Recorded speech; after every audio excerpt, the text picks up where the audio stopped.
Yo, yo, yo. Just taking a moment to let you guys get in the stream here before we start jabber-labbling. Woohoo!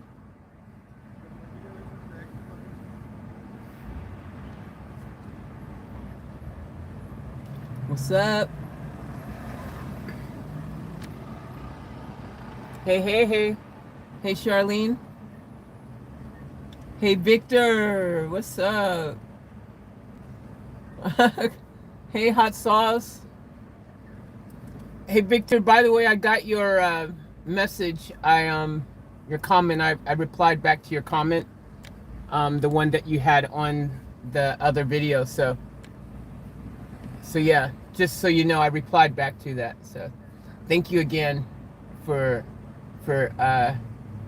yeah, yesterday. I've probably said it a few million times now, but I don't think I can say it enough. So thank you again, Victor. I'm still overwhelmed with emotion over it all. So thank you. Hey, hot sauce. Hey, anyone else that's in the stream. This stream here is pretty cool because this is the first full week that I've done the whole hashtag van life. We did the full hashtag what's the other one? Hashtag car life last time around. Hey Steve, how are you? Hey, hey, hey to everybody, body, everyone in here. And we're gonna grab a chocolate muffin here shortly as well. So you guys, this will probably be the last chocolate muffin, and possibly some fries. But this is the last that we're going to be for a while. We're gonna try to get back onto the healthy food eating again. Somehow we got put off course thanks to being in the van. Hey Jazzy, hot sauce said hashtag choco muffin life. Can you guys see me okay? It looks like there's a bit of a glare on the screen. Or is it just me?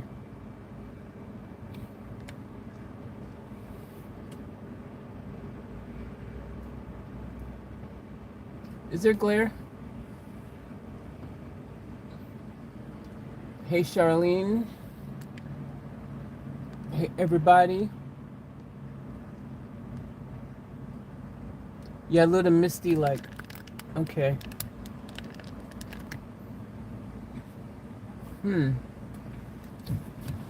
How do we fix that? Hey Fred. Hey, hey, hey. Hey, hey, hey.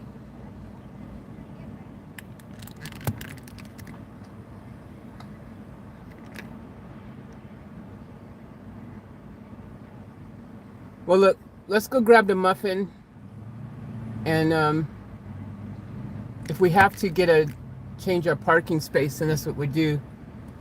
Victor said, had to load 750 channels on new phone today.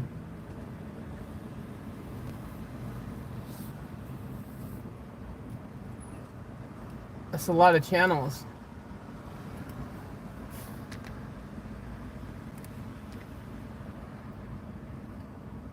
Hey, hey, hey.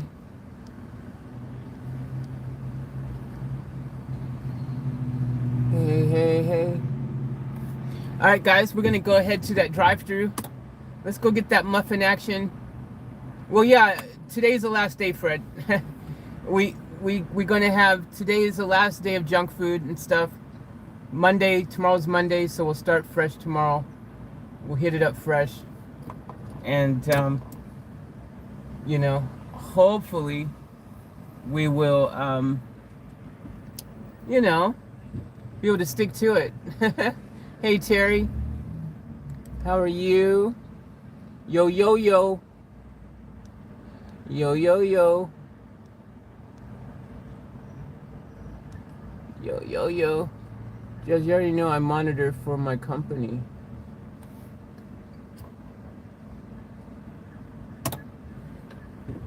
All right. Let's Let's go to that drive-thru. We're gonna start this bad boy up here.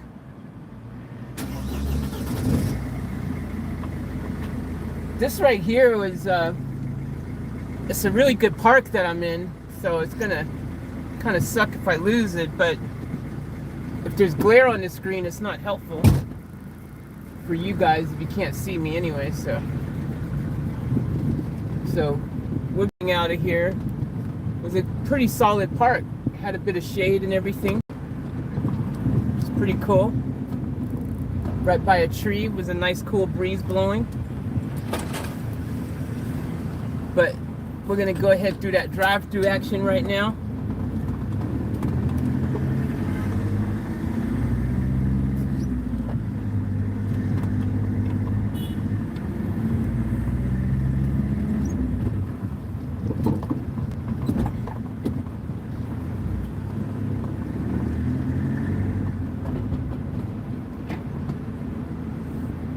Woohoo! Hey. Munchie time. Yeah, it's our last day of eating junk food. Hey, I am. Love the name. Love the name.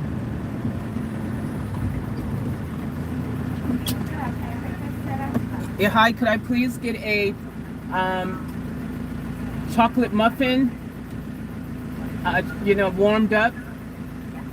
And could I please get a bottle of water? And I'll get a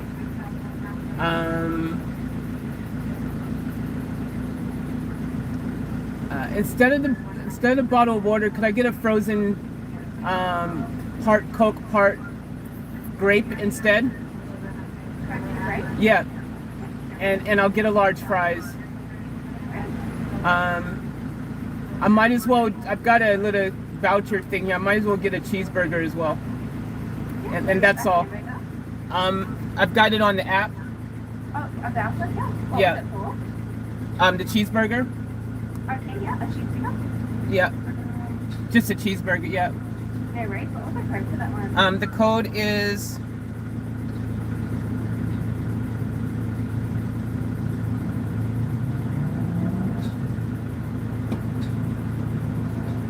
Okay, the code is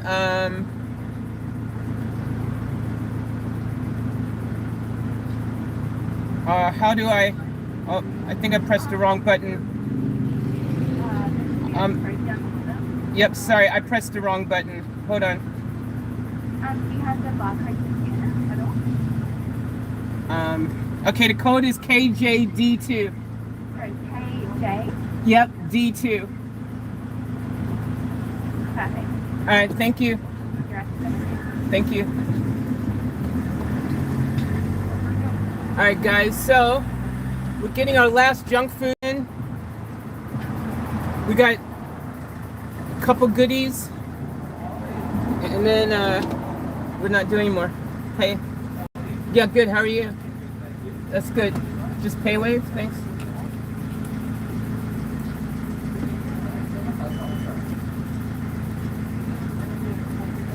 All good? Thank you. All right. All right, guys, so just head right through here.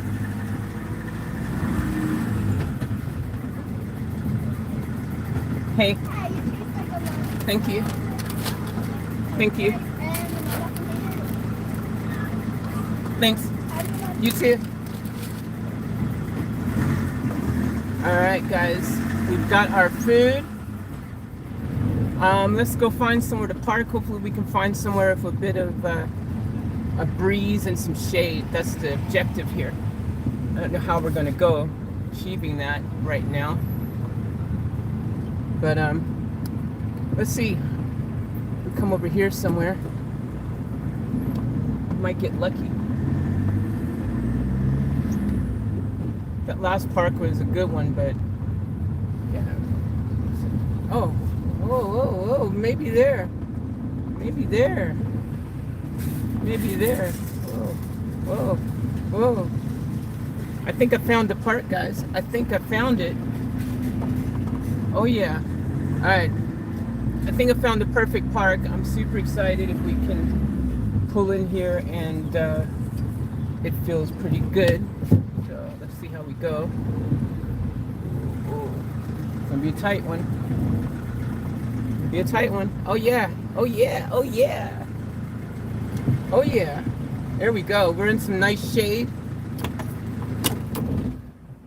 Turn off the beast.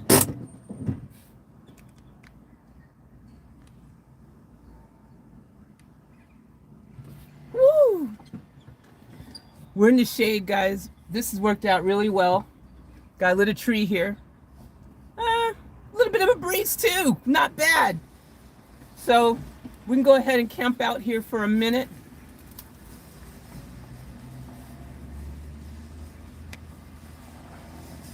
Hey, Ann, what's up? Disney style McDonald's.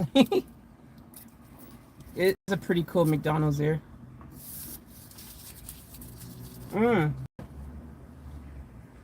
This is the last time we'll be eating this stuff.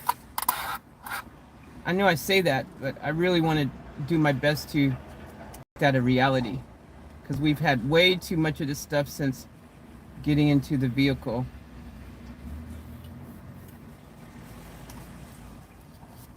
On the positive, it just tastes so good.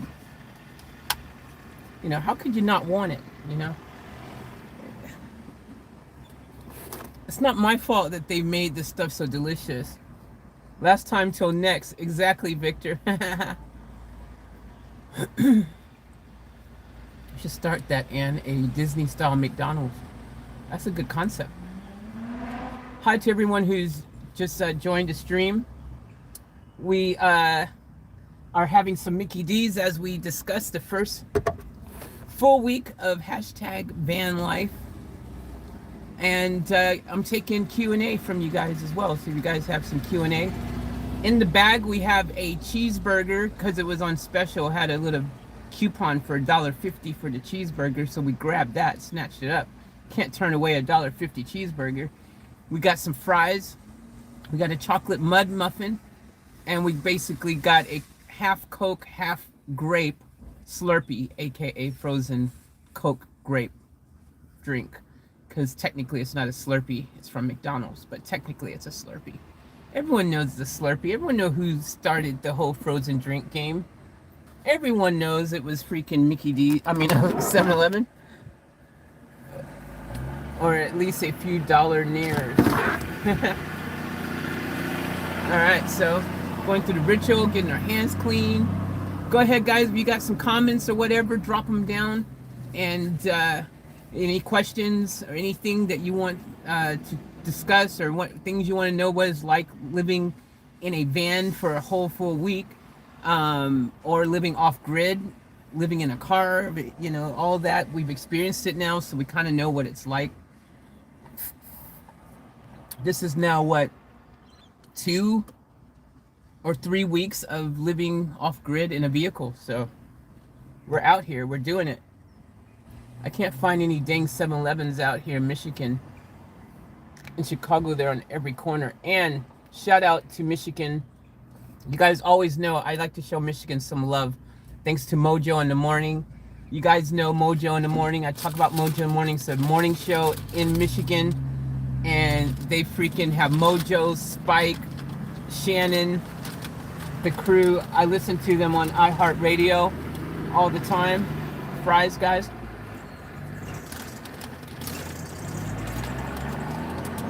Woo! Fries are good. Fries are on point.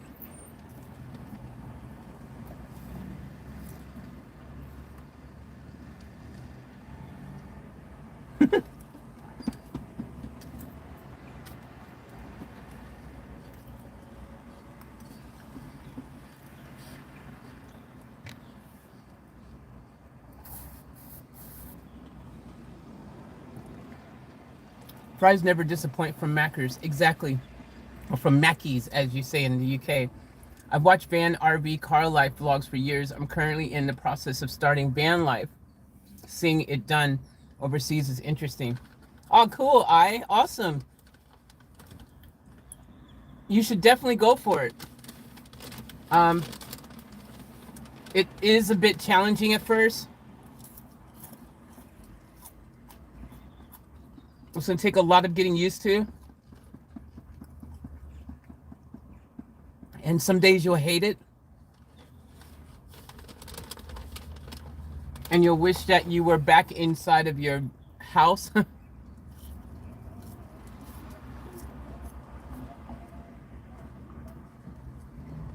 But I think once you've got it all figured out, once you've got everything dialed in properly, then I think you'll like it. There's a lot to like about it. You know, you've got you feel a bit of freedom and stuff, but at first it's hard, you know, but if you've got like the setup, if you got a place to cook and take your baths and go to toilet and, you know, sleep comfortably and be warm and cool, and, you know, you have a reliable vehicle that's not spewing out fumes like mine, if you don't have any condensation, and things like that, it could be really cool. It's a great way to, definitely a great way to see other places and to travel.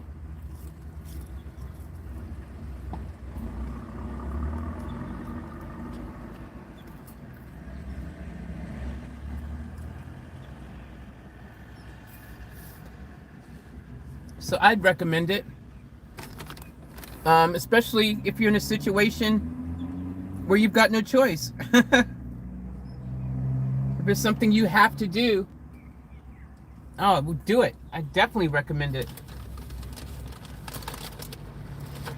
Of course, there's going to be people who are going to think weird of you. Not everyone's going to be open to the concept.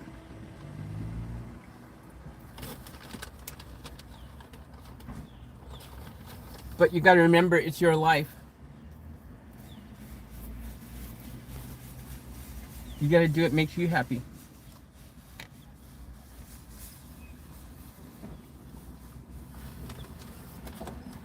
It's your life to live, you know? That's awesome. If you're a minimalist and you've got family support, that's awesome.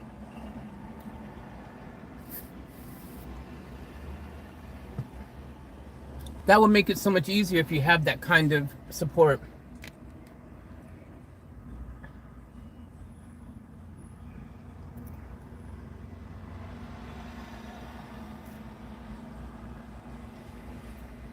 Victor says, after 45 years of so much road time, over 45 years, no thanks. Yeah, you know, I can understand if it's something that you've done for an extended period of time. Very easy to see why anyone would want to change the pace. But, you know, that's like anything in life. You know, when you've done something, you know, it's like eating the same thing every day. Eventually, at some point, you know,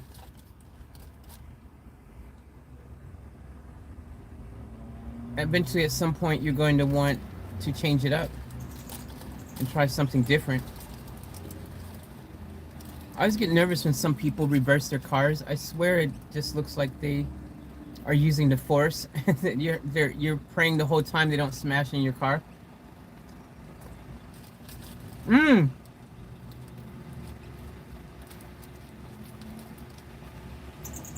Mmm. Mmm. This is a really good cheeseburger.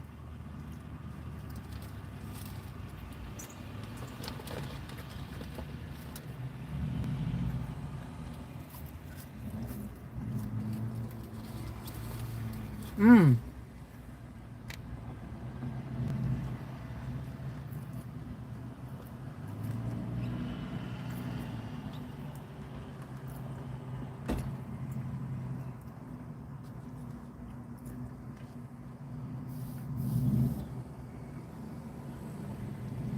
Fred says, how's the fuel smell?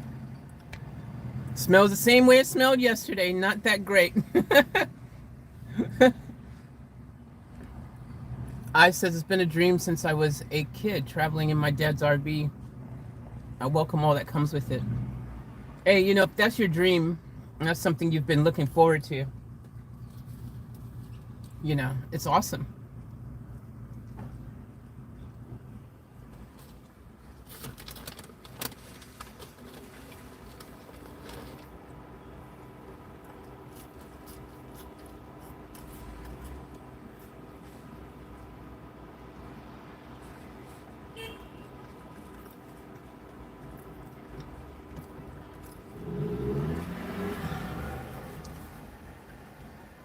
And they are crisp.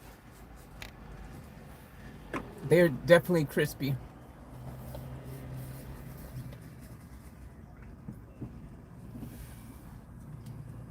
Yep. Love them when they're right out of the fryer, Terry. Hell yeah.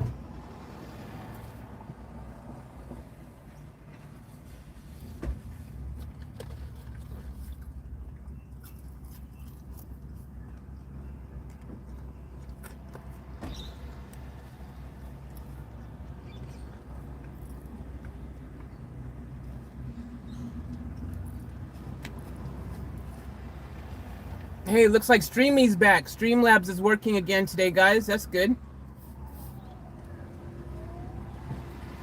Streamlabs disappeared yesterday. I thought it was broken. If you guys know, Streamlabs is the little bot. It's an automated bot that if you guys want to make donos or things like that, you can click on the link there and it's connected directly to my PayPal. Yesterday it disappeared and some people wanted to use it and suddenly it was MIA. It was like, where'd it go? But now today, it's back, magically. Victor said, get me a cheeseburger, hold the cheese. That's what she said.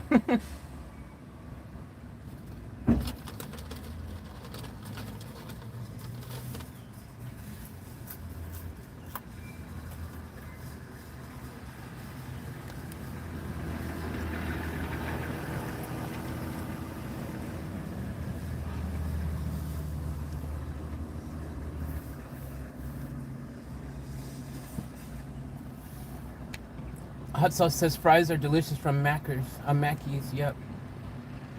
Australian accent is the best. They've got a great accent here. They sure do. Fred says, can I get a coffee?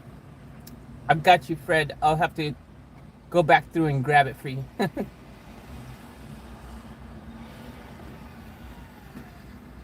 I tell you guys what I believe. I believe when McDonald's is on their game, when their food is hot, fresh out the oven, fresh, like completely freshly made, fresh hot, their fries and their burger, when it's completely fresh, I'm talking about the moment piping hot fresh, no one can touch McDonald's.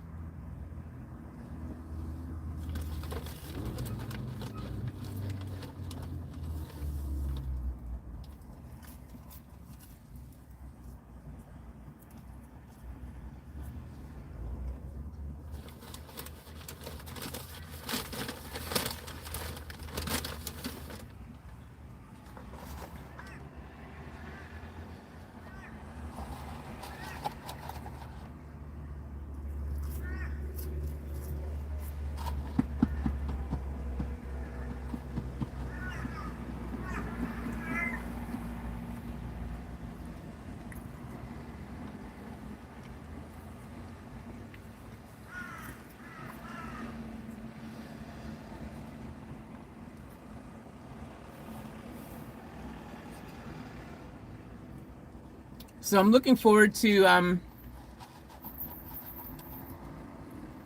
cooking my own food again, though. I can't wait for that.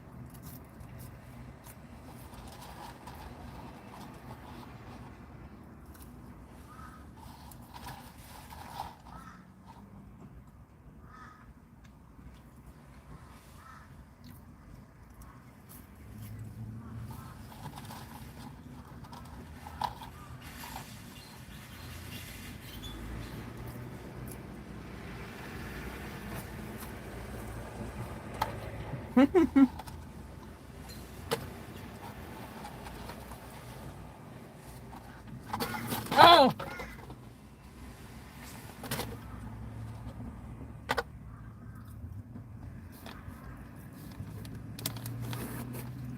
Somebody just made a mess.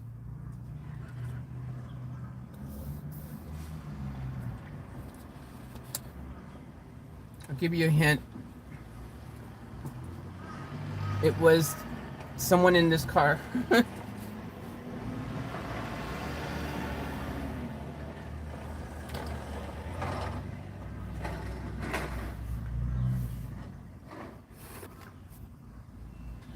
Hey Nicole, welcome to the chat. Save the fries. Man, I'm looking forward to not eating this stuff, guys. Like, as soon as I get the power set up in here,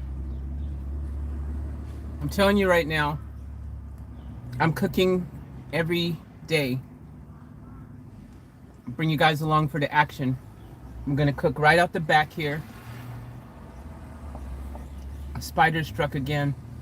No, we got it, Victor. Spidey is gone. Never came back, so we must have blew it out of there.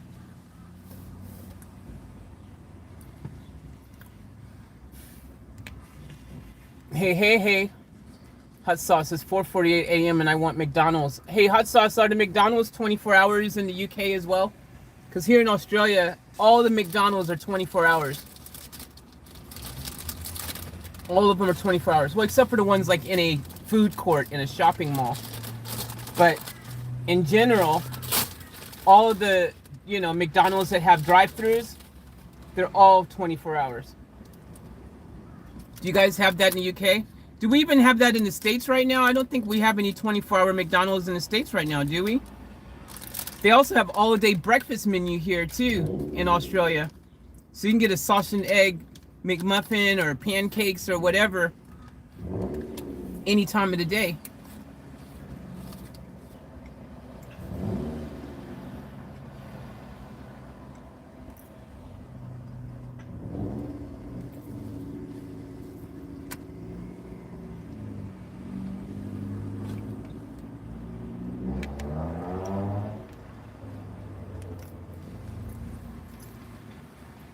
Elise, McDonald's question. Do they have the old type of apple pies down there, or is it the new baked ones, fried or baked? I love the fried ones. Well, good news is in Australia, they're still deep frying those bad boys. They're not doing the freaking whole bake and shake game here yet, which I'm grateful for because I prefer them. Well, I'm guessing I prefer them deep fried. I've never had them baked. I've never tried the baked one, but I just can't imagine anything baked tasting as good as deep fried. Deep frying anything makes anything taste better. But why mess with perfection? It's the recipe. I get they're trying to make it a little bit healthier or something, but at the end of the day, if you're going to McDonald's in the first place, you're not going there because you're concerned with healthy.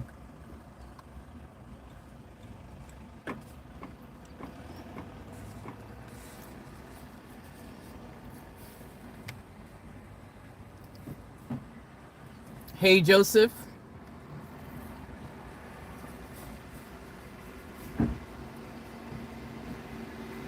Hey, Donna. Hey, Michelle. Donna said, well, that doesn't look like a McDonald's dessert. Yeah, they rocking these mud muffins over here. A little bit of chocolate icing on the top. All chocolate muffin, little chocolate chips in it. And they warm this up. And it's just magic. It's a big muffin. It's not like a little small muffin. They don't skimp out on the muffinness.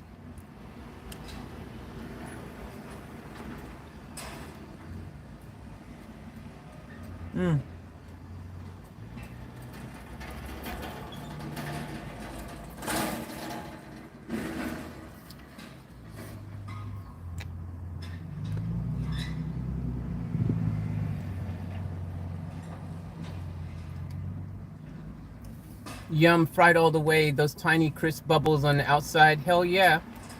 That's the way. Yep, Elise, that's how.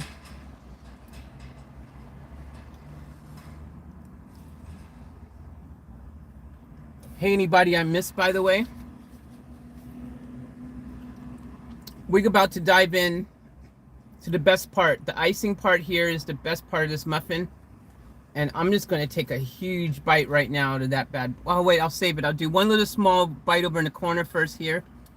And then we'll go and get that big one.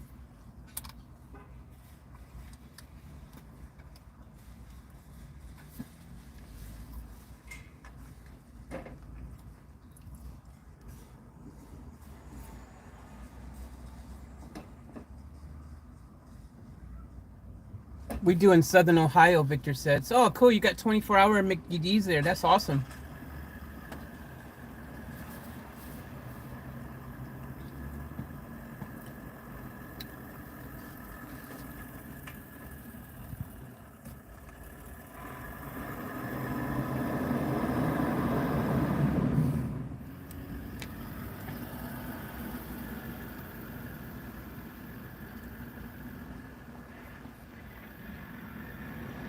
Terry says, Uber Eats, I'm tempted. The only problem with Uber Eats, Terry, or any of those type of delivery services when they're delivering Mickey D's and stuff like that, is every time I've ever attempted to use any service like that with my own restaurant, even like we had Uber Eats and stuff, delivery drivers and everything, and the quality of the food by the time it gets to the customer, it's not the same as if you got it fresh from the store yourself in that moment. Especially things like fries don't travel well. Fries are a pain in the butt for a restaurant to try to deliver because they're usually soggy. They don't retain their crispiness.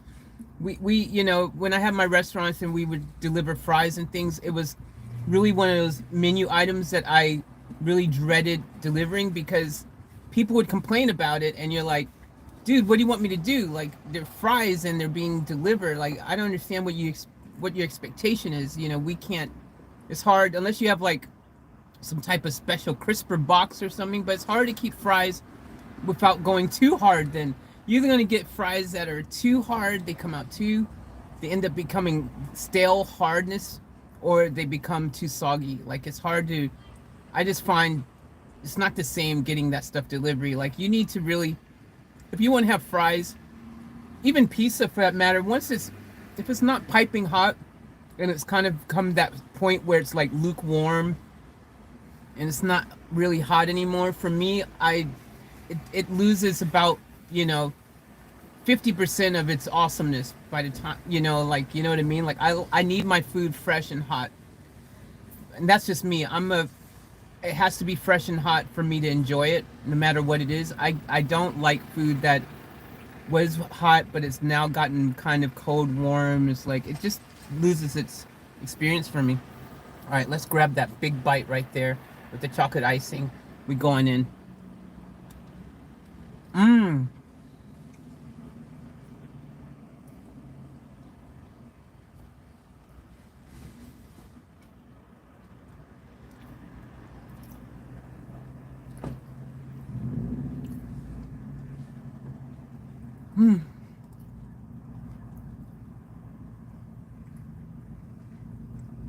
Oh my gosh, that's the money bite right there.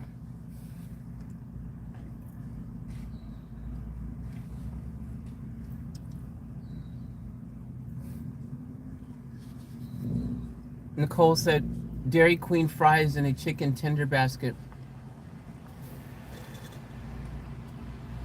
I've never had Dairy Queen chicken basket.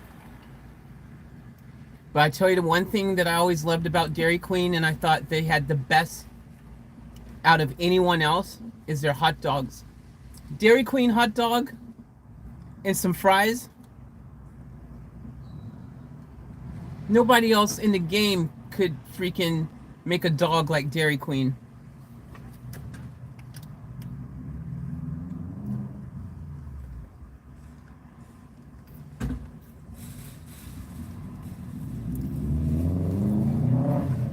Fred said, not sure I can go 12 hours again today. We're not going 12 hours today yet. Hey, Jan, how are you? Oh, sorry. Hey, Joe, how are you?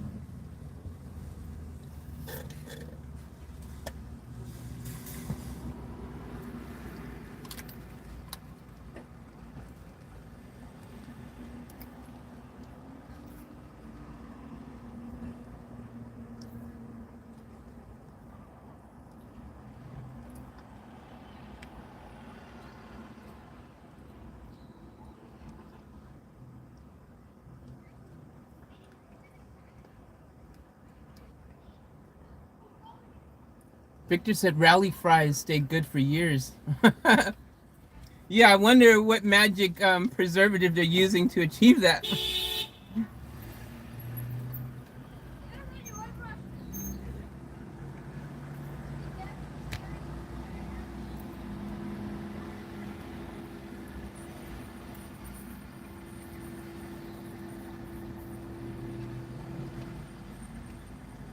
Honestly, I like Dairy Queen fries, the zigzag ones.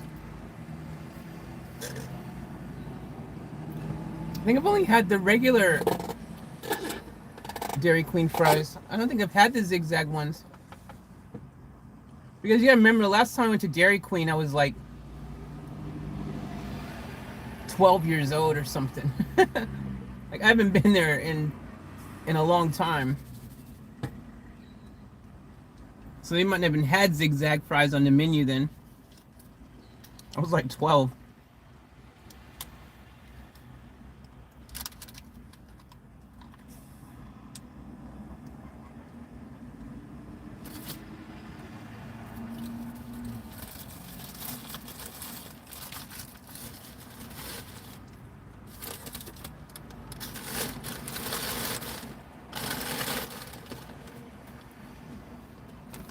We're done with all of that right there, which is good. So we actually just finished having our last fast food thing for a while. So no more fries and no more burgers and no more of that for a while. That's where we're going to end for a while, which is good. I'm looking forward to cooking my own food again soon. So yeah, that'll be really good.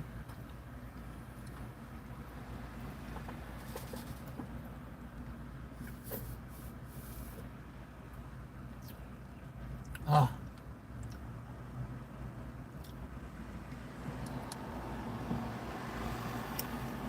I find it amazing when you're in this huge, gigantic parking lot. And people can choose so many parks, but they park right next to you. Always found that interesting in life.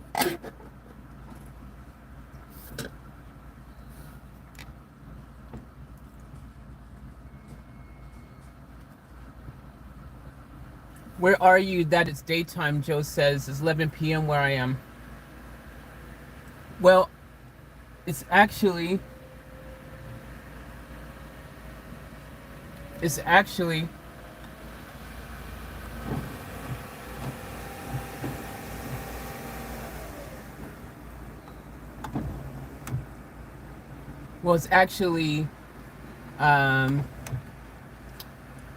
Australia, and it is 2 p.m. here on a Sunday.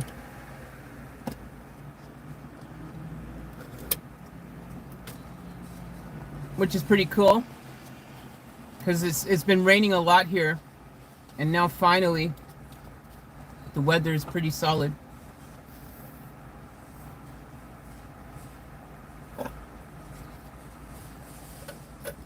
Like, there had been tons of flooding and rain and stuff.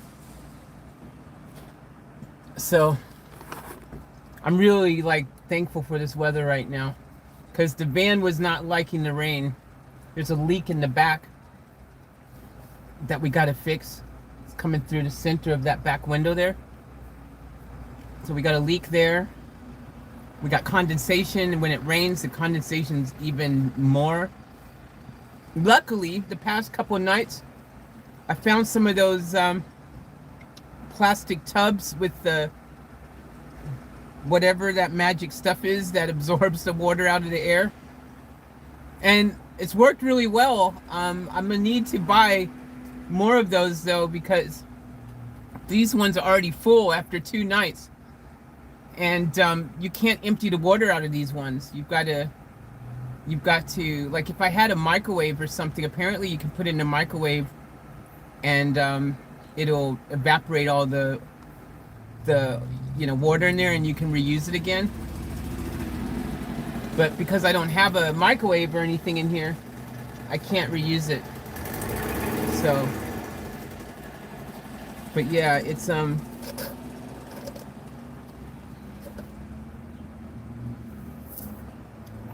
at least no condensation for the past couple nights.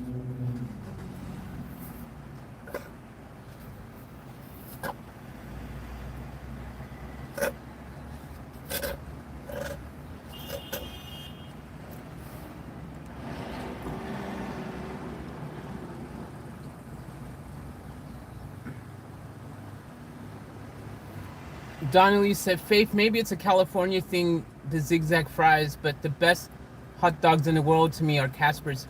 It could be, man. Like when I had Dairy Queen last, I wasn't on the West Coast. I wasn't in Cali. I was actually on the East Coast. That's the last time I had Dairy Queen. I was actually on the East Coast. East Coast. East Coast.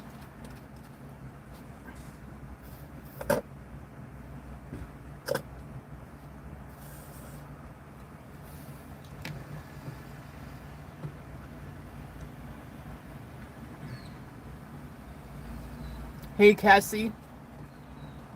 Cassie says, hey, Faith, hopefully things are well for you. Thank you.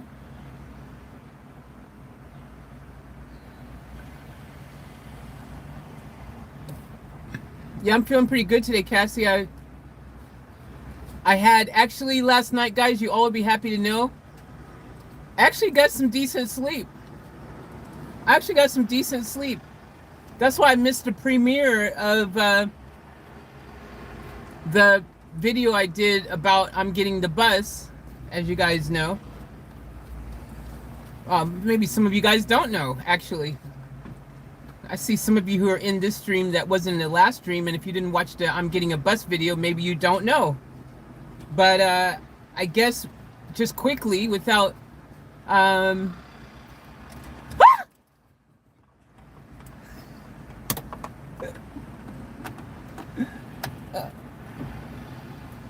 go up. Okay, I just got scared big time. Holy crap. What the hell was that? Something big almost flew in here, man.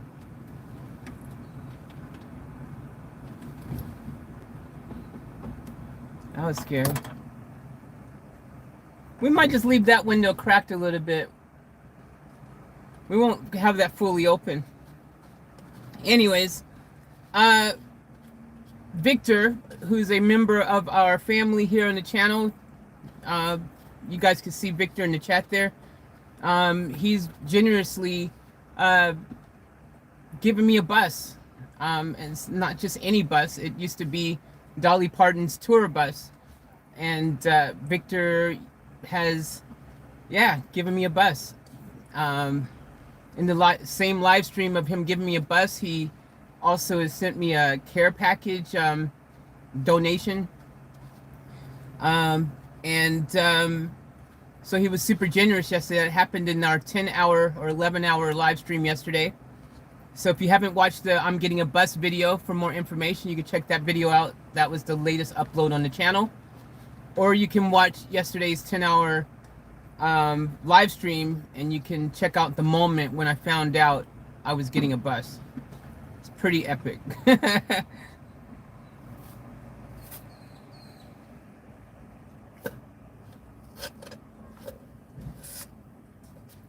Oh, finally. Wow. They finally decided to move their car. They had it running next to me. Freaking kept revving the engine every once in a while. I had no idea why. So I had to breathe in their fumes. I already got enough of my own fumes to breathe in. And I'm in a gigantic parking lot where I'm at the back of the parking lot, not even near where all the stores or anything is. So the fact that they decided to pull up right next to me and do all of that, and there's tons of other empty parks and tons closer and tons where no one is, I never understand that.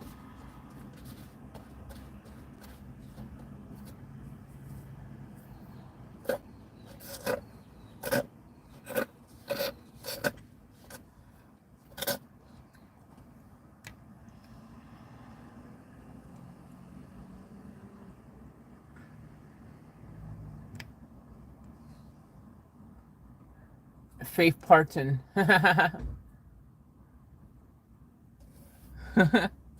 Faith Parton. Man, this is the second ant I've seen in here now.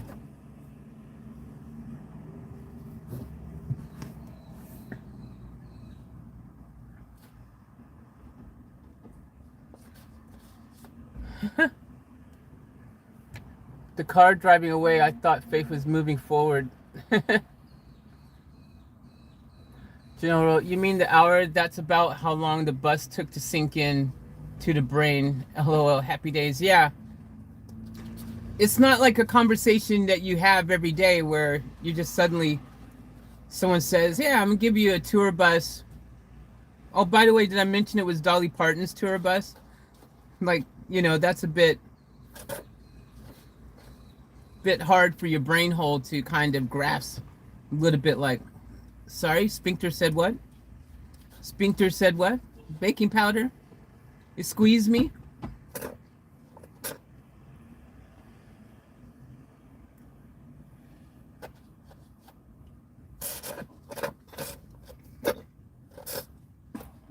So McDonald's over here have paper straws,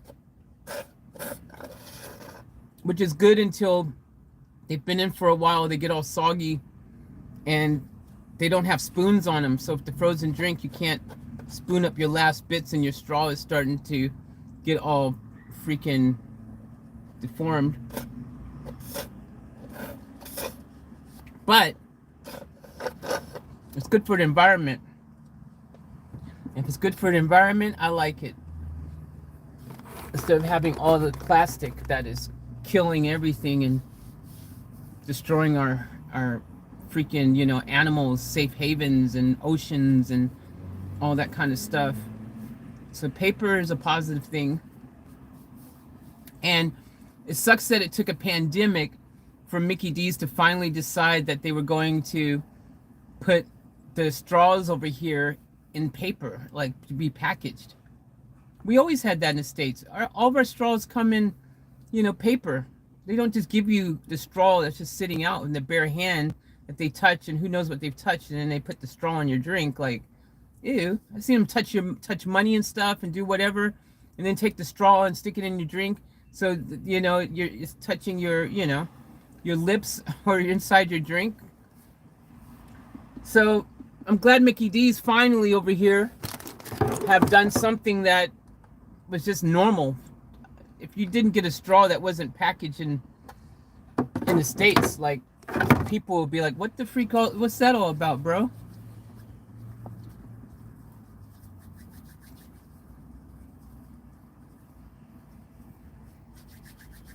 All right, so we finished eating.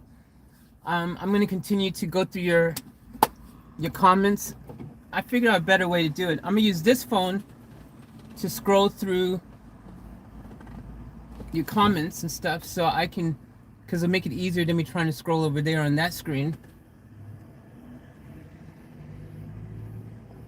Hey Karen, welcome. So if this stays on, because this phone gets temperamental.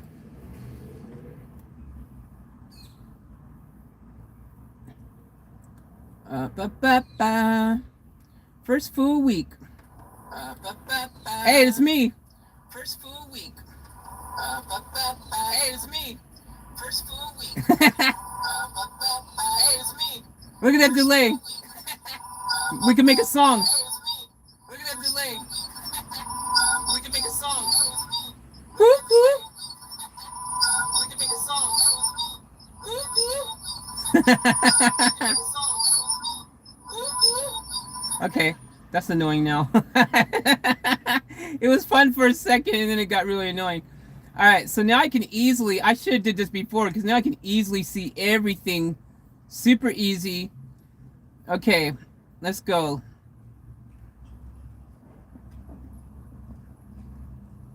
Oh, wait a minute. What did I, it won't let me scroll all the comments on here though. I just feel like I missed something now. I gotta scroll on this one because I started the stream late. It won't let me stream to the beginning of the comments right now. So hold on. I have to catch up on here first.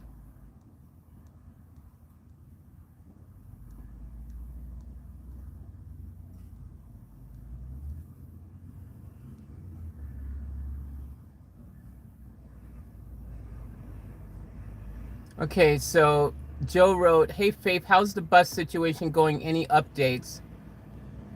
And then and Hustler says, "That scared the bejesus out of me, that beep." Terry said, "Waffle fries. Waffle fries are freaking awesome." I thought that beep was going to crash. Nicole says, "Cheese sticks." Arby's curly fries. Yum. Curly fries. Let's go, curly fry gang. Victor said, "Joe, all's good. Just trying to get it sped up." That's up to my buddy Richard.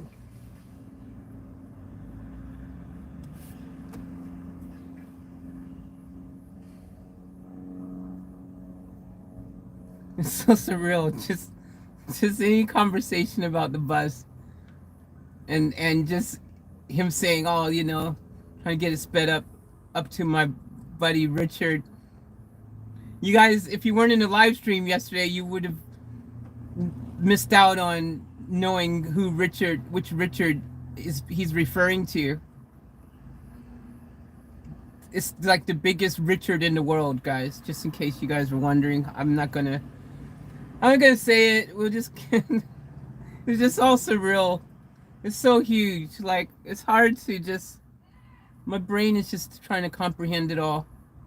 So, I don't know.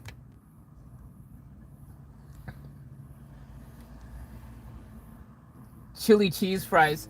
Terry, chili cheese fries are good, but my restaurant, if you guys don't know, I've owned a few restaurants in my life. And my restaurant brand, I created my own dish with because my whole concept is built around my sloppy joes and my things like that, with my whole concept, my restaurant brand. And so I have my sloppy fries, which are sloppy joe on the fries with, you know, a bunch of different cheeses melted on the top and stuff. It's my own original signature dish. And my sloppy fries are freaking better than any chili fry you'll ever have in your entire life.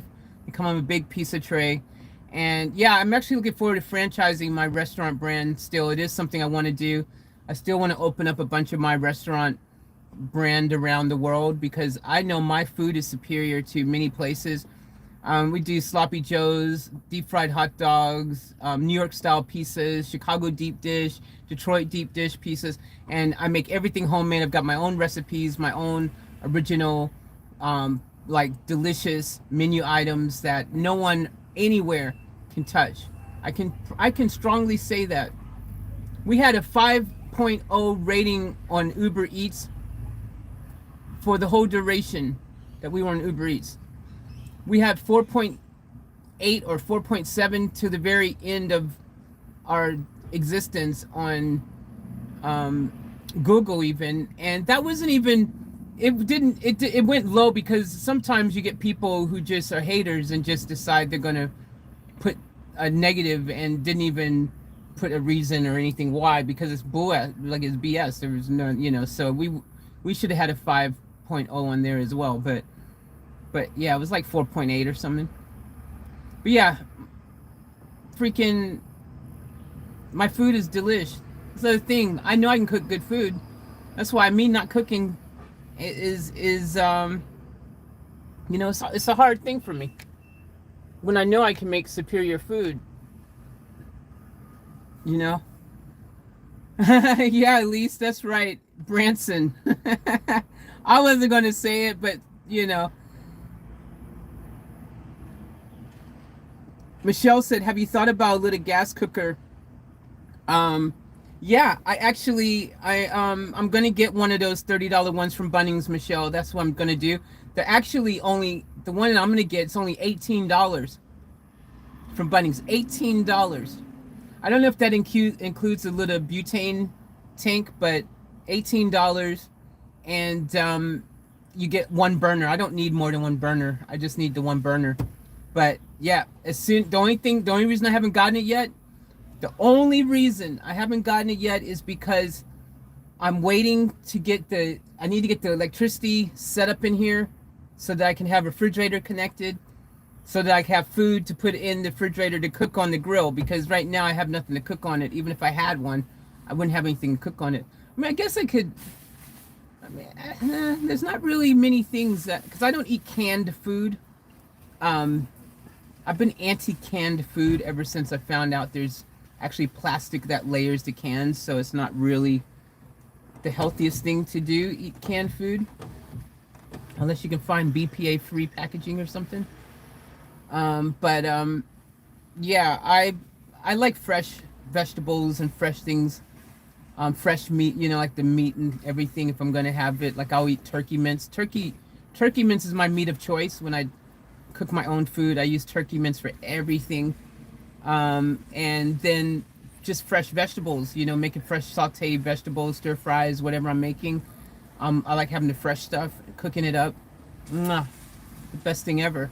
My pizzas make homemade, completely delish. So I only need one burner. Give me one burner. I hope I got my lid. I hope I didn't forget my lid. Don't tell me I forgot my lid. Oh, if I forgot my lid, I'm going to be so sad. I might have left it in the apartment. Because I just realized I actually did leave. I forgot some of my dishes in the restaurant. I mean, in the apartment. Because I forgot to even look on the top shelf. I just realized I probably forgot it. A lid for my frying pan. I've got a glass lid. That's my lid. I've had it for, you know, years now. It's my go-to lid. Fits all my frying pan. It fits all my frying pans. Like I was saying, frying pans perfectly. Elise said, Faith, have you ever thought of doing a mukbang? Elise, you are showing how new you are to the channel now by you not knowing that I've done 1 million mukbangs on my channel. This is how I know you're new to the channel, when you ask questions like that. Because if you go to my Faith Chase channel, all of the videos before the reaction video started on that channel. If you go to my Off Tap Life channel, this channel, and you go before all the reactions started, you'll see tons of mukbangs that I've done over there on both of those channels. And then if you look at my, I see how Elise goes, LOL, I am new. Yeah, I know. It shows.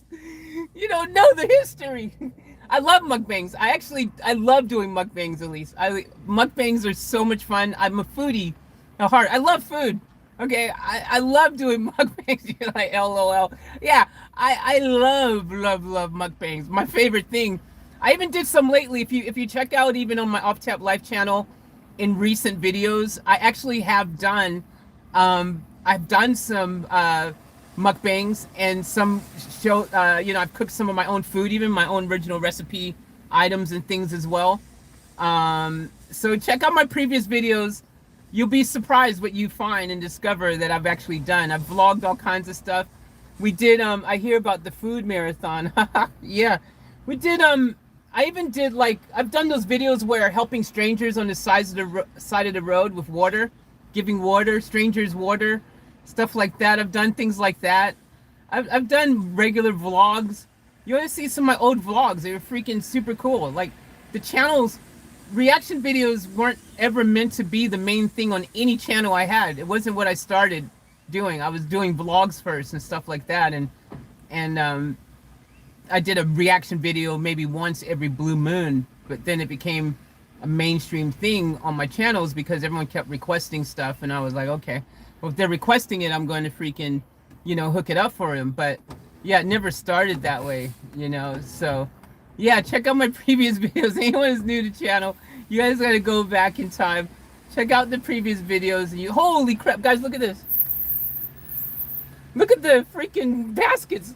Got 8 million baskets these guys are freaking carrying in one hit.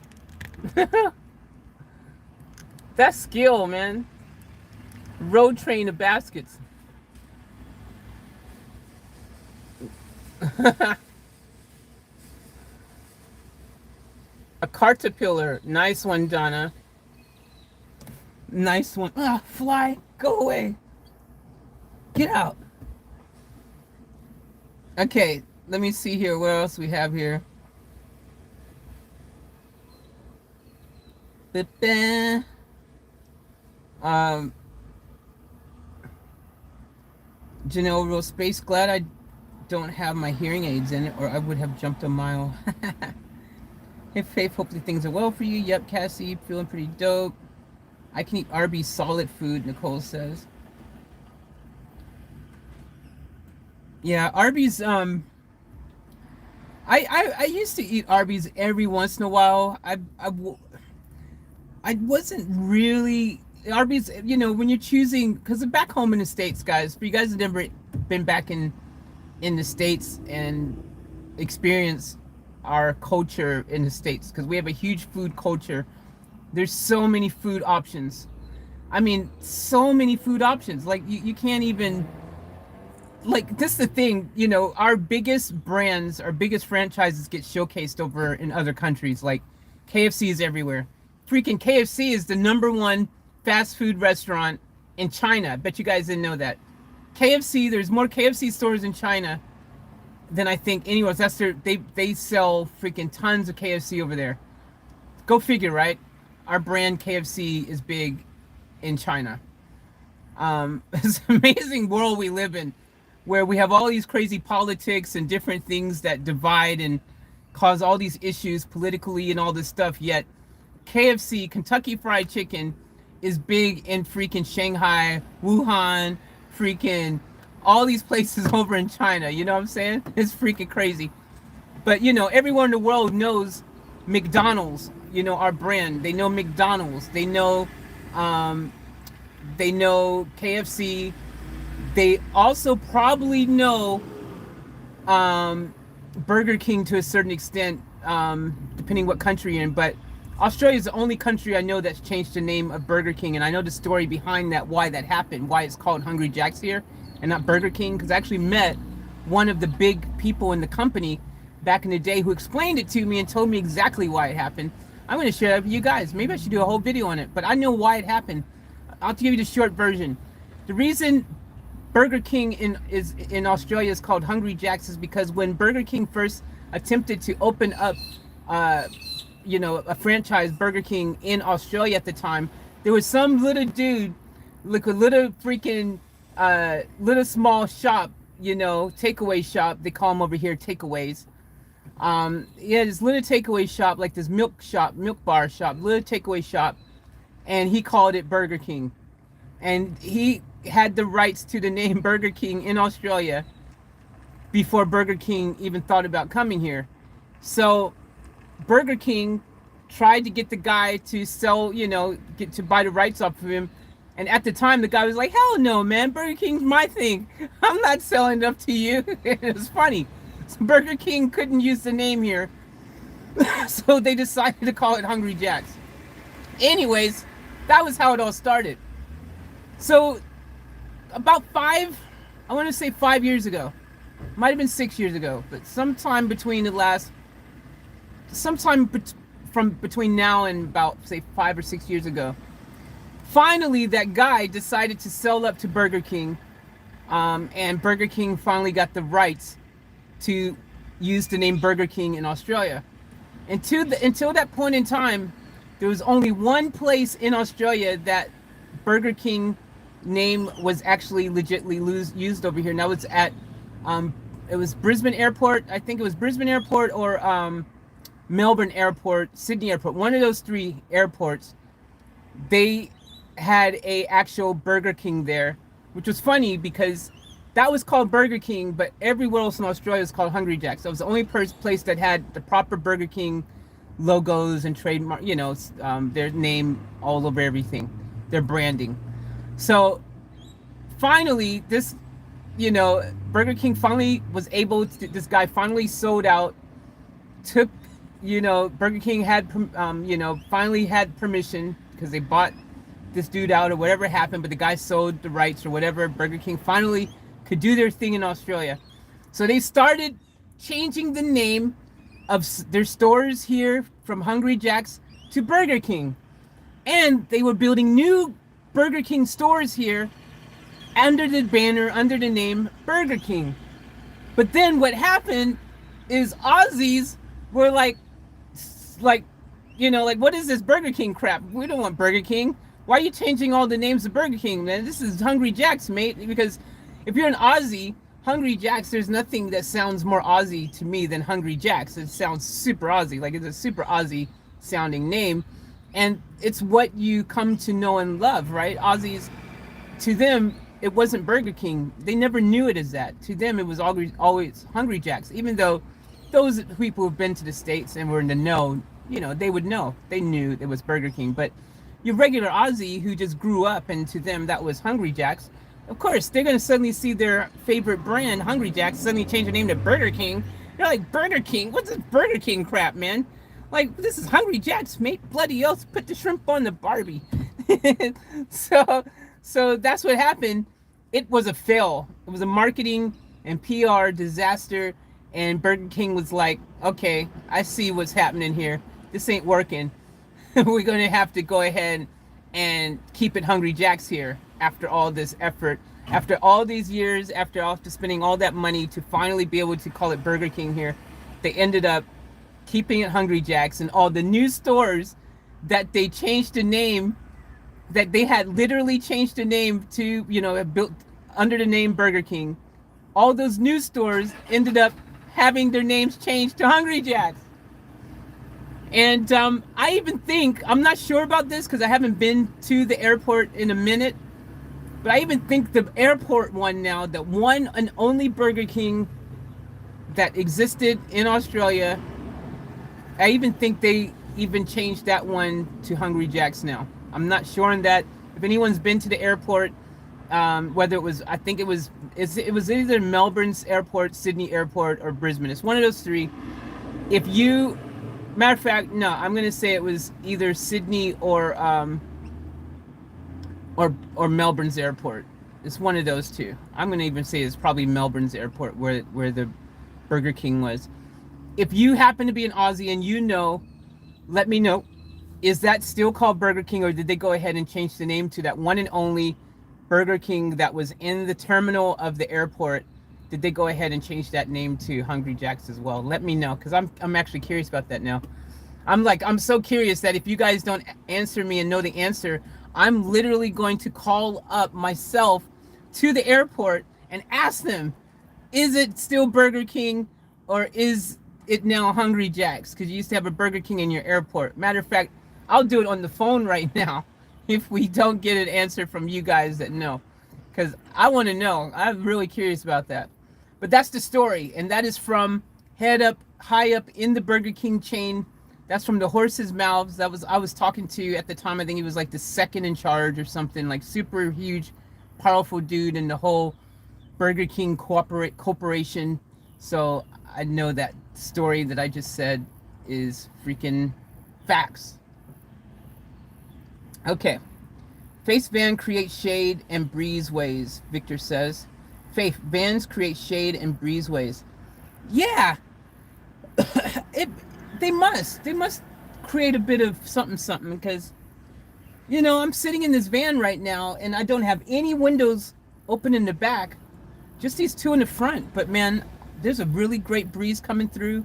There's really great shade shining through. Like, I feel pretty dope. It feels pretty dope. Michelle says, 3 p.m. Sydney, breezeways, how southern are you, Victor? Donnelly says. Terry says, still waiting for it to warm up here. You can't win here though, Terry. Terry, where we're at, nights are super cold, days are super hot. That's what's happening at the moment. You wake up. So I went to bed last night with my super new quilt, this big dope quilt that I got, guys. I got this really nice quilt now to keep me warm, and it works a treat. So I go to sleep and I'm like cuddled up in that freaking quilt, feeling all good. And next thing you know, I'm freaking waking up, like, this morning when I woke up, it was sun, it was hot, I was sweaty, I'm gasping for air because it's so hot in here and there's no windows in the back. So the only way, I got to hurry and try to get to the front of the van and open up the windows just to get some fresh air, and I can't turn the AC on for a quick cooling fix, because you guys know the situation with the freaking gas fumes and whatnot.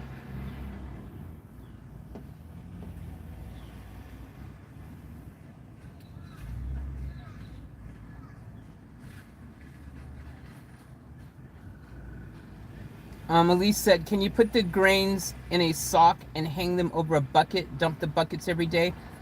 I don't have the grains separately. I do know what you're talking about. You can buy the little grainy things. I've seen you can buy a whole jug of them. That's a good idea what you just said, you know, putting the grains in a sock and then putting the sock hanging over a bucket. It's actually a really smart idea.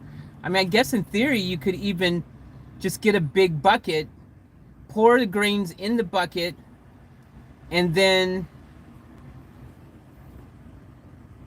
maybe have some type of lid system so that you can put like a paint lid or something, and then you can dump out the water every time it fills up, I guess. I don't know. But yeah, I see what you're saying. That could be cost effective to do it that way.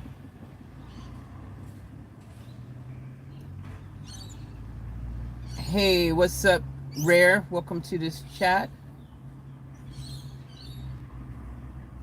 Nicole says, last best hot dogs I had were at a tent stall in Federal Way, WA. Yeah? Really, Nicole? That sounds good. Those little tent stalls, those little people who are like the side vendors, doing their thing in marketplaces and stuff like that, that's where you find really good food. That's where you can find some really good stuff. When you can go and find those little hidden places, those are gems.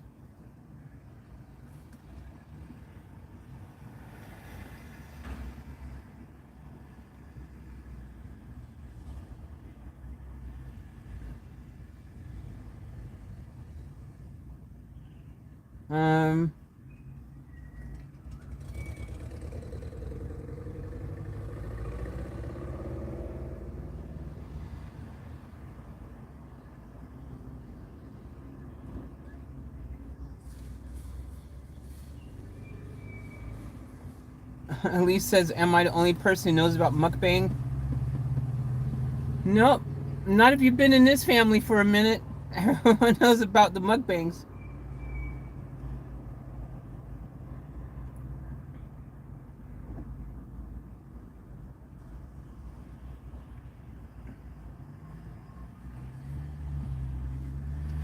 Donnelly said paper straws were the best to shoot up into the ceiling at our high school cafeteria. You're the kids that cause all the freaking issues. It's absolutely you guys who are messing up the cafe and shooting little freaking paper straws, being the bullies to all of us other kids who are just trying to enjoy our lunch. And there's the bully kids shooting paper straws out. Shame on you, Donna. Shame on you, Donna.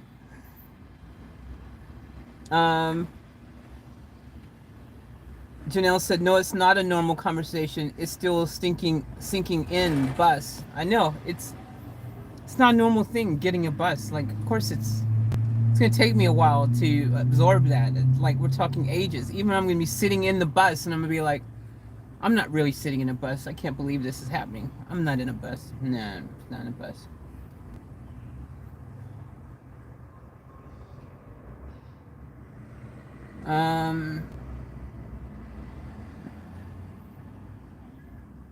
Faith makes so many meal videos. I thought she could do some mukbang. Yep, Elise, I've done mukbangs. I love mukbangs, and more mukbangs to come for sure. And more cooking videos. It's gonna be cool because the cooking video is gonna be me cooking in the van videos, and that's gonna be freaking super dope, awesome, cool.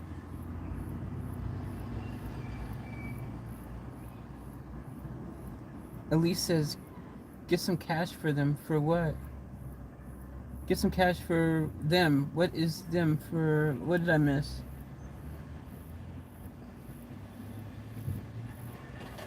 Oh, for the mukbangs. Yeah, the cool thing about mukbang videos is my own content, so I don't have to worry about copyright claims for those, which is cool.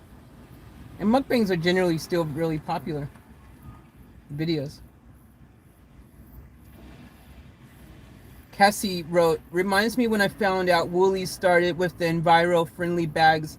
Out of curiosity, Faith, have you ever had Taco Bell here? There's one in Annerly, I believe. Yep. I have had Taco Bell here. And I also went to the one in Annerly. I've been there a few times, actually. That one in Annerly is actually my favorite of the Taco Bells I've been to. I've been to the one in Annerly, and I've been to the one in North Lakes. The one in North Lakes I've been to a few times. But for some reason, I think the main reason I like the Annerly better is just because it just, every time I've ever gone to the Annerly one, they're a lot quicker. It feels like they're on the ball a bit more.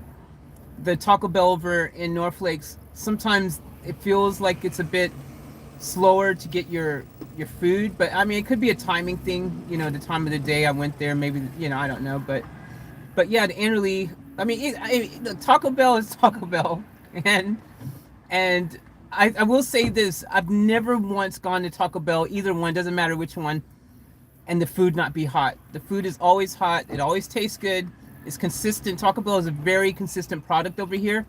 It's really good, and it's consistent, and it's hot, and you know, you're happy with it, you're content with it. Like, you never feel like, man, why did I get this Taco Bell? I regret it. Like, super consistent as far as fast food chains go over here. Taco Bell does a good job.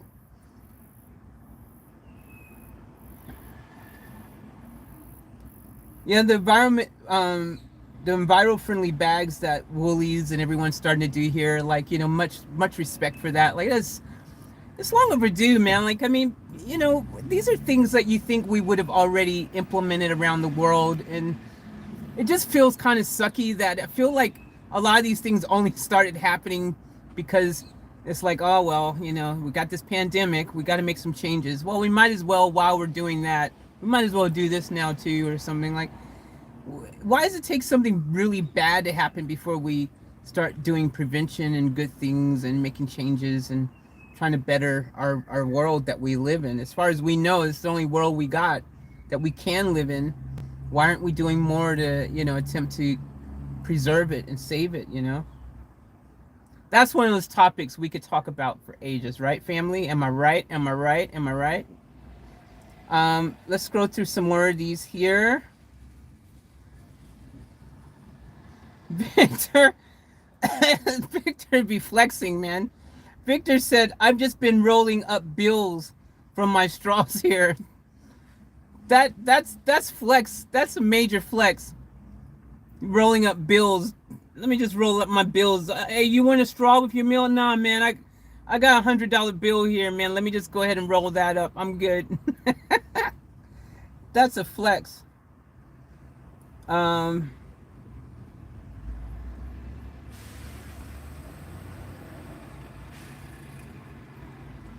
Joseph, thank you. Will someone please talk to McDonald's for me? Because I agree.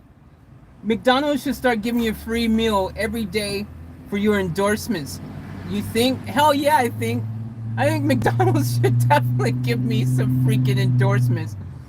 They should give me some. I am the brand ambassador for McDonald's. Like, I have gone, especially in the past 3 weeks. In the past 3 weeks, I've been in McDonald's every day, at least for like a muffin or fries, burger, every day. I've been. It's not making me proud to say this. I mean, but you know, I enjoyed the experience, so I'm not complaining. But yeah, they need to give me the hookup.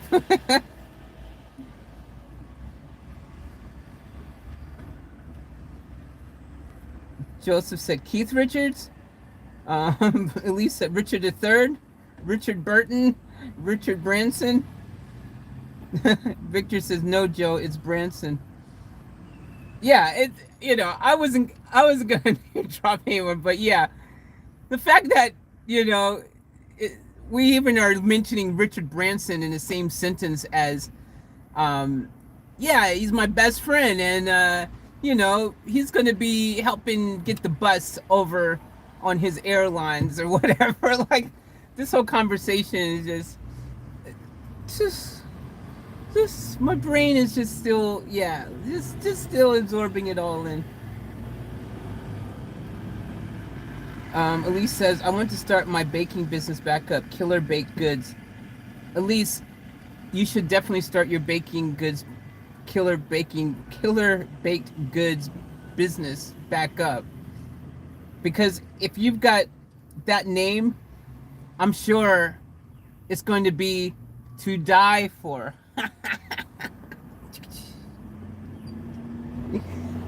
To die for. Killer. Okay, I'll stop.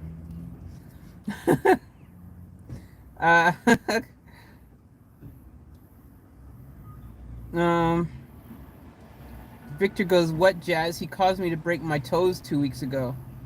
See, this is yeah. Richard Branson just caused me to break my toes 2 weeks ago. Crazy life.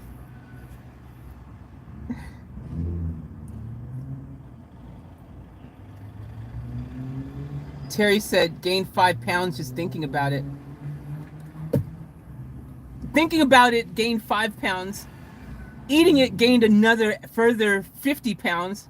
It's been a very hard 3-4 weeks for me. Hey, Margie, welcome. Also, welcome anyone else that I've missed. If I missed you, I apologize. And you guys go ahead. I'm going through every comment. You guys, so go ahead and jot down any questions you have. Anything about, you can ask me any question you want, but if you have anything particular to living in a van, hashtag van life, hashtag car life, hashtag off-grid life, any of that stuff, anything you want to know, I'm here to answer all your questions.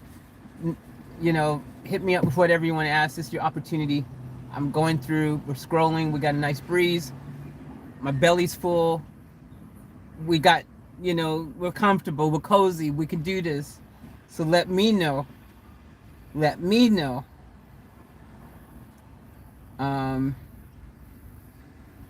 Donnelly wrote, make a solar oven like we did in the Scouts. Takes for freaking ever to cook, but it will bake eventually. Maybe, kinda, sorta. You know, interesting thing, in New Zealand, the Kiwis, they actually do this thing called hoagies. Hoagies or huggies. Hungies. Or something. It's one of those type of names like that. Huggies, I think. Hoagies. Hungies. And they bury the food underground. And they allow it to cook underground. The heat from the ground and, you know, somehow cooks the food. They slow cook it all day, buried underground. Crazy, right? But apparently it's super duper delicious and good. I haven't tried it yet, but I've got Kiwi friends who swear by it. So maybe one day we'll get to experience that.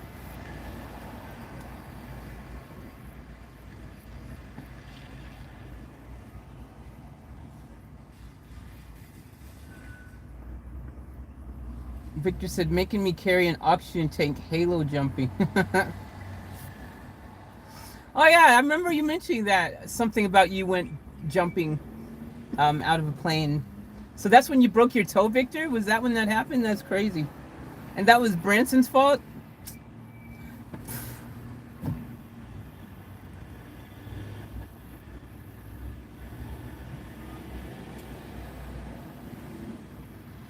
Terry said a food bus. Yeah, you know, I had a mobile food truck before. I had a mobile food kitchen. So, you know, it definitely it's a pain in the butt trying to move the one I had around before. It was this huge food trailer that I was pulling with my Jeep Grand Cherokee at the time. And it was a pain in the butt. You couldn't stop anywhere, you couldn't park. You couldn't, it was just not easy to navigate or to be practical in any sense.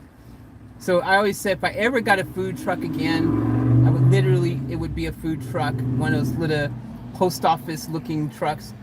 And that would be what I would get. I would get one of those because they would be easier to just pull up. You could like literally be driving and someone in the street, hey man, pull over, I want one of those burgers. And you can pull over real quick in the side of the street, put your hazards on, freaking go in the back and hook them up really quick and then take off. That's how I would do it. The trailer, I couldn't. The trailer was huge, and you could. It was crazy trying to maneuver that thing anywhere.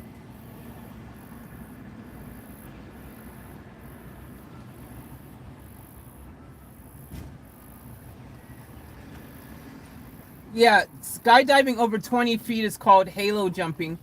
Um, yeah, I forgot that's what it was. I was thinking in my brain, what's the difference between halo jumping and regular skydiving? And that's what it is. Yep. Thanks for clarifying, Victor.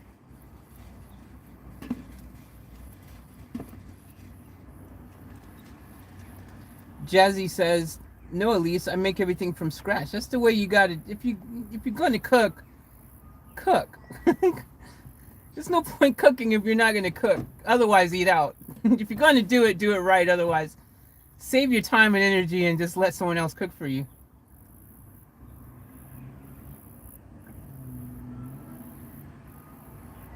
Jazz, you use chicken food to cook.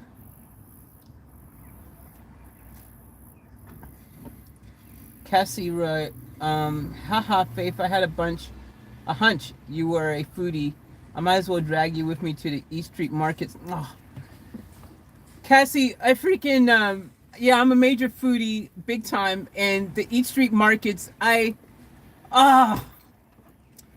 been meaning to get there. I literally one day, I went almost, well, it wasn't really East. I went to the East Street markets, but I ended up not getting out of my car because it was just too busy. But I did go to, okay, over in, what's that area called? Over in, it's on the tip of my tongue. Nunda. Over in Nunda, and you can check out my previous videos on my Faith Chase channel, I believe. I did a whole vlog on it. And it was a big vlog because I even sung there. I even sang in that vlog. We had a lot of fun. I think it's on my Faith Chase channel for sure. And the Nunda markets, they had like this monthly thing. It was around Christmas. They had this big Christmas Nunda markets thing there. That was like a year and a half ago or something like that. And I actually sang there. Some girl was performing there, and I basically went and started singing at her little stand she had. But I went around and I tried some of the food at the markets. They had a bunch of little stalls there and stuff, like the same kind of, stalls you would see at East Street markets or something. And I remember someone had sauté freaking peanut chicken skewers. To this day, the best sauté chicken skewer I've ever had was at that market. I tell you, the places you go to those little small places, those little hidden gems, those little market type stall places, wherever you are in the world, you will find the best chefs, the best cooks, the best food, the little secret gems, better than anywhere else you go. Those places don't get enough love.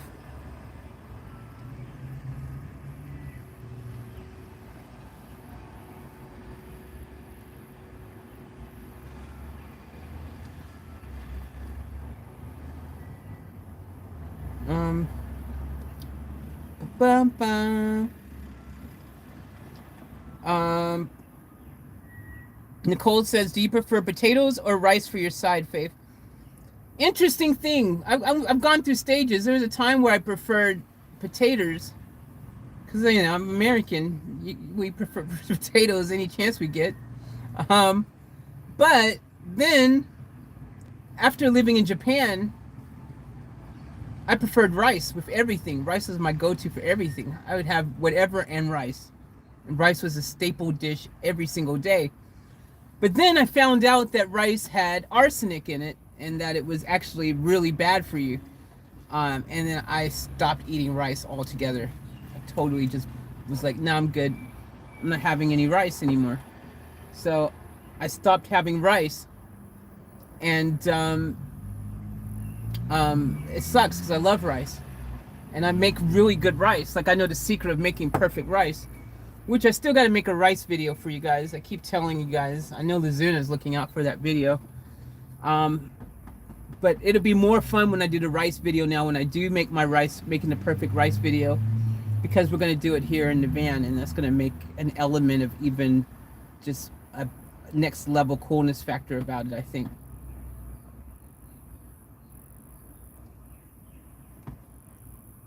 Yep, Donnelly, I've had Boston Market. Slow fast food, yep. Boston Market is good. Boston Market's really good. Yeah, absolutely.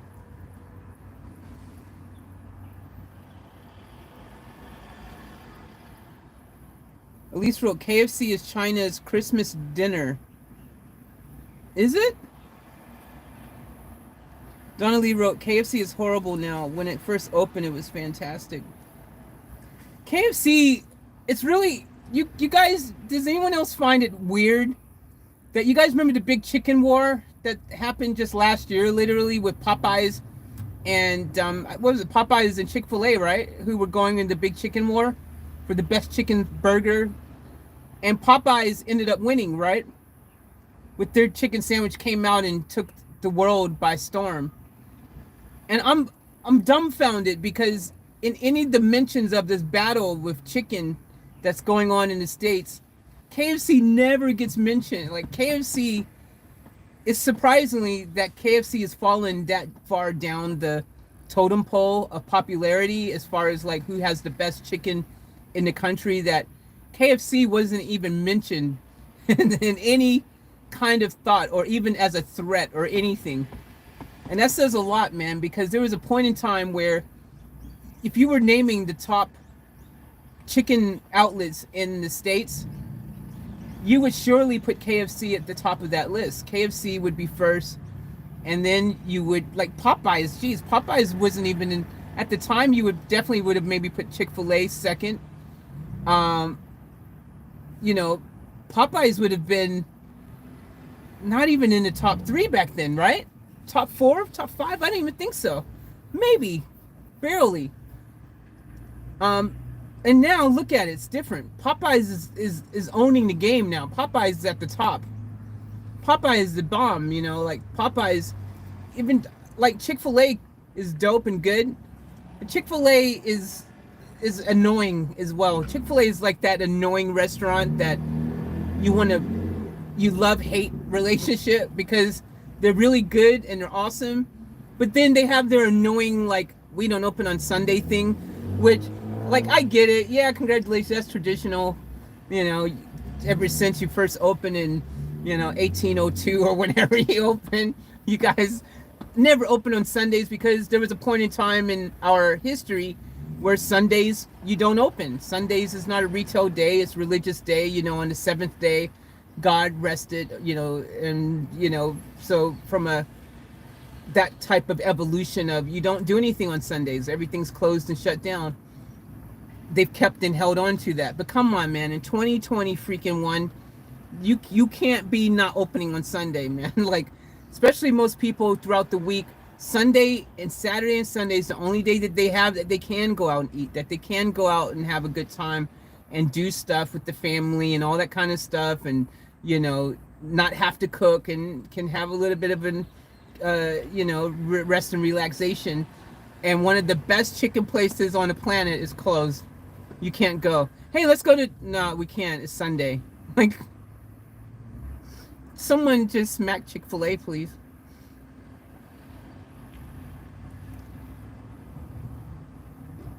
Victor says I prefer Popeye chicken. Popeyes is running the game now. Popeyes is running the game. I'll be excited when Popeyes comes over to Australia. I heard a rumor that they're coming. I heard Popeyes is coming next year. In a matter of months. Five Guys is finally coming to Australia, to Sydney. I can't wait. You know I'm going down to Sydney when Five Guys opens. I'm gonna be the first one in line there because I'm embarrassed to admit this to anybody. I can't believe I'm gonna even say this, but guys, I've never been to Five Guys. I know, how is that possible, right? I've never been to Five Guys. I can't believe I say those words. They just don't even sound right for me to even say. I'm a true burger lover. I've never been to Five Guys. Apparently, Wahlburgers is coming to Australia as well. They got a deal with Cinema Max or something here, and they're going to start having Wahlburgers here as well, which is pretty dope. So I'm super excited about that. So So all these places, are finally coming. They had Little Caesars here for a while. Little Caesars Pizza was in Sydney. They had quite a few stores, and they freaking completely just messed it up. They freaking ruined Little Caesars name, branding. Like, it just crazy how bad of a reputation they ended up having, to the point where they ended up going bankrupt. I heard the guy who started, that got the franchise license to open up over here, who I actually met the guy when he opened his first store up. Because I was there, when Little Caesars first opened in Australia, their first store, I was there, dude, when they first opened, and I met the owner who see, that's the thing, when they first opened, the owner was in the one and only store, and he was hands-on and working there. Then he started trying to franchise and open up a bunch of other stores, and then he wasn't there in the scene anymore, suddenly disappeared. Apparently, the last I heard, allegedly, was that the company went bankrupt and he suddenly disappeared. He's MIA. No one even knows what happened to the dude over here. So just Little Caesars had a great opportunity here. They could have been a real contender, because Domino's, everyone loves Domino's and a cheap pizza game and everything, and Little Caesars has that same formula. And they were doing good when they started. Everyone was talking, all the awesome, because they were doing all the awesome things that we've come to love about Little Caesars, man. Like, you guys know, if you've been to Little Caesars, Little Caesars game is on point. And I actually prefer Little Caesars to Domino's. I think Little Caesars is better than Domino's. But freaking gone. Missed opportunity. Now they're gone. When they closed up over here, they had like about, I think 15 stores, 10 to 15 stores, and ended up just missed opportunity. All of them were in Sydney. That's the other thing. He decided to open up only in Sydney. All the stores were open in Sydney. Man, he didn't need to do that. He should have started out with 1, maybe 2 stores in Sydney, kept the original store he had because it was doing good, and then open up another store, closer where the action was, and then open up one in all the major cities, man. Should have opened one in Melbourne, one in Brisbane somewhere, man. Gold Coast, Logan, yeah, Logan would have been a good place to open one. Logan, they would have killed it. Logan's a great area to open fast food of any sort. It's the area where you got a great huge demographic of people who, there's a lot of people who like to just get that quick, fast food fix over in that area. That's where I want to open one of my franchises when I do attempt to reopen my brand again. Whenever that happens, whenever I'm able to do that, I'd be looking in the Logan area. Logan definitely would do well. Logan, Ipswich, all that area out there, it's the right area for fast food.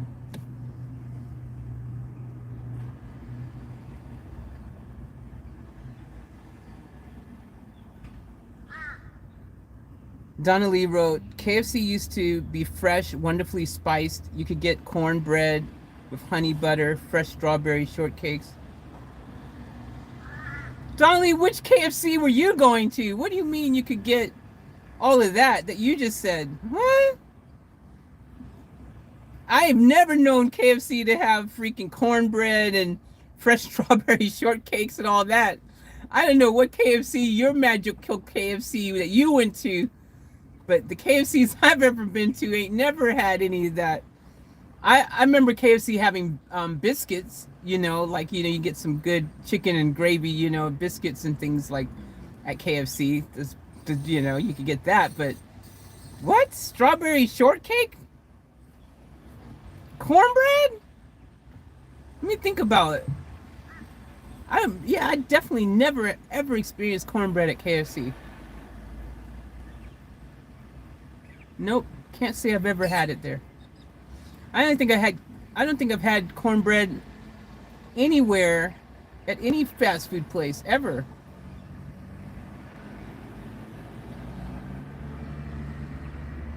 I don't know.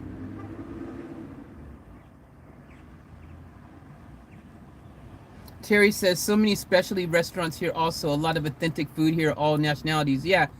Terry, that's the thing, man. Like, that's what people understand. Like, see, over here in Australia, like, it's more of a population issue. Australia is multicultural. It's just like back in the States, like Australia is even more so maybe multicultural here, or very accepting of multicultural what's the word I'm looking for? Culture? No. Yeah, culture, food, things, nationality, whatever. And I tell you, Australia though they're limited by population, so I think that has a lot to do why there's not as much choice here. Again, it's just back to the population being 25 million people on a continent, on a huge island. It's bigger than any, it's like one of the biggest countries in the world. Huge continent, but most of it is uninhabitable. Most of the people live, you've got your major cities. There's like, again, three major, like proper major cities that have over 1 million people. Well, actually it's four. WA has 2 million or something, I think, if I'm not mistaken, 1 million or 2 million people. Over in Western Australia, or Perth, I should say, specifically. But Australia, you've got your, you've only got like 7 states or 6 or 7 states, with your major cities being 6 or 7 major, the main cities of each of those states. And that is where the population is, and it's all around the coast. Most of the inland of Australia is uninhabitable. It's just dry, barren land. So you talk about a population that is, our population of 25 mil is California. You know what I mean?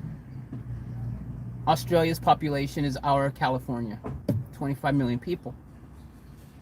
So in a country this big and this size, and most of it again is not, producing anything, it's not growing vegetables or anything, it's just dead land.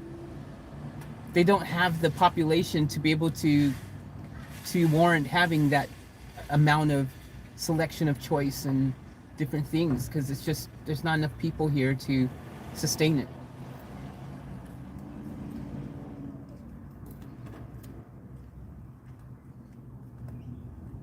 Elise said BK should have become burger royalty. Yeah, they could have did that. That would have been a good play on their name. It's so different. Like, I remember I came here, I didn't get it. I was like, how does Burger King become Hungry Jack's? Like, it's not even related. It's like it's like calling an apple a freaking tire.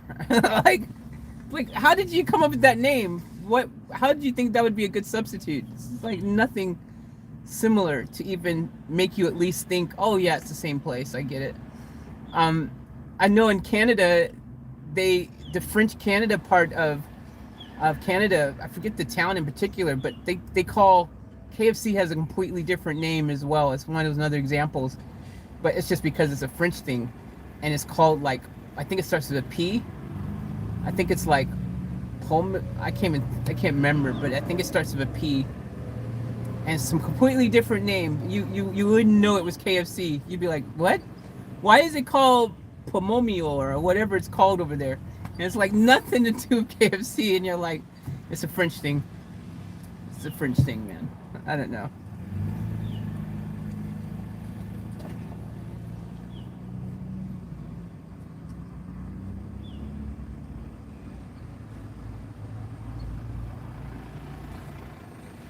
Elise, there's no In-N-Out in Australia. Funny thing, so with your comment here, you said, I wonder if you had the In-N-Out, if it would be down and under. There was a place in Sydney that tried to open a play on words and call it Down and Out or something like that. They tried to play the words of being in and out, but calling it Down and Under or Down and Out. Like, they played the words like that. And In-N-Out found out and sued them. And this is all recent. It's happened in the past 6 to 12 months. And order of a cease and desist. So they had to stop doing it. They had to change their name and their whole concept, because they literally tried to steal it off In-N-Out. In-N-Out did do a pop-up restaurant in Sydney. They've done it a couple times now. The line was out of the freaking world. And unfortunately, it doesn't look they'll ever open out in Australia, though, because of In-N-Out's own, again, another little Chick-fil-A type of scenario where it's a restaurant you love and you hate at the same time, because it's a family-owned business, and their argument is to keep In-N-Out's consistent product and keep it exactly how they've done for generations. They do not want to they do not want to franchise In-N-Out out. They want to keep it within the family. So they won't franchise In-N-Out. In-N-Out is solely 100% family owned.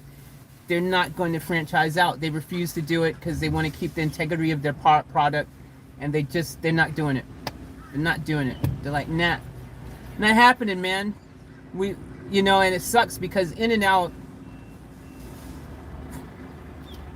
is so good, and it's so simple, the menu, that makes it even that much more better, because it's like you go there and you know exactly what you're getting. It's super easy. The menu is consistent. They haven't decided to put 18 million things on there.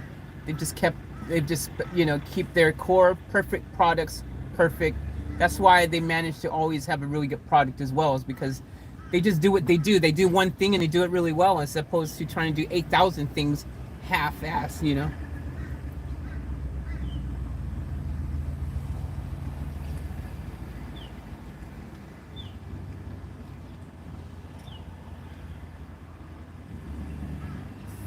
Yeah, Cassie goes, bloody oath, babe.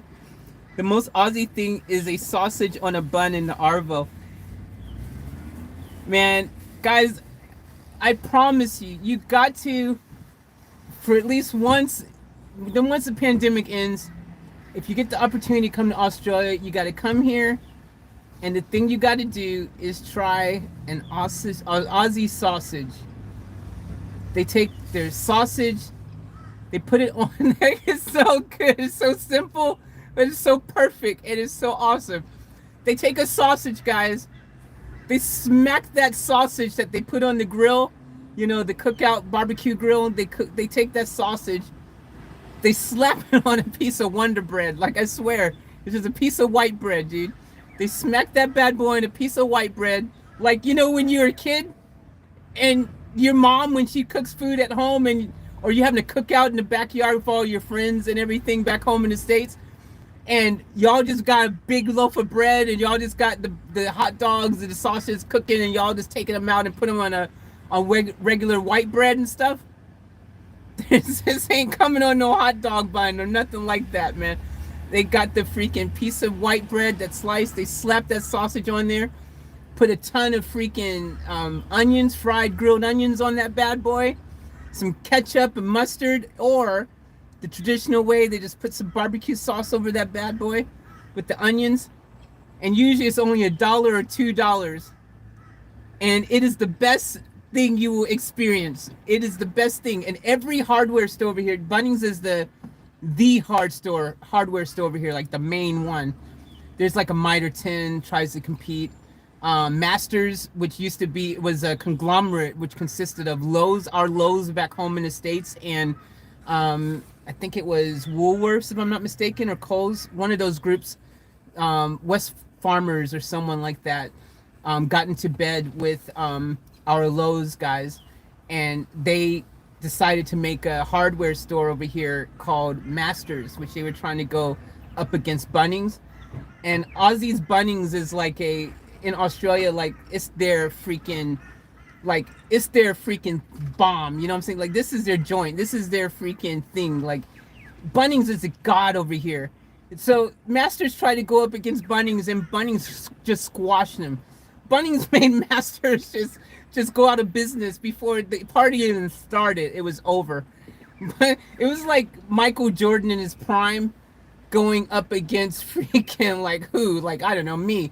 It was no competition. Bunnings just killed him. And I think the secret power is because they didn't freaking sell the dope sausages out front. If Masters would have had sausages out front for a gold coin donation as well, Masters would have had a better chance. But it's so funny because Bunnings is god over here, and those sausages are freaking just so good. Everyone, doesn't matter who's cooking them. They're different organizations making the sausages in front of the Bunnings every week. It's not even the same company every time. It's different organizations. And you know, the cool thing that's positive, you know, like the money that they raise for these organizations from these sausage sizzles, it goes to a good cause. You know, like it's money they raise for their different organizations and things like that. So it's super dope. They don't even, it's not even a most of the time there's no set price. They don't, it's not like, oh yeah, you want a sausage, $4.95. It's not like that. It's like gold coin donation. Whatever you feel like is a good idea, what you think you want to pay for this sausage, drop it in the freaking little thing and we got you. Best thing ever. I'll do it one day, guys. One weekend, we'll go to Bunnings on a Saturday or Sunday, and I will get the sausages. We'll do the sausage sizzle. I'll show you guys. So good. Elise said, why didn't they just call it Burger Queen? Right? That would have worked too. That would have worked too. Why not? Exactly. Or Burger Prince.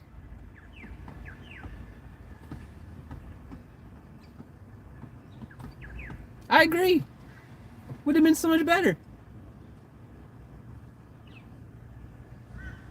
Chris, what's up, Chris? Welcome to the live stream. Chris says, hey, Faith, nice van. Thank you. Van is looking pretty good. I'm enjoying the van. Starting to get really, you know, comfortable in the van and getting used to it. And I'm enjoying the experience. I slept really good last night in here for the first time. Last night was the first really good sleep I had in here on the whole week. And it was fantastic because I literally just was able to just doze off like normal. Like I last night I wouldn't have known I was in a van. I could have been anywhere. It just was such a good sleep. Game changer. It's this quilt. Game changer. So cozy, man. So cozy. I'm excited thinking about it. Janelle said, call the airport, Faith. Cool. Burger King info. Yeah. I want to know. Did anyone figure it out? Tell them.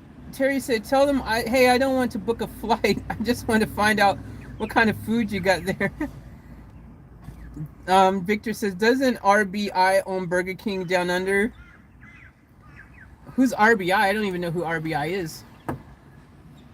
I have no idea who owns it under Burger King here. I mean, there's like a big company that owns a bunch of fast food chains.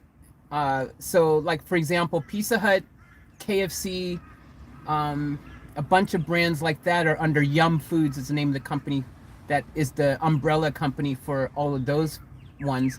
I'm not sure if Burger King is just solely Burger King and they don't have an umbrella of other, you know, a bigger company that has a whole portfolio of other chains like Burger King and someone else or whatever under. I'm not sure. Burger King might just be riding solo, which makes more sense to me. I think it's just Burger King Corporation.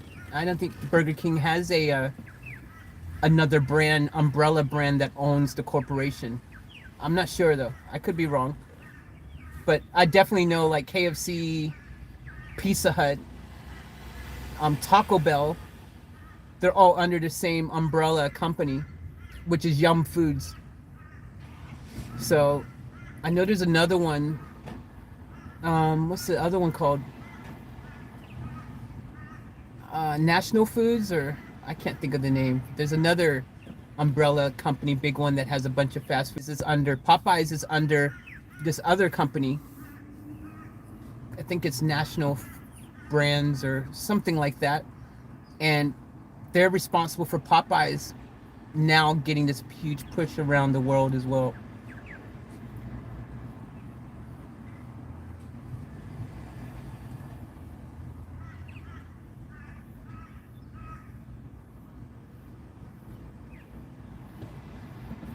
Victor says, use rice and as it absorbs the water, just throw it out for the birds.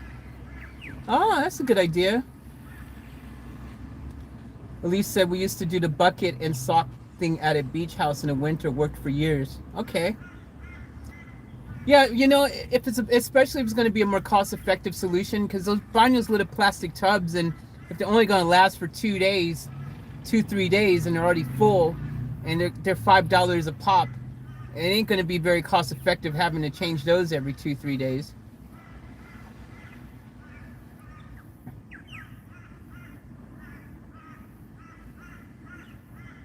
Terry said Popeye's chicken drenched in that hot sauce they got there.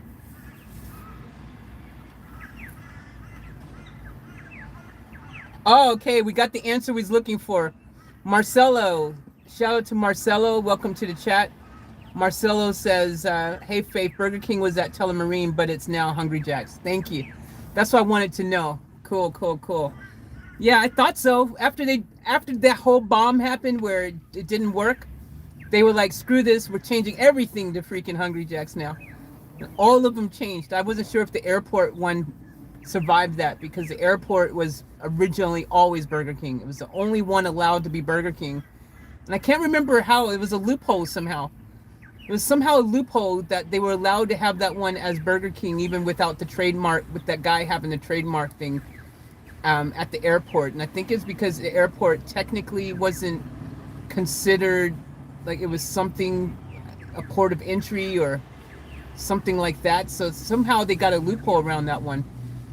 But yeah, after that whole fiasco, they were like, nah, everyone's Hungry Jack's now. It was like an Oprah moment. You're a Hungry Jack's, and you're a Hungry Jack's, and you're a Hungry Jack's, and you're a Hungry Jack's.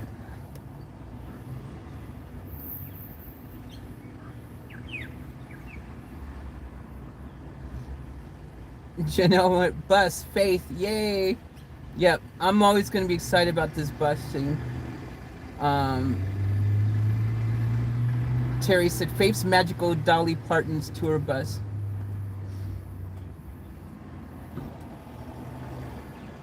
Terry said, I love the authentic Mexican tacos here. Donnelly said, save the planet combo. Yes, I remember the first Earth Day celebration. For some reason, we buried a car.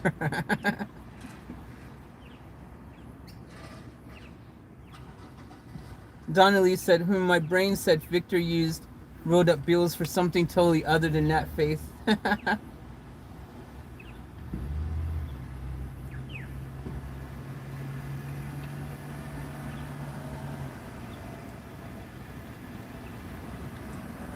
Elise said, Faith, can you edit a video compilation of your Mickey D's videos and send them to them? Your wish may come true.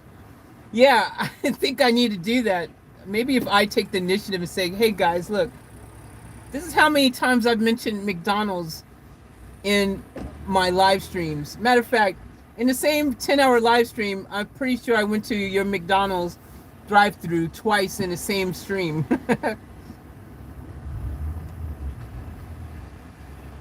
Nicole said, at least mukbangs are huge in Korea. That's where they originated. The name mukbang came from Korea. Food eating show. That's what it actually means.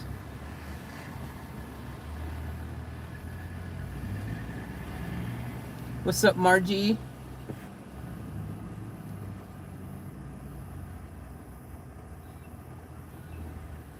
Nicole said, I would love to join van life except spiders.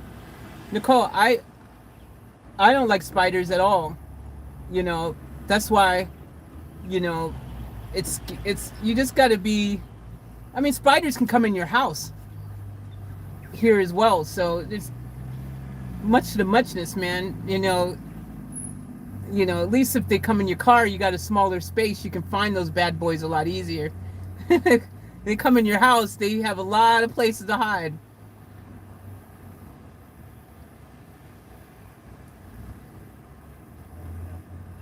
Elise said, I've been looking for a business partner. I do the shopping and mixing and packaging. I need someone for the computer and paperwork, which I'm not good at. Yeah, Elise, if you can, my advice for you, from my experience, after having had business partners in the past a few times, if you can do it yourself, do it. Don't get a partner.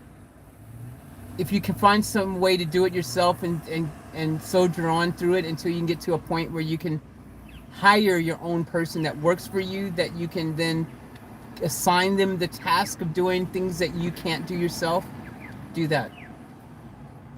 Business partners, from my experience, it just never works. It's a pain in the butt. It never works. Your expectations never get met. Things never happen the way you think they're going to work. And next thing you know, you're freaking sitting there feeling like crap, you know? But teach their own. Maybe you get lucky and you have a good business partner, but I've never experienced. It always ends up bad. And especially if it's friends, like never ever take on a business partner, even more so anyone who's a friend or family or close person or lover or anything like that. Never do it. Keep your business and your personal life separate in those regards, because then not only do you have a business that usually ends up blowing up in your face and failing and becoming an issue, but you lose a good friend as well. You lose your friendship or your relationship or your partner, your friend, family, whoever, you know. So avoid it if you can. Margie says, Faith, have you seen the mirror spider today? Yep, and it's gone. It did not come back and build a new nest, so we blew that sucker out of there.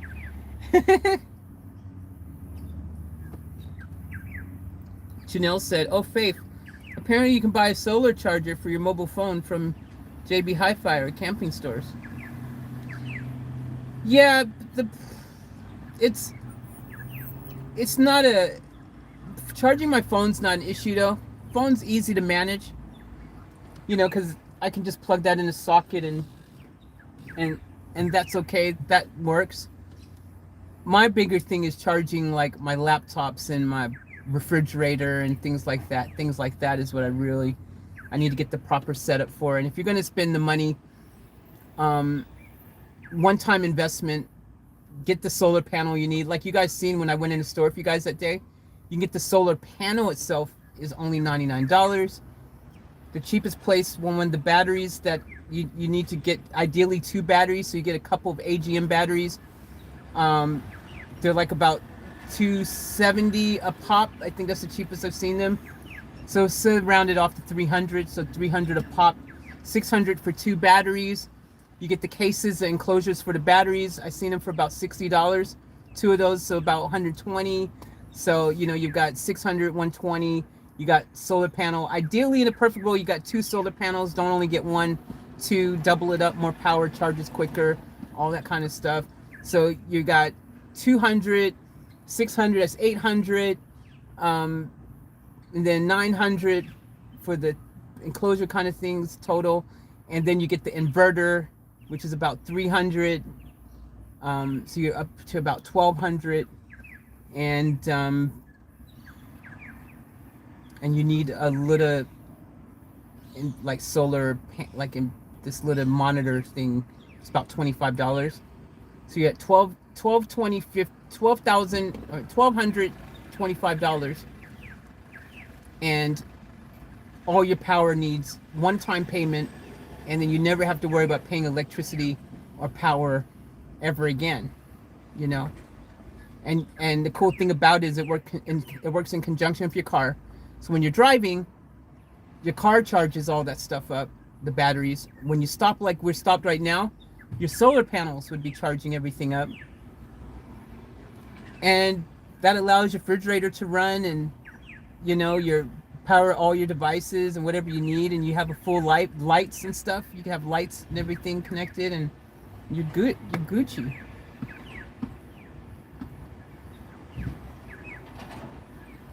Rare Bond said, being an excellent chief of Cajun and other wild game dishes and being a fan of fish dishes, forget to chef, I mean, Vic's got a recipe, if I'm not mistaken. I've got a few slow ideas. Vic says, I love to eat out, yet my lady's not here yet. Rare says, my sister lives part-time in New Zealand and calls herself a Kiwi. Hope that's a good thing. Yeah, Kiwi's what they, you know, it's the cool nickname they have. They all love it. It's not an insult in any way.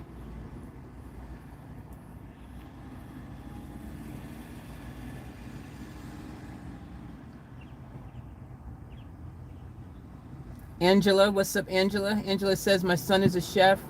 Nicole goes, my hot dogs. That's cool that your son's a chef. I bet you get spoiled.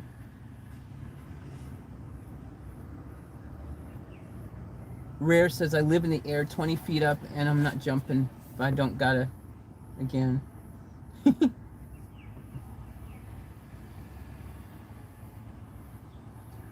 Terry says, I'd love to go to Denver and hit up some of the restaurants there. Colorado has a bunch of good food places, I've heard. As a kid, like I said, I was born in Colorado. I lived there until I was 8. So my memory of what was there, we did go back and visit once when I was about 11 or 12. We went to Colorado and spent some time there a little bit.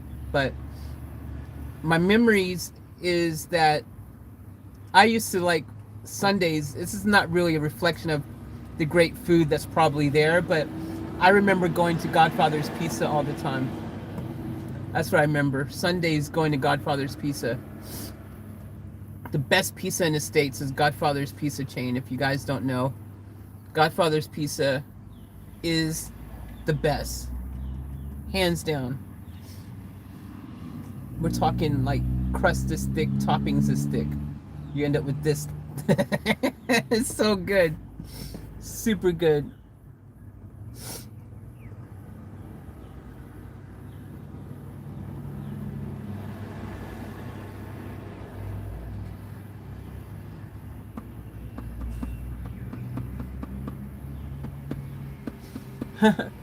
Nicole says it can't be bad in Japan because people live forever. Talking about the arsenic in the rice. Yeah, it's very interesting how people in certain countries eat a lot of rice, like in Japan, but yet they live into 100 and plus, and they eat rice 3 times a day, and I don't know.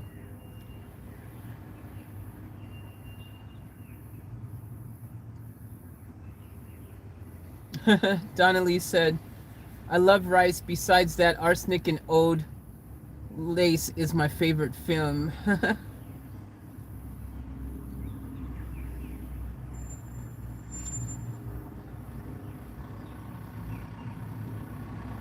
Joseph said, hey, Richard Branson is currently wrapping up the purchase of Island number 2. Joseph, how do you know that? Were you best friends with him too? Jeez. Is everyone best friends with Richard Branson? Am I the only one who isn't friends with him? Janelle said, oh, so Popeyes is a food store.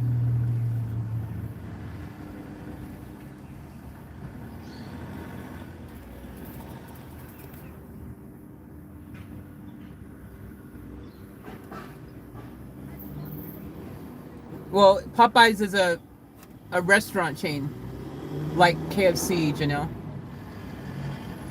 Victor says 2. He owns 14 that I know of. Jeez. Because, one island is just sometimes not enough. Not even 2. Sometimes you need 14 islands. Talking from experience.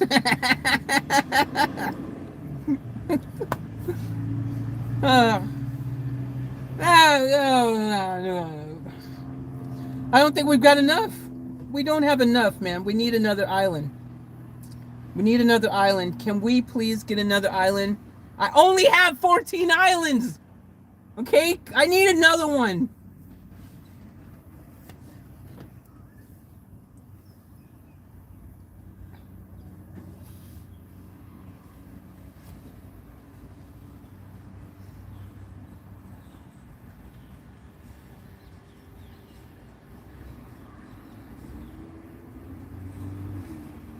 I'm so behind. I'm like 30 minutes behind in the chat, trying to catch up reading through all of your comments. Why am I so far behind? Why can't I catch up? You guys are like writing tons of stuff. I'm going to start scrolling through a little bit quicker and skipping some of this stuff here because I'm trying to go play by play back through everything that you guys are saying, but I'm getting further behind. I'm like 30 minutes, it's 3:32, and I'm reading comment that came at 3:03 p.m. Donnelly said, I am old, Faith, remember that. Oh yeah, KFC even sold whole pies, baked beans, green beans, collard greens. Donnelly, what are you talking about? KFC KFC sold whole pies, baked beans, green beans, collard greens. That's the KFC I want to know about. I want to. Can someone please build a time machine for me so I can go to KFC and freaking visit when they had collard greens, whole pies, green peas, baked beans.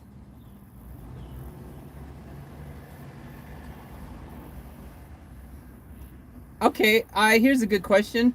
How did you end up living in Australia? Good question, Well, I actually fell in love with an Australian girl, and I met her in Japan. And well, okay, there's a little bit more to this story. My first Aussie girlfriend I had, suddenly I went through this stage where I had Aussie girlfriends. I didn't know how this happened. So I had Aussie girlfriends. My first Aussie girlfriend tried to get me to come to Australia, and I said, nope, not going. No, no, no. I can't go. Because at the time I was signed to the record label. I had my whole life over there. It was my home and my work and my life and my everything. I wasn't leaving Japan. So I didn't go. Second girlfriend tried to get me to go to Australia, and I said, no, no, no, not happening.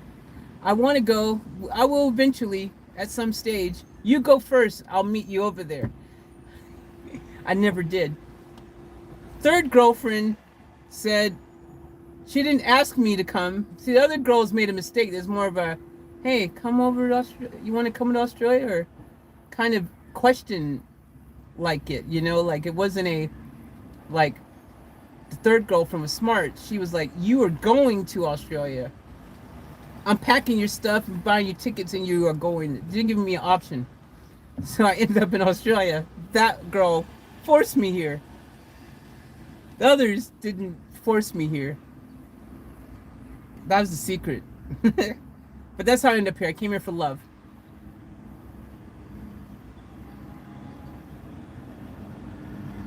Macau, what's up, Macau? Macau wrote, hi, Faith, I just woke up. Australia's outback everywhere. Yep, everywhere is outback. It doesn't take long to get to the outback in Australia. Like, literally, it doesn't matter where you're at. The outback is just a 2-minute drive out from the suburb, wherever you're at. I swear to you. We could be in the outback. From where I'm at right now, I know exactly where to go to be outback, where nothing exists, in a matter of minutes. Just like that. Boom, we're there. Outback.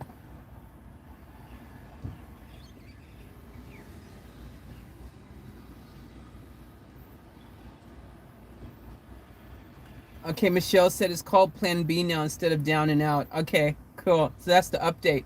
So In-N-Out Burger place that tried to clone In-N-Out, they changed their name to Plan B. Well, hey, sometimes you got to go with Plan B.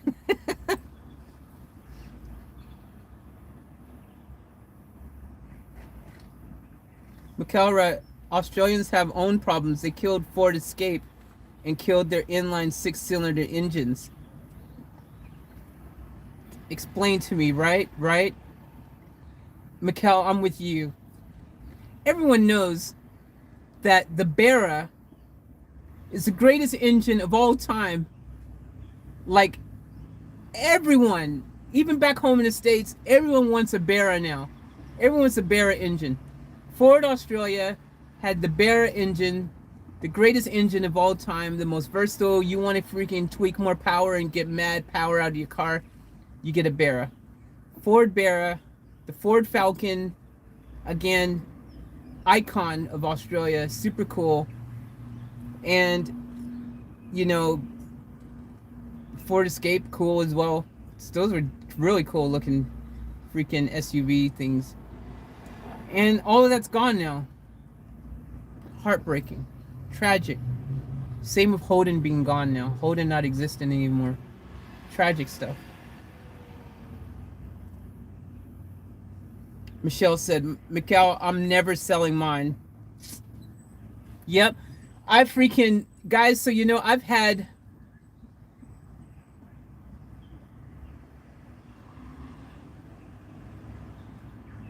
I've had 2 Fords, BA Falcons. Yep, I've had 2 Ford BA Falcons. I've had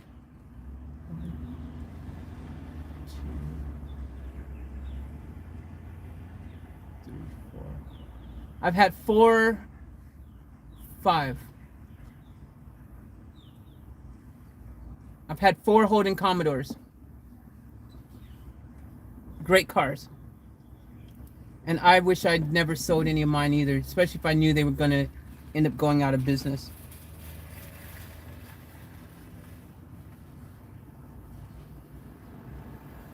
Exactly. Janelle goes, you cannot go to Bunnings and not have a sausage on bread. It's a must-have.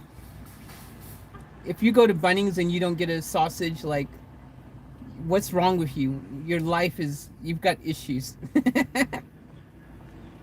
Kelly says, my new phone sucks. My new phone sucks too, Kelly, but that's because you guys seen it propel itself off of my freaking tripod thing that was holding it, and then now it has big chunks out the corners of it. My new phone isn't the phone it once was now.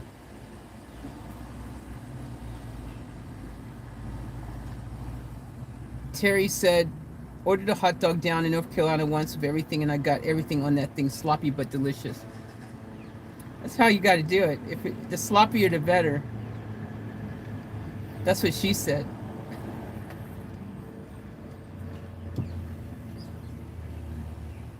Kelly says, my phone bumps me off and won't reconnect.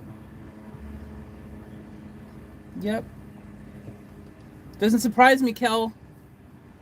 They don't make phones like they used to.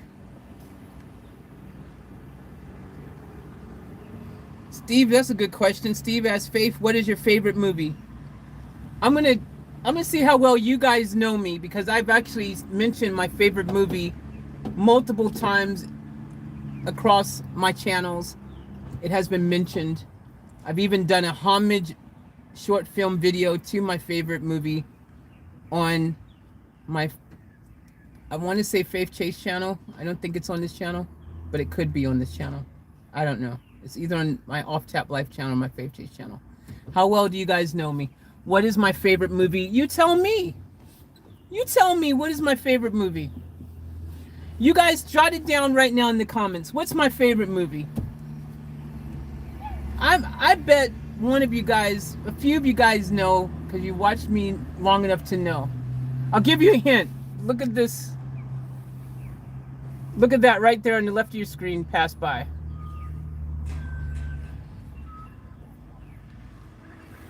If you can't figure it out after that hint and knowing what I freaking roll in all the time, what I love, I'm gonna be shocked. What's my favorite movie, guys? You tell me. Thank you, Victor. Boom! Booyah! Fast and Furious, man. That's my favorite movie of all time. That's my favorite franchise, my favorite movie. Fast and Furious.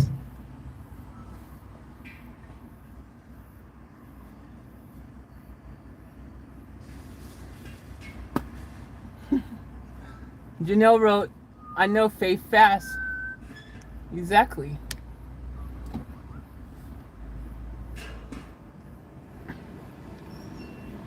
You guys, that was an easy one.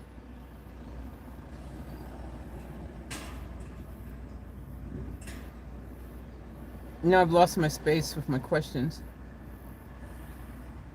I've almost caught up with all the questions anyways now, it looks like. Michelle wrote, upgraded to a bus. Hell yeah. Skirt, skirt. Shout out to Victor. Got a bus. Janelle wrote, good to see you so happy, Faith. I'm feeling good. I had sleep. I had a full night's sleep.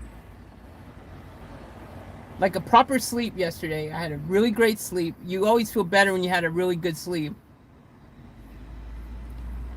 And I'm getting a bus. Well, what's not to be happy about?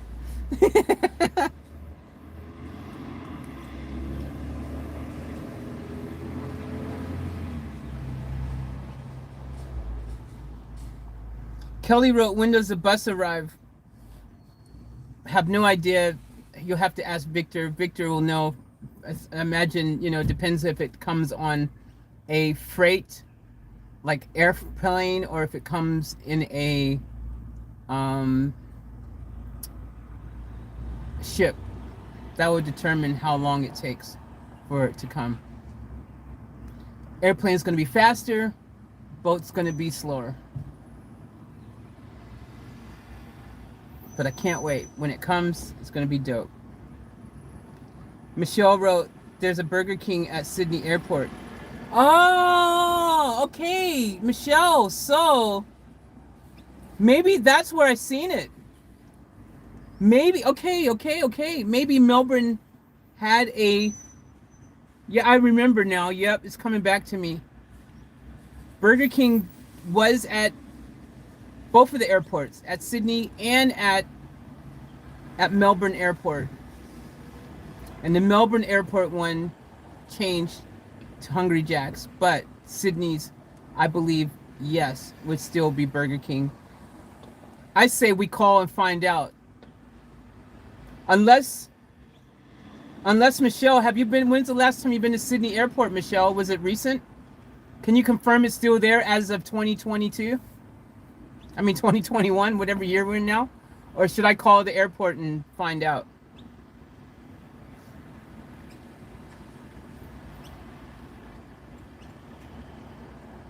Janelle says Victor's still working on that. Kelly. Mikkel wrote, Faith, what Australian singer is your favorite? Boom! Another one that if you guys watch my past reactions, you will know, because there's a great story. This is another one for you guys. OGs to the channel will know. But this could be a tricky one because you may not know, because I do so many reactions. Actually, no, I actually don't even know myself. Actually, not. I might be wrong. I actually, now that I think about it, I actually might have two favorite Australian singers. Yeah, no, that's not straightforward, that one. I'm gonna have to just answer that now. Okay, technically I have two favorite Australian singers, if you want to be really technical about it. I don't have only one. John Farnham, yes, yeah, that's the answers. Okay, Jazzy has both of the answers there. That's exactly right.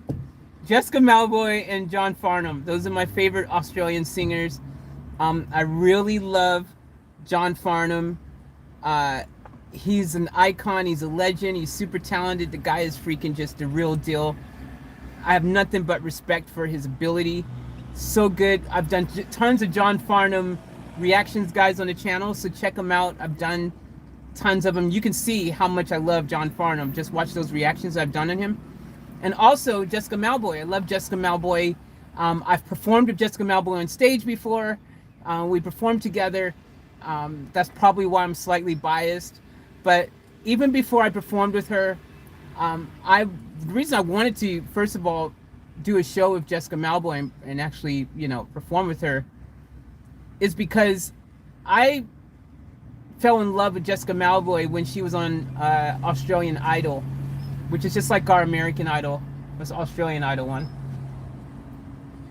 And she performed on there and she freaking just killed it. She did an amazing job. But as luck would have it, from memory, she didn't win Australian Idol, but she still ended up getting a record deal in a back behind the kind of way, like she ended up still getting a record deal. I'm pretty sure she didn't win it. I can't remember. I don't think she won, or maybe she did. I'm getting confused now. She won or she didn't win. I think she didn't win, but she still got a record deal. Ended up putting her single out. But anyways, long story short, or maybe she did win. I can't remember, but anyway, she put out her single, and it's called "Because of You."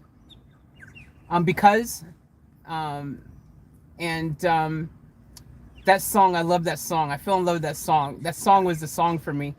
That song is so good because okay, I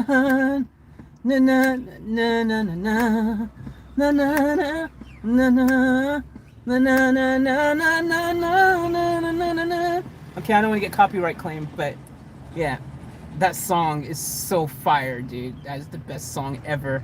And you watch the video and you listen to that song and you just, that song is just so good. So good. So, anyways, that's how I ended up really like going, man, she's just incredible. And on Idol, she was awesome. But that single put me over. That single is just the song that became my favorite song. Was that song? I've done a reaction to that song and a lot of her stuff as well. Check out my previous videos on this channel, guys, and you'll see.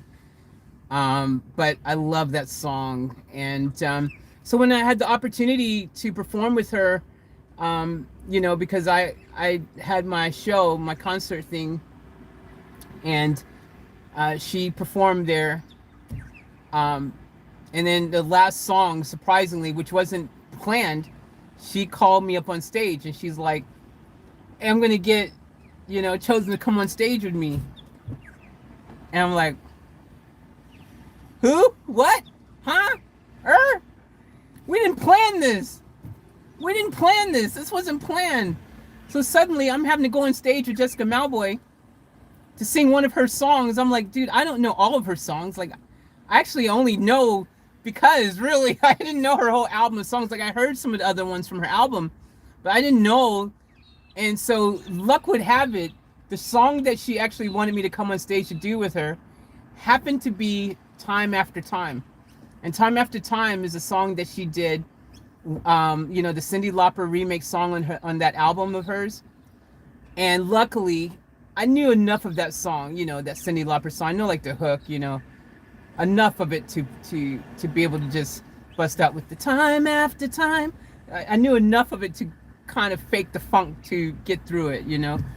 But yeah, man, that was cool, you know, being able to perform for her on stage. That was super dope. Cool experience. So those are my two favorite Aussie singers.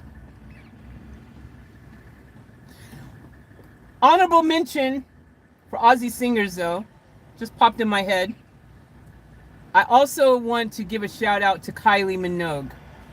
Can we all give a shout out to Kylie Minogue, because she is also an icon, legend in Australian music, and super awesome.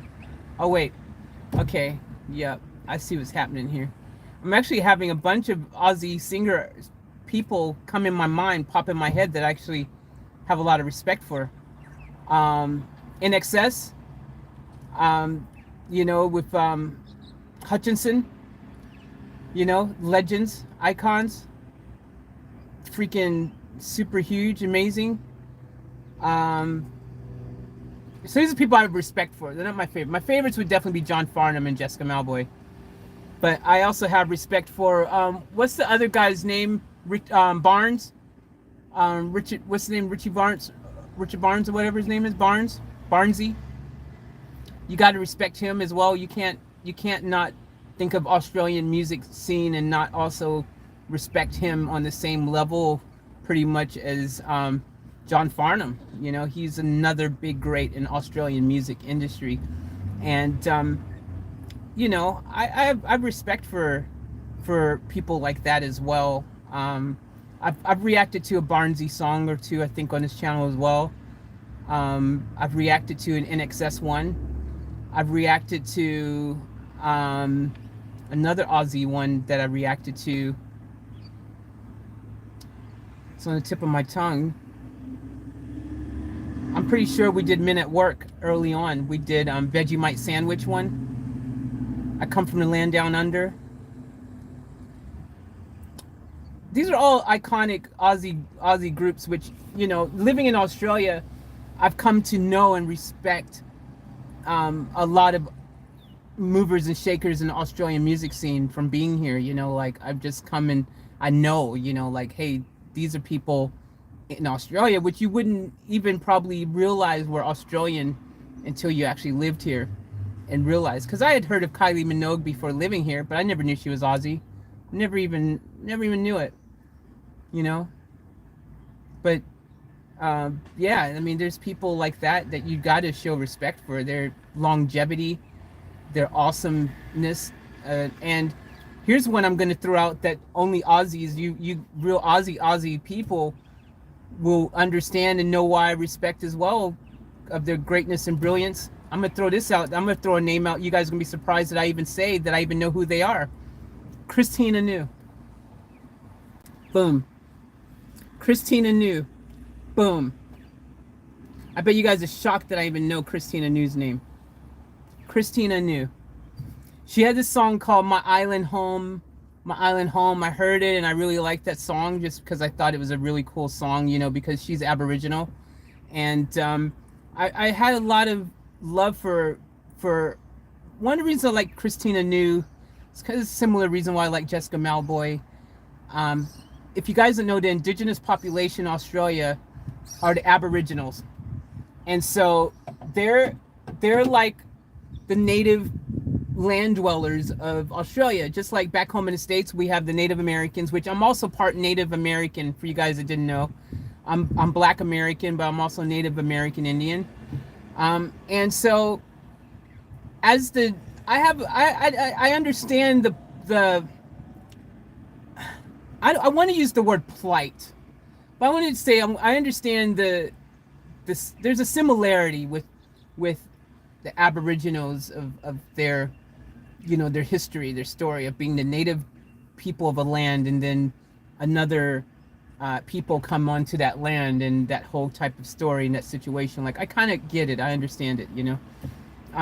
Similar, you know, for our Native American Indians, like, you guys know, this is all not secret stuff. It's nothing that anyone needs to get upset over or be embarrassed to talk about or get ashamed about or get funny about, because it's something that just happened. And I'm the biggest advocate for, this is why when you guys see, this is the thing, if you guys are on my Faith Chase channel, you ever watch my reactions, a lot of my stuff on Faith Chase channel, because I do a lot of country kind of hip hop, and even country, there's been like straight on country that I do on my Faith Chase channel, really because of Ryan Upchurch, because he's a versatile artist. He does country rap, but he's a country singer. And I have a huge following on my Faith Chase channel of you know, people who love that down south, that southern, that country, that kind of vibe, that element. You know, a lot of people, a lot of fans down in Tennessee, places like that. I have a huge following on my Faith Chase channel. And one of the reasons I do, and this is very important, this is one of those things like I really love to talk about, because I want to explain to people something really extremely important about me, is that, and this all goes hand in hand with what I'm saying about Native Americans, Black Americans, Aboriginals, all this stuff, is that for me, my opinion, and it's just my opinion, I believe that all these things that happen in history, first of all, they happened. Okay, get over it. It happened. It's a reality. It happened. We shouldn't be afraid to talk about it. We shouldn't be afraid to express it or to even live in it. But that being said, we should not dwell on it. We shouldn't be stuck in the past, because it's happened. Get over it, move on, right? But with that being said, I respect and understand both sides of the arguments. I get it. I see both sides of all these stories. I get it, because I'm very open-minded to all these things. And as someone who I grew up a military kid, okay? My dad was Army. I had the privilege of traveling around the world, and I had the privilege of seeing all sorts of people. I had the privilege, because I grew up the way I did, I was the only, like sorry, I'm exaggerating a little bit. There was possibly two or three other Black American kids in my whole school. I was the only, it was mainly only me though, like, as far as I remember, there might have been one or two other Black American kids, but it was mainly, I like to think I was the premier Black American kid of I was the token Black kid. The other two were there in case I didn't show up. I'm just joking. I'm being funny. But anyways, my point is that my whole school was all white kids. Okay? I grew up, because of being a military kid, actually, a lot of times I was always surrounded with only white people. All my friends that I ever had in my life, my closest friends that I've ever had or known in my entire life, have always been white. Okay? And again, I'm Black. So the fact that I can sit here and say I've had tons of friends that were white and say that without any type of hesitation of thinking, wait a minute, but one of my friends had a freaking Confederate flag prominently in his bedroom. One of my friends prominently used to wear a belt buckle with a Confederate flag on it. One of my friends had a truck that had a Confederate flag in the glass window. Me, myself, and a bunch of my friends as kids had Confederate flag General Lees that we used to play with. My point is, these kids were not racist whatsoever. The Confederate flag did not make them racist. They weren't racist at all. 0% racist.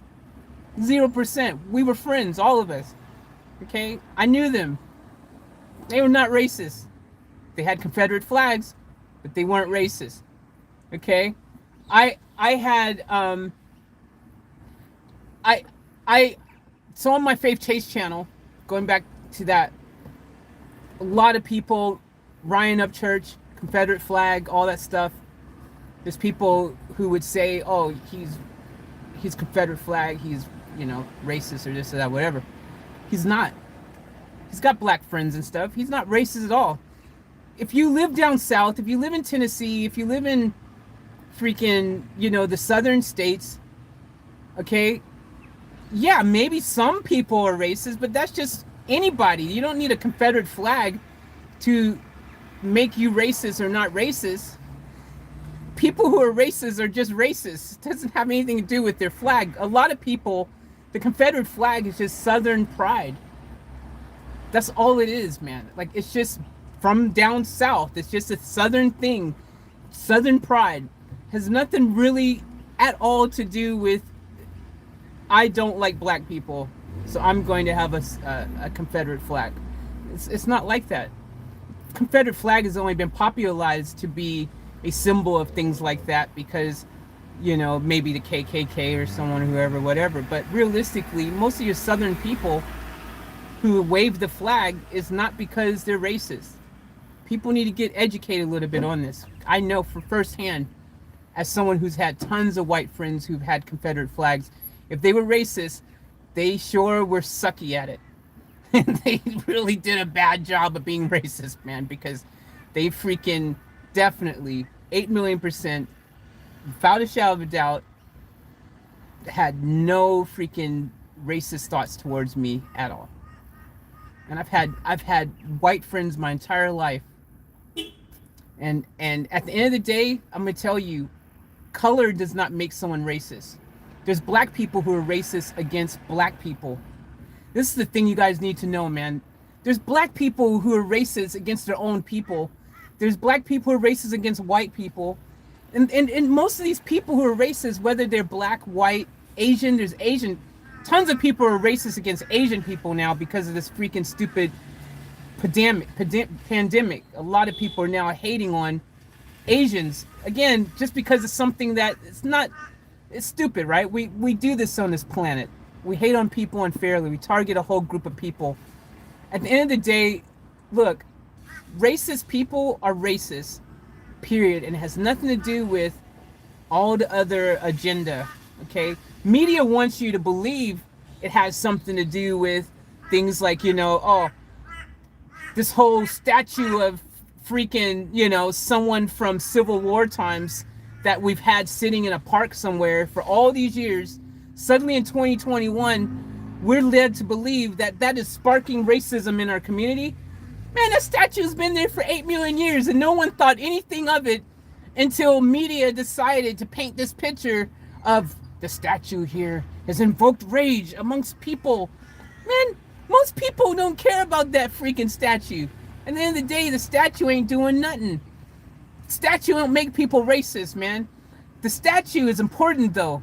I want those statues to stay personally because they're a reminder of our history. We need to learn from where we came from. That's the only way we will grow and become better moving forward, by knowing where we came from. Why pretend like it didn't happen? Don't be in denial. That crap happened. But don't dwell in the past about it. Get over it. When you spill freaking When you spill milk on the floor, lame example, but you guys get what I'm saying. Do you sit there 5 years, 10 years later and go like, I can't believe I spilled that milk 10 years ago. It still haunts me. No, you get over spilled milk and you move on. Why are you dwelling on it still? Learn from it. Don't be so clumsy. Don't spill the milk on the floor and move on. Like, don't dwell on it. Let go of these negative attachments. That's the problem in our world. People holding on to all this negativity. They're holding on to all this crap. And it's like, dude, get over it. It happened. Let it go. And so this is why I respect people like Christina New, people like Jessica Malboy here in Australia, because I see them hands-on, not letting the past slow them down. It hasn't kept them from moving forward and going out there and showing that in 2020, 21, whatever, Christina New was earlier times, early 2000s or whatever she was doing her grind the most, that the past is in the past. And hey, look, we have opportunities now in 2021 to get out there, to use our platforms, to lift our voice, to freaking move forward and to live our life to the fullest. And instead of dwelling and wallowing in the past and crying over spilled milk. That's how I look at it. That's my personal opinion. And to each their own, man. Like, you all have the right to feel and think how you feel. But my own experience as a black person who's part Native American Indian, I've never experienced the things that people point out to be this big issue. They're not issues to me. I don't see the world that way. I don't see the world that way whatsoever. Racism, in the world, you've got good people and you've got bad people. Doesn't matter where you are. It doesn't matter. You got racist people, you got non-racist people, you got good people, you got bad people, you got criminals, you got people who are not criminals. It's the way it is, dude. Freedom of freaking speech and all that allows for the existence of versatility, different diverse thought processes and ways of thinking and being. You can't just have one without the other. That is how the world works. It's yin and yang. You can't have cold without hot. You can't have good without evil. It's all about balance. That's just the way it is. It's the way this whole thing is set up. But at the end of the day, it doesn't make you instantly. My point is, stop putting people in categories, in a pigeonholing a whole group of people and saying all of you are racist because you've got Confederate flags. I don't agree with that. I never will. I'm talking from experience. Again, this is my personal experience based on my own life experiences, man. I've been there firsthand. I've experienced it. I've seen it. I know it. I've been around it. I myself thought the General Lee was the freaking coolest car on the planet. And I never once looked at that flag in disgust and went, ugh, Confederates, oh, racist. No, never, ever, ever. I never will. I'll never conform. I'll never be that person who just suddenly thinks that way because that's the status quo. That's what society wants me to think, or what the popular consensus is, what media is painting the picture to be. No, man. No, I'll never agree with that. That's the other thing. Popular thing was to say that Trump was racist. And I definitely know Trump wasn't racist. Trump has a lot of black friends. Trump just is good at playing the game. Trump was an evil genius, if that's what you want to call him. He's that guy who knew how to play the game and knew how to tap into. He had a goal. He wanted to win the president. He had to figure out, how do you do it? Well, it's quite easy in our country. All he had to do was go to middle America, where there's a lot of people who feel like they see. This is the thing in our country, man. I'm gonna give you guys some more knowledge drops real quick, okay? Since I'm talking about this right now, it's a really rare thing for me to go and talk about this stuff a little bit, but I just want to say this because I really feel very strongly about this. Here's a little unknown fact for people who don't know, right? Let me knowledge drop you guys a little bit. In America, sure, it's popularized that people go, "Oh, black people don't have a voice," you know. It's the popular thing, right? Black people, Hispanics, women. There's a popular, obvious thing that people look at when they think of people who are not given rights or who are silenced or who don't have a voice, or over the years there's this popular consensus of people, right? But the one group that you never hear about that actually exists, and they've told me themselves, this is the thing. You guys go read some of my comments on my Faith Chase channel and some of my videos. You will be enlightened a lot, because they've told me firsthand. And I receive emails, I receive messages from people, and they talk to me and they go, "Wow, thank you, Faith, for saying that in your video. Thank you, man. It means so much." Because a lot of white people, guys, this is going to be a freaking huge news flash for a lot of you. Guess what? There's a lot of white people in America who don't have a voice, who are ignored largely, who feel like they feel exactly like black people feel, who feel exactly like Native Americans feel, who feel exactly like freaking Hispanics feel, who feel exactly like females feel, who feel exactly like freaking probably some Asian people feel. They feel like they're the minority and they don't have a voice. There's a lot of people in the what part of the America do we want to call that area? But I don't want to say working class. I don't want to say Southern Belt or whatever they call it. But there's a group of people who, white America, who they feel they're largely ignored, and Trump managed to connect with those people, and that's how he won that election. No matter what you think about Trump, he is very smart, because he tapped into that area of people that felt like they had no voice, and Trump suddenly was the voice for the voiceless. That's what happened. That's what happened. So therefore, because Trump is sympathizing and connecting with a group of people who feel like they don't have a voice, and he tapped into that whole region of people who normally don't vote. This is a whole bunch of people who don't vote because they felt like, well, I'm not being listened to anyways, my vote doesn't matter, freaking screw it, why am I going to even bother? He connected with those people and gave them a reason to feel, hey, we finally have one of our own up there who's going to fight for us and be a voice for us. Let's go vote for him, support him, and get him in the office. That's how it all happened. If you freaking realistically look at our whole situation, it's as clear as day. So Trump just smart. He just tapped into what was going to work to get him in the office. And that was his strategy, and he ran with it. Trump's not racist.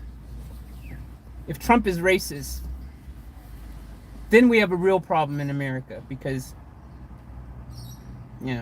Trump's not racist. He's just smart. No matter if you like Trump or not, if you agreed with him, if you didn't want him in office, no matter what you really think about Trump or thought about Trump, at the end of the day, he got voted for a reason. He was clever and he knew what he was doing. He had a game plan and he executed it perfectly. His only flaw was, the reason he didn't get voted the second time around is because of the same reasons probably why he got voted in the first place. One of the things we loved about Trump, one of the things I respect about Trump personally, is that he always spoke his mind. The one thing you knew about Trump, you're always going to get whatever he really thought, for better or for worse.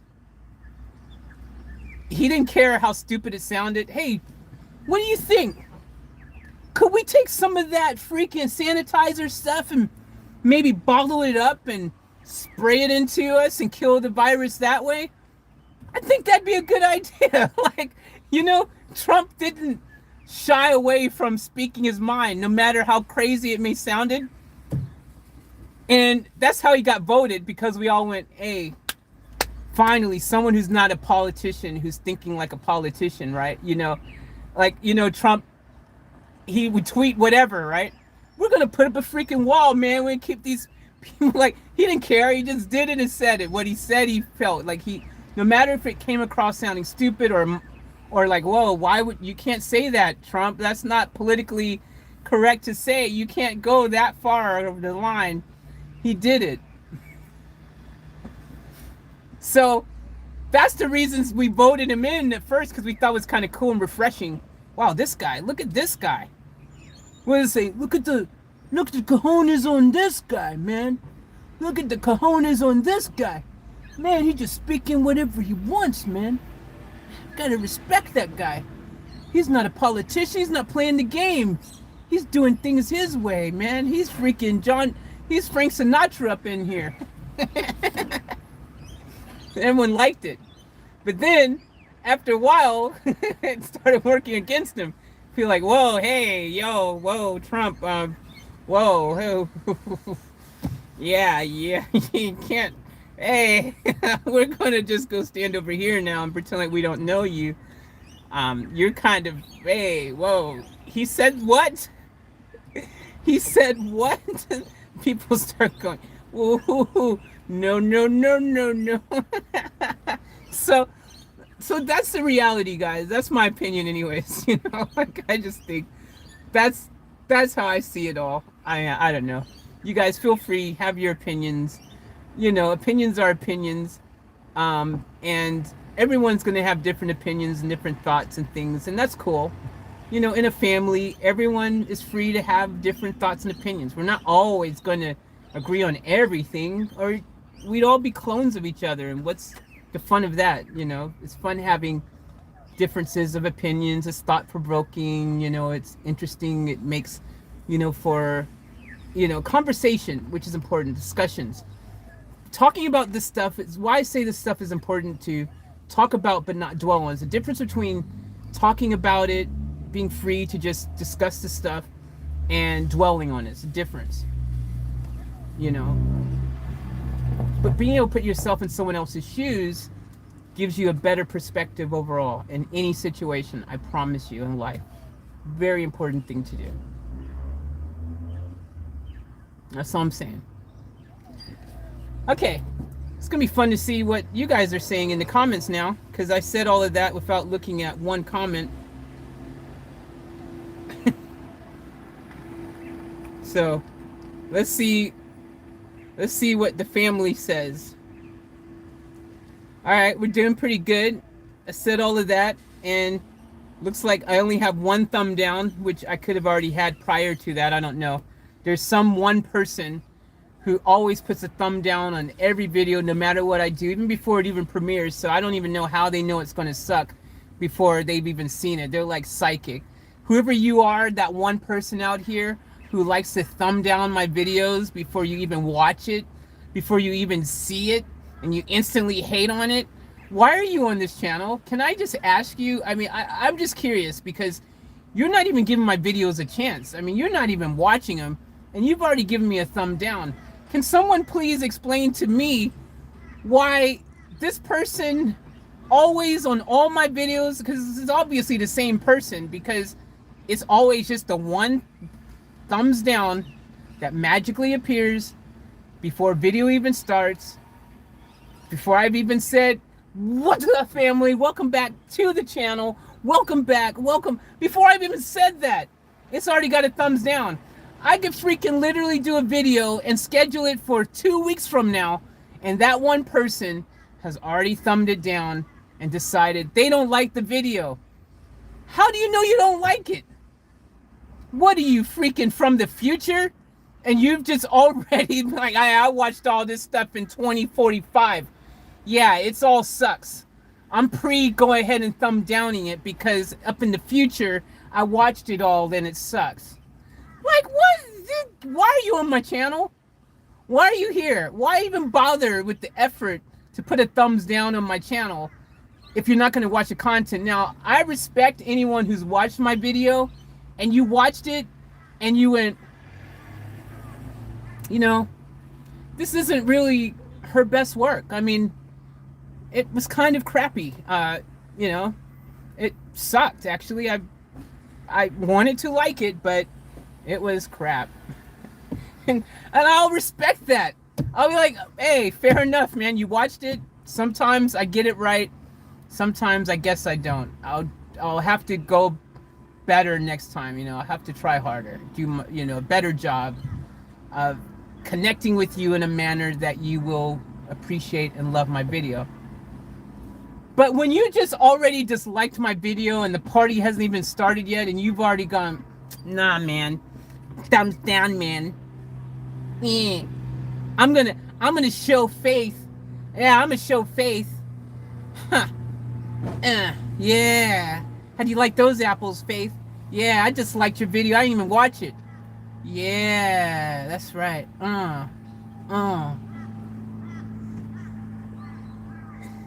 First of all, to whoever you are, since we're on this topic now, can I just let you know that that does not affect me? It does not make me lose any sleep. I do not cry. Your little thumbs down thing, I just see it as, oh, look, it's, as Randy Rainbow would say, an introllable troll. Like, it doesn't bother me. You're just making yourself look stupid. Like, seriously, can I just say that? I'm not being mean to you, but you're being mean to me without even like giving me a fair shake here.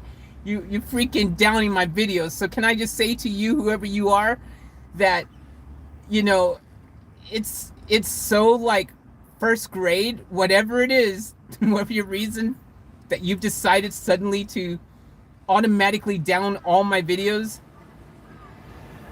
Move on, bro. Spilled milk. Did you just hear me talk about spilled milk? Whatever the reason is, if I accidentally ran over your goldfish even, I apologize, didn't mean to do it. Can you stop downing my videos? Like, seriously, if you don't like my videos in advance, don't come to my channel. It's a pretty simple concept.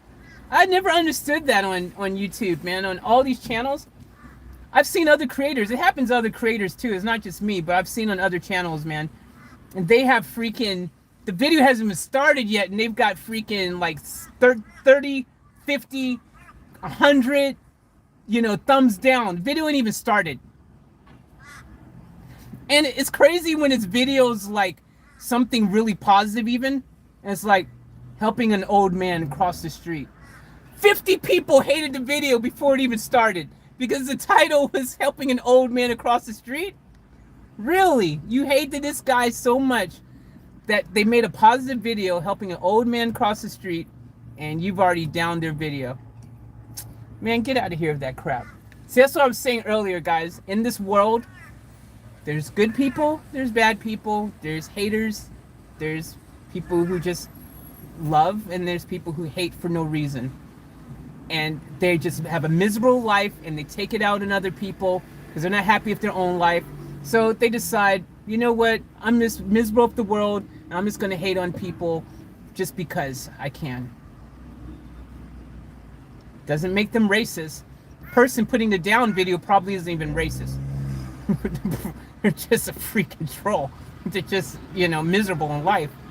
You know, maybe, you know, they freaking didn't get enough breast milk at birth. I don't know. But why are you there? Why do you exist? That's all I know. I really want someone to explain that to me. And look, hey, don't get it twisted, man. Hey, look, any interaction is good interaction. I get it. I understand. Yeah, you left a dislike. Yeah, you're also helping my channel, even though you disliked it. So it doesn't matter. Again, it doesn't hurt my feelings. So I'm not losing any sleep over it. I didn't cry myself to sleep the last freaking 1,000 videos. You guys know I've over freaking how many videos on this channel? Do you think I've cried every time someone put a thumbs down? The same freaking person?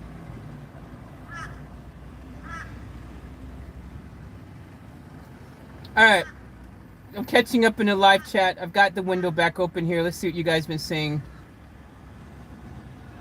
Jeez, this won't let me scroll back that far on there. Let me come back on this one. This one I can scroll back far. I wonder why I can't scroll back that far on this one. And you guys been busy.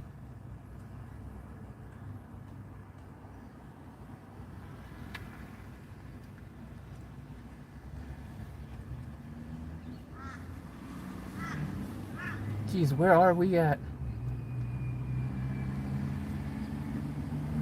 Okay.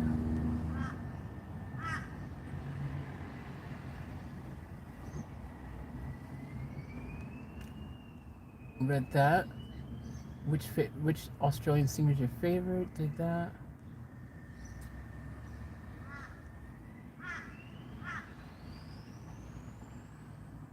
Donna said, bye all, I'm gone, have fun, off tap for life. See you later, Donna Lee. Kel's waxing the floor, good. Wax on, wax off, Kel.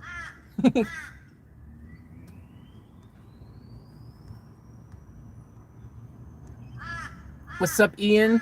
Ian said, keep up that great attitude of yours, Faith. Thank you, Ian. I always will do my best to keep consistent with that. Elise says, my spiders are my roommates. Nicole says, leave it to Faith to know names. I can name drop. Paul says, hey, Paul, welcome back. Paul says, you must be craving a nice home-cooked meal. T-bone steak and creamy mushroom sauce. You had me with nice home-cooked meal. You had me with T-bone steak. You lost me with creamy mushroom sauce. I don't like creamy nothing, bro.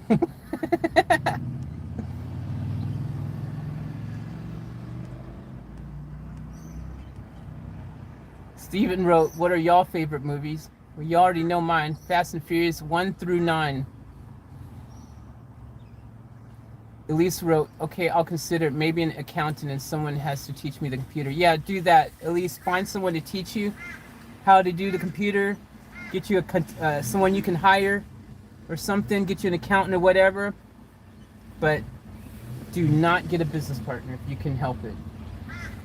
This is my everlasting advice. Joseph said John Wick, dope movie.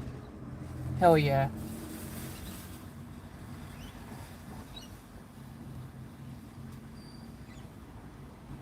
Yep, Elise, good idea. Find a simple business course. Absolutely. Tons of them, and if you're in Australia,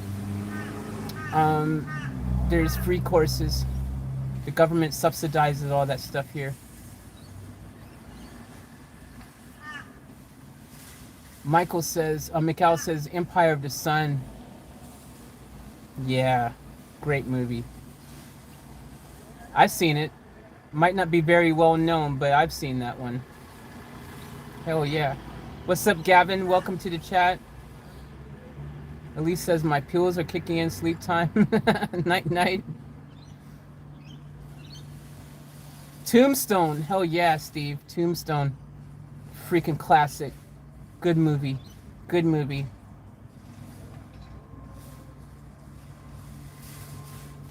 Nicole says, I'd rather help you than risk a relationship. Yep, exactly.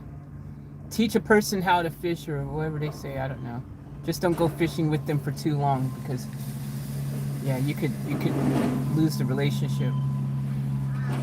Like, you know, working, what do they say, don't mix business with pleasure or something, you know? I don't know. It's hard. Every day working with the same person, even if you're best friends, even if you're freaking married, it's hard, dude. Especially if you're like married to someone and you see them all day, or you're in a relationship with them, you see them all day and then you come home and you see them all freaking night. Nah, bro. It ain't good. It's not a good situation.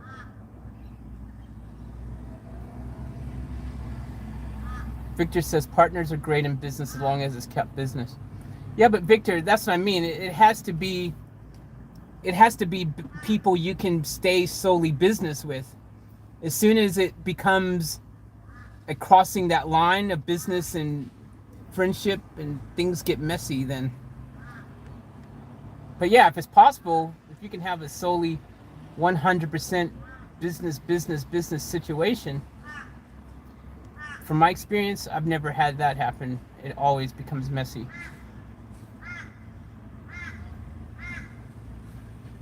Equalizer, Joseph says, good movie. Hell yeah. I like Bale too. Christian Bale, hell yeah.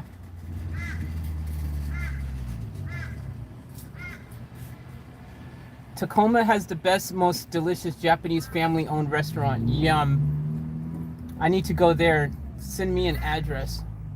I love Japanese food. Best food ever. Authentic Japanese food's the best.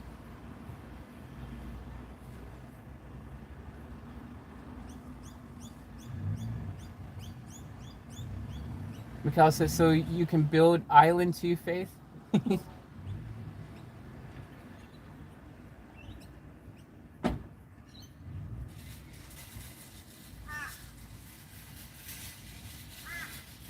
Gavin said, off tap and crew, good night. Good night, Gavin. Thanks for dropping in. Terry says they're an Outback Steakhouse there. Yep. They have Outback Steakhouse here. Uh-huh. Blooming Onions, hell yeah. Speaking of blooming onions, anyone love Tony Roma's? Holla, holla. But Tony Roma's, they used to have it here in Australia. Tony Roma's is gone. Gonski. I don't know if they're gone anywhere else in the world, but Australia, Gonski.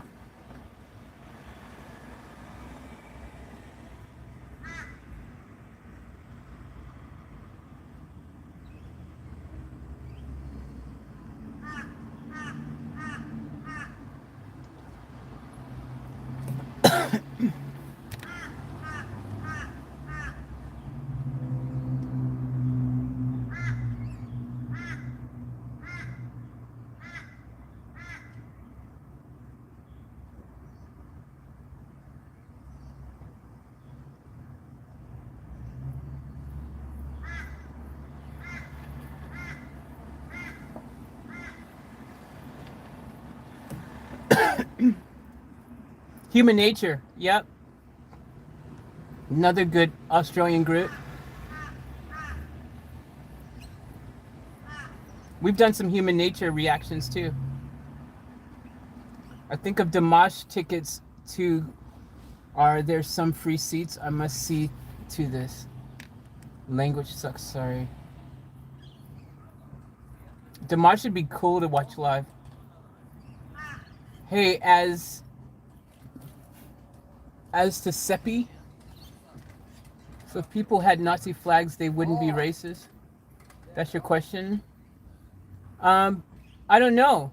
I don't know anyone with Nazi flags. I can't answer that question.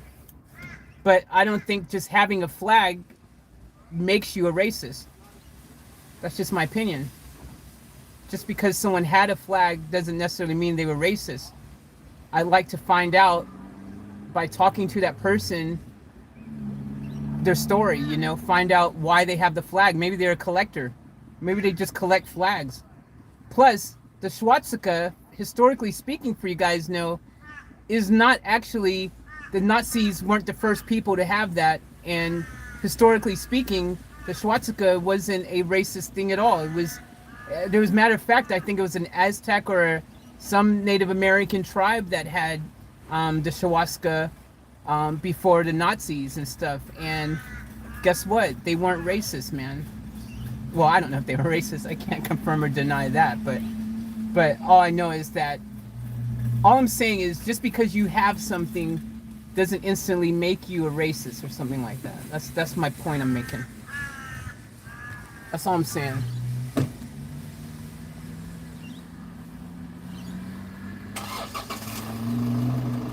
Joseph says, exactly, Faith. I am from Southern heritage and have pride in the Southern flag, second to the American flag, and I am far from racist. Exactly, Joseph. You know what I mean.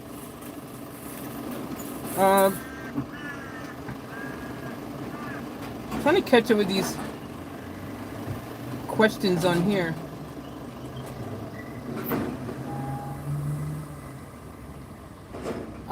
Yeah, look, exactly.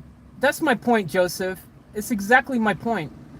If you know, here's the thing. There's a lot of people who are very naive to our own country, our own, like, again, it's usually because media likes to paint a certain picture, a certain way, you know, they have an agenda, right? A lot of people have an agenda, so that agenda gets painted, and people who aren't in the know, they just go with it and go, oh yeah, well that must be gospel. If you are a citizen of our country and you really take the time to get to really understand and know what the what is, you will find the answers yourself, and you'll know for yourself that, wait a minute, something about what they're saying doesn't make sense. It just doesn't add up. I've experienced it firsthand, man. Joseph, what he's saying is right. That is a normal. What Joseph is saying, actually, I would bet the majority of Southern people are exactly like what Joseph's comment wrote here. Exactly, Faith. I am from Southern heritage and have pride in the Southern flag, second to the American flag, and I am far from racist. That statement right there, boom.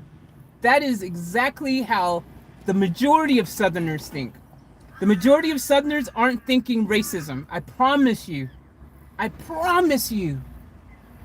I promise you. I swear to you. I could walk through Main Street of any Southern freaking state that had Confederate flags, and I'd walk straight into any of those shops and I wouldn't think twice about it, dude. My first thought in my brain wouldn't be, oh, I can't go there because they might be racist. I wouldn't even think about it. I wouldn't hesitate to go to any of those places. Not even for a second.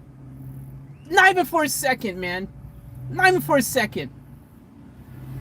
See, in my life, though, I'm not the person who's going to, first of all, I'm not going to not go somewhere anyways because I think, oh, these people here might not like me, or they might be racist, or they might hate me. That's not even how my brain, I don't even function on that level. I don't even think that way. I can't even see the world that way. Because I believe, and you guys have heard me say this a million times, it's the strongest, most biggest thing I will ever say to you guys, and I say it a million times, and this is the one thing, if you guys ever take anything from anything I ever say, listen to this one thing. This is me talking now as a professional, as a certified hypnotherapist, personal development coach, holistic practitioner. Guys who know that's the other stuff I do outside my entertainment stuff, outside my music stuff, all this stuff. I'm going to tell you one thing to live and believe for the rest of your life. And I promise you this. Your belief process in life, okay, is so important. Your reality, the world around you, is a direct reflection of said belief process. So if you believe where you live is full of racism and racist, well, that's what you're going to see, and that's going to be reflected back into your life, because that's all you're tuned in for. You're not seeing anything else. You're the horse with the blinders, and that's what your targeting system is targeting, because that's what you believe exists, and that's all you're seeing. You're not seeing the non-racist stuff. You're not seeing the people who freaking, for example, you say the world's this evil, cruel place, and everyone is out to get me, and there's no kindness anywhere. When you walk around, all you're going to see is that, because that's what your belief process is. That's all you're targeting on. That's what's being reflected back in your life, because that's the energy that you believe and you're living in and you're dwelling in. So it's you're absorbing and reflecting that all back into you. Okay, I don't live in that energy, so that energy is not attracted into my life. That energy is not even in my mindset, man. So that stuff isn't attracted in my life. That's probably why I've never experienced my whole life, because I'm not living in that energy, man. I'm not attracting that energy into my life. I'm not attracting racists into my life and stuff. I'm not in that energy, yo. That's not even my belief process. I never look at anyone and go, The first thought in my brain when I see any person, even they could be walking with a whole Confederate suit, you have a Confederate hat with a Confederate jacket, matching Confederate belt with Confederate socks with Confederate shoes and Confederate freaking underwears. You have Confederate freaking Randy Savage sunglasses on. What's up? I'm the macho Confederate. They could even go by that name. And I would look at them and I wouldn't instantly go, hey bro, so you racist? No, me just thinking that more so makes me racist for thinking it. Why is he racist just because he has that on, man? He could like the color combination. Could be all he could afford. Could be passed down from his freaking racist uncle. It doesn't mean he's racist. It's like, man, I don't know, man. My uncle's had this in his closet. I thought it looked tight, dude. So I just freaking wanted to rock it. Like, you know, like it doesn't mean he's racist. I proved my point one day. I'm gonna get my own Confederate flag and hang it on the back of my freaking van here. And I'm gonna do a whole video. And we'll see what people will say when a black person has a Confederate flag right here in the back of their van hanging up. People are like, wait, it's a black person with a Confederate flag. Does that mean they're racist? You don't like black people? Like, what the freak, bro? Come on.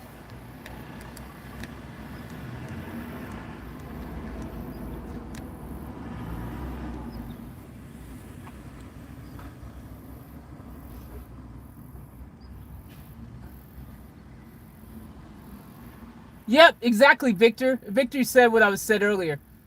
Aztec, yeah, Aztec Pili Nazi flags. If it's the Iron Cross, yes. The swastika, not always.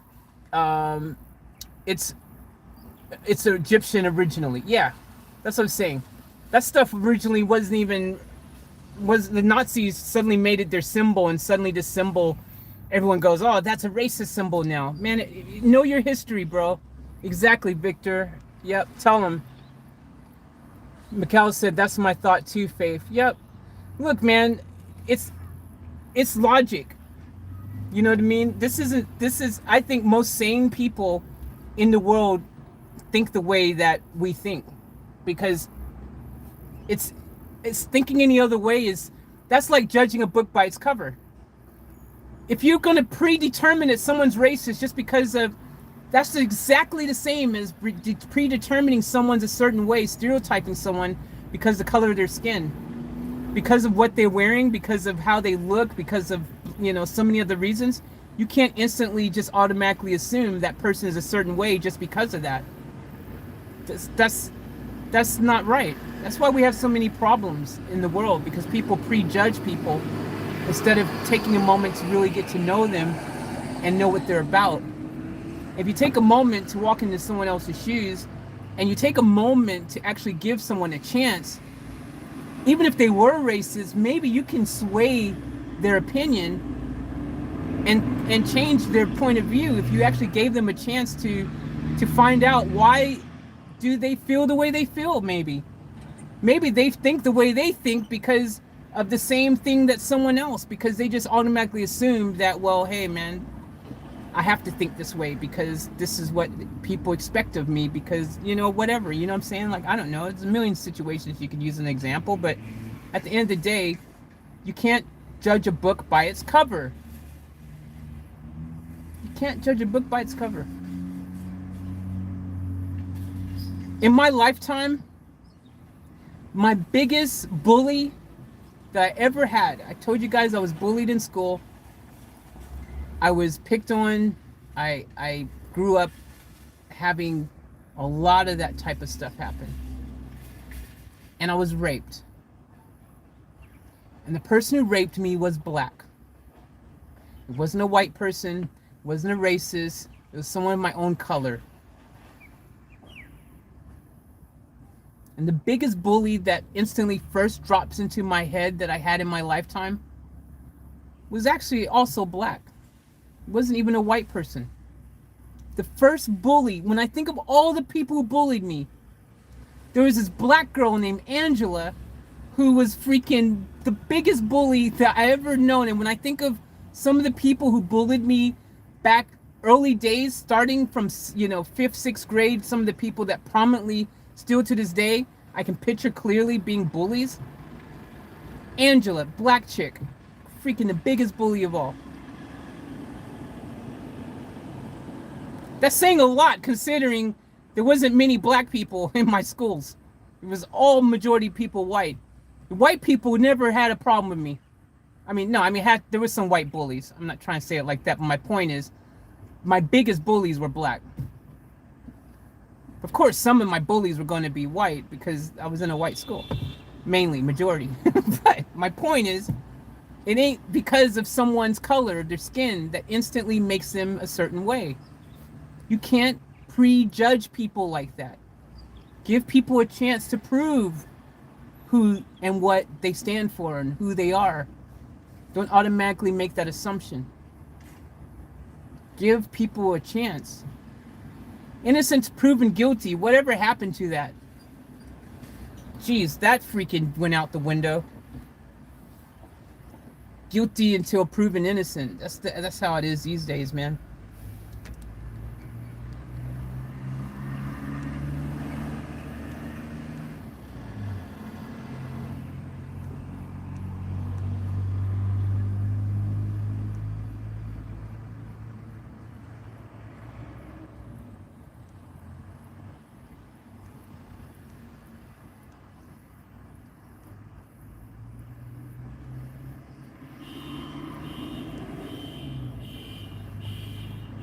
Joseph, Bill Burr. Yeah. Hey, Bill Burr. Yep. Yep. You guys don't know Bill Burr? Check out Bill Burr's YouTube channel and podcasts and stuff, man. Bill Burr. Cool name drop.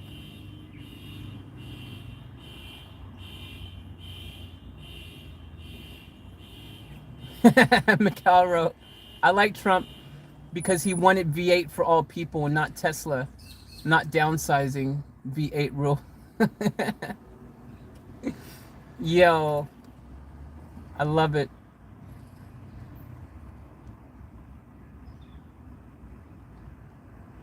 Someone gave a donation. See, that's why I'm so far behind.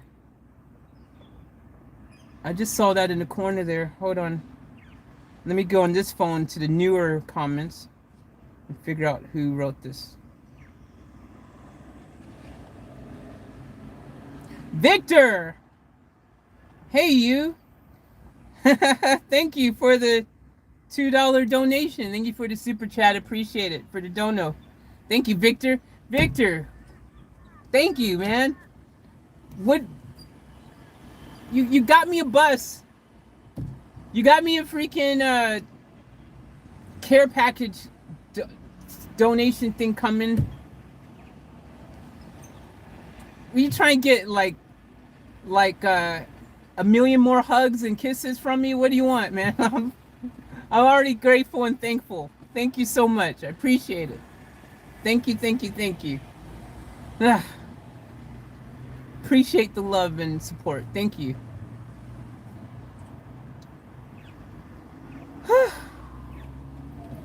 Lord have mercy.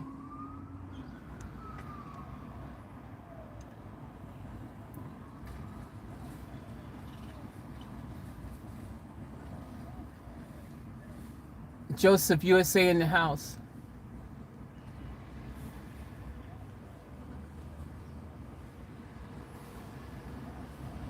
The Morris family. What's up, Morris family? Welcome to the chat. Van Vita Travels is going live. Weird, it's so late. Oh, I want to check out one of their things. I'll have to. I don't know if it's still going on now. I've got my stream. I'm 30 minutes behind on my questions still. I'm trying to catch up.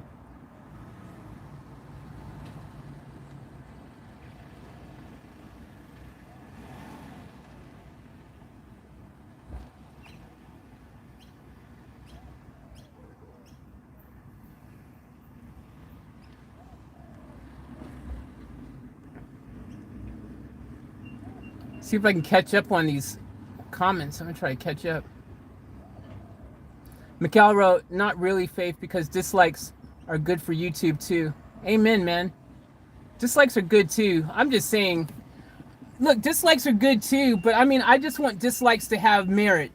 That's all I'm saying, Mikal. You know what I mean? Like, don't just dislike without watching the video is my point. Like, don't just be an a-hole and just dislike it because you're an a-hole. Like, dislike it for a real reason. Like, you've watched it and you make an informed decision going, I watched it, it was crap, I disliked it.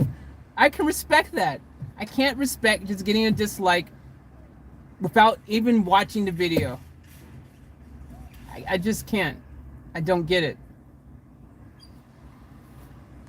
That's just not from my videos. I'm talking everyone on YouTube that I see it happen to, because it happens to all creators. Every single creator. It doesn't matter how freaking much of an angel you are and how awesome and how friendly and how nice and what good deeds you did for the day. There's that freaking group of people who just like to be a freaking evil a-hole person who just, without even watching the video, even if it's a good cause, even if it's raising money for the homeless and whatever other reason, they would dislike the video. I don't like it.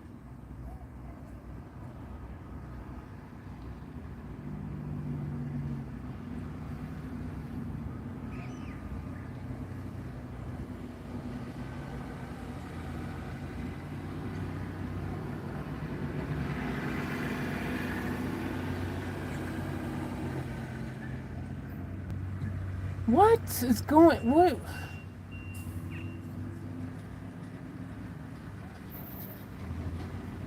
What the freak's going on in the comments, man? What are you guys, what's going on, man? Joseph, so now what? Joseph Green, Joseph, sir. Excuse me, Joseph. Question. Hi. I'm late to the comment here. Joseph, so do you know freaking Richard Branson too? Because I'm reading here, and Victor says, sorry on phone with Richard. And Joseph says, tell Richard I said hi. And then Victor says, he didn't recognize your name, Joe, but I did get some news. And Joseph says, I can't wait. I can't. What the freak's going on in my comments, man? What's going on? Who are you people? Who are you people? What's going on? Oh, I'm done. I can't. Who are you people, man? Like a freaking people who are friends of Richard Branson just hanging out in my freaking comments like, hey, say hi to Richard for me. Okay, yeah, I will. He didn't remember your name, but I'll say hi, so I'll let him know. I got some good news, yeah. Like, what's going on, man? Whose comment section is this? What the... Man, I'm going to tell you right now, if Sully Dolly Parton comes on here and says, hey, Victor, why you give my bus away? If that happens, I'm done. I'm just done. I'm done. I'm never freaking, I'm just out of here. If Dolly Parton shows up on here, I'm done. I swear. I heard you getting my bus. Huh? What's going on? Huh? Huh? Hey, calm down, Dolly. I'm working 9 to 5 trying to make a living.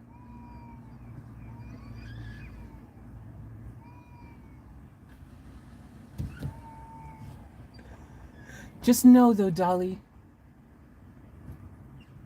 and I will always love you.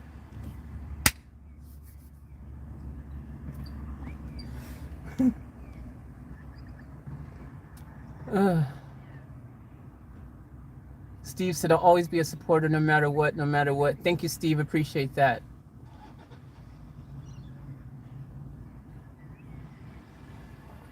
Mikhail said, I had issue because I painted some swastika in airplane fight scene in school.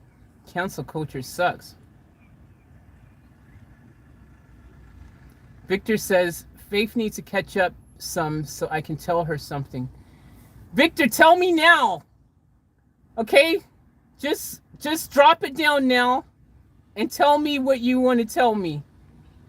I can't handle the suspense now. By the time I get caught up, it'll be old news anyways. But I'm going to try to scroll down quicker and get down through these. Let me just skip through some of these that are kind of more. Janelle says, Faith, you are a leader. Miguel says, swastika is more interesting to paint than RAF symbols, really. It's more raw and more simple. Nicole says, wow, I missed a lot. Yeah, me too. Victor says, Jazz, get Faith's attention, please. Okay, you got my attention. Tell me something, Victor. Tell me. You got my attention. I'll scroll down right now, and I will freaking read whatever you wrote. So, you've got my attention. Tell me what's going on. Janelle, on phone with Richard, guys. Oh my God, Victor. Bus, Faith, yay.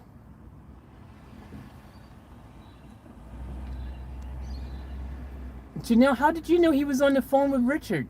What is going on? Janelle, how do you know he's on the phone with Richard? Janelle, so what, Victor like on a conference call 3-way with all of you? It's like Victor, freaking Joe, Siv, Janelle, freaking all of you together on a conference call with Richard Branson. Hey guys, yeah. When's someone have a conference call with all you? Like, what's going on? I'm missing out on. Jeez, I need to catch up on these comments, man. Victor said, Faith, please read down. Need to tell you something. Okay, I'm down. I'm reading down. Faith, Victor did the thing. I don't know. Thank you for that again. I got it there. Victor said, Faith, I need to tell you something. I'm listening. I'm all listening. Joseph said, I did, however, are almost every day for 25 years going to work in a very rich community, a police officer who had a black person pulled over. Always made sure I checked, and I never got pulled over. Janelle says, Faith, Victor wants to tell you something. I'm listening. Richard is sending people Monday to get bus.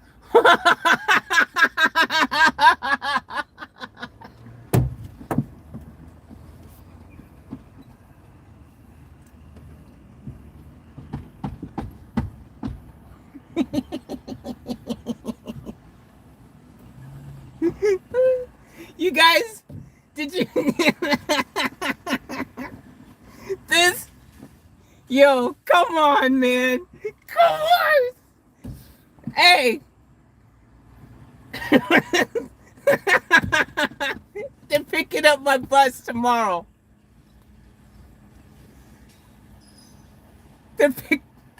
Okay, this is the thing, man. Not regular conversation. It's not like just somebody's picking up my bus from random persons picking up my bus. No, Richard Branson's people. I've just been talking to Richard, and he's getting people to pick up the bus to fly on his airlines.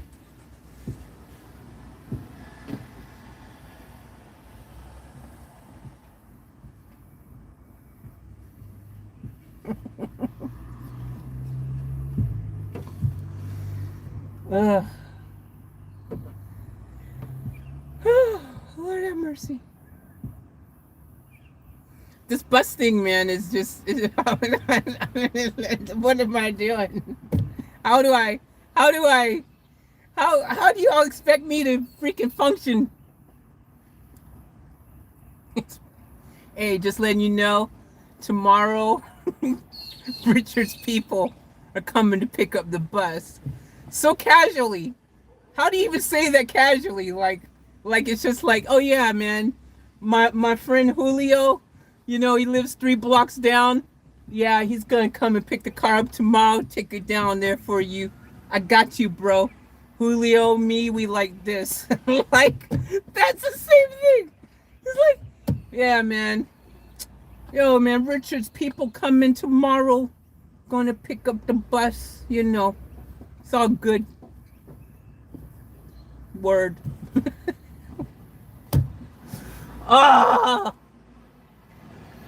Richard is sending people Monday to get bus.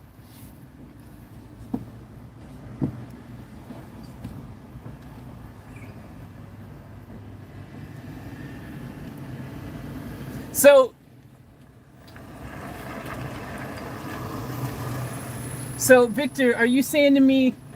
So what are you saying, Victor? Is my bus going to be like my bus? My bus. Hey, Victor,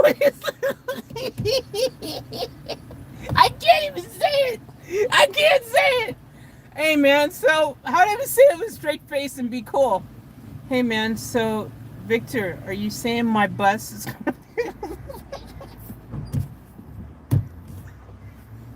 Hey, Victor, so are you saying my bus is going I can't even say it with a straight face. Hey, Victor, so are you saying that Richard, sorry, Sir Richard, Sir Richard, his people are going to come and pick up my bus, my tour bus? You mean, sorry, not my Dolly Parton tour bus? He's gonna pick that up for me tomorrow. So when am I? Woo, smack me, wake me up, pinch me. Okay. So,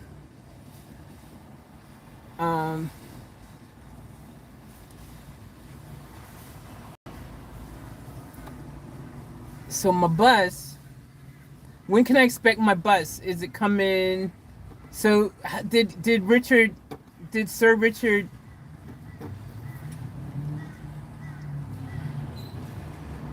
Did he say when my bus? I gotta get used to saying that, dude. I just gotta get used to it. I've just gotta get used to saying my bus. I just gotta get used to it. Hey, so did he say when my bus would arrive on his airplane to Australia here? Brisbane? It's gonna fly in to the Brisbane airport so I can go pick up my bus.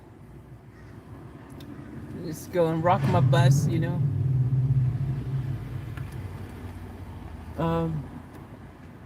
Any information about that ETA? Because, you know, by airplane, it means I should have my bus on an airplane. It only takes, you know, about 24 hours for a plane to fly here. So what we talking, today's Sunday here. We talking Monday, he's picking it up there. So Monday, get it on the plane by Tuesday, fly all night. So what, we talking Wednesday? Are we talking Wednesday? Am I gonna have my bus on Wednesday? I'm like, I gotta start planning this. If I'm having my bus on Wednesday, there's a lot that has to happen. I need to go get my bus license so I can drive it. I mean, I need to book this in on Monday. I literally need to book a freaking I need to get my bus license. I can drive a bus. I need to get my bus license on Monday. Matter of fact, bus licenses, if you're only getting the MR, there's the MR class, the HR or something. I think buses are the MR.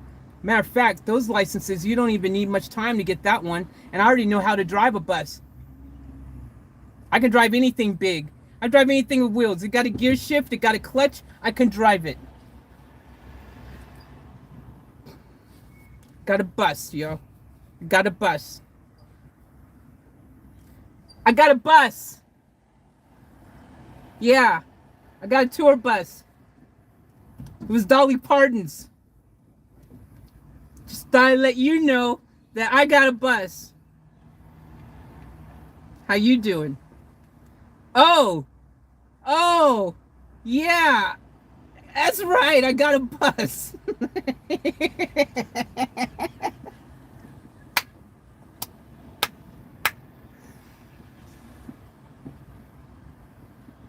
Yo, I got a bus. You living in a van? I'm living in a bus, bro.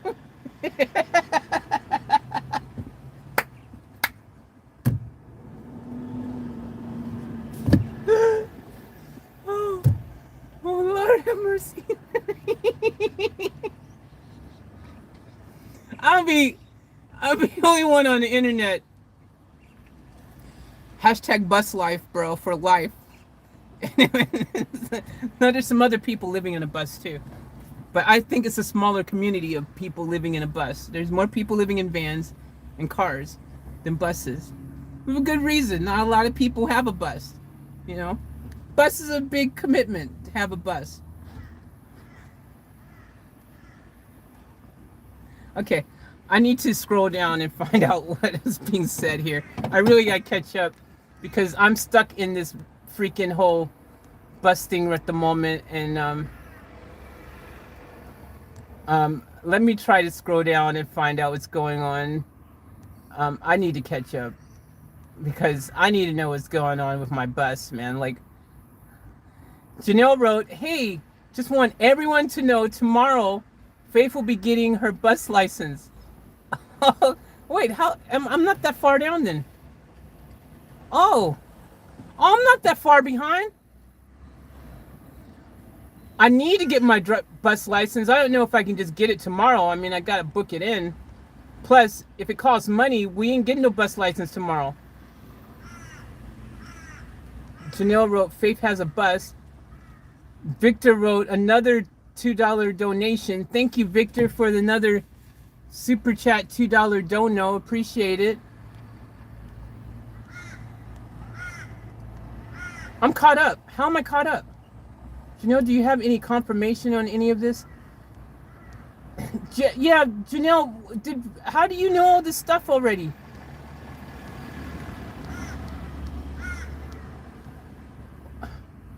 What am I? Oh, this is all so. What's going on?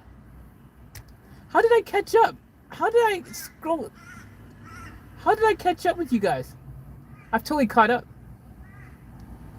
I was so far behind. I've caught up. I'm caught up.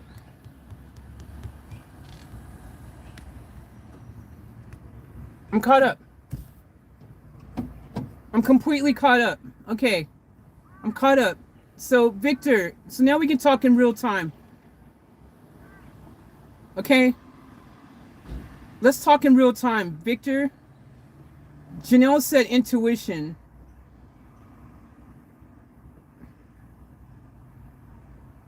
Joseph says intuition, question mark. Victor said read up a little. I'm here. Geez, Faith, we can't help but to listen to you. LOL. Okay.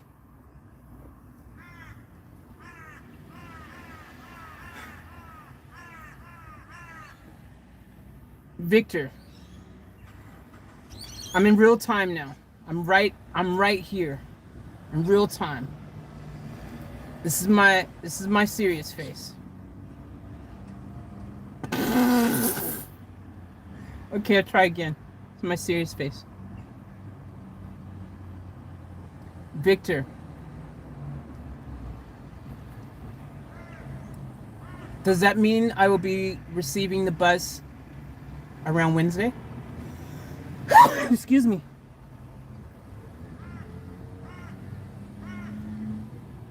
"7 minutes ago gave you ETA and all." I didn't see that. I don't see that. Where was that?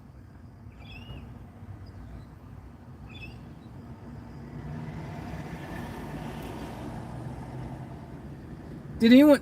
Where's the ETA, Victor? I don't see that message. It says Richard is sending people Monday to get the bus. Then I only see Steven Tyler, get him or Paul Stanley here if you like them better. Then you wrote, I did at 246, or I did at 246, 246 or something. And then Victor, I don't see and then it just says read up a little, and I don't see an ETA thing. So I don't know how I missed that. Where is that?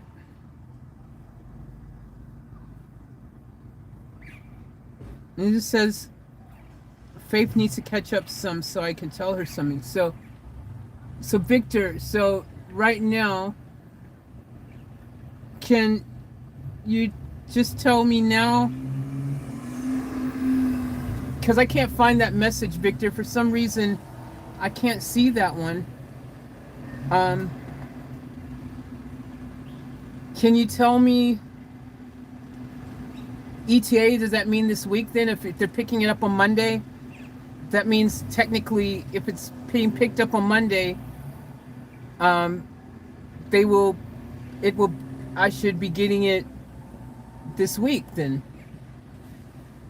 Like Wednesday, I would guess. Wednesday, Thursday. Because I need to organize this, because if I need to be at the airport on Wednesday or Thursday, you know, like whatever day the bus is whatever day the bus is arriving, you know, initially I have a friend, I know someone who can drive a bus, actually, a bus license person. My mechanic guy, he's got a heavy truck. I know someone who's a truck driver. Boom. I have a truck driver who can pick up the bus for me. Yo, Victor. Yep, I see you. You say Faith. I got you. What's up? Talk to me, Victor. I'm right here live with you. We're on the same time line. I've caught up. So what's up? What's up? Faith. Victor. Victor says Faith. Yes. Yes, Victor. I'm all ears. One comment up.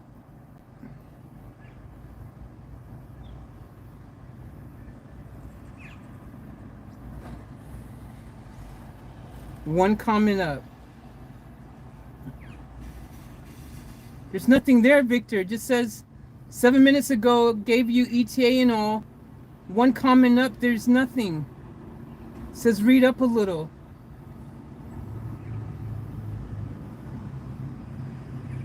I don't see it. Am I missing something on my chat, guys?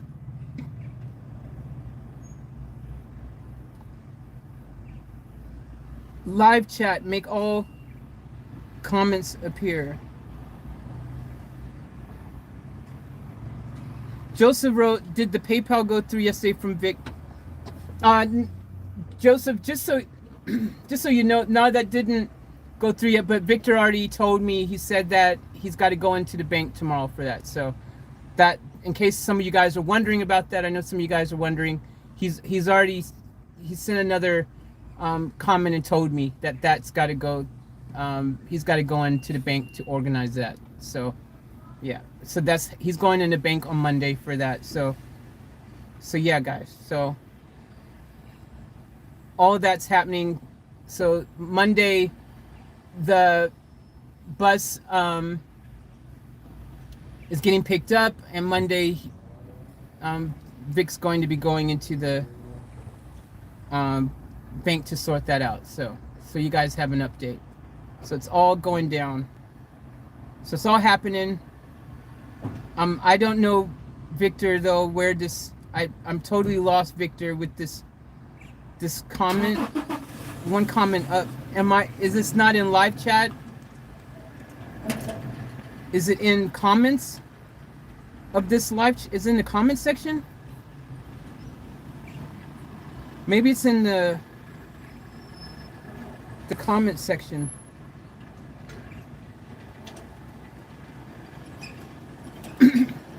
Yeah, Janelle, it's our Tuesday.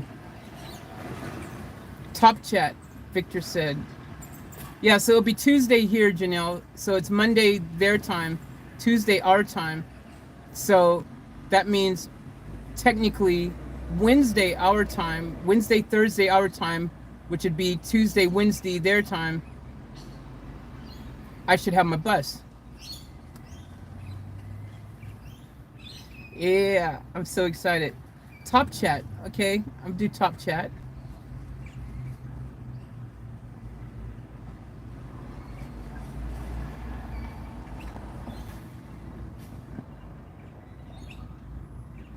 Victor, it's not showing up. I've done top chat and it's still not showing up. Hey Tanya, welcome to the chat.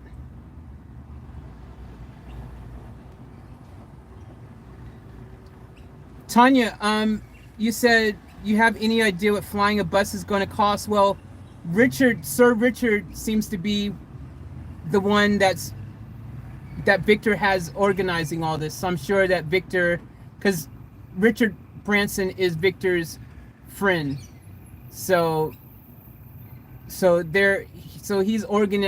he's got Richard organizing it. So I'm sure that they've worked out some type of deal or something. I'm not worried about how it gets here. That's between Victor and Richard. They can work it out. All I know is my bus is getting picked up tomorrow from his people, and it's going to be here hopefully this week. But I don't see. Jazz says, "Can you see me?" And Janelle says, "Yes, B, I can see you now." I can see you now too, but I can't see. I can see you. I see you. I see all comments that you've dropped. I can't see anything that says the ETA thing that you're saying. That's all I'm saying. So I don't know why, but can you just type it now, right now, on the bottom of this last comment you made, the one that just says, Jazz, can you see me? And it says, yes, B, I can see you now. Can you then write, Jazzy, can you see the comment that says the ETA then? Janelle, what is, you can see that comment? Can't see the ETA either, V. See, Victor, she can't see it either. No one can see it.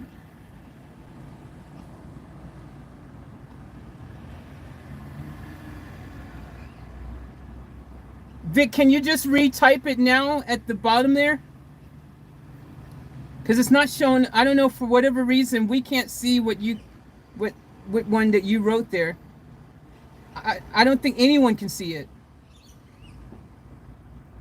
Mikhail said he can't see it either. No one can see it, Victor. Maybe your internet, you typed it on your screen and then your internet was not, like, maybe your internet or my internet or the live stream or just YouTube or something. I don't know what happened. Like, it went down for a second, but whatever you wrote, no one can see it.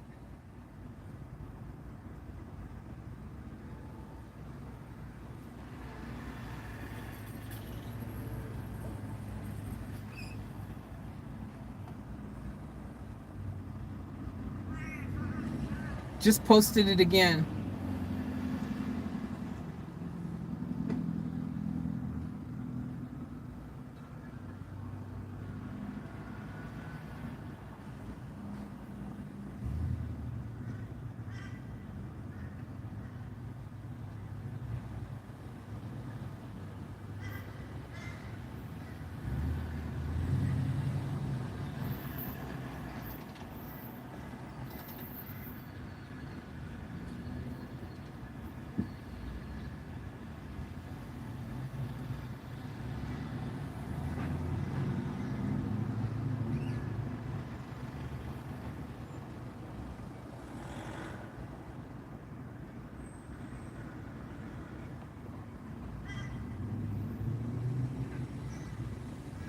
Victor, I've got every comment from the back of my dashboard on my Creator Studio, YouTube Studio. I can't see any comments anywhere. Even after you say it, post it again.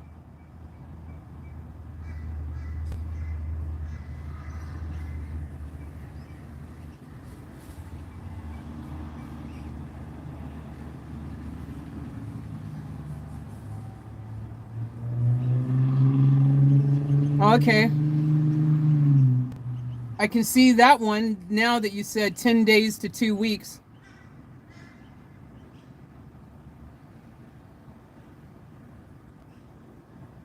Cool. Okay. You can see them, Michelle?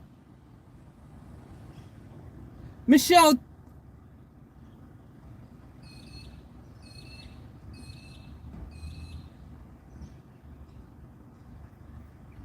Michelle, you can see all the 10 days to 2 weeks. Like you can see those messages.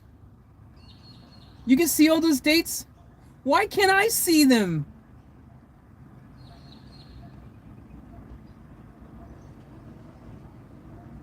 Victor, the last one went through. The one that you just did at 5:16 p.m. that says 10 days to 2 weeks went through. I can see that one. But I can't see any other of the ones that says the ETA. I should be able to see everything. This is my live stream.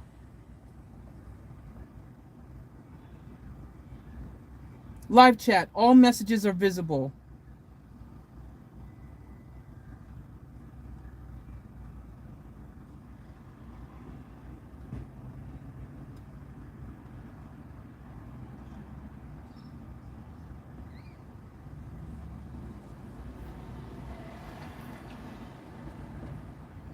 That's crazy, man. On top chat. Yeah, I can't. I don't know, Victor. I don't know why my stuff ain't working. I can't see any of that.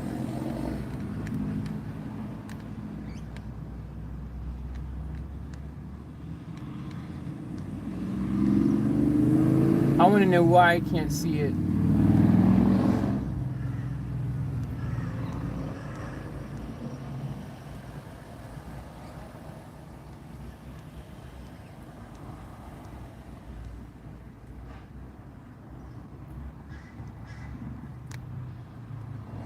I don't know.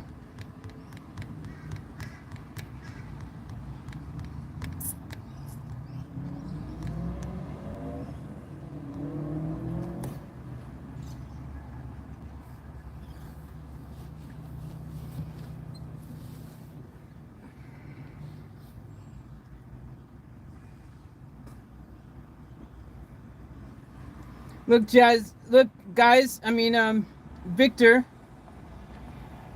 Look, this is my email address. I've just put my email address. Whoa. How'd I end up in Dream In, Dream Out? How'd I end up in my other... Man, I don't even know what's going on. Now I'm in a whole new account on my phone. How did I end up on my other account? I don't know, man. Maybe I'm having technical difficulties. I don't know, man. Maybe my whole system is just... I'm on this phone, I'm not even on my off tap a life count. I don't even know why. Maybe that's why I couldn't scroll all the way up on that one. But on this phone here, I didn't see it either, and I scrolled up. I don't know.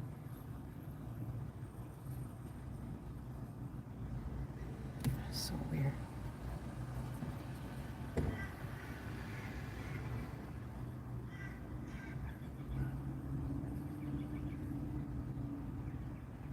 Okay.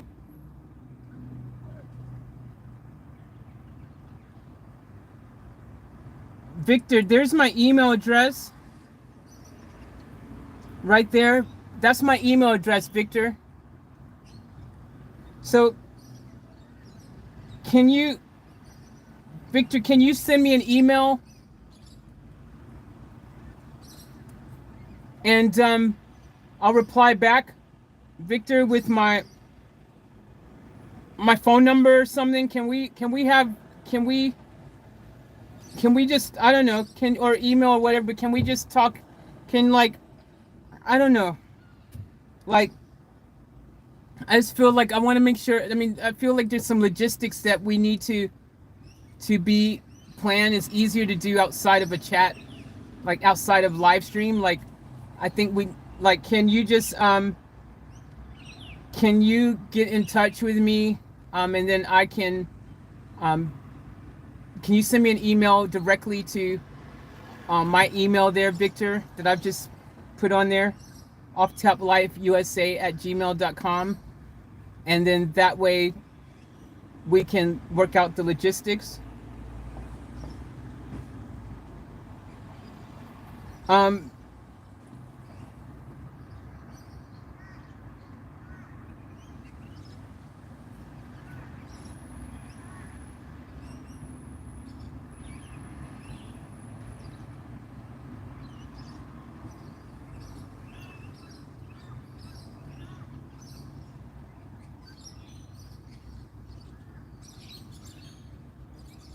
Just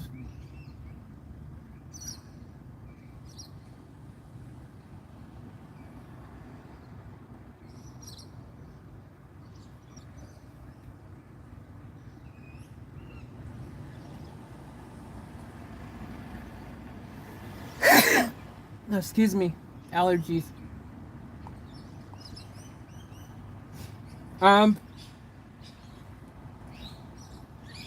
That's my email address, Victor. So can you just get in touch with me directly? It's gonna be easier to organize all this.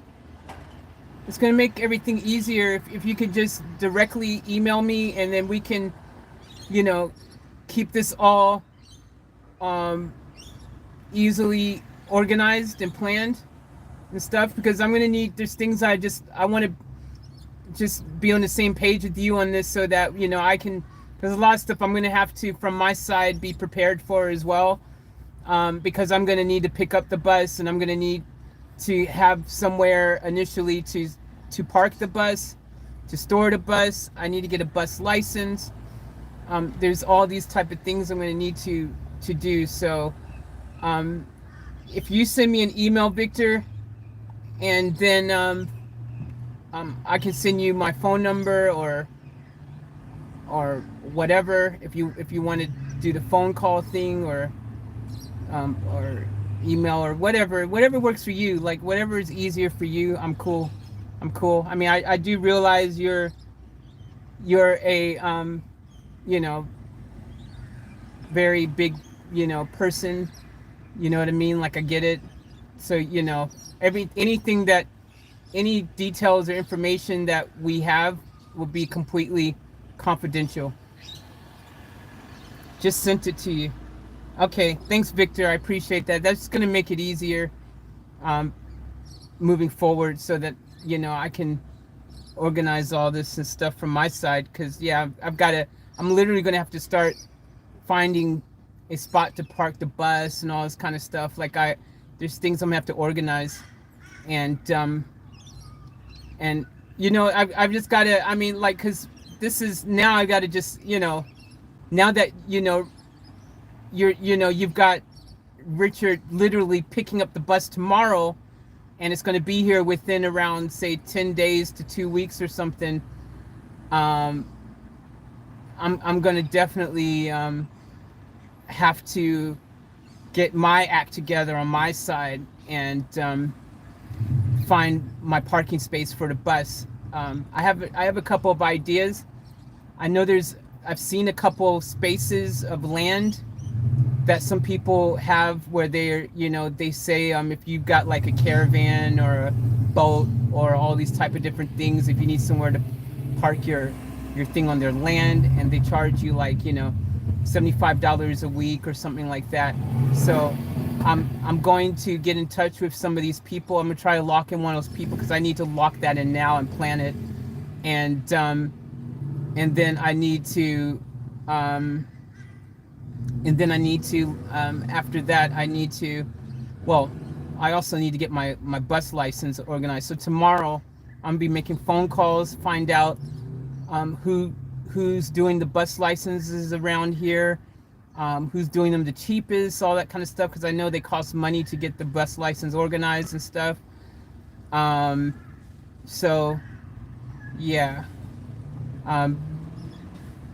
there's a lot of stuff I have to figure out on my side and stuff as well. So just accepting, you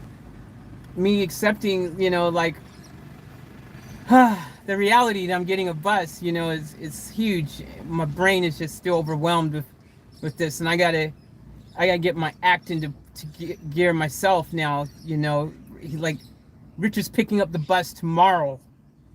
Tomorrow. This is all happening so fast, man. Like,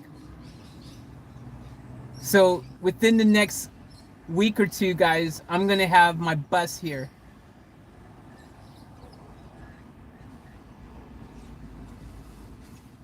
Holy crap, guys. Holy crap.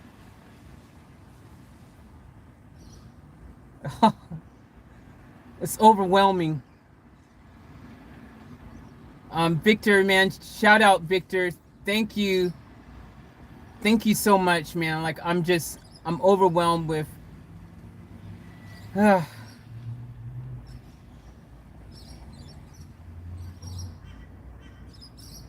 I'm so excited. Thank you, Victor, man. Shout out, Victor. Again, I'm so excited.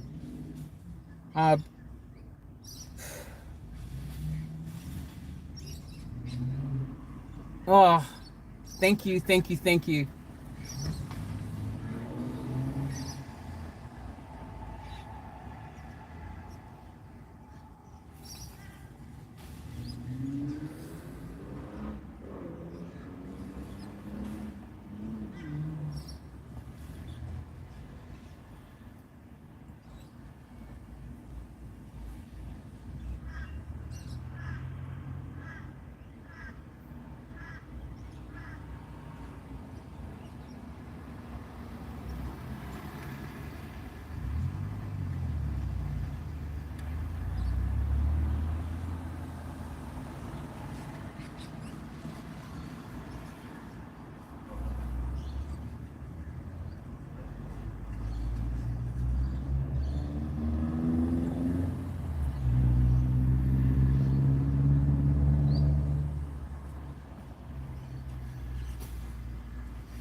Victor, can you resend that message through? I haven't received it yet. Can you make sure you sent it to exactly the address I put on there?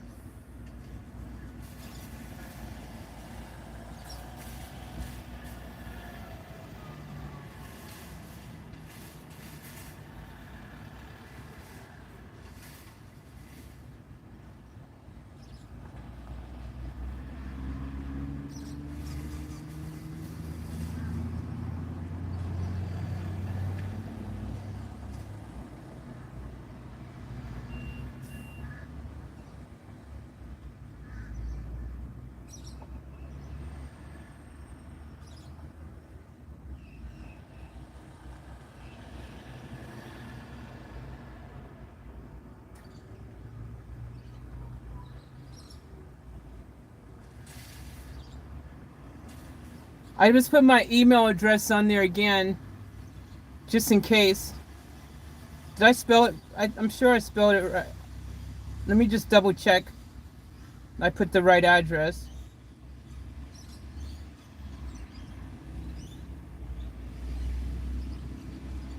Yeah, so that's the email address.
I know.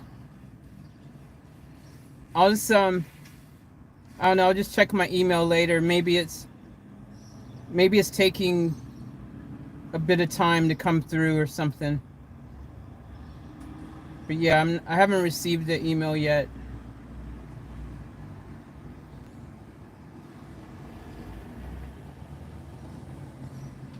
I checked my spam folder too. Sometimes it goes in there. And I don't see it there.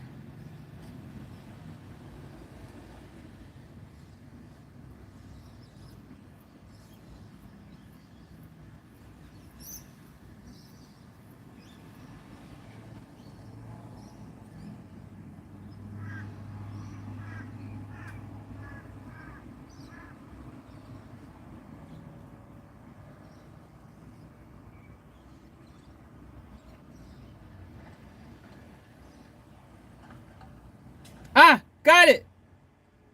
It came. Victor, I got it now. It just came.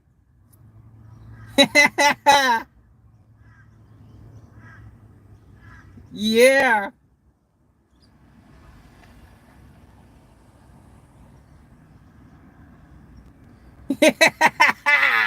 I got it. I got it. I got it. It came. It came. Yo, thank you, Victor. Got it. Received it. Hell yeah. It went in my spam folder and I had to refresh it again and here it is. It's now in my proper folder. There it is. Boom.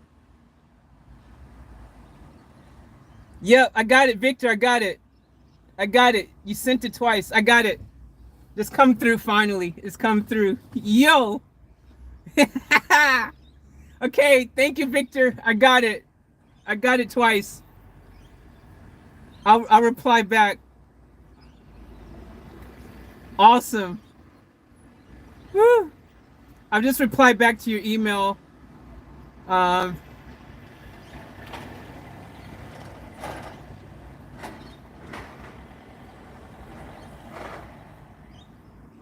send you. Victor, I'll send you through my number as well.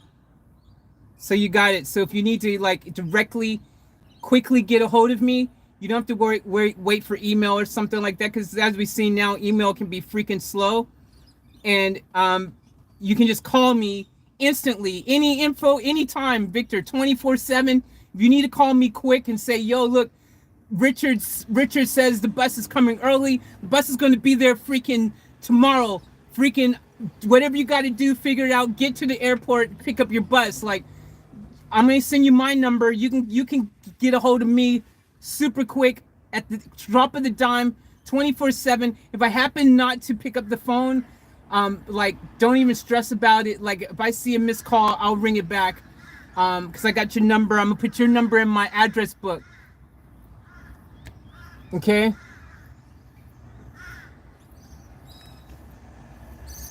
All right, Victor. So, hey, Victor, it's me.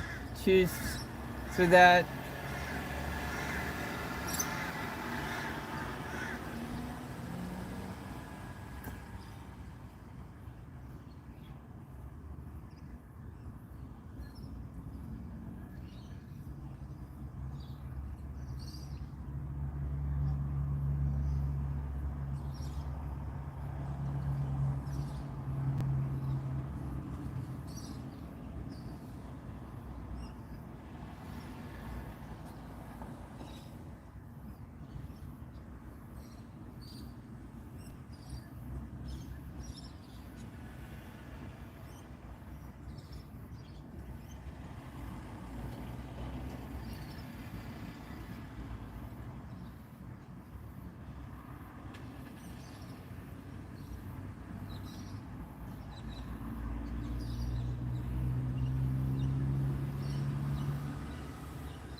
All right, Victor, so I just sent you my number.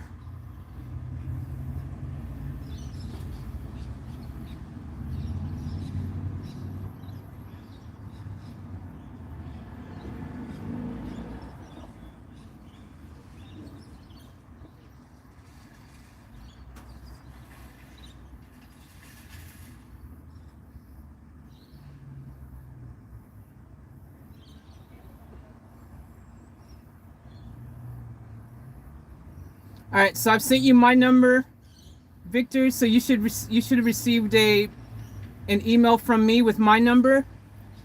Okay, so Victor, you've got my number, and I've got your number here.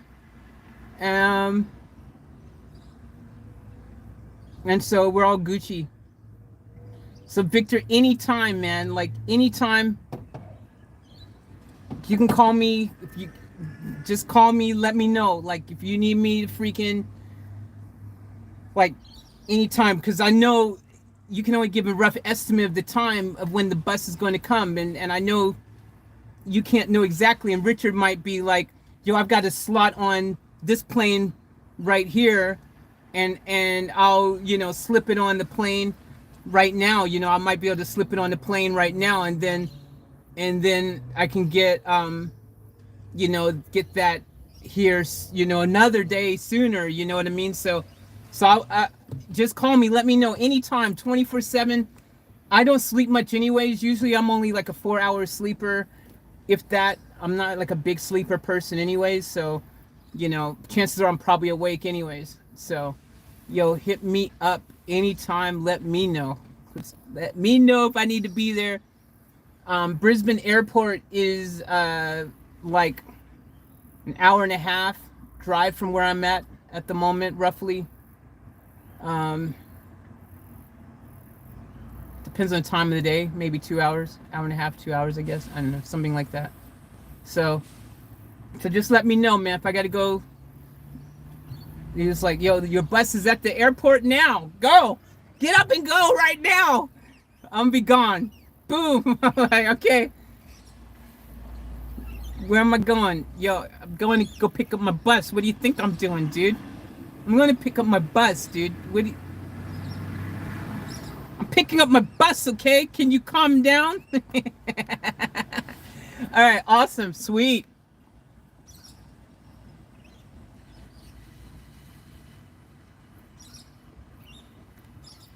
Cool. That's awesome. All right, let me try to catch up with all you guys again in your messages, because I know I went blank for a second there. I was just trying to, I understand why I couldn't see all these messages. And then Michelle was like, she can see it. I'm like, why does everyone have these special powers? And Janelle seems to know everything that's going on, and I freaking can't see anything. All right, let's catch up here. Okay.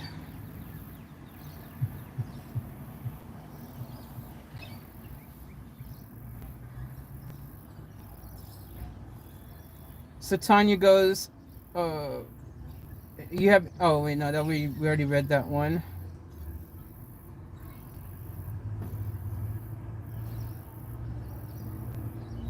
Joseph says Richard Branson got the flight covered. So yeah, so Richard's people are going to pick up the bus tomorrow. So that's what's happening. And then it's going to take it's roughly going to take between like now and 2 weeks for it to come. So it's going to take up to 2 weeks for it to come, roughly. So I imagine they'll probably squeeze it onto one of their flights, like where they got a little extra space or something.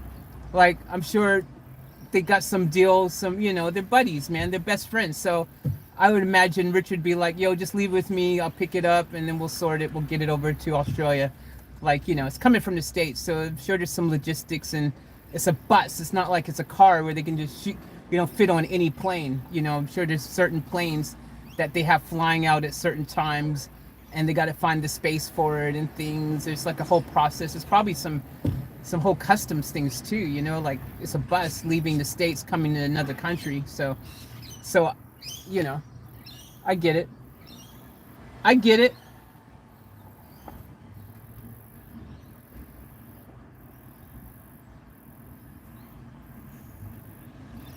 $10 days to 2 weeks. Cool. Michelle says, I can see them. 10 days to your bus face, probably, Mikhail says. Joseph says, could Richard give Faith a call? I doubt Richard's going to call me. Richard doesn't even know who I am. Richard's going to be like, who's Faith? I'm going to call him Faith.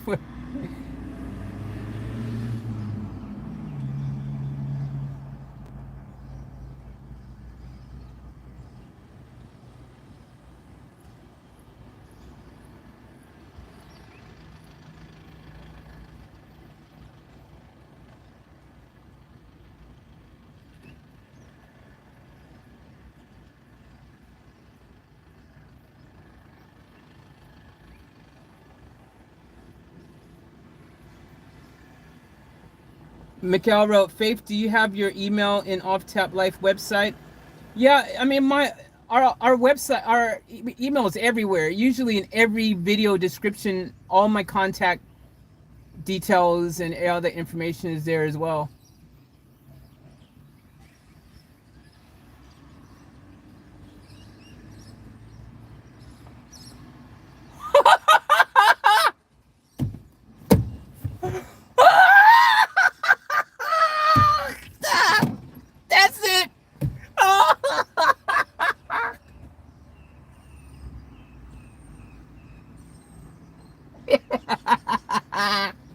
Guys, whoa, this comment, hold on. Holy crap, oh my gosh,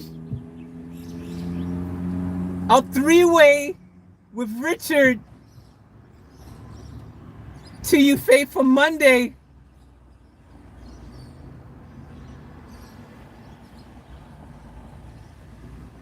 Holy crap, I'm gonna get to talk to Richard Branson.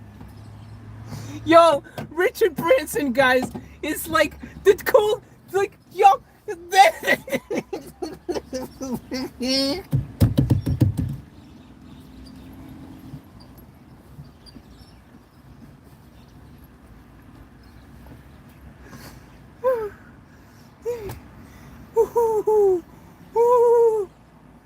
yo, guys, y'all mustn't see what Victor just wrote, because y'all didn't even say anything about it. How do y'all not see what Victor just wrote? Victor just wrote, read the email, I'll three-way with Richard to you, Faith, on Monday. Did you guys just not read what he just said? On Monday, I'm going to be talking to Victor and Richard Branson in a three-way. Did you guys miss that? Because I don't understand why the comments aren't going nuts right now. And are you guys still online? Am I the only one here? Are you guys hearing this? Why is no one saying anything about this? Guys, I'm going to be in a three-way with Richard Branson and Victor on Monday.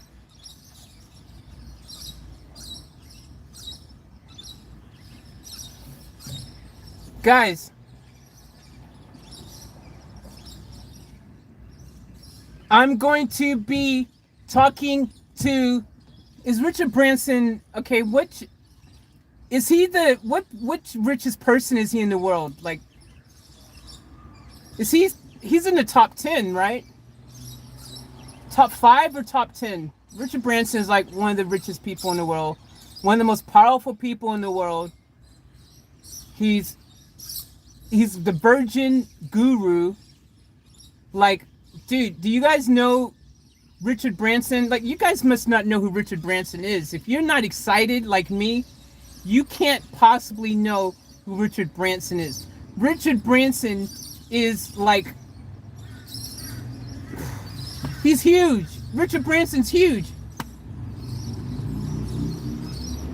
Gosh, dude, to be able to talk to Victor, can I just say, Victor, can I just say, that is so freaking cool, because, man, like, being able to talk to someone like Richard Branson, man, like, Richard Branson is like one of those kind of people that you have a million questions for. Like, it'd be like being able to talk to Elon Musk. It's like the same kind of person, you know, like people who, they're extremely successful, they've done amazing things, you want to ask them so many questions, like, how did you do it? How did you build your empire? How did you freaking come up with all these things? The one thing I want to ask him is, can he hook me up with a flight out of space on the Virgin Galactic? I want to go up in space. If I can go in Virgin Galactic, I know those seats are probably, you know, super expensive though. Those seats would be expensive. Like, Virgin Galactic seats ain't cheap, man. I would love to.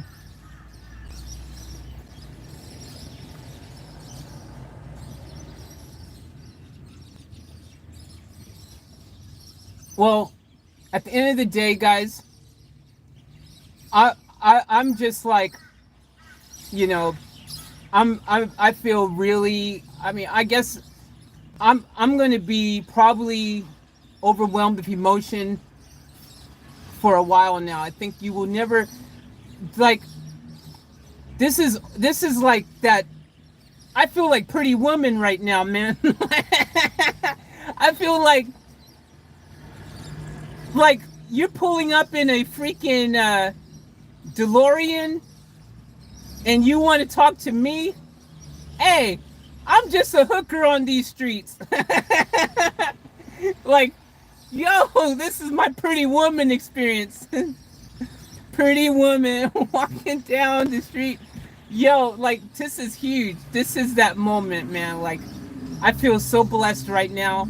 And this has come at an amazing time in my life. Like, to be able to know that, like, it's a blessing, man. Like, it's a blessing. You know what I'm saying? Like, this is the kind of things you see happen on TV to other people, and you go, oh man, it'd be cool if that happened to me. And then you watch it happen to other people on TV, and you're like, oh, wow, they're lucky, you know? And now I'm having my own moment, man. I'm having that TV moment, that Pretty Woman moment. I'm having one of those. I'm having one of those moments. Y'all know what I'm saying? I'm having a Pretty Woman moment. Dude, I'm having a Pretty Woman moment. So I want to say, if I haven't said it enough already, because I've said it 8 million trillion times by now, thank you so much, Victors. Thank you for doing this for me, because this is absolutely amazing, and it's a huge act of kindness. It's a huge, just, you know, for someone you've never met, you know, like, you know, you've never physically met me. I mean, I guess you kind of met me, because I mean, I feel everyone knows me. I'm in your houses every day, basically, from all the videos I do.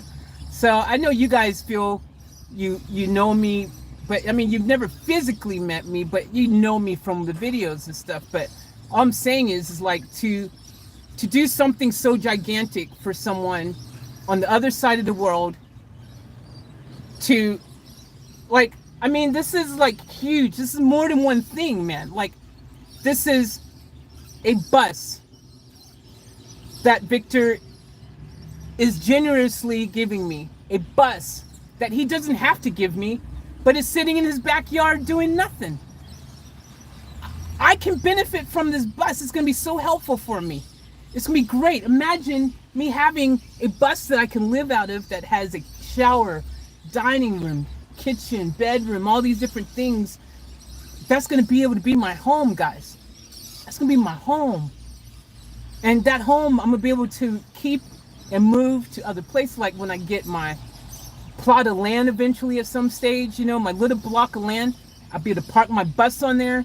And I don't even need to have build a tiny home, because I'll have a bus that I can put on my land. That'll be my tiny home. My bus will be my tiny home. So I'll be able to have my bus. Okay, do you guys know? That's awesome. So that's something for me to look forward to for the next 10 to 14 days. I've got a bus that's coming here that used to be Dolly Parton's bus that Victor has generously donated to me. That's huge. Then tomorrow on Monday, Victor is also generously donating actual money to me. Like he's going to the bank, doing a bank transfer tomorrow to my PayPal, a care package of money that he is generously doing to help me out as well.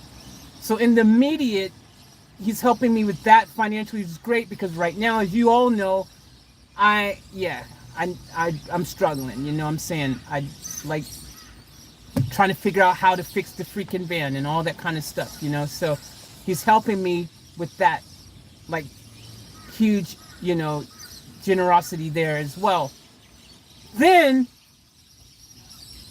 I'm going to be introduced to Sir Richard Branson himself, guys. Sir Richard Branson himself. The one, the only Sir Richard Branson himself is Victor's best friend. And he doesn't have to do a three-way with me, and I thought, like, that's like a huge ask for me. I was like, man, you know, he's probably too busy to make time to talk to me. But Victor is friends with him, so he's and he's picking up the bus tomorrow. So he's like, yo, man, I'll do a three-way. So I'm going to be able to talk to Richard Branson and Victor tomorrow in a three-way call, dude. Like, if this isn't the biggest things that's ever happened, I don't know what is, man. Like, this is huge. This is the kind of thing that happens to other people. And I always say, man, that only happens to other people. But I'm having an other people moment now. I'm that other person. I'm that person where other people go, wow, I can't believe that happened to you. That's lucky. This is a huge testimony, man. This is going to be a huge story. This is a game changer in my life, dude. This is right now. This is a huge impactful thing in my life, dude. This is helping me so much. This is like huge, and it's a blessing. And I'm overwhelmed with emotion right now about it. You know, it's been one of those things where every time I say it, it's like, you know, you kind of laugh, and because like, I can't believe I'm even saying I'm getting a bus, because it's just such a huge thing. But holy crap, guys, this is reality. Within the next freaking 2 weeks, I'm gonna have a bus here. Within the next 2 weeks, I'm gonna have a bus here. You know? Within the next 2 weeks, guys, and all the amazing content, I'm gonna freaking film it, every single second of it. Okay, guys, I'm gonna freaking take you guys along for the journey. We'll pick up the bus, and we will, you know, go the whole process together, guys. And I'll take you guys along for the ride. You know what I'm saying? So it'll be really cool. We're gonna have some dope bus content coming. It's gonna be the best, man. We're gonna have such good content from the bus, guys. Imagine, I said it earlier. I was like, the first reaction we're gonna do on the bus is Dolly Parton, her biggest song. Now I think Dolly Parton's biggest song, it's either working 9 to 5, or it's I Will Always Love You. But I think it's more so that easy peasy, love you so much, abundance all levels, faith. Which is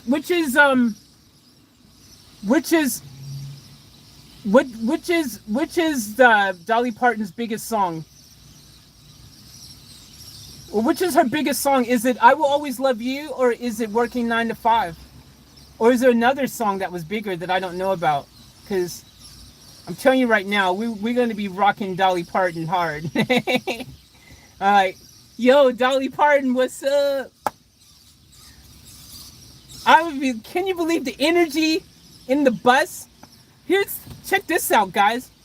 Imagine in Dolly Parton's bus the energy of her, her energy. She was in that bus, dude, like touring around. Dolly Parton, the queen of country. Woo! I want to say again, Victor, thank you so much. You know I've said it a million times. I'm going to say it a million more times. There's not even enough times that I can say thank you. But this is huge, and I'm probably going to continue saying thank you for a million zillion more times.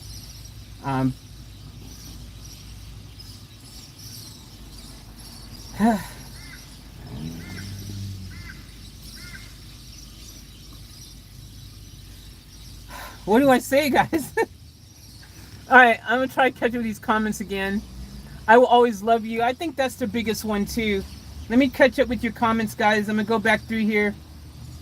Sorry, I just got really excited and talking about that again. Okay.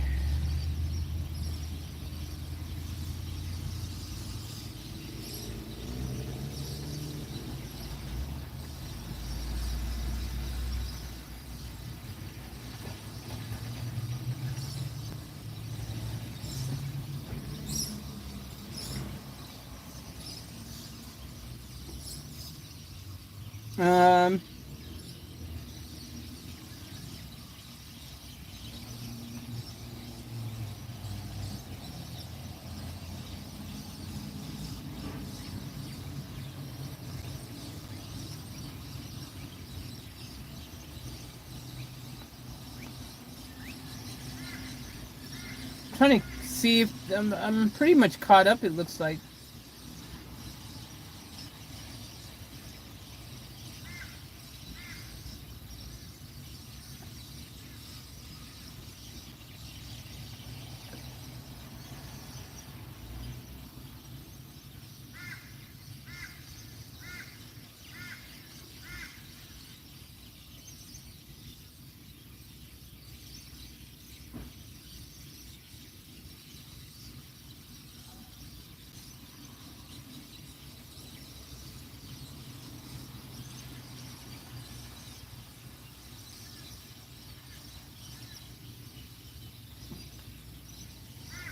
Hey CE, welcome to the stream. So CE, it seemed like you said you were blocked earlier or something, but it looks like you said were you banned or something, but it looks like you're all good. So yeah, let me know if I don't know what happened, but it looks like you're good now.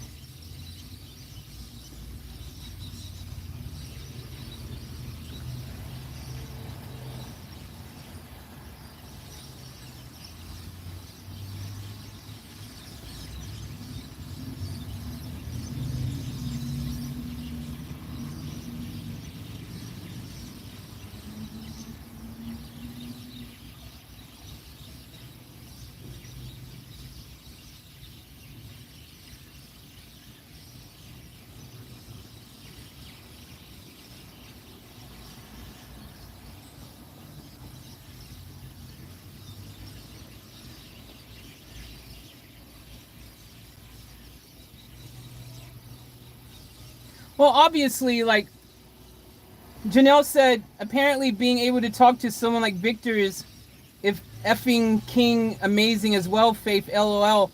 Well, I think if Victor's, so, Victor, his best friend is Richard Branson. So this is the things that I know based on what Victor said in the chat yesterday. So his best friends, Richard Branson, and he's been in the music industry, he's doing the music thing, he's been in different groups and stuff. So obviously, me being an artist and a music person myself, being able to talk to Victor, once I find out who Victor really is, it's going to blow my mind. I know it's going to be a huge conversation. We're going to be able to talk, and I bet there's going to be a million questions. But Janelle, the problem is at the moment I only have a theory. I thought I had a theory that I knew who Victor was, but then I'm not sure because he said something else about he was in these bands and stuff, and the person I thought he was someone else. And I'm not going to name drop in case I'm right, and it really is the person originally who I thought it was. So I'm not sure. So until I actually 100% know who Victor is, it's hard to know, you know what I mean? Like, I don't know who I'm talking about, you know what I mean? Like, until I know. So once I get, Victor tells me who he is and we're on the phone, I'm sure I'm going to freaking be blown away, and it's going to be an amazing conversation because, Victor's obviously someone who's been in the industry for a long time. The music industry, a part of the music industry, and a heavyweight in the music industry. And, and then you've got Richard Branson. Like, I mean, just the knowledge between them is going to be a very interesting conversation. Guys, I can't wait to have this conversation. This is a big thing for me to be able to talk to, people who have gone and had such huge, gigantic successes on that level in their life. Like, it's not every day you get to talk to super, ultra, mega successful people on that top 1% level, Like, I've talked to successful people before. I've met celebrities before. I've performed with celebrities before and stuff like that. But it's different between being there's levels to it, you know what I mean? There's levels. There's like the 1% level that is like, we're talking higher.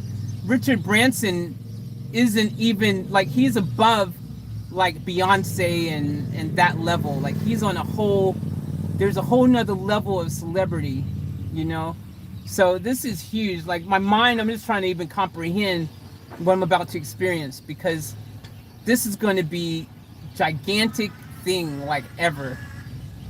So yeah, I'm excited. I'm so excited, dude. I don't even know. You're right. I'm not gonna be able to sleep tonight. I'm not gonna be able to sleep for the next 2 weeks.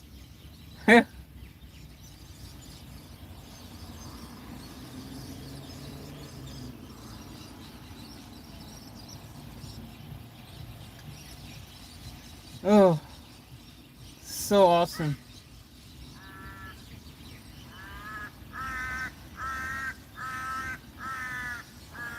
So heck, check my ex-girlfriend, Bobby Brown. She'll tell you, Faye. I'm done. I'm going. Yo, come on. Victor, are you talking about Bobby Brown, the makeup guru? Victor, answer me. Victor, are you talking about Bobby Brown, the makeup guru? The cosmetic Bobby Brown? That Bobby Brown is your ex-girlfriend? Victor, tell me. Victor,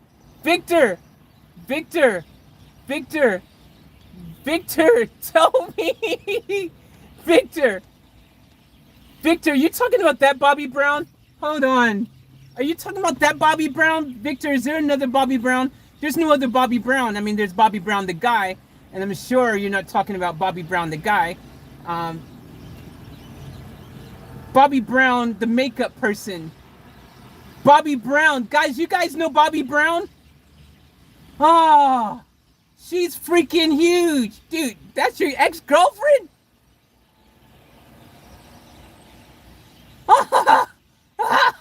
Bobby Brown Cosmetics. Y'all know Bobby Brown? Hey, y'all know Bobby Brown Cosmetics? Do y'all know Bobby Brown Cosmetics? Yo, guys, do y'all know Bobby? Victor, is that the same Bobby Brown you're talking about? Nora said yes. Oh, Lord. Nora, how do you know? Nora, what's the freaking God? Hey, Nora, what's up? Welcome to the chat. Nora's here. Hey, Nora, how you doing? Hey, Margie. Hey, everyone. Who have I missed? Who's in here now? There's a whole bunch of different people. Nora was in here earlier. Hey, CE. Hey, Nora. Hey, Sinister 51. Hey, who else is new in here that I hadn't seen earlier? Geez, a lot of people came in. Hey, Karen. All you guys came in when I was in my moment of just being like overwhelmed with all the emotion of all this that's going on. Hey, Tanya. Hey, anyone else that I missed. I apologize if I missed you and hadn't said hi to you yet. There's just been a lot of this bus stuff going on, and I've been really emotionally caught up in the excitement of it all. It's huge stuff, guys. I'm sure you guys can understand that I'm super excited about this. This is huge. Victor, where are you? Victor, you can't just drop that and then not confirm me. It says heck. Check my ex-girlfriend, Bobby Brown. She'll tell you, Faith. Tell me what? What is she gonna tell me? What is she telling me? Bobby Brown! Y'all know who Bobby Brown? She's freaking huge. Or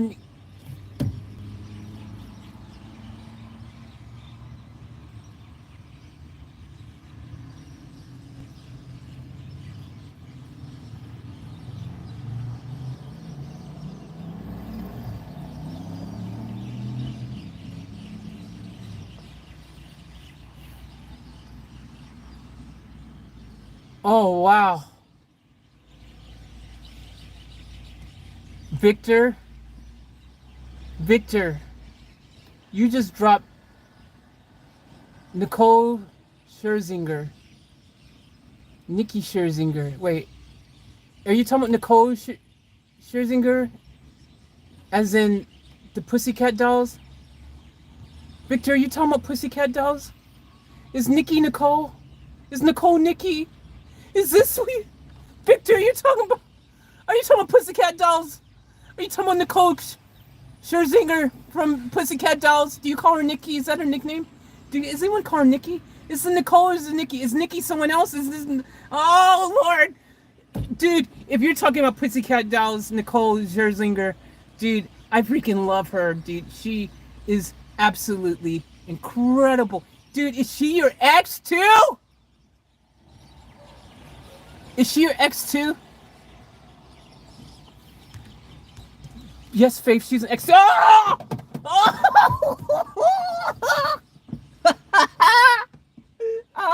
I gotta put my shoes on. I need to do like 15 punches, jumping jacks really quick right by the van here, guys. Just for a second, cause this is y'all. Woo! Oh Lord, do y'all? Can Victor? Is it too much to ask? Can she join us on the phone call tomorrow? I love her.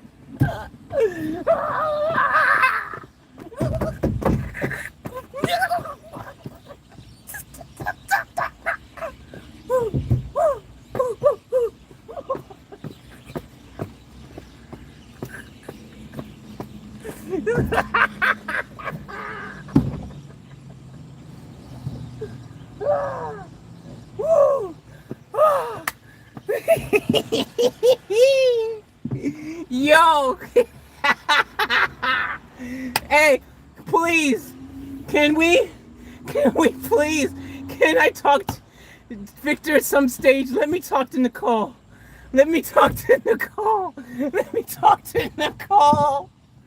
Oh my gosh, dude, I've always loved Nicole, man. I always love Nicole. Oh, I love Nicole, man.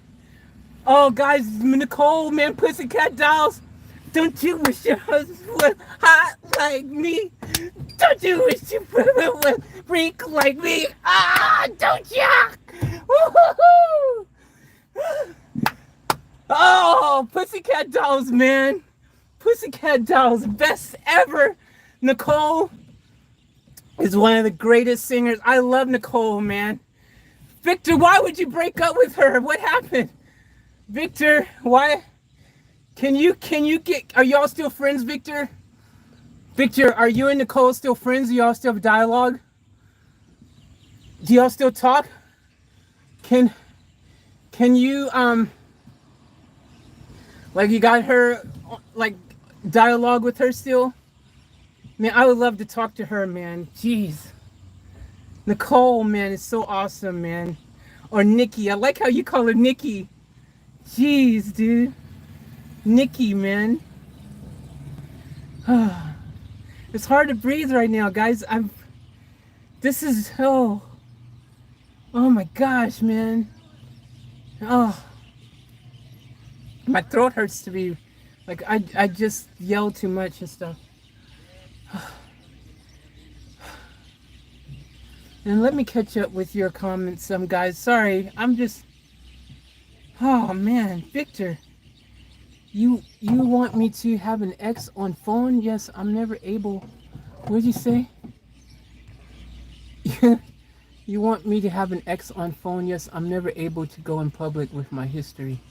Wow. Oh.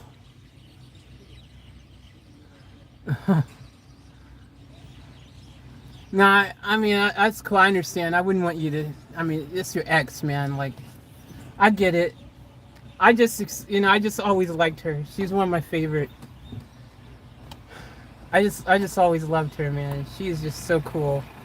She's so talented, man. She's freaking just so awesome. Pussycat Dolls was great because of her, man. Like, she made the Pussycat Dolls, and then she doing her solo thing was a no-brainer, man. Like, she's just so good. Yeah, no, I understand. I wouldn't have my ex on the phone either. Fair enough.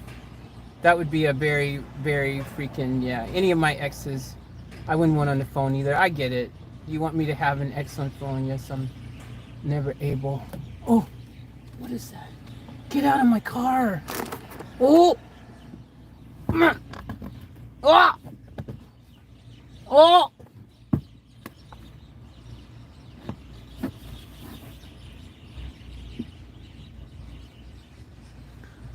Yeah, no, I get it, Victor. I understand.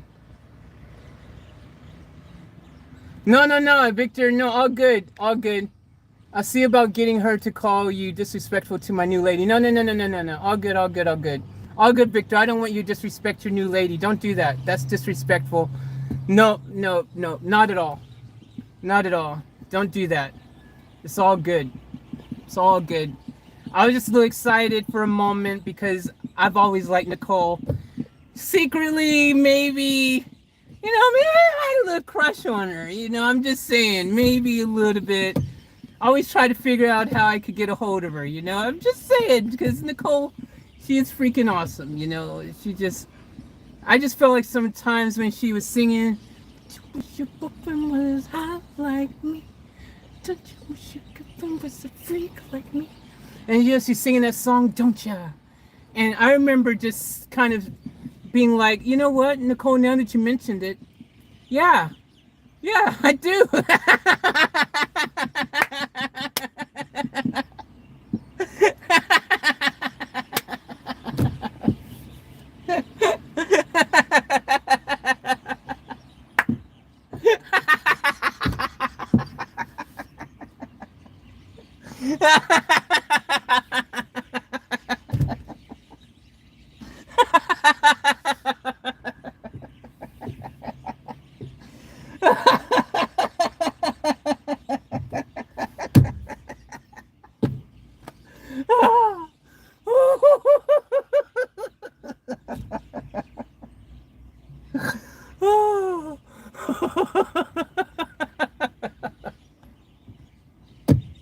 I lost my mind.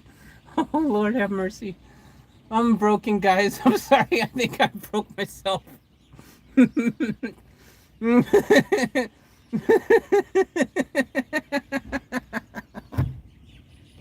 Oh, jeez, dude. Oh, jeez. Okay, I'm good. I'm back. Oh, jeez. No, Victor. Hey, no, look. I don't want to be, don't freaking, your ex, like exes are exes for a reason, and there's nothing that, like, there's no way, it's never worth breaking up a relationship, you know, causing any issues or any negativity with your current girlfriend. You know what I mean? It's not worth it. There's no point. We don't need to do that. It's all good. Oh, geez, man.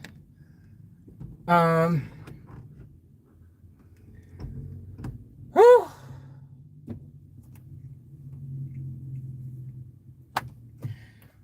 Oh, Lord have mercy, man.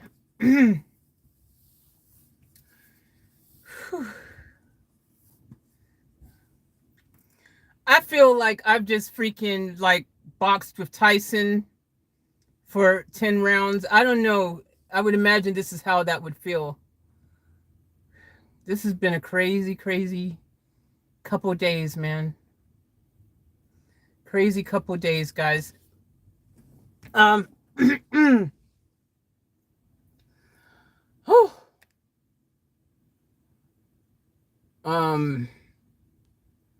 Okay. No, Victor, don't get her to call me. That's disrespectful to your new lady. Definitely don't. I don't want to talk to her anymore. I've got it out of my system now.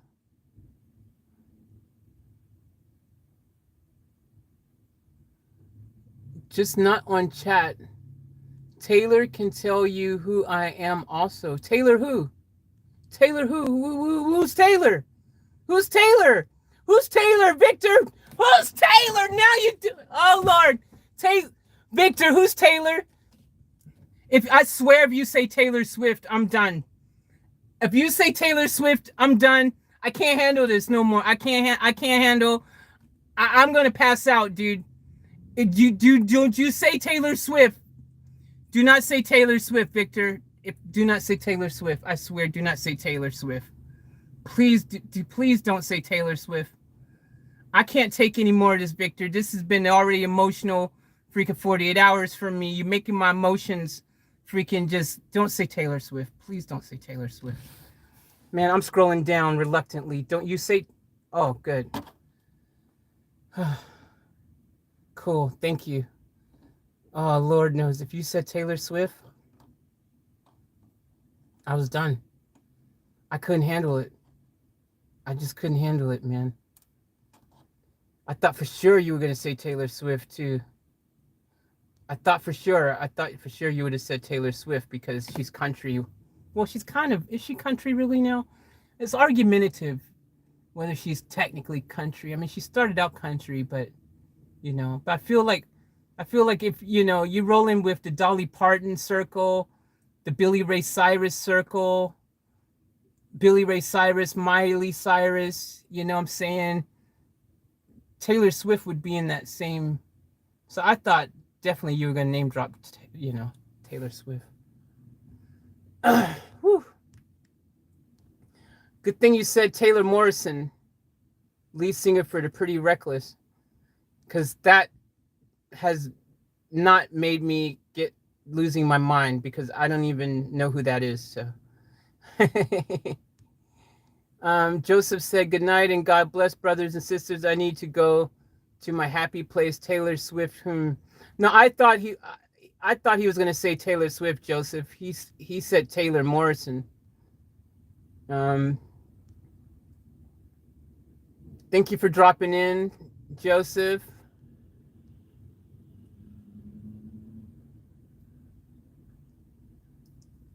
CE said, LOL, Faith, Tyson's shadow could beat me up. Yeah, Tyson's shadow. Mike Tyson. Oh, speaking of which, big news, guys. Have you heard? Mike Tyson is fighting Evander Holyfield. Part 3 is happening. Holyfield, Tyson. Part 3 is coming in May, I think, the end of May.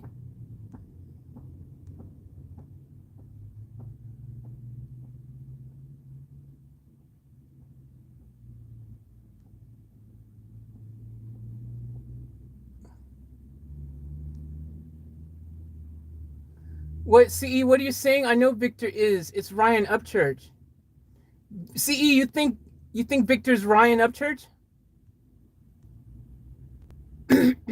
Is that what you're saying?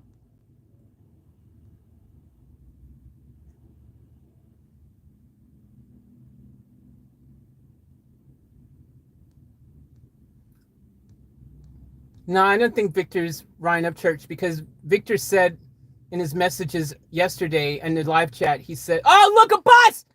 A bus! Look, guys, a bus! A bus! A bus, bro! Hey, bro!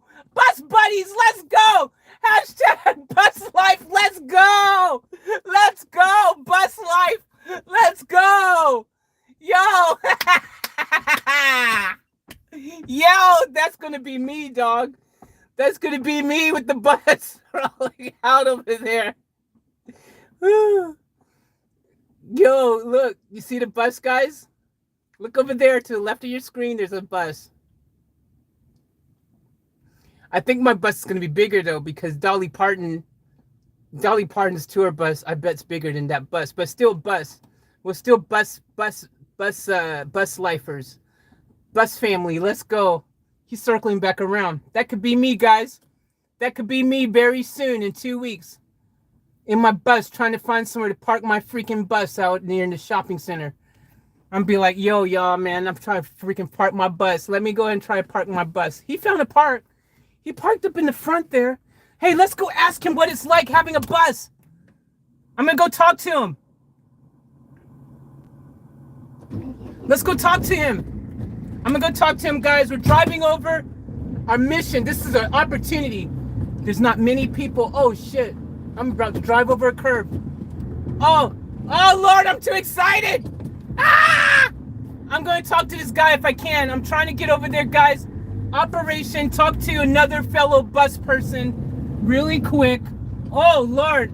I'm too excited. I can't even get out of here. Oh, please. I don't want to miss this guy. If he goes inside, I'm not going to be able to talk to him. I'm going to ask him what it's like to drive a bus, because I'm a fellow bus person. Yo, bus buddy. I'm coming for you. Here he is. Yo, there we go. Oh, is he already gone? Damn, how did he get out of there so quick? He's already out. Bus people move quick, bro. We're going to stake him out. I'm going to park over here. And we're going to wait for him to return. I want to know some questions. How did he get his bus license? He'll be able to tell me information. How did you get your bus license? Was it hard? How long did it take you? Was it expensive? Is driving a bus awesome? Is it hard to find a park? How did he get out of there so quick? I literally just saw him. Man, bus people work on a whole nother level, man. Let me go over here. Let me go over here and see if we can. Did he leave seriously the bus already? Guys, I'm bringing y'all with me. That's like, he's just quick. He freaking ran out of there like crazy.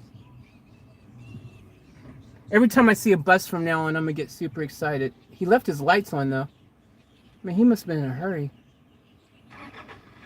Oh, I see. Wait, did he try to make the supermarket before it closed? I don't know. He's got to be by his bus still. Hold on, let me just run over really quick.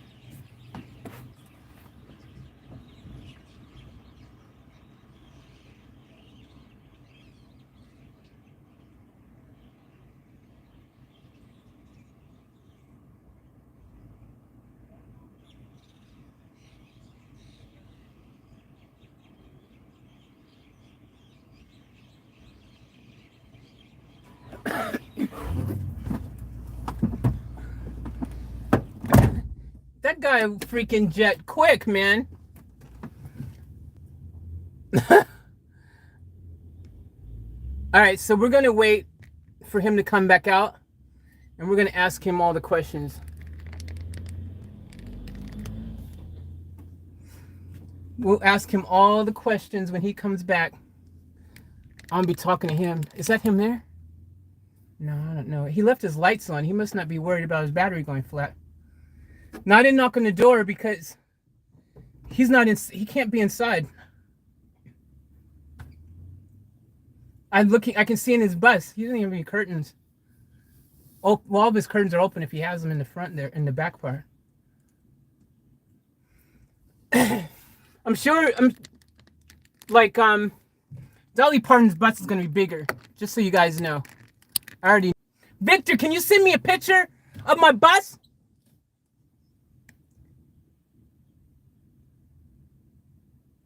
Victor, can you send me a picture of my bus?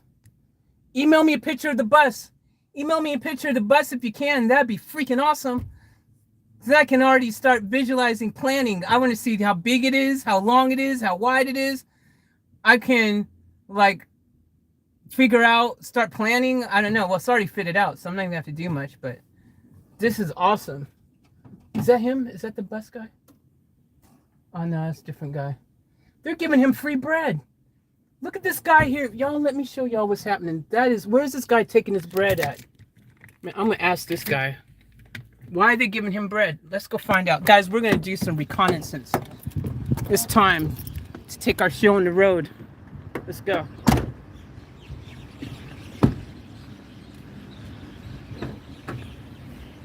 This guy's getting bread. Inquiring minds want to know. Hey, how you doing? Good, yeah, good. I'm just wondering, what's happening with the bread? Are you like giving it to charity or? No, go for cows. Oh, okay. Yeah. Oh, so you're a farmer? Yes, yes. Oh, cool. Yeah. And the cows eat the bread? They love it, yes. Okay. It's basically the same as normal cow grain. Okay. Normal cow grain has wheat, barley. By the way, sorry, you're in a live stream with my audience on YouTube. Oh, okay. Yeah, that's why I've got the camera here. Because I was over in my van and I saw you bringing these big bags of bread. Oh, yeah. And I was like, what's he doing with all this bread? Is it charity or, you know? So, Yeah, that's basically it. So, yeah. yeah, I didn't even know cows eat bread. Yeah, it's basically part of the grain stuff they eat. So, Okay. Yeah, they quite like it. So, Ah, yeah. cool. Yeah. That's awesome. Yeah, Thanks catch for you later. sharing, man. No Have a worries. good Have a one. good one. You too. All right, guys, there you go. So cows eat bread.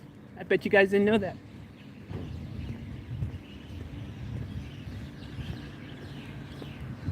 We're going back to our van at the moment. This is how we rolling. We're rolling up in the van right now. Van life, hashtag van life, but that's only for the next 2 weeks. Then we're changing our caption. Hashtag bus life. What's up?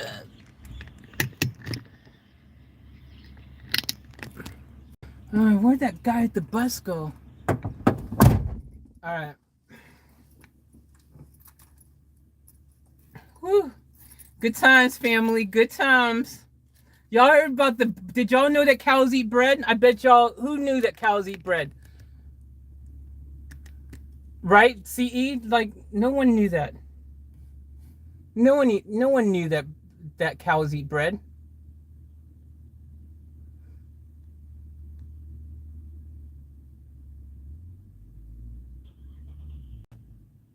Okay, Victor. Oh, Victor said, I'm in hospital. I'll get Nia to take some for you in the morning. Oh, sorry, Victor. Yep, no worries, man. I hope you're doing better. That's cool. I mean, I can wait. I just getting excited. Like I don't need the pictures right now. Like if Nia, like only if it's not gonna put her out, you know. Like I'm happy to just be surprised when I see it in person.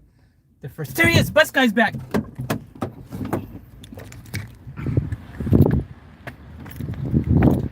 Hey, how you doing?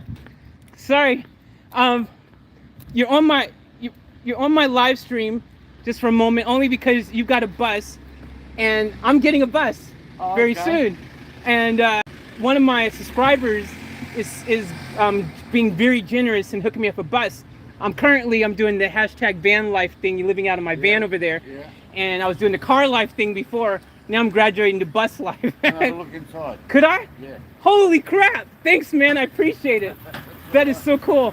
And I've got my audience on the live stream now, so they're going to really find this super awesome because most of my audience is back home in the States. Yep. But no worries. Whereabouts in the I'm from States California, but I've got some Aussie fans on here as well. Well, I've got Okay. people around the world, Yeah, but good. but I saw your bus pull up. I was parked over there, and I was like, I got to find out information because this just happened. I literally found out in the past 24 hours that I'm Yeah. getting a bus. Okay. And there's so many questions I have, like Right. how hard was it for you to get a license?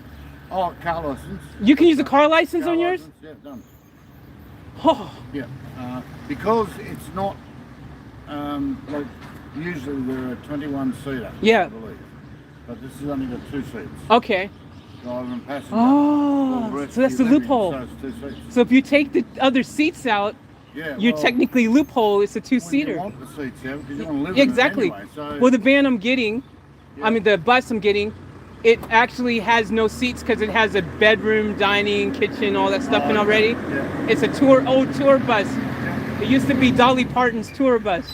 Really? Yeah. All right. That's all right. Yeah, it's pretty cool. That's just all cigarette butt filters. Oh, okay, yeah. My son borrowed it, and that's how I got it back. No, cool. I actually I was don't know one. if you That's wanna that's touch very those interesting inside. that you actually even, because I had some of those in a car that I bought. Yeah. I never knew what they were. I thought, Okay. so now I know. Yeah. But that's cool, man. That's what year is your bus here? 1988. This is so cool. Do you find it? I imagine the hardest thing would be finding somewhere to park and all that kind of stuff. Yeah, that's why I come down here later at night. Yeah. You know, you get someone to park. So Yeah, no, that's sweet. I love it, man. This is so cool. Thank you. No, you're right. Whoa. It's just a really. And you've got like your kind of your whole door set up right here on the side. Yeah, it's a really untidy. I had it. I've just moved house and I've had it full of stuff. Yeah, no, fair I've just enough. moved it out, so if you That's can cool. I move won't it go away. in. I don't want to invade your privacy or anything. You don't I need was to, but- I was just really wanting to know more about the whole how to get a Okay, yeah, license yeah. and Well, car license, you're right, as I said. yeah, and just the parking thing. You know, how hard do you find to Well, park and all that kind of stuff. At the moment, Yeah. impossible Yeah. because I was up at my storage shed yesterday. Yep.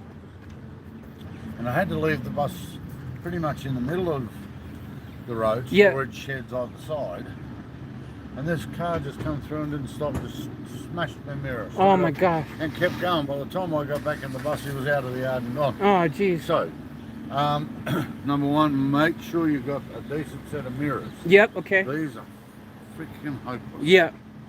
All right, so, go to someone, make sure, well, Yeah, have when you better get it, mirrors. It'll probably have mirrors. Yeah. So, yeah, that, My bus is going to be harder because the steering is going to be on the left side. Because okay. American Oh, bus. back in Yeah, the back in States. Yeah, because it's right. coming from the States. To here? Yeah. Oh, It's being right, flown wow. over. Wow. Yeah. Richard Branson. Yeah. You know Richard Branson? Yeah. No, Well, yeah. the person who's gifting me the bus is best friends with Richard Branson. Huh. Richard Branson's people are picking up the bus tomorrow. Monday in the States. Monday stateside time. Yeah. And then, so within the next 2 weeks, 10 days to 2 weeks, I'll have the bus here. You're in the house. Yeah, it's gonna be, so I'm like, my brain is just like, there's so many things I got to figure out and plan, like Yeah. where am I gonna park my bus, Right, like to yeah. store it, you know what I mean? Like, because I figure I'll need like a regular home base maybe. Well, you will, that's not yours, you won't keep No, that? that's mine. Oh, that is yours, you Yeah. won't keep it? No, once I have the bus, I won't need the van anymore, so I'll get okay. rid of the van probably, because I've got a car that I can use to, like, when I go shopping, that's easier to park and stuff. absolutely. So I'm saying, like, when I'm not driving the bus, somewhere where I can just park it. Like, I know some people lease out land for like $75 a week, and they say, like, if you got a bus or a ship or a caravan, you can park on the thing. So I usually store this at a place called Bionic Storage okay, out on Caloundra Road. okay, And it costs me $120 a month. wow, that's cheap. Yeah, so that's pretty good. Yeah. Do you have 24-hour access? No, you don't. Oh, okay. You got to make sure that 6 to 6 or something like that. Yeah, something. I'm not Yeah, sure. see, I've got a storage unit over in Warana over there, Yeah. and they charging me. I've got 6 to 6. I don't have 24-hour access either. Oh, okay. Yeah, but they're charging me similar. Like it's like $300 a month or something there, Oh, or good. something. It's more expensive, but I can't even fit I can fit that van in to my storage unit, but I wouldn't be able to fit No, a but bus. there are places in the storage units where, you know, they've made places for buses like this. Oh wow. So Okay. you just drive it in, yeah, just grab that and I'll put it there, and then you're right. That is so cool. So, yeah. That's good information. Yeah. 120 a month, man. That's great. Yeah, it's not bad. Yeah, if you're not using it. Yeah. I mean, you know, you can go on, like I paid 120 the other day, but I just brought it out. I thought I'll give it some exercise. Oh, okay. So you're not living out of it. No, not now. Oh, right. I have Okay. been, but But you have before. yeah, you know, the wheels need to be turned over. They can't Right. just sit. See, I'm going to be living in mine full time. Yeah. Well, And I'm going to be, and the goal will be to travel around the whole country oh, okay. and see your country, you know, and yeah. just. Do you know what type of bus it is? I just know it's a tour bus, ex-tour bus, so I'm expecting it's going to have, you know, dining and you know, he told me it has a shower in it. Oh, yeah, It's got it's dining as well as stuff. Yeah, nice, man. That's so cool. So then, I'm just thinking, would it have enough power to put that on a trailer behind it? Ah, That way you can pull up, you've got your house. Yeah. You can do all your touring around yeah. in that. That would be cool, wouldn't it? Well, it would be, yeah. Yeah. But see, what I would probably do is, I probably wouldn't actually take I would probably get rid of that van. Well, yeah, get a little car. And yeah. I would get, because I've got my little Beamer, Yeah. you know, and I would put that on a trailer because it'd be lighter and smaller and easier to drive around. Well, yeah, But I don't need the van and a bus. That's like, No, true. you know, I'd get rid of the van. Yeah. You want to buy a van? No. Yep, okay, you can do that, but there's another thing you can do too, and that is put just a drawbar Yeah. on the front of your little car. Yeah. Which means, you know the drawbar? Okay, it's the part on the trailer. Yeah. It sort of comes out here into a point, Okay, yeah. and then attaches onto your car. Yeah. So you just put that on your car, just have it mounted. Yeah. And then put it on a tow bar on the back of the bus. Okay. Lock the steering. Yep. On your bus, so Yeah. on the car. On the car, yeah. Yep, so it doesn't sort of. Yeah. And travel around like that. When you stop, hop in your little car and go to. Dude, that is a good idea. Thank you. That's what I need to know. Yeah. No, That's a great idea. Yeah, you can do that. Yeah. So, yeah, it's all good. Yeah. You can do it. So what? So why did you stop doing the living in the bus thing? I had polio when I was a kid, All right. and now I've got post-polio syndrome. Oh, I'm sorry to hear. No, it's all right. It's something that just comes back to haunt you when you get older. Right. You know? So it's too hard, too sore. Yeah. Climbing in and out, and you know, yeah, all sorts of little things. Yeah. But Did you have like you're young. But do you have like the now. problem with heating and like getting too cold in your van at night? Like, do you have diesel heating that's on yours, or some type of heating or air conditioning? No, you don't get cold in them. They're really well insulated. All right. And yeah, they are. What about condensation? Do you have condensation issues? No, you can get curtains. I've got a set of curtains in there that go right around it. Oh, okay. And that helps with the condensation? Absolutely blacks everything Ah. out. So, you know, if you've been, say, you parked your bus somewhere and Yeah. you've been away and you've been driving all night to get back home, or you just shut your blinds and it's dark. Yeah. You go sleep, you know? So, Yeah. Yeah, condensation, not so much, no. Okay. I mean, it happens, but, Yeah. yeah, it's no big deal. Because I've had condensation in that thing already. Yeah, because it is small. Yeah. Yeah, that little. Ah, so the bigger it is, the less Yeah, condensation. and Yeah. there's a few vents in them as well. So, Okay.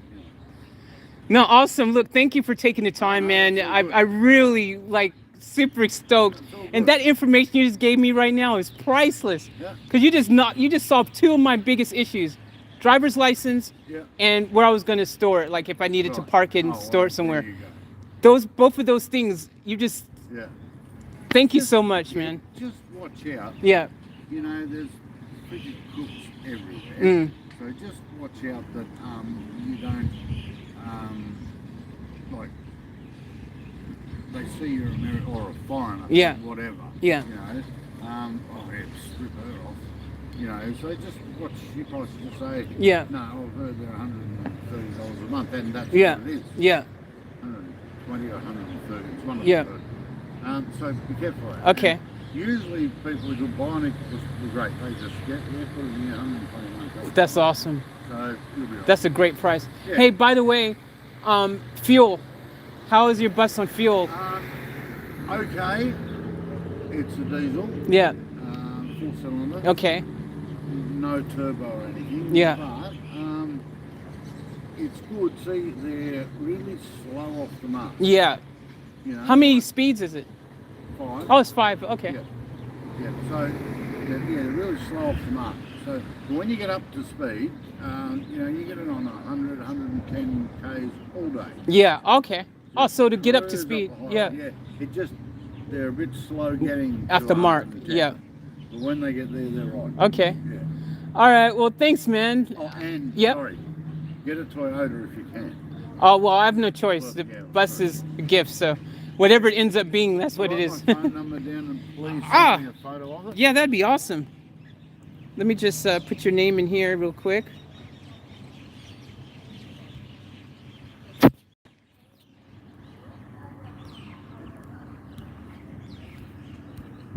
Sorry, I can't stand up that long. Oh, that's all right.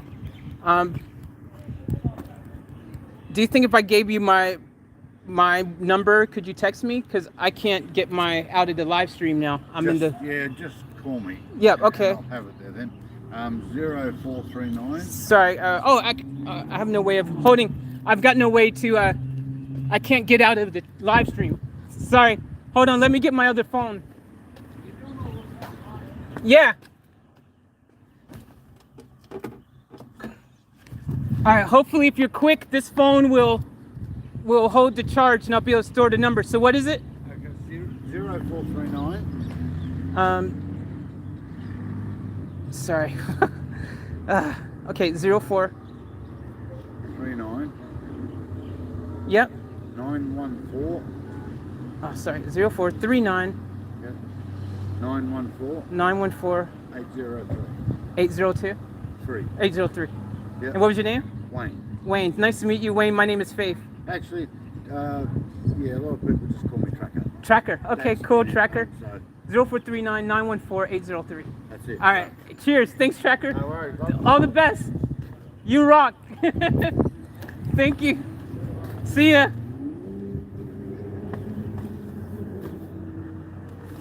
That was awesome, guys. That was so awesome.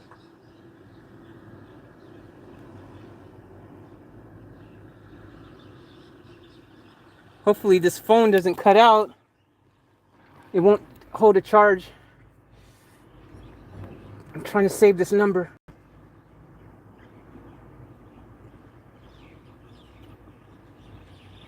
All right, guys. You guys heard that? We just met Tracker, freaking real Aussie with a real bus. Cheers! Thank you.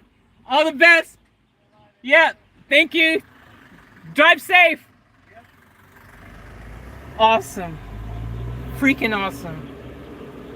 Guys, we just got the best information right there. We just solved all of our problems in one hit, and I've got his number. So if I have any other issues or anything, we've got, you know, we now have Tracker's number in here as well. Hopefully it's saved.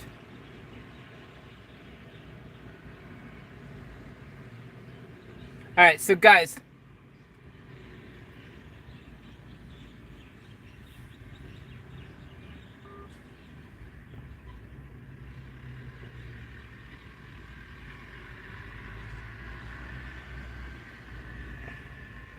all right, so we've got Tracker's number. We met him. He's the guy at the bus right now. I'll give you guys the scoop if you missed out. And this is super awesome because he just gave me the best news ever. So there seems to be a loophole. If your vehicle has only two seats, then apparently, if it has only 2 seats, then if it has only 2 seats, and then you get you can drive off your regular driver's license. You can drive off your regular driver's license, guys. So that's huge. I may not need to get another license. There seems to be some type of loophole, which is freaking awesome. So I may basically be able to drive off of my regular driver's license because it only has 2 seats, and there's not going to be any seats in the back of the of Dolly's van because I mean Dolly's, you know, tour bus, because it was a tour bus.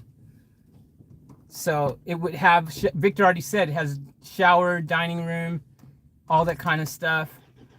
You know, all that, all that kind of stuff. So guys, this is huge. So that solves that problem. Dining room. So basically we have, I mean, sorry, I want to say dining room. So I'm just so freaking excited. We'll have, oh, I hope that number's saved. That phone died just like I said it would. Oh, the car wasn't on, that's why. I hope that number's saved, guys. I want Tracker's number.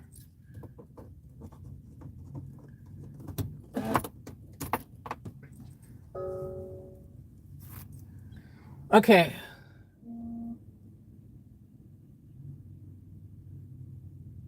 All right, guys. We're good.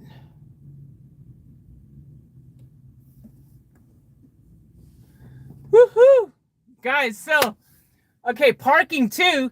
That guy, Tracker, said that he's able to park his bus over in this place over here in Sunshine Coast.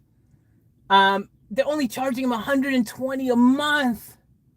$120 a month. Oh, that is the best price ever, man. $120 a month, dude.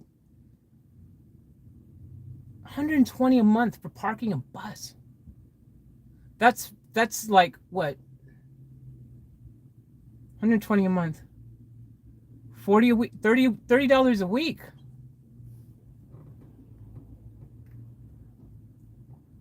Wow. Okay, guys, sorry, let me catch up. Guys, we just had a bit of an adventure, didn't we?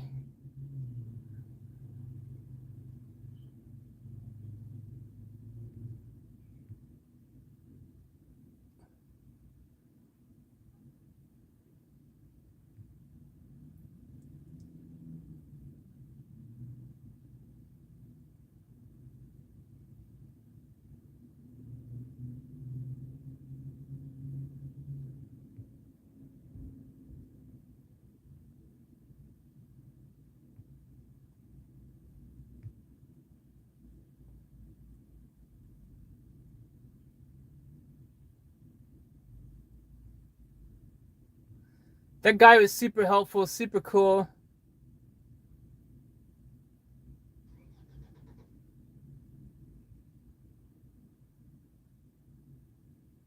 What?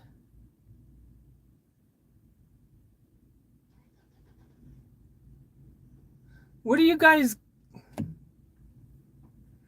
What's going on in the comments here, guys? Come on, family, what's going on? There seems to be negativity happening.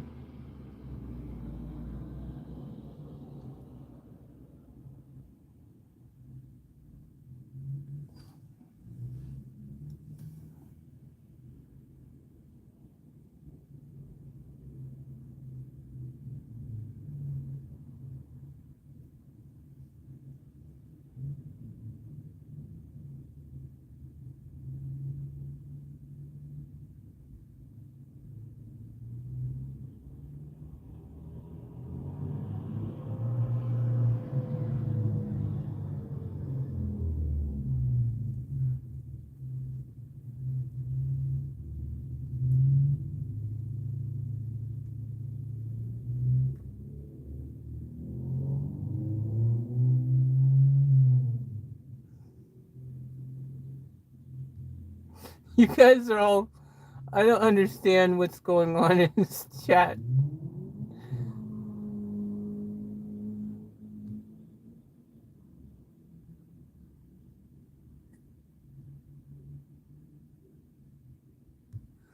Okay, guys, family, come on, y'all.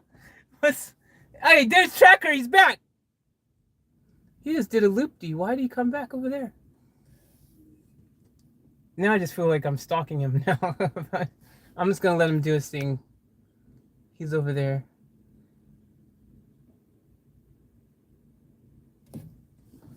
Hey, Paul. Welcome to the chat. Victor, please don't tell anyone your identity, okay? At the end of the day, Victor, I understand as an artist, as an entertainer myself, I understand why you would keep your identity private, especially if, you know, you're connected as big as you are connected with the connections you have and with the people you have and stuff. And, you know, obviously you don't want to just on the live stream, on a public live stream, you know, just randomly just have your deets all out there like that. And you're, you know, I get it, man. Like, so please don't like, don't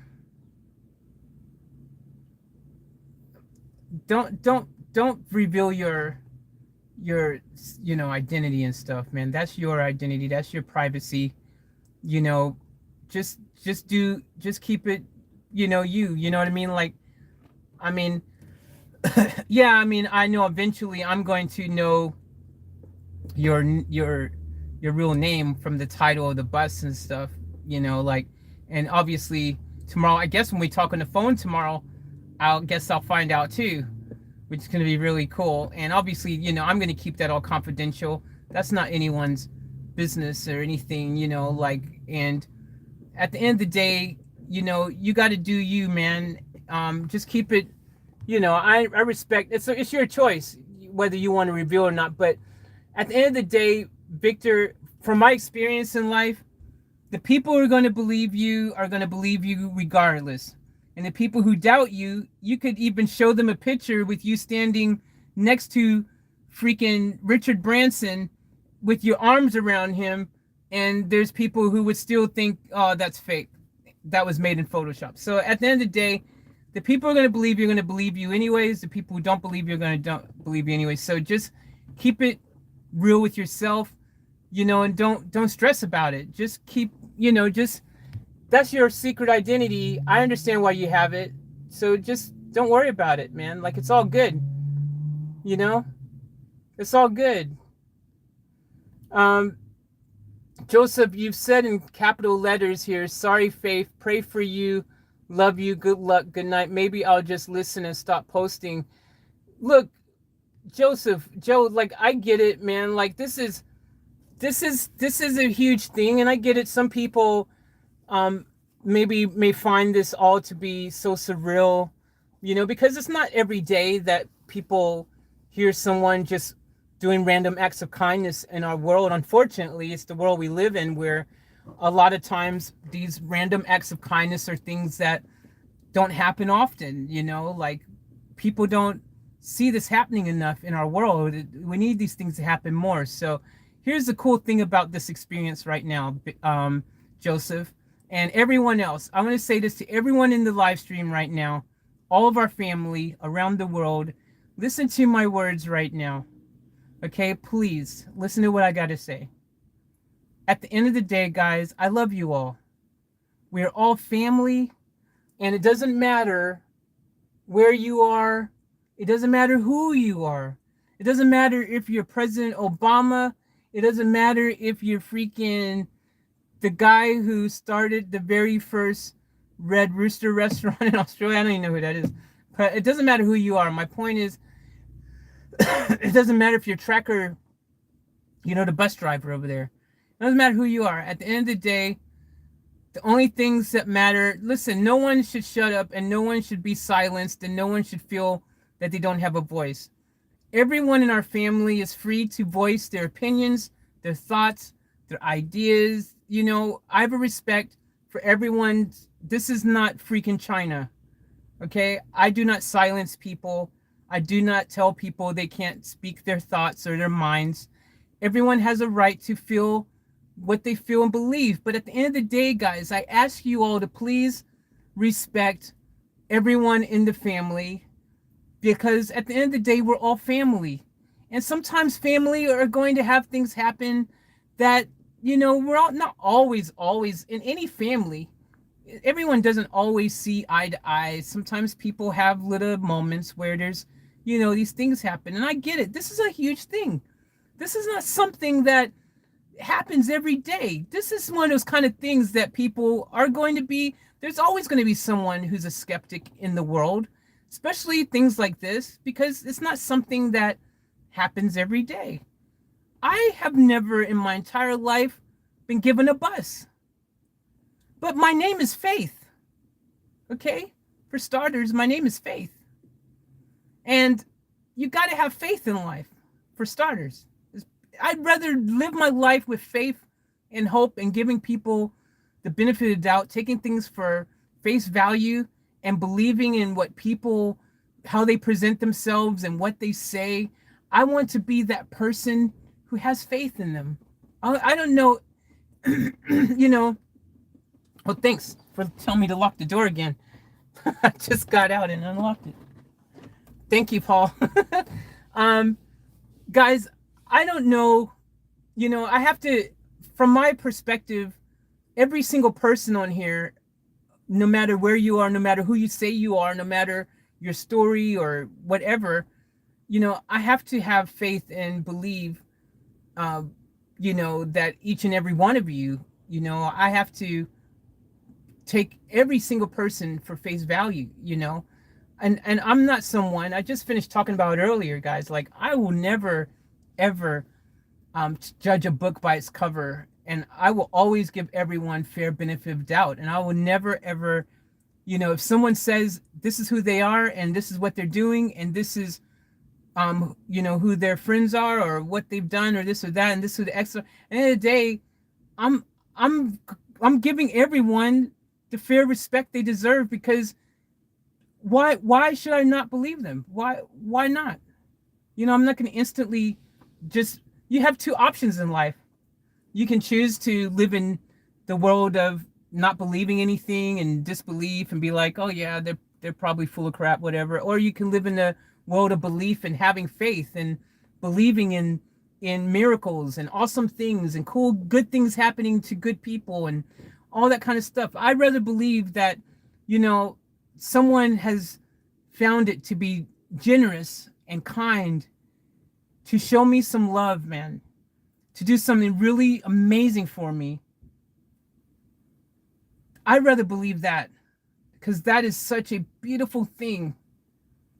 That is so beautiful to know that someone would even consider doing something like that for me.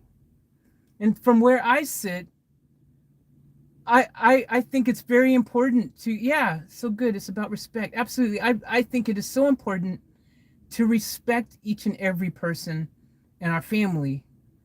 I believe you have to respect people and allow them to, innocent till proven guilty. You know what I'm saying, guys? Like, you can't, if someone says this is who I am and this is what I'm doing, well, okay, cool, man. I'm going to accept it and believe it and have faith. Why would I choose to be negative and doubt it over being positive and believe in it? It's two options. You can either live in the negative of it or live in the positive of it. I choose to live in the positive of it. Victor has been part of our family for a long time now.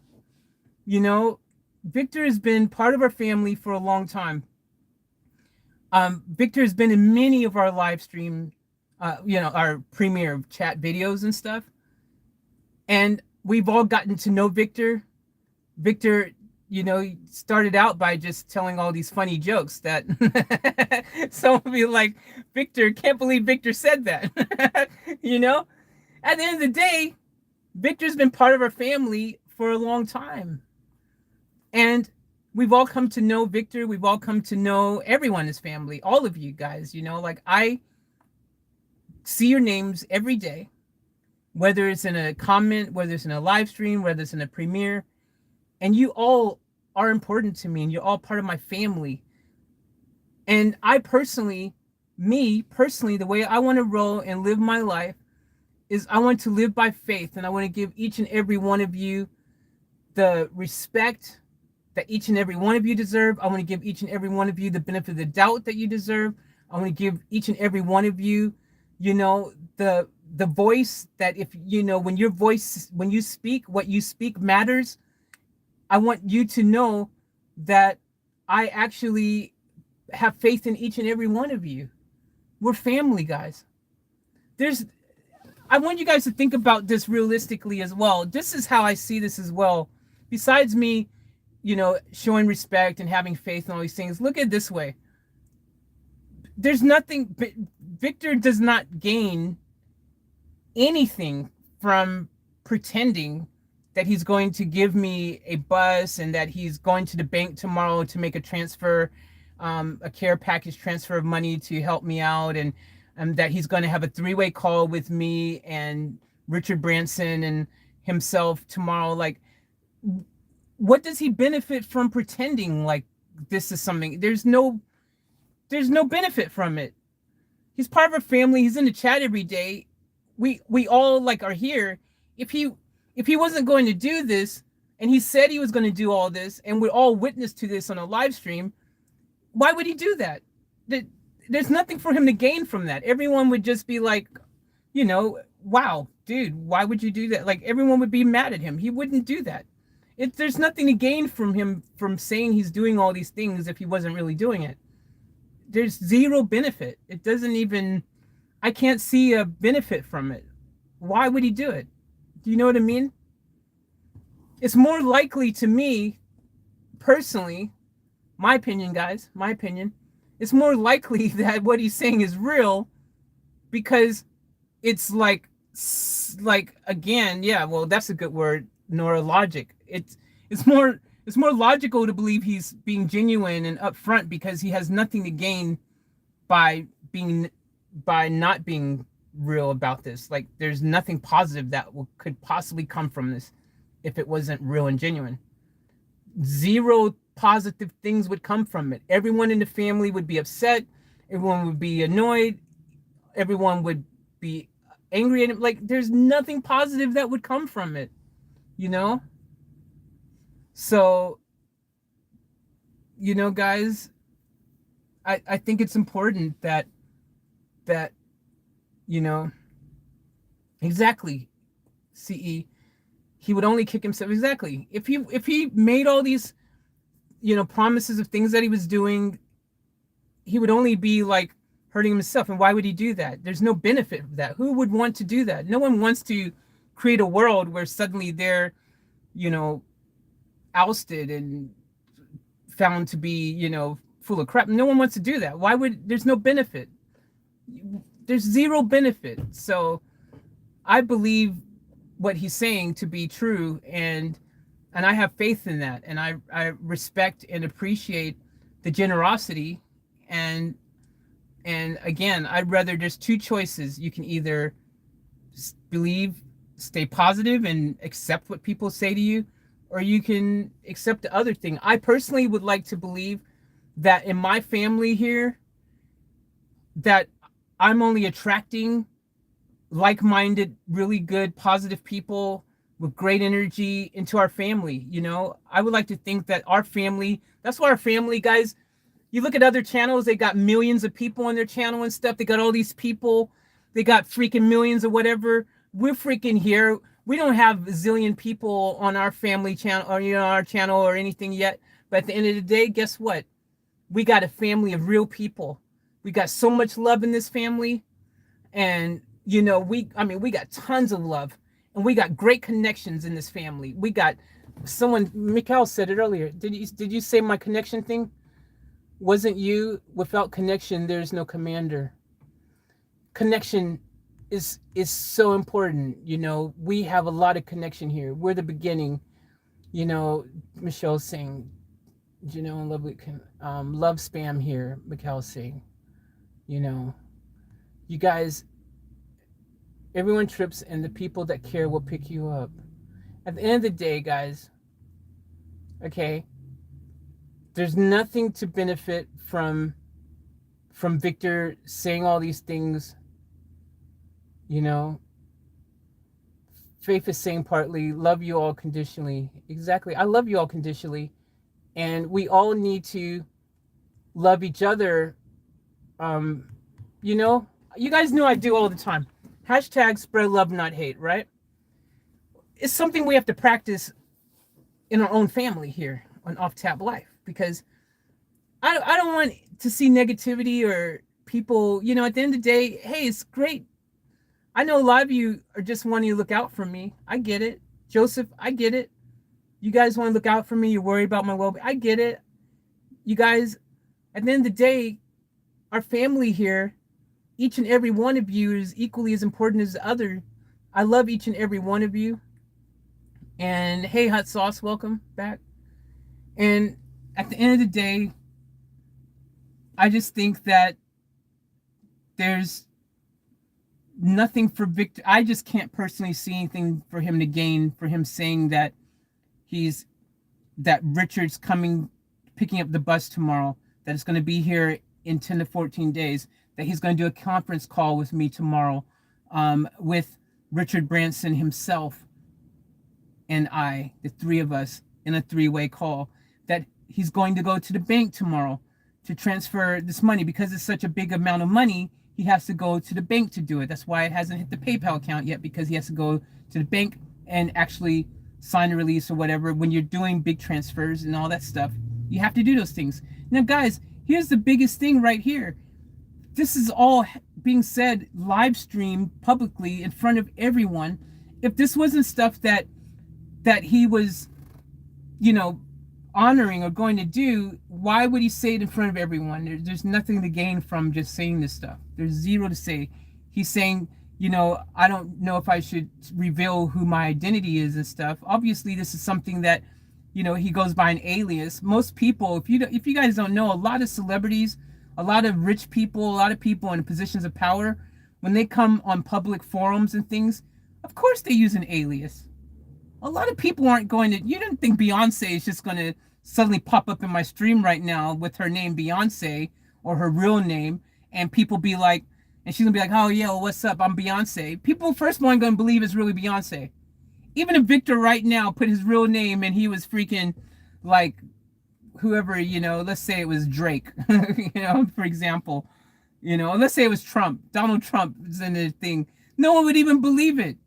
No one would be like, oh, yeah, right. It's just some freaking troll account. Like, no one would even believe it. So, you know what I'm saying? It doesn't even, you can't win either way. He could put who he is, no one would still believe him. You could put not who he is, no one would still believe him. So, at the end of the day, you got to just have faith, guys. And here's the real reality. Guess what, guys? Guess what? Here's the real reality. Tomorrow, we'll all know if the phone call happens or not, because I'll be able to tell you guys, guess what? I was on the phone with Branson and Victor. Guess what? In my bank account, I was showing some love, man. And you know, it happened. In 2 weeks, I'll be on my bus and I'll be like, guess what, guys? I'm on the bus. Look at me on the bus. It's the bus pictures. You're gonna see a million pictures, a million videos of me on my bus. I get it. In our life, sometimes a lot of people, seeing is believing.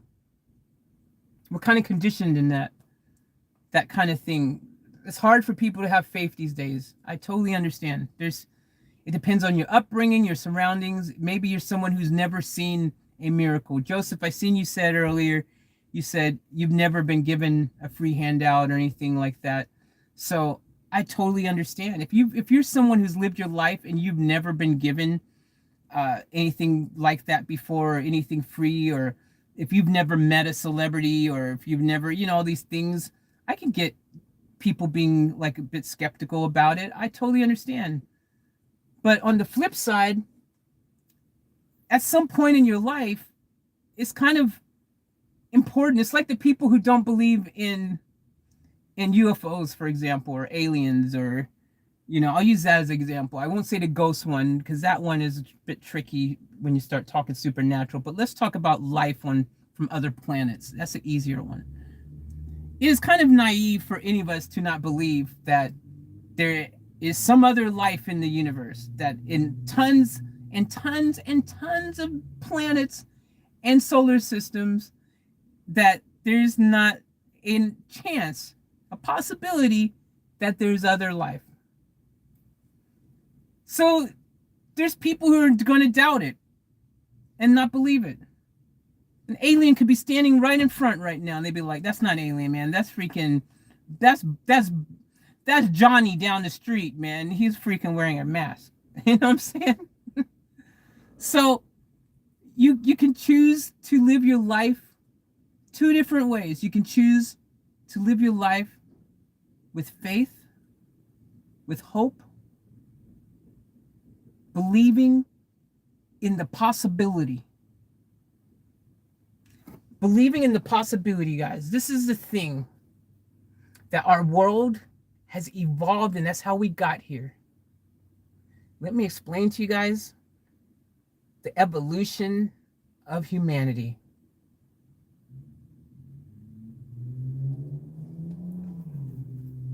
This is what happened.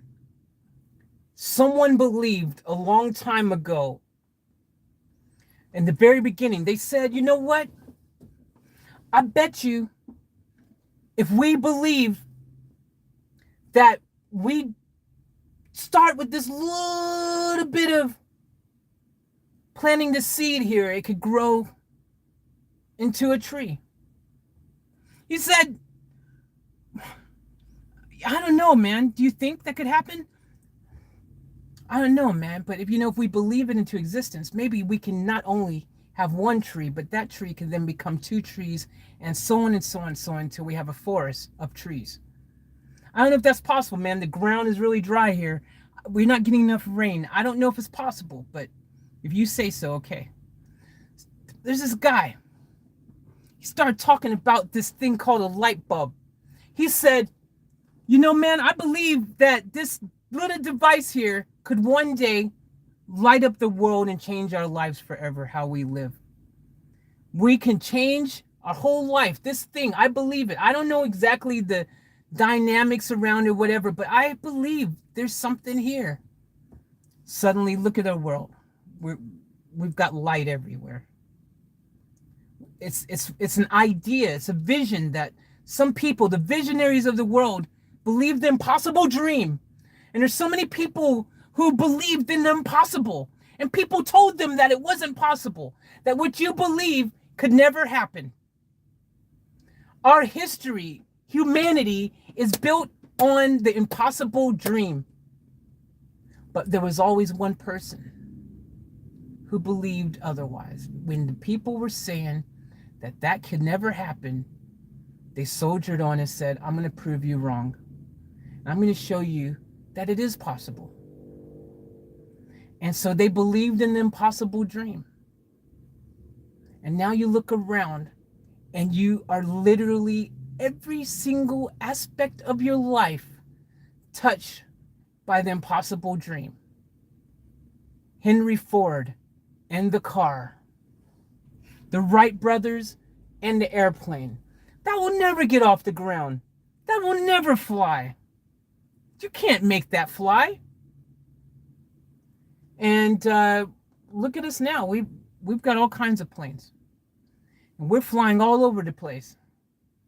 We're even flying to other planets. You know what I'm saying? Well, Mars. But you know what I mean. We've got satellites and stuff that's way out there. Y'all know what I'm saying. My point is that belief and faith is the cornerstone of everything that we have in our existence. And without faith, we have nothing.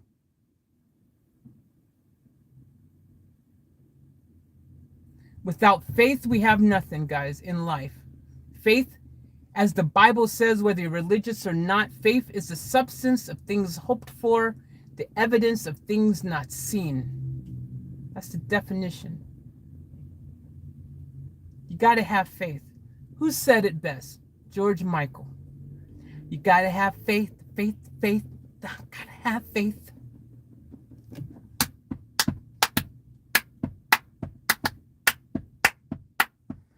Okay, look. Michael says, Faith YouTuber talking about philosophical evolution. Don't believe you, Faith. Sorry, I am skeptic. Okay, Mikhail, you're new to the channel, so I'm going to forgive your lack of not knowing about me. Number one, Mikhail, I'm not a YouTuber. Okay? I've had a whole life of doing amazing things that I've experienced before I even had a YouTube channel. All right? My background, I was once signed to Sony. I grew up in the gospel church from 8 years old. I gave my first sermon when I was 12 years old. I grew up playing the piano and the drums in the church. Okay? Directing the youth choir. I was brought up very religious. Okay? From 8 years old, I was already in the industry, doing music, doing, acting and all kinds of stuff. I've been doing this stuff for a long time. I've performed with a ton of big artists myself. I want to pat myself on the back a little bit, but I've performed with people like Ja Rule. I've done big stadiums. I've done 50,000 plus shows. I've done a lot of things well before I even knew what YouTube is. I've had a big life, successful life out there before YouTube even existed. Okay, so I'm not a YouTuber. Okay, and I don't have an offense. I don't take offense to being called a YouTuber. I'm not a YouTuber. I came to YouTube after I've established myself doing other things. I was already in the music industry and signed to Sony and doing all this stuff before YouTube even existed. Okay, I've been doing this stuff since a very young age. So I've performed with people like Prodigy. I've got a list. I've got a Wikipedia. I don't talk about it. I don't tell people go to my Wikipedia. I'm one of those people. I guess I feel like Victor now, whether people, if they believe me, they think I'm just a YouTuber, whatever. I don't even care. That's why I don't tell people. Go read my Wikipedia and read all the things I've done and accomplished, whatever. That's not even all the things. That's just some of them. Because I haven't taken the time to make sure that it's fact-checked with everything. Or I don't even care, really. I could sit here and be confidently happy with you thinking me as just a YouTuber. Outside of my entertainment stuff, outside of my acting, my music, my all that kind of things I've done, I've actually also am a certified hypnotherapist. Not just a regular hypnotherapist. I'm a certified hypnotherapist. I got a certificate that says and states I'm a certified, gone through the training. I'm a certified hypnotherapist. I'm a life coach, personal development coach. Okay? I'm also a holistic practitioner. I also got a certificate for that. I'm a holistic practitioner. I've put in the hours and research on a lot of things when it comes to the mind, when it comes to faith, when it comes to belief and all of that. And growing up in a gospel and Baptist environment and doing a sermon at 12 years old and understanding from a family of my dad being a deacon and my mom being a Sunday school teacher and growing up in that religious environment my entire life, spending so much time in the church, I grew up with a view and an idea of what life was. But as I grew up, I experienced other things and I experienced spirituality and I seen this whole other side of life. And I started thinking for myself and I've done the homework and I graduated in my school with great grades. Okay. I put in the work. I'm a very intelligent person. I'm not someone who just talks crap. No, I'm not just a YouTuber who just has an opinion. Okay. I happen to do YouTube on top of all the other things that I do. Okay, but I was doing everything else before I even started doing YouTube. I just decided to YouTube as another outlet to express my artistic creativity and the things I love and enjoy doing. Okay, so I could connect with all of you and I share my experience. And as a teacher, it's not about me being a teacher. It's about me being the biggest student around and wanting to assist others on their journey by sharing my own personal experiences with them. And maybe, just maybe, something I say from my own experience and things might assist someone else and help them along their way. I've put on seminars, I've put on workshops, tons of them. So I'm not just someone who's just speaking out my ass. And it's okay, you don't know me, you're new to the channel, and you just see someone talking on the other side of the camera, and you're just like, oh, you're just a YouTuber. I'm sorry, I'm not going to believe whatever, blah, blah. Like, that's fine, man. That's fine, and to each their own. And I don't expect anyone to have to believe anything or care what I say even. At the end of the day, anyone tune into my channel who listens to me, who takes the time to just be here, I'm thankful for. And whatever you get from that experience is different. Each person is different. Your reason for being here is different. Maybe you just want to be entertained. Maybe you just are here because you actually care what I have to say. Maybe you actually learned something from me. Some people have told me, actually many people have told me, that I have actually helped them get through this past year of this pandemic. That I have actually been very helpful in their life and assisted them in many ways. You know, so, you know, at the end of the day, I really, you know, I'm just here doing my best every day, sharing my experiences, my stories, my entertainment, myself as an open book with all of you.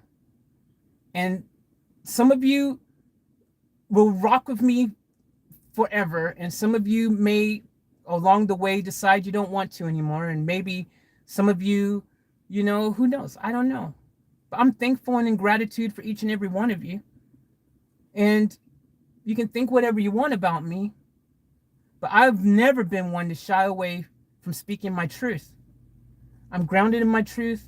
I speak what I feel. I feel what I say. I speak from my heart, my soul. And that's why I'm saying what I'm saying to you right now. And I earned my kudos. My resume is long. I haven't even, if I took the time to tell you all the things that I've done professionally, it would blow your mind. You wouldn't even believe it, and you would think I was just like Victor. You'd be like, oh no, this is all not true. Victor, Faith, they're just in the make-believe land of freaking Narnia. Man, I've had my own radio shows. I've had a gold song go gold. I've been the team DJ announcer of a professional soccer team. I've done so many things, man. I've been in TV commercials. I've been in billboards. I've been all over the joint. I've done so many things that people wouldn't even, I don't even talk about it. My list is so long. So many things, man. I'm that person who has so many things I'm passionate about and so many things I enjoy doing. Freaking, I'm a dope bowler as well. And that's just another thing I just love doing, but I'm really actually good at it. I mean, my list is long. My accolades is long. The people that I know, I've met people that you guys would be like, wow, that's impressive. Wow, you've met that person. You've met that, you know who that is. I've got a list of people that I've performed with that is like pretty impressive. And people would be like, wow. And some of you be like, nah, you didn't do that. Come on, man. You don't know, man. Just because I'm on YouTube on a channel that doesn't have freaking 1 billion plus subs, it's hard for maybe some to believe that I've had the accolades and successes that I've had. But that's because I didn't start on YouTube. I came to YouTube late, man. Correction. I had a YouTube channel since like 2010 or 9 or something like that. I think my first YouTube channel. But I never pushed it. I didn't use YouTube. Like, I only found out in the past couple of years how big YouTube really is and how I wish I was using YouTube now, like how I'm using it now. Back when I first started YouTube, I would have 10 million plus subs, 20 million, 30 million probably, you know. I started late. So, but my YouTube channel doesn't reflect actually the vastness of things I've actually done and accomplished on the level that I've done. The things I've done on the level and things I've done, my YouTube channel doesn't reflect that. Also, my current circumstances doesn't reflect that either, because I've taken some L's along the way too. And don't get it twisted. I'm going to sit there and make it sound like I freaking just been scoring touchdowns my whole life. Obviously not. Because I'm in the freaking 2006 broken down van that's leaking freaking fuel all over the place that I got to breathe in every day when I'm driving down the road, and I can't afford to fix because I ain't got freaking enough money in my name right now to fix it. So no, man, I've taken some L's along the way.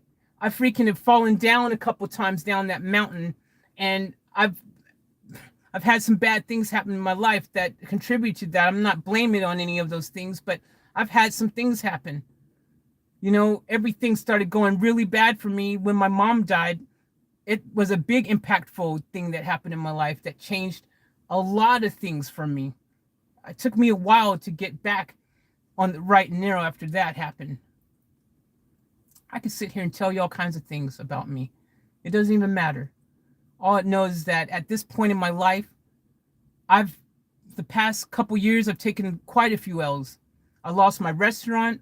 I lost my production studio. Right before the pandemic hit, I lost my restaurant. Right then the pandemic hit, I lost my production studio. If it wasn't for the Off Tap family and a few people in particular in our family who constantly supported and assisted me on this channel throughout this all, religiously, having my back, I don't even know where I would be right now. Some people said, I saw in the comments, someone said, oh, you're in a van, like, or you're in a car, or like, as if,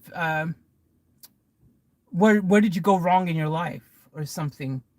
Where did I go wrong in my life, man? My life, where did I go wrong? Man, I freaking have lived my life to the fullest each and every day. I've had tons of life experiences along the way.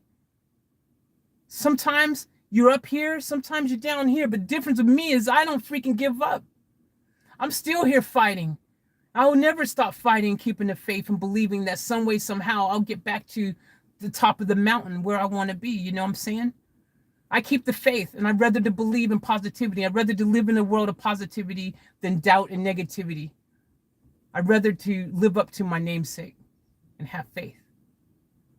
At the end of the day, at this point in my life, no, I'm not rich. No, I'm not freaking living in the lap of the gods. No, I don't have it all together. I'm freaking taking it day by day. I have freaking, if it wasn't for you guys out there who contribute, who watch the channel, who watch the ads, who freaking buy reaction requests and make donations, all this stuff, I wouldn't be able to even eat. I wouldn't have fuel in my car. I wouldn't have anything. I wouldn't have nothing if it wasn't for the support of my Off Tap family. For you guys who rock and roll with me, and you guys know who you are, and I respect everyone's privacy, and I will never name drop those people who have gone above and beyond. But at the end of the day, each and every one of you is equally as important as the other to me. And it might sound like I'm really heated up or something about like that this has somehow gotten under my skin or something. It's not. I really don't care. That's why I don't make a big deal about it. I've never once, matter of fact, I don't even have the link to my Wikipedia on my freaking 10 million links that I have on my page. I don't care, man. I worked hard for those successes. I worked hard to get where I've gotten and achieved the accomplishments I had in my life. But right now, I've also fallen down. I've taken a big hit. I've gotten everything I own in this world is in this van and that storage unit that you guys have seen. That isn't much of anything left anymore because it all fits behind my car. Everything else that I had before that was stolen out of a storage unit. I didn't even want to go in a storage unit now. Anyways, man, like at the end of the day, I just want people to freaking love. I say hashtag spread love, not hate. And on my channel, all I want is love, dude. And freaking not just love for me or for your fellow people on this channel, but love for yourself as well. Self-love is important. You can't love anyone else if you don't love yourself. But whatever. Anyways, that just kind of stings a bit if someone says, you're just a YouTuber. Why should I believe or listen to what you're saying? Your word holds no validity. Your thoughts are just that of a YouTuber. Man, I'm not a freaking YouTuber. Yes, I am a YouTuber, but I'm not a YouTuber. I'm more than that. I've done other things and I have no shame. If I was only a YouTuber, should that diminish my experiences on this life? Should that mean that they don't matter? That my voice, that my knowledge, my brain, things that I've done have no relevance because I'm on YouTube. Like, that's cold. Anyways, whatever. I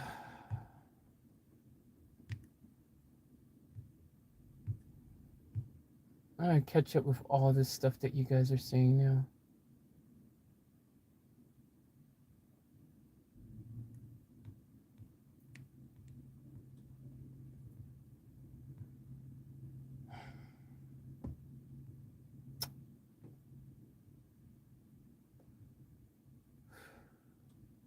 You know, guys,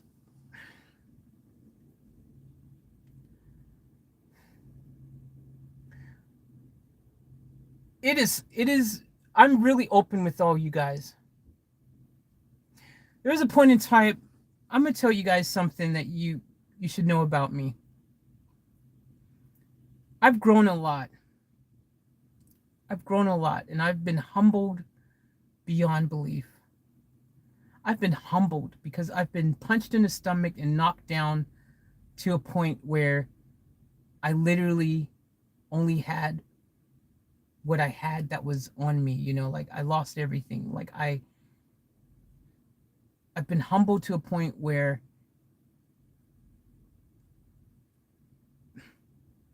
I'm such a different person than I was in some regards.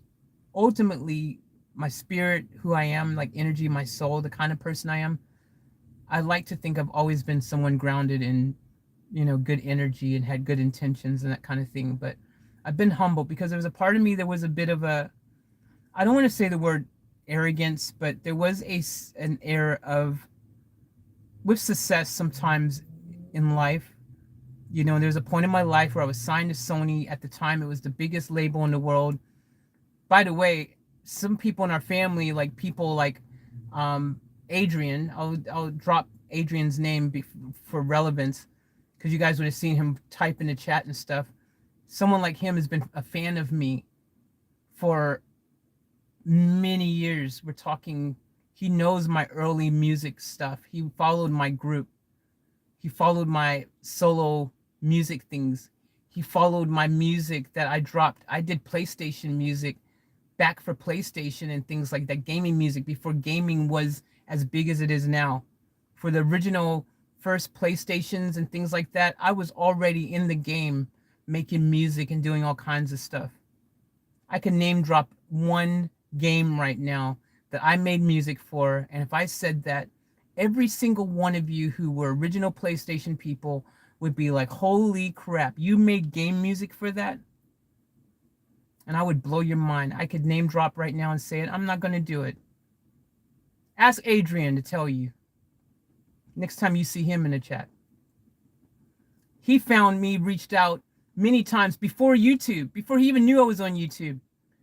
He reached out and was sending me emails, chased me down as a fan about my music. He's been one of the loyal fans I've had before even YouTube, Facebook, all this other stuff even existed, dude. I've got fans like that you guys have no idea that were fans of me before social media was even a thing. I've been in this game since I was a little kid. That's what you got to understand. I've been doing this for a long time. And yeah, I'm still relatively young, but I've been in this game since I was really young.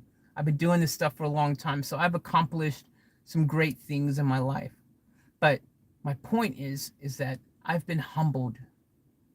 And that stuff changes you. When you've gone through and you've become super humbled, you think differently, you talk differently, and suddenly you're not there faking the funk. You know what I'm saying? Because there was a time where I would never let anyone know just how down and out my life had become, because I would be too proud. I would be too much pride and arrogant. I didn't want people to know, so I want people to still think, they look at me and go, oh yeah, that person's super successful. They've done all these things or this and that, and they must be rolling in the cheddar and this. I used to be that person that cared too much about my image, and I wanted everyone to believe all that about me. But you know, I grew and I changed and I started doing the work on myself, and suddenly that stuff didn't matter anymore. And suddenly I actually became so freaking humbled and so freaking real and grounded myself because I kept doing the work on myself that actually, guess what? All this stuff suddenly didn't even matter. You know, I became more real with myself, and I suddenly actually, on this channel, if you guys watch me on this channel who follow me, I'm an open book. I tell you guys like it is, and I show you guys all of me. I show you guys when I can't even freaking have a blanket, when I didn't have freaking anything, whatever, the whole 9 yards. You guys know everything about me and what's going on in my life. I don't even sugarcoat anymore. I don't even care. What you see is what you get. What you think of me, it is what it is. I showed you my holy shoes. Who do you know that's going to show your holy shoes with you like that? I had one pair of shoes that had a gigantic hole in it. I got clothes in there that have a hole in it. If you watch the channel and you look at what I wear the same things that I've been wearing since the very beginning because that's what I have.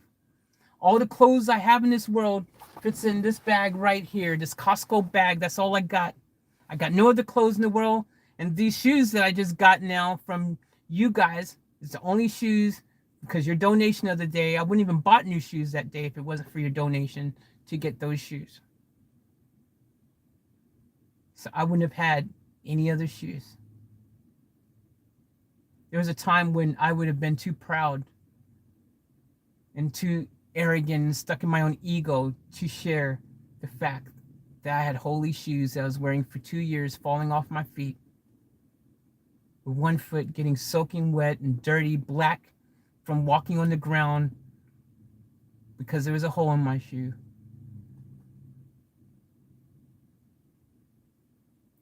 And I just couldn't, you know, I just wear what I wear because at the end of the day, I didn't have the money. I felt like everything else was more important or priority.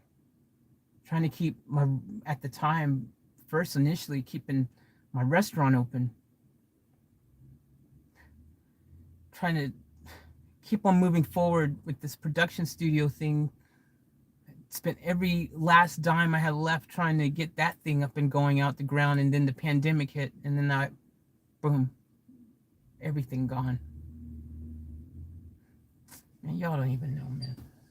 But I don't care. I rock what I rock. I wear the same clothes. I do everything.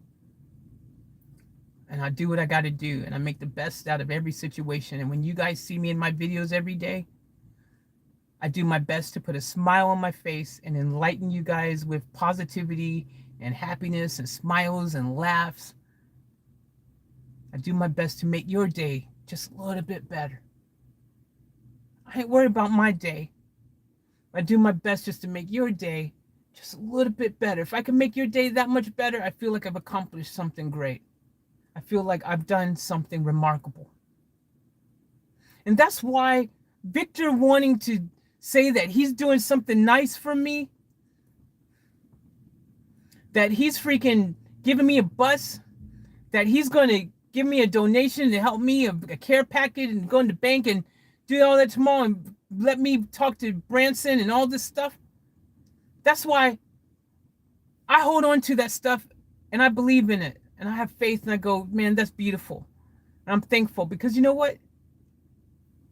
Why can't something nice like that happen to me? Why can't that be something that's possible? In my lifetime, I've helped out tons of people when I was able to.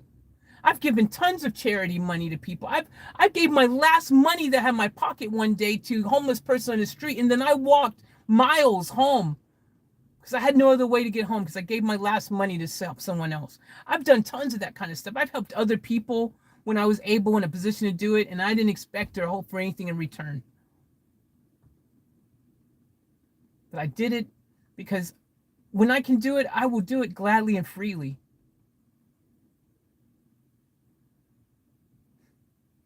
If right now someone was right there and they needed this shirt, I'd give it to them. If I really thought they needed this shirt.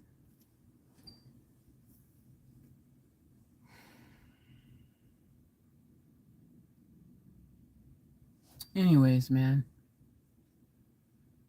It's easy. I get it. You're on social media. see people on YouTube, and it's easy for you to just think, oh yeah, you know, I get it. But I'm a real person. I've had real experiences and a real story. And I could go on and tell you my story, and I don't really need to, because if you check my YouTube channel out, there's tons of videos that I've done talking about some of the hardest things in my life. Type the truth in on 2 of my channels and see what pops up. I've had my journey, my trials. I've had my story of really horrible things that's happened. Like I said, I was bullied all the time. I was freaking raped. I've had all these kind of things happen. And yet here I am, even when I've had tons of yucky things happen in my life, still soldiering on, still fighting. Even when I'm down on my luck, I still keep believing. I still keep moving forward. I still keep keeping the faith. I still keep on keeping on. No matter what, it doesn't matter. I'm driven.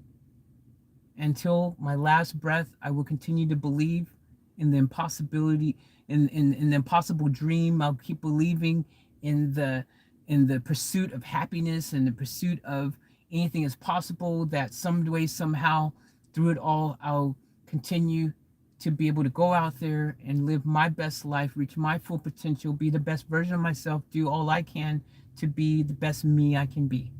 And that's all I can ever do. And y'all who want to roll with me, man, I'm thankful and I'm in gratitude, and I appreciate that support, and I appreciate that love and that vote of confidence. And I promise you, every day I will always continue to do my best to give you guys so much.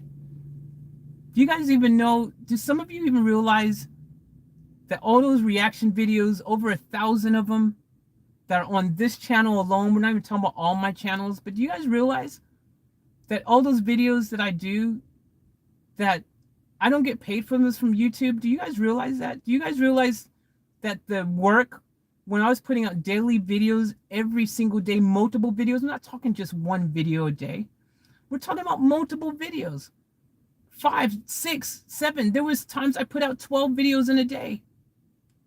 Do you guys realize that those videos, I didn't get paid for from YouTube? The copyright claim. Even though no matter how long those videos were, no matter how much work I put in those videos, I didn't get paid any money. But yet I still worked hard on them. Every single day I did a video, I worked hard on them. Do you know the time that goes into filming a video, editing a video, one video? I'm not talking about multiple videos. Putting descriptions, uploading, and then going through your guys' comments every single day. Not only does that one video continue to get views and comments and all these different things, but then all the new videos on top of that continue to build new comments and views and all of that. All those comments, all those views, all the freaking emails, all my social medias, Facebook, Instagram, freaking multiple pages, multiple profiles, all that stuff. I get messages and comments all across this place, my emails, all that kind of stuff. I've got my website that I actually maintain and build and do myself, all my merch, all these things that I do for you guys, my family guys. Most of the stuff I've never made a dime from. And I still do it every single day. It's a full-time job for me, and I don't even make money from it most of the time. If it wasn't for the generosity of, again, some of our family members whose generosity has been there since day one, if it wasn't for that, all this hard work that I do wouldn't be able to even happen. I wouldn't even have this roof over my head, which I'm grateful for. I don't even know. Anyways, I'm done saying about all this stuff. I'm gonna move on past this topic. I'm gonna catch up with y'all comments here and see what y'all been saying in the background.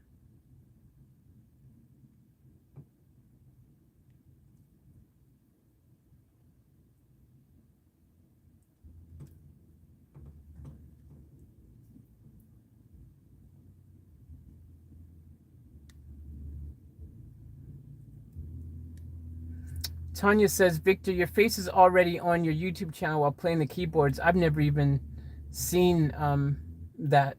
So that's cool. Janelle says, that's right, Faith. Who Victor is really none of our business. Victor has a right to decide whether he wants to share his identity, which, again, he's someone who's in a position of power and huge success and whatever that he's done. And even if he wasn't, even if he was just freaking the guy who worked in Woolworths, like whatever, it's his choice. If he wants to decide to share his information with other people that he doesn't even know, that's his choice. He doesn't have to.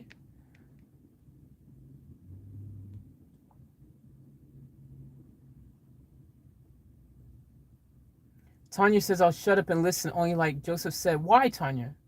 No one needs to shut up. No one needs to just listen. Like, you guys feel free to use your voice and to say what you want to say. No one needs to feel like they have to be silenced. You know, speak your truth, man. But I'm just saying, in the process, let's have respect for each other, because no one here, how would anyone like it if you said you're this and that, or you're doing this or that, and then people instantly doubted you, unfairly didn't give you due diligence, or just give you the time of day? You wouldn't like it. No one would like it. It's not a cool thing to do. Why just automatically disbelieve someone you don't even know? It's an option. You can either choose to believe it or not believe it. And that's entirely up to each and every one of you to choose what works for you. But at the end of the day, I think it's just not fair to just instantly count someone off just because you think that can't possibly be possible. Who's going to give someone a bus? No, that can't happen. You can't possibly, you know, like, why can't we just have faith and believe in the possibility? Have hope, have faith. I'd rather do that. I don't want to live in a world where there's no hope or faith. I don't want to be living in a world where I'm instantly disbelieving people and thinking the worst of them. I want to believe in the best of people. That's what I want to do.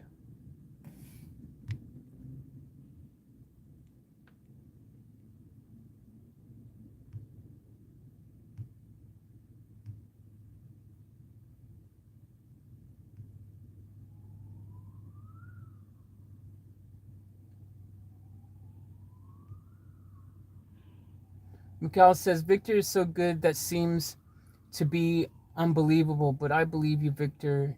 You're a very kind person.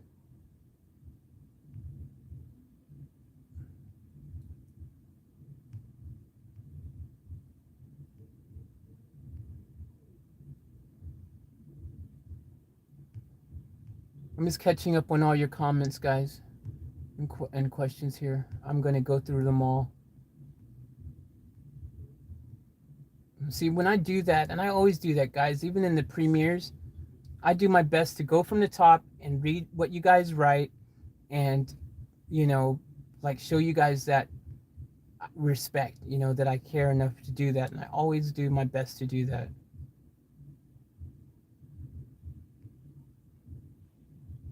Michelle said, check out the moon tonight. Yeah, I've seen it. It's freaking incredible.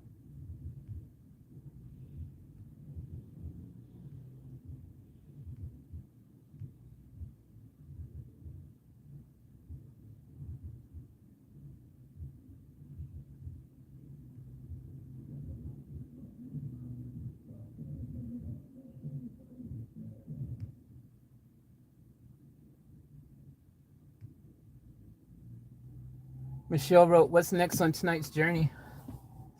I don't know, but there's definitely some type of food in the works. We need to eat or do something, that's for sure. I don't know what that's going to be, but we need to have our some type of dinner and drinks.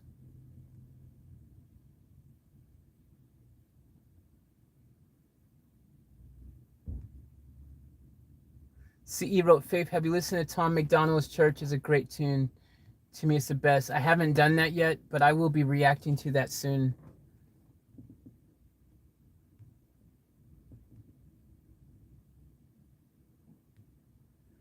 Janelle wrote, Faith, I love you. I love who you are so much, your belief and your attitude. are amazing. Thank you.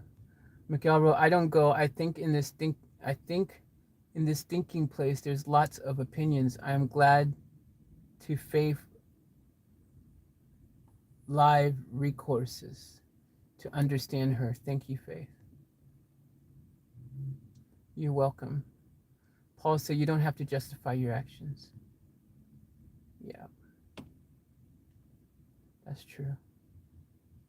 Julie said, I care what you have to say. You are strong and it shows.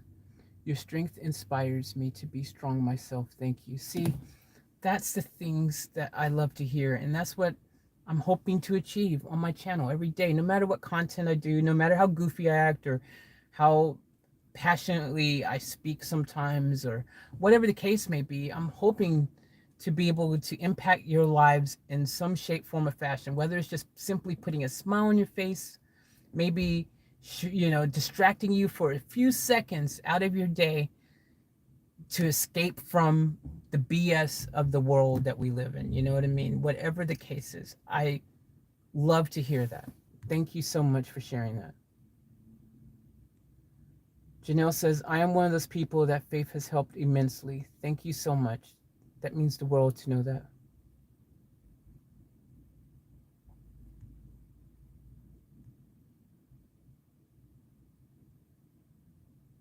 CE says, I don't know Faith. She don't know me, but I know she is a good cookie. That's what counts. Thank you for the love and support. I appreciate that. Mikhail wrote, there's a philosophy which said if the theoretic of art said something about philosophy, it's rubbish. That's my roots for this. Sorry. CE wrote, you meet bus drivers, LOL. Nora wrote, it's your faith that allows you to persevere. Exactly. Well, in life, you have a choice. You can have faith and believe, and you can live in the world of positivity and light and hope, or you can live the other way. It's up to you, really. Nora wrote, you are rich with folk that love you.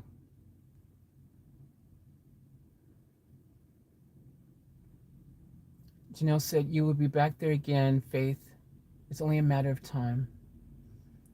That's it, Nora. Rip in, young lady. Faith, you are passionate. Love that driving force. Mike Miguel said, I am scared a little bit by Faith now. So much fire. I love her. Great chat. Love, love, love. That will bring you home. See, said, wow, Faith, great work. Guys,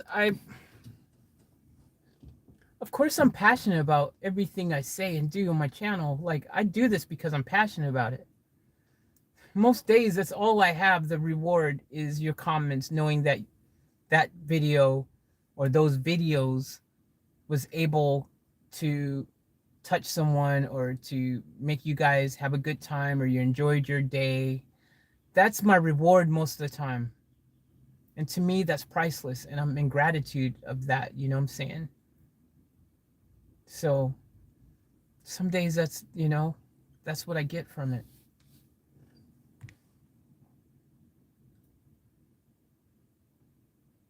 I need to reset my phone, so I must leave for a minute, Mikhail said. Nora said, this is the real stuff in life. Love you, Faith. Thank you. Mikhail said, so I'm here again. Charlene said, I'm back. What did I miss? You missed a lot, Charlene. You may want to leave and come back again. I'm just joking. Nicole said, love you, Faith. I love you too. Wish I was closer. I have a bunch of stuff I'd love to gift to you, Michelle said. I love all you guys. Thank you for the kindness. I accidentally disintegrated Faith. Oops. I'm fine. I'm strong. I got a tough skin. Janelle said, it has been really tough for you over the last couple of years, Faith, and yet you're always here for us. We, the family, will be here for you as well. We love you so much, Faith. Thank you for that. I appreciate that love and support. Paul says, I can hear you standing in church, young lady. Yep. Church was an amazing part of my life and played a huge influence in molding me and the person I became. Shani said, hi, chick, how you doing? I'm cool. Okay, wow, just listen. Victor wrote, sorry, Faith, I was fine. I bought that bus for a friend. I knew I'd never use it. Sadly, he passed away last month. So when I saw you needed it, it's yours. Oh, wow. Wow. I'm sorry, Victor. I'm sorry to hear that about your friend.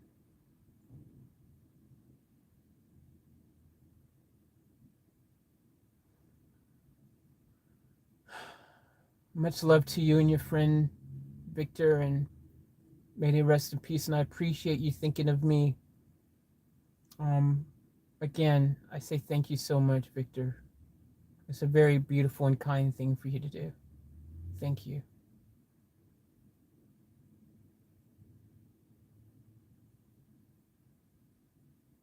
Thank you, Victor.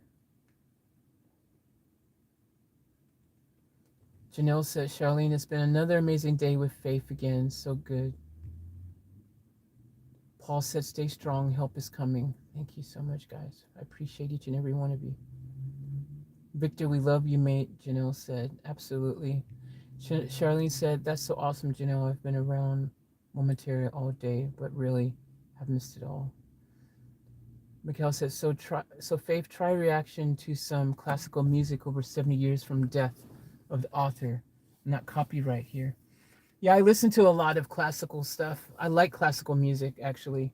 And I know that a lot of classical stuff you can actually use without copyright. But people have their reaction requests on my channel. And so I like to react to what people, want to have requested. So if someone requests some classical, I'll gladly do it. But I've got a million, not a million, but tons of songs that I need to do already that aren't classical, but people want me to hear, and I will continue to do them. Even if I'm not getting any money from them, I'll still do them. Love you to do, Jazz. The whole fam still do. Love you too, Jazz. The whole fam still do. Yeah, we love you, Jazzy. Love all of you. I love all of you. True friends will stand by your side. Appreciate that, Paul. Truth, faith. Thank you, Nora. CE. So, Paul, why did you tell me to go away? Took the message the wrong way. Okay, buddy. Grab a chicken and some rolls from Woolies. Sadly, Michelle, Woolies is closed. That would have been a good idea. The Aussies like doing that roast chicken. You go to Woolworths or Kohl's, and they got the whole roast chicken that you guys, they do it over here. It's huge. They get a pack of bread and some roast chicken, a whole roast chicken. And freaking, that's dinner on a Sunday. A lot of Aussies do that. It's dope. It's really good. Be kind to each other, guys. We can all have real feelings, and those feelings are valuable. And we all love Faith and want the best for her. Validate each other with love and respect. Love that, Charlene. That is beautiful. Thank you for that. Joseph said, Faith, do you believe I was out of line? To be fair, I did ask Victor point blank if this is on the up and up, and if it was me, I would have answered with a definite yes. Never happened. Joseph, as I said, I respect everyone's voice to have their opinions, and I understand, Joseph, that a lot of you have my best interests at heart, and I respect everyone's right to have their opinions and to believe what you believe. You know what I'm saying? Like, at the end of the day, I'm not here to change anyone's belief process. I'm not here to here to push my own agenda or belief down anyone's throat. At the end of the day, you guys are all adults, man, and you guys can think for yourselves, and you guys have experiences in your life that have molded you and shaped you to become who you are today. And I respect each and every one of you for that. You all have your own stories. You guys have your own journeys. You are who you are today because of how your path has taken you to this point. So at the end of the day, I've got nothing but love for each and every one of you, and I respect your right. Your right to have your own opinions and your own voice and your own thoughts. And I appreciate everyone who's saying those things because they're looking out for me and all that I do. And all I'm saying is, in the process, all I'm asking for is for just a little respect. Sorry, I had to throw that in. It was just so perfect.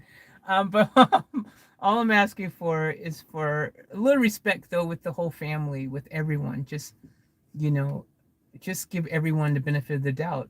You know, innocent till proven guilty, all that kind of stuff. Like, I just want us to just have faith a bit more. Just believe that there are good people in the world and not everyone's out to, you know, be mean or do ugly things. You know, I'd rather believe that, you know, our channel, our family here, our community is full of good people with good intentions and good hearts. And again, me personally, I just can't see there being a benefit from Victor to say these things, and I just I just don't see the why anyone would do that if it wasn't real and true.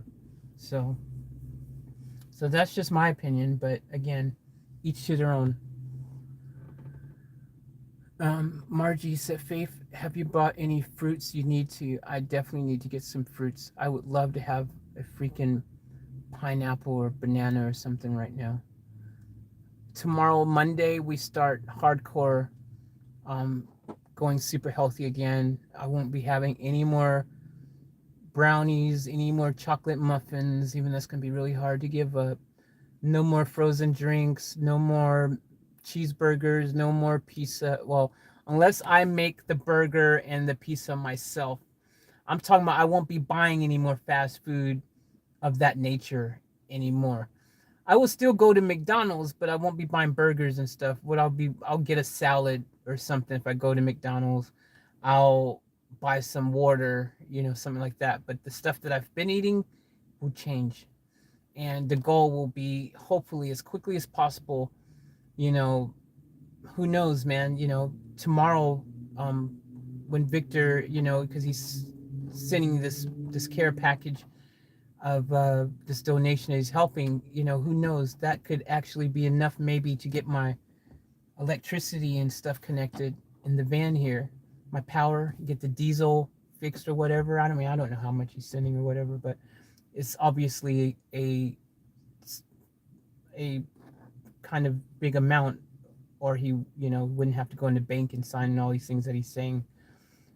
So I mean, if it's enough, you know, who knows, I might be able to get the power connected, get my refrigerator connected, and then I'll be able to start cooking my own food in the vehicle, which I'm really looking forward to doing. As soon as I got my refrigerator powered up in here, you won't see me going to any of those places anymore, because I'm gonna have all my food in my refrigerator. I'll be cooking again, and I'll be cooking for you guys. I'm gonna be taking y'all along. We're gonna have a cooking out, freaking park up anywhere we want, have the little cookout grill. It's gonna be awesome.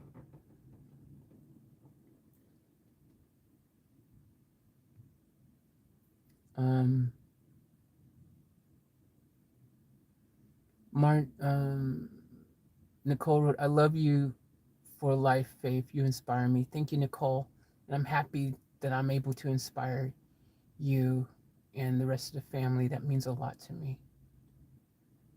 Joseph, your feelings and thoughts are absolutely valid. You love Faith, and it absolutely shows through your concern. Charlene, absolutely. Like I said, I respect and appreciate each and every one of you. As adults, you guys are entitled to have your thoughts and feelings, and I do know a lot of you have my best interests at heart, and I appreciate and respect that. And, you know, at the end of the day, thank you so much.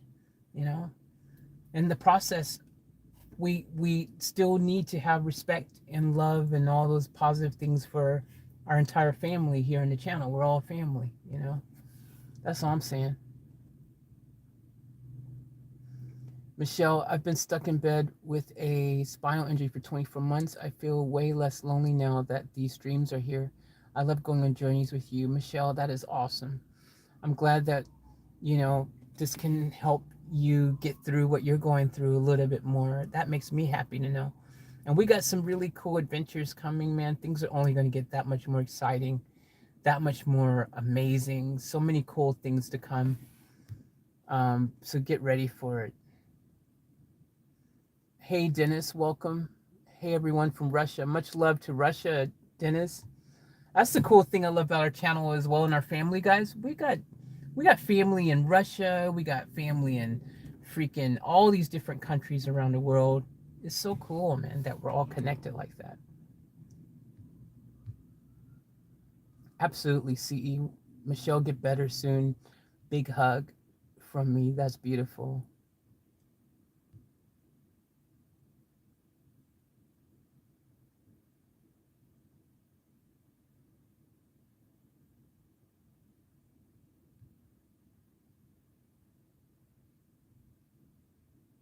Okay, Nora, thank you for tuning in. Be well to you as well. Thank you for tuning in. Sweet dreams, all of that. Joseph said, go back, check back. I was pro Victor for quite a while, but from a third party view, the story starts to unravel, and then my protective DNA kicks in. Maybe I've gotten too evolved. All I got to say is, you got to have faith, faith, faith. That's what you need in life. Just got to have faith sometimes.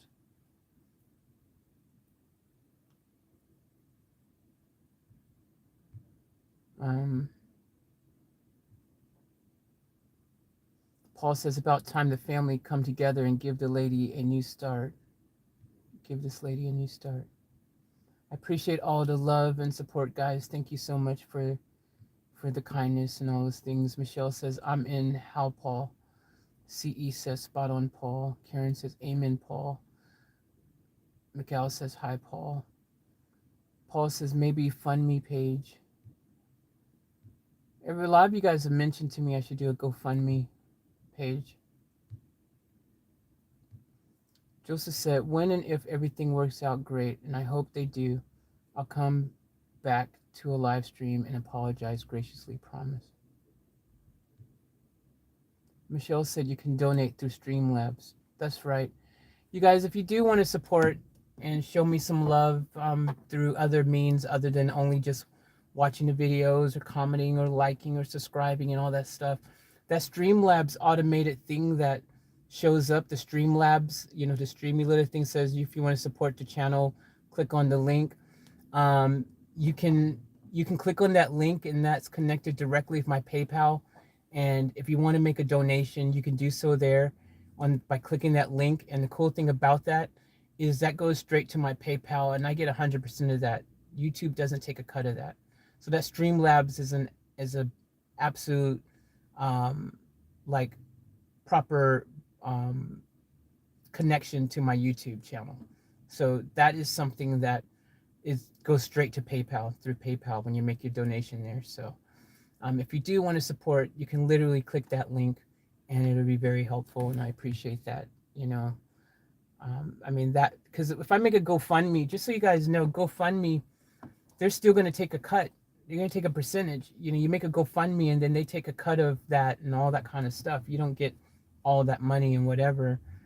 You know, whereas with the PayPal Direct, whether you want to use that Streamlabs button, you can also use, or you can go straight to paypal.me/offtaplife, and you can make it there. And the cool thing about those things as well, besides the fact that I get all of that money, but it goes straight to me. There's no delay. You know, GoFundMe, I think you have to wait until you reach a goal or something like that. I don't think you get to take it out immediately, and there's fees and there's all these other things. Whereas PayPal, you know, that goes straight to me. You know, so if you click the Streamlab bot thing in the thing that keeps popping up from time to time, you can do it through there, or you can go straight to PayPal. Anyways, anything that you guys do, I really appreciate, and I thank each and every one of you for your support. Like I said, all your support is valid and is equally as important as each other's, and I'm thankful and in gratitude for all of it.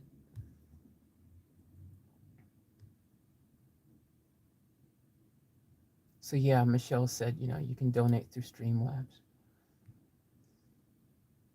Joseph, how about that, Victor? Karen said, throw a shrimp on the Barbie, eh? It's funny. I used to believe that was what Ozzy said until I lived here. And Crocodile Dundee, I found out that wasn't real. They don't even, they call them prawns. It's funny. Yes, Michelle goes, they are prawns. C goes, Michelle's going to say that.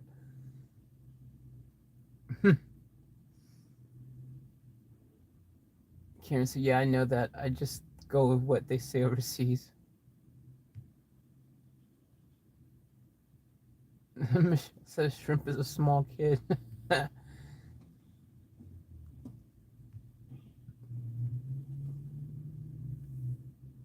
Janelle said, Michelle, yes, the family really know how to be good company for each other. We all go into major withdrawals when faith is not with us. Miguel wrote, any city on big world map near you, Dennis? I don't know, really. I'm from Prague. Charlene wrote, that's right, Michelle. Shrimp is a kid or a short person. I'm a shrimp. Victor wrote, Joseph, I hate to have to burst your bubbles. I have 4 phones in my room with me. I have a life that still goes on. The fact you say you asked something point blank that I did not see, oh well, you attack.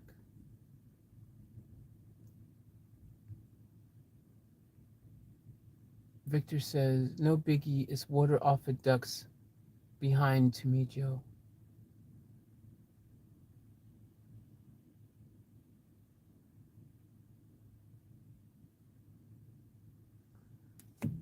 Miguel says, it's stupid because it seems to be like I'm stupid because I'm from Prague.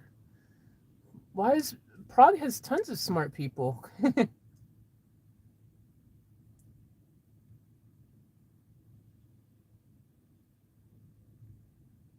Yeah, you don't seem stupid to me, Miguel, either. Margie said that. You don't seem stupid. Just say you still wasn't an answer, Victor. Are you legit?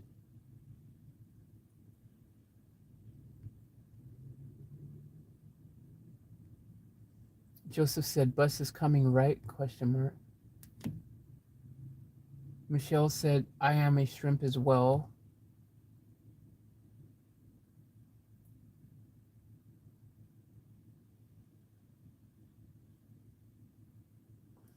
Victor said, Joe, I really didn't want the notoriety, but yes, I am for real. Is that good enough? Don't apologize. And it looks like I've caught up. Wow. Okay, I've caught up. Finally. Oh. I've caught up, guys. Finally in real time again. All right, so I've caught up. We're in real time. I think it's time that we get some food. Good night, babe. Lock them doors. Stay strong. Thank you, Paul. And yes, I will keep those doors locked. And I'm going to get some food. Now we're going to have food. I have no idea when we eat, but I think after a day we've had, we need another muffin, chocolate muffin in the day. One chocolate muffin. I mean, this, like I said, tomorrow I'm not eating any more of this stuff anymore. I'm going back to healthy eating. Michelle just tipped $10. Thank you, Michelle. I appreciate the donation. Thank you so much for that. Thank you for the tip. I really appreciate that. Much love. Charlene, high five, Chicky Babe.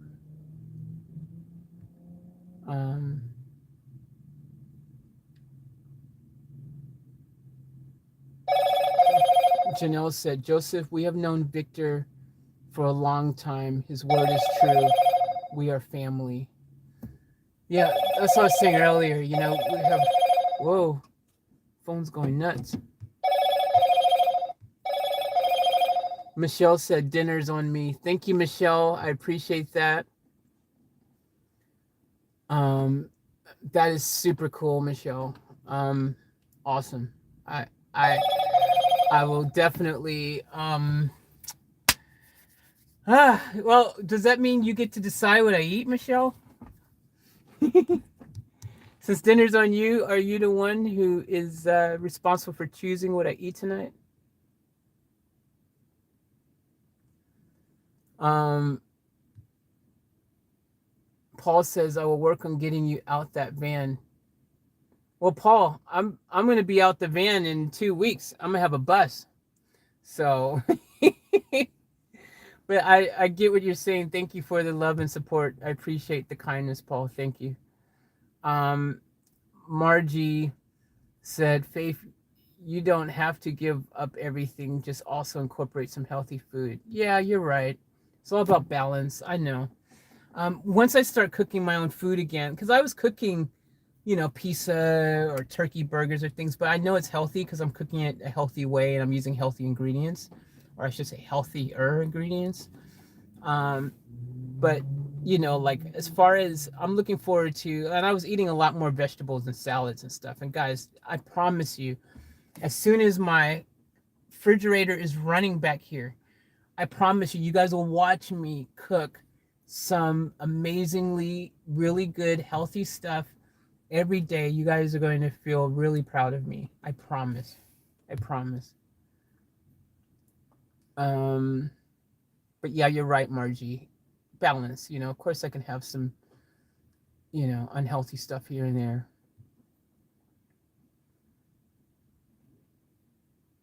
Um,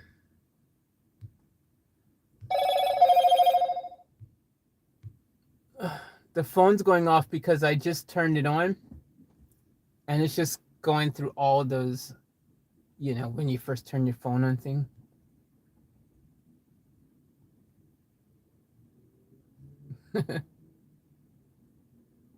Margie said, still laughing at you, thinking everyone knew Branson except you. That's what I was starting to feel like. I was like, oh, you guys know Richard Branson, and I'm the only one who doesn't know him. Which will change tomorrow. I will then formally be able to talk to Richard Branson. Jeez, that's going to be huge.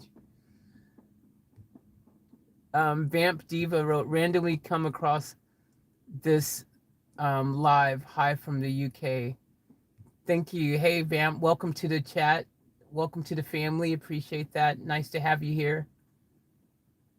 Charlene wrote, would love to see you eat something with color in it.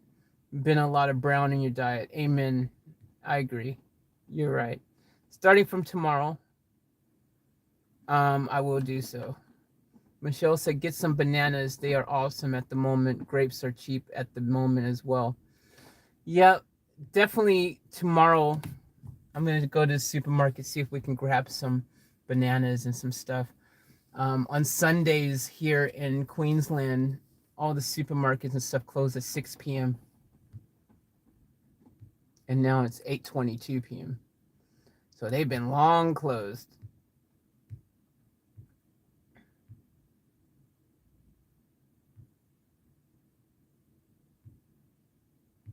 Hey, Vamp, thank you so much for the dono. I appreciate the super chat donation there. A little something to support. Have a great day. Thank you so much. I really appreciate that. Thank you, thank you, thank you. That is really cool. I appreciate all of you guys, and I appreciate everyone. Again, as I say, guys, and I've said this, and I want to say it again, but everyone, no matter how you support the channel, whether it's through liking a video, you know, giving it the thumbs up or the thumbs down. If you didn't enjoy it, that's fine, I guess. You gotta do what you gotta do. But if you give it a thumbs up, if you subscribe, if you you know, drop a comment, if you just watch the videos all the way through, or you watch the ads all the way through, if you buy a reaction request, if you make a donation, if you, you know, donate a bus. It doesn't matter what you do, it's all appreciated and it's all love. And I'm grateful and in gratitude and thankful for every single thing. Every single thing. I'm just so thankful and in gratitude for. So thank each and every one of you. Michelle said, think I gave a thumb up a few hours ago. Can't remember now. Yeah, so I can't believe this again. It's 7 hours. We've been on this stream for 7 hours. I think it's been longer than 7 hours. I think it's another one of those examples where I feel like it's been longer than 7 hours.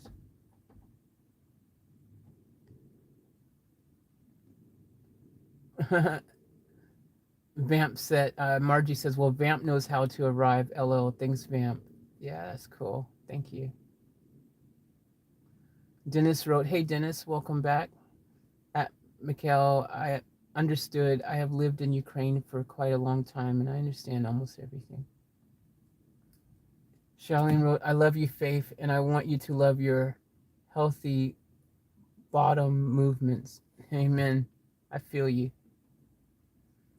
Michelle wrote, hi, in Sydney, they are open till midnight for us fatties. Yeah, lucky. Freaking Sydney. I remember when I lived in Sydney, and yeah, that one over in the city, there's a Woolworths that's open. There's a 24-hour one.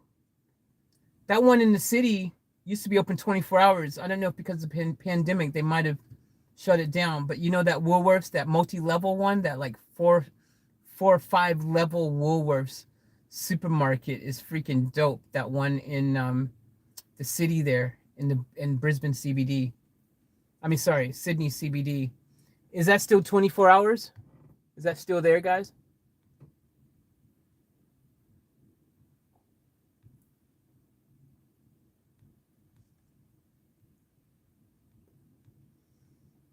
Michelle goes, KFC, question mark. Hey, Michelle, KFC might be a good plan.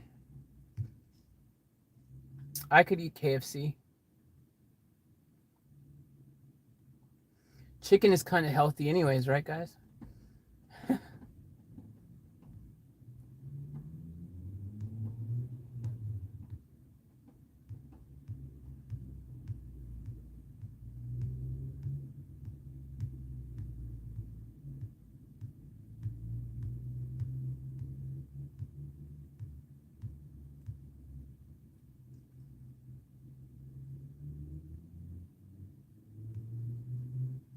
Vamp wrote, fried chicken is everything. Michelle wrote, not sure, Sydney City is hard to get into. Yeah, I think that's the thing that sucks. I remember when I was in Sydney and going to that Woolworths was a pain in the butt because you could never find anywhere to park. But I remember so many times I was just like, screw it. And I just would park illegally on the street right in front of it. And I was like, because I usually go like 1 or 2 in the morning anyways. And so I'd pull out right in front of it.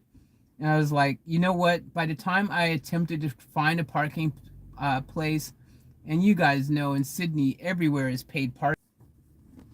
And you guys know everywhere in Sydney is paid parking.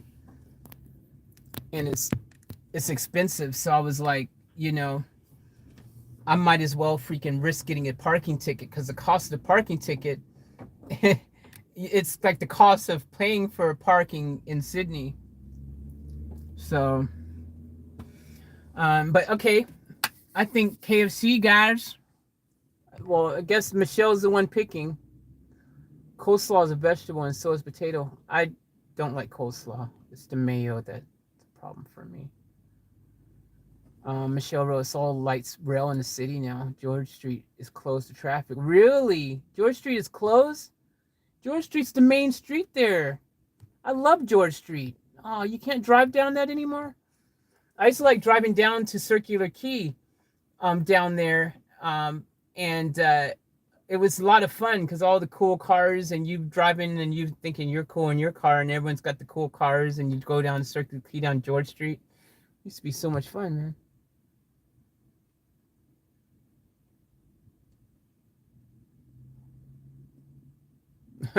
Margie said, friend went to KFC yesterday. They were out of chicken.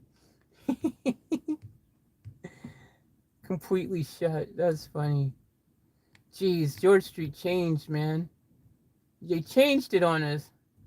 Victor said I'm eating an antipasto salad myself. Yeah, I don't like antipasto salads either.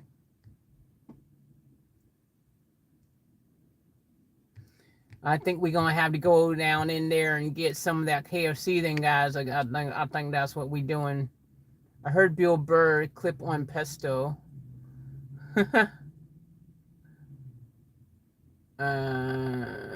Scrolls.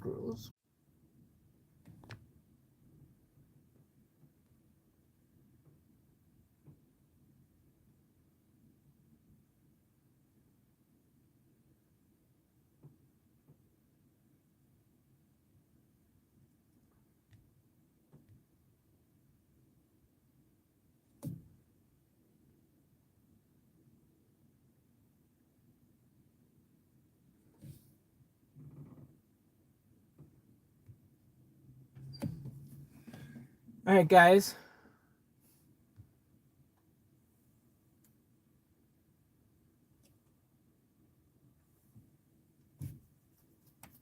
I think we need to get some food.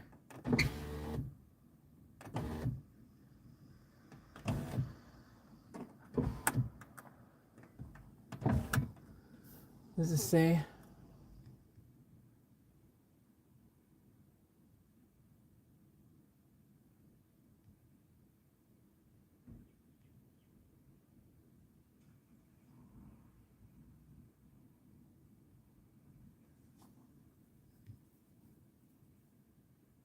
I love Bill Burr, Victor said.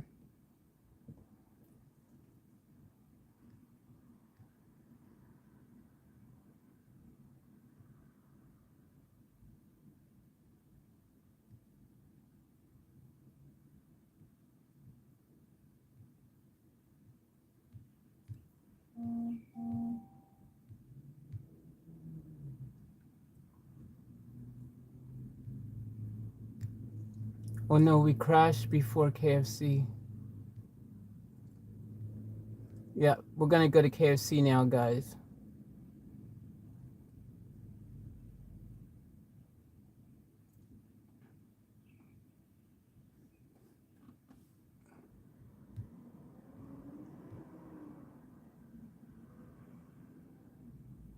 Vamp said, damn, I got a lot to catch up on. You're all so nice. I subscribe, so we'll try catch up. Thank you for the sub. I appreciate that. Vamp, welcome to the family. Victor said, Vamp, we're just chatting and watching Faith live her new life in her band. Yep, that's where we're at. Hashtag van life. Vamp, Victor is giving Faith a bus to call her very own. Yay. Vamp is worth a replay. Main story, Victor gifted Faith Dolly Parton's old tour bus. Best live stream content here. Amen. Thanks, guys. I appreciate that love and support. Michelle, tour bus. Yes, Vamp, a bus. Yes, Vamp. Crazy, right? Blimmy. I have half of hour free, so I am waiting. Should say buffering. Is a boy? Is it a boy? Is it a girl? No, it's a super bus.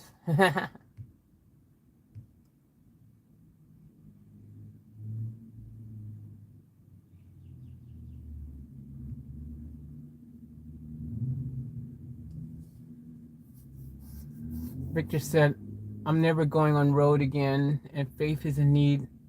Why not free up my field? That is awesome. Vamp says, Victor, that's real nice. So glad I came across you all.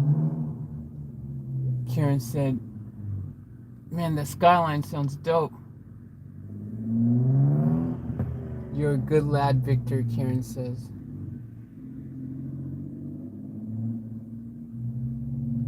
Dennis said, I'll talk to you. Maybe I'll learn English.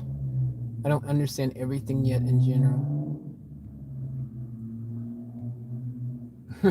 Marty said, Victor, glad you need a free field. Amen. I'm glad too, so that way I can get a bus. Living a dream bus full of cake. I'm here for it. LOL. Well, speaking of cake and all that, I think it's time we get some food before it gets too late and everything closes, and then we can't. So, because everything, options become limited very shortly here, very quickly. All right, so I guess having KFC, I guess.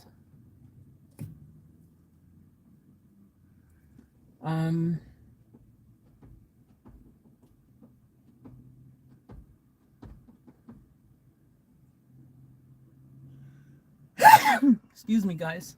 Sorry. Am I having KFC, I guess, guys? Is that the plan? Well, what did we have? We've had McDonald's, we've had Red Rooster, we had pizza. I think we've pretty much eaten all those places.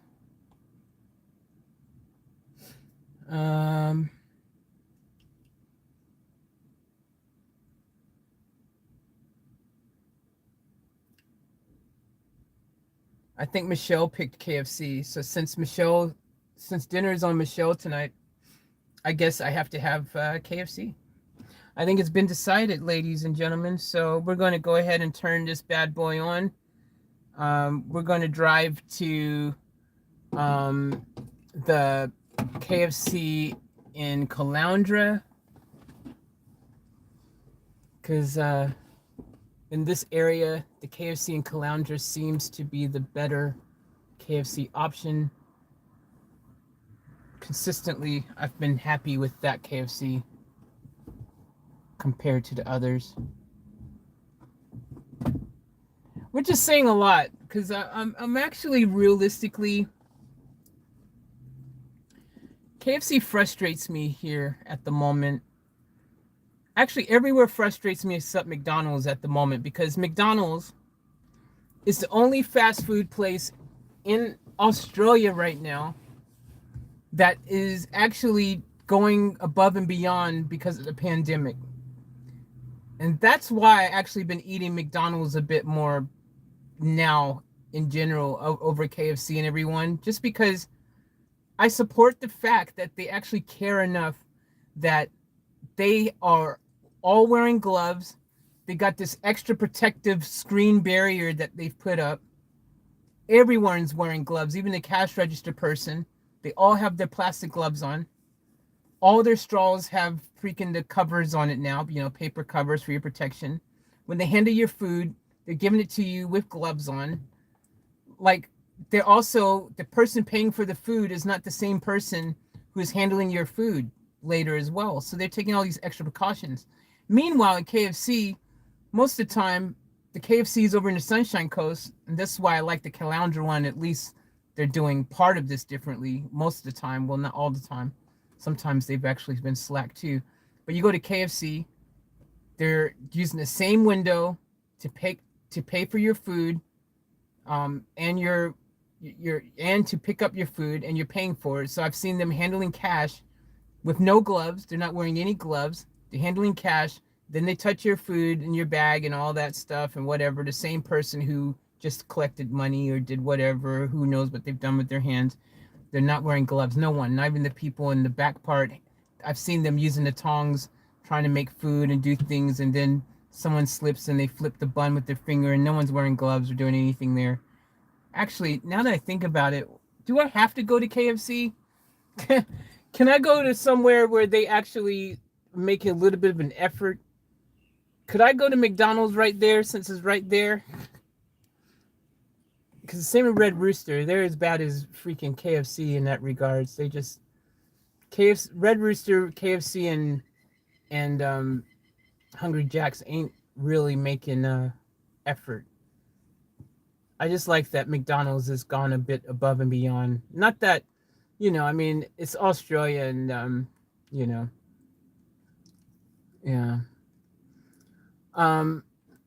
The pandemic's not as bad here. I get it, but Charlene said Subway, Faith. I would go to Subway, but the nearest Subway to where I'm at right now. Oh yeah, there's one over there. Um, um, I don't really want to go inside Subway right now. Because I don't like eating processed. I can get vegetarian sub, but I don't know. Tonight's supposed to be my last night of eating kind of unhealthy, if you will, lack of a better way to put it. And then tomorrow I'm gonna get all hardcore. Subway might be better suited for tomorrow. If that's okay with you guys. Yeah, I see you guys saying the whole Subway thing. Could we maybe do Subway tomorrow or another day when I'm doing the healthier vibe? Is that cool, guys?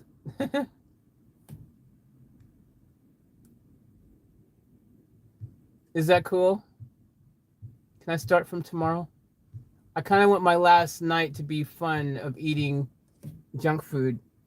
I kind of don't really want to end it on a Subway tip, even though Subway can be unhealthy. Michelle said McDonald's was awesome. Cool. Okay, Michelle, if it's cool with you, since you're the one who shouted me dinner tonight. For you guys that don't know, earlier Michelle shouted me dinner.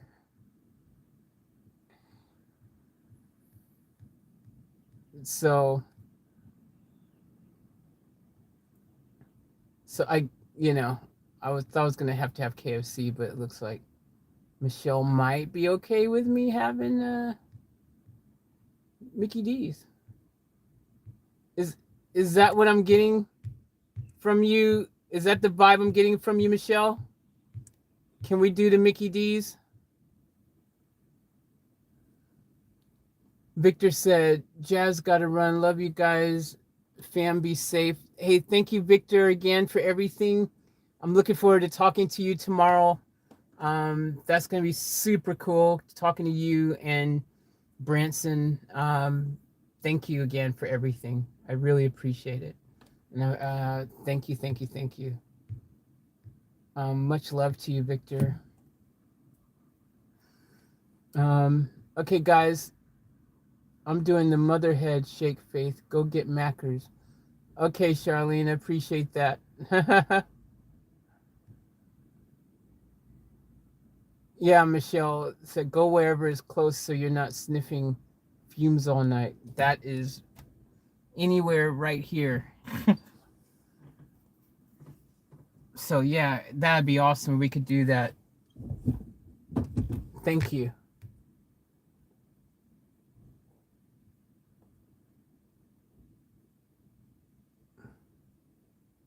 All right, we're going to Mickey D's, guys. I'm trying to think. Look, they've got a salad. I could get a salad there. For starter, for drinks, I'll get a sparkling mineral water. So that's healthy.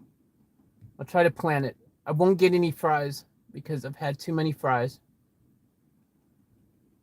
And I actually had stopped eating fries. I completely had cut fries out of my diet. And then freaking in the car suddenly, living this life. And next thing you know, I'm eating a bunch of fries.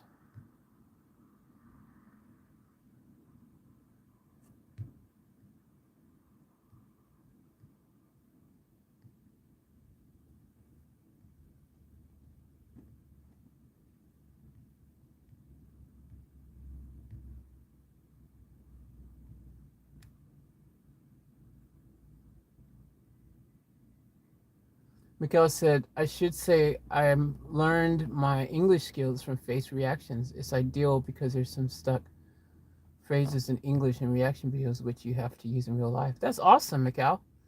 Glad that I was able to help you, like that. That is super cool. Victor said, just arguing with doctor, no biggie. Well, Victor, I hope everything is okay, man. I hope that the doctor, I hope that Yeah, the doctor is nice to you. Don't let them bully you. Margie, 3 weeks I haven't had it. Healthy food. I think it's been 3 weeks now.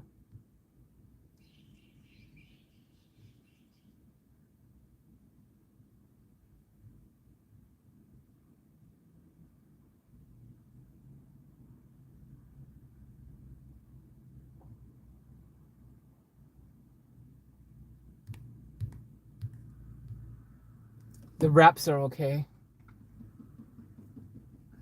Vamp Road, I haven't had healthy food for 37 years.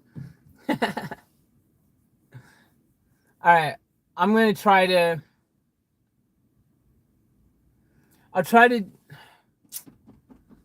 Okay. This is what we're going to do. I'll have a salad for dinner tonight, even though it's technically the night I should be able to have one more night of junk food.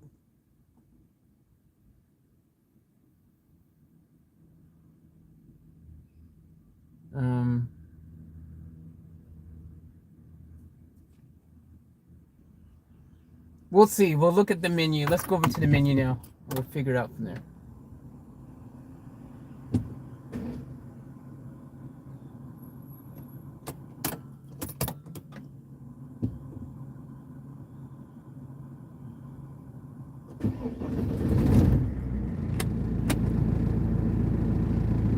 Ugh. Those fumes don't even procrastinate. I mean, they just come straight, dude. They just come straight. They do not waste any time. It's not like they give you a couple minutes to, you know. Guys, it might be a good idea for me to throw away the evidence of having food earlier. What do you guys think?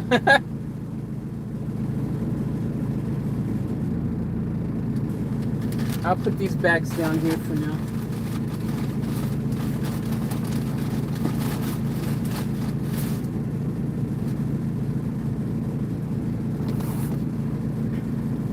All right, let's go get us.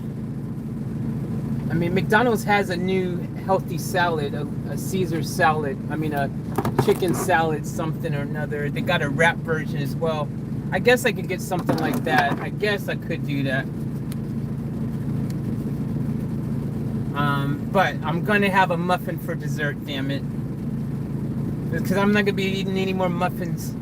It's gonna be a muffin, the last muffin. I actually would have loved to have had Japanese, but I hadn't been eating rice anymore. I figure if I'm gonna eat arsenic in my rice, I might as well eat something else unhealthy. All right, let's get it. We're rolling out.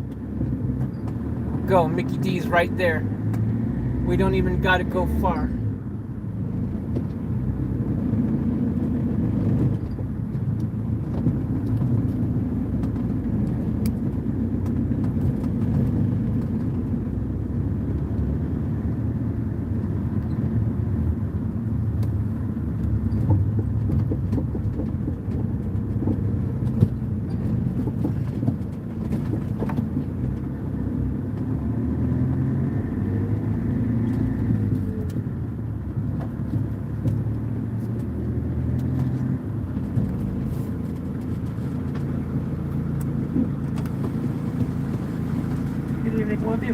Yep, no problem.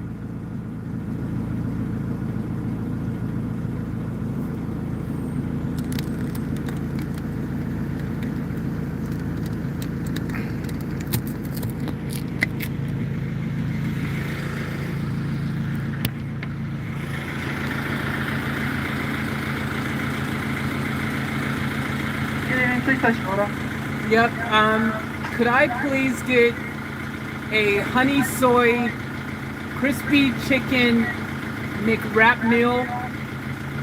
And does that have mayo? Mayo on it? So No. is that just a large? No, I don't want any mayo. Can I get it with no mayo? With no mayo? Yeah. Yep, no worries. Yep. So the only sauce that's going to be on there, just to confirm, is the honey soy. Yep, the only comes with the honey soy. on it. Perfect. Awesome. So I'll get that in a. Oh wait, a meal comes with fries, doesn't it? Yep, did you want that in medium? I'm trying not to eat any more fries today.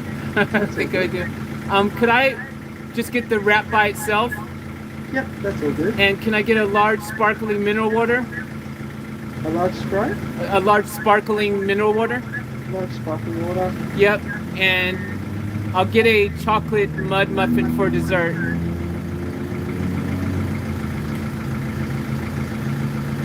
Can I warm the muffin as well? And a muffin? Yeah, the chocolate mud muffin. And can you warm that for me, please?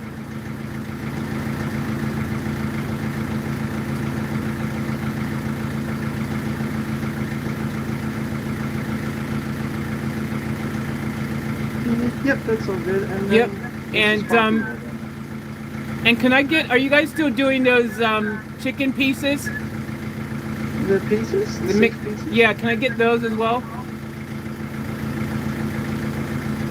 Yep, that's all good. All right, thank you.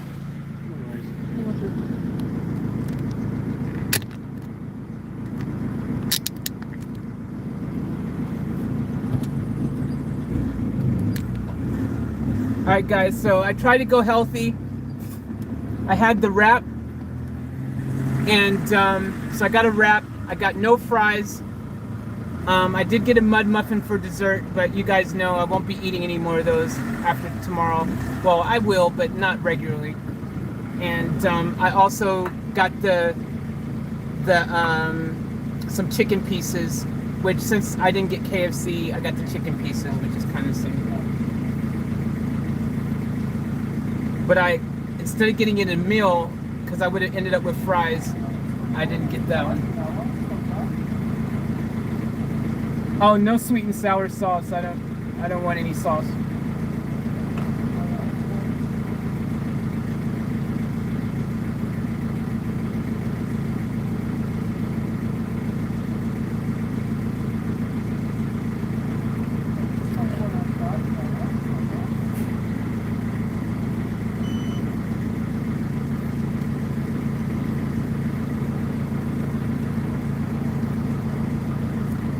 Went through? Alright, thank you. Alright, guys.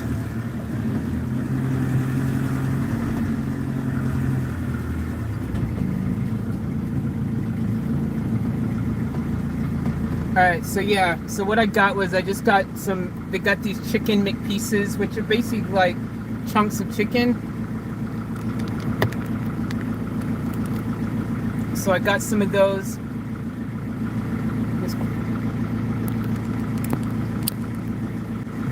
So I got some of those.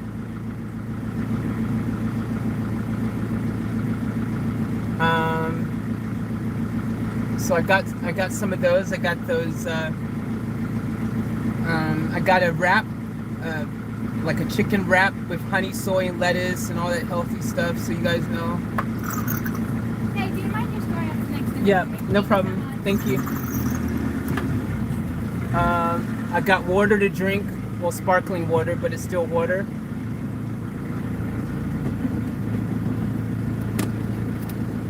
Let me turn that off. So I got pretty healthy. I did the best I could, guys.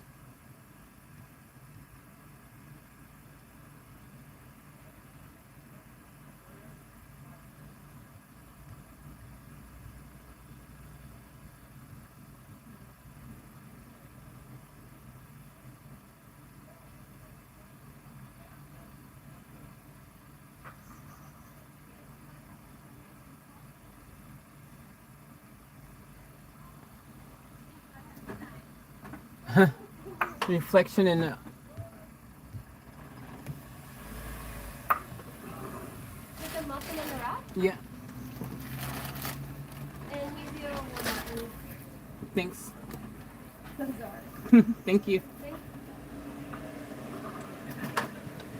Alright, guys, so we got our food.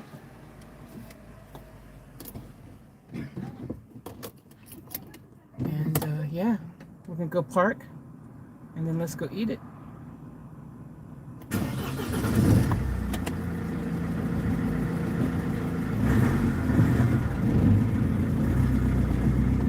All right, so we're just gonna park right over here. We don't need to go far. We don't need to go far.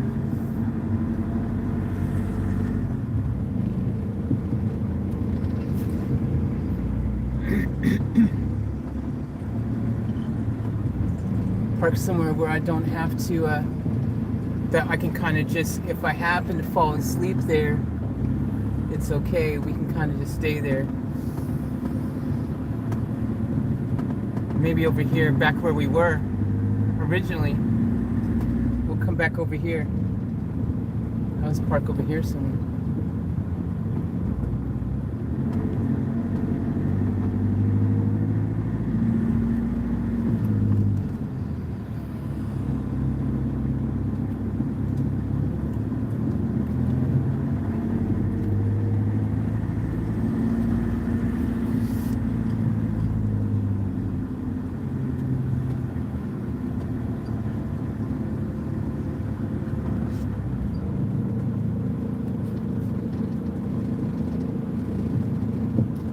This will work.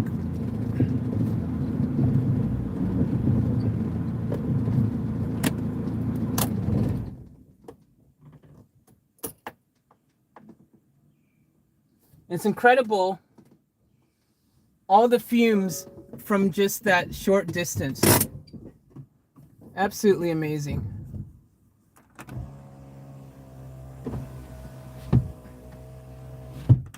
All right. Bon appetit, anyone? We're gonna get our food on, turn the light on. Yummy, yum, yum. Yummy, yum, yum, yummy, yummy, yum, yum. Yummy, yum, yum, yummy, yummy, yum, yum. I should make a song called Yummy, yum, yum, yummy, yummy, yum, yum. That's the song that I sing, when I'm eating my food, it tastes so good, making me feel like I'm in my neighborhood.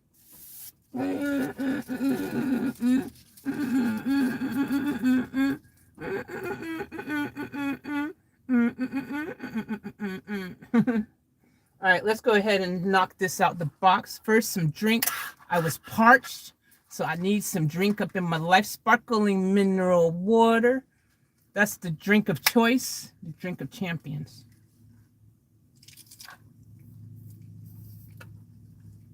Woo! The only thing about sparkling mineral water that I've noticed is it makes you have to go to the toilet more. Does anyone else drink sparkling water, mineral water, and realize that?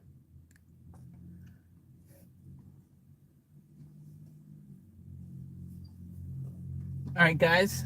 In this bag, no fries. I intentionally got no fries, even though it would have been cheaper for me to get it in a meal. I didn't do it intentionally because I would have ate the fries. I would have ate all of them. Even though, you know, it would have been, I could have eaten fries today technically because, you know, I'm trying to say this is my last time I'm going to be ordering any fries or anything for a minute. I'm going to try not to order for a while. But I was trying to eat a little bit healthier, a little bit of compromise. So I got this the chicken wrap. It's a chicken honey soy chicken wrap. You did good, Faith, because those fries are amazing. I know it's hard to resist, and those fries just go down so well. But I had fries earlier today already, and the mud muffin. So, you know.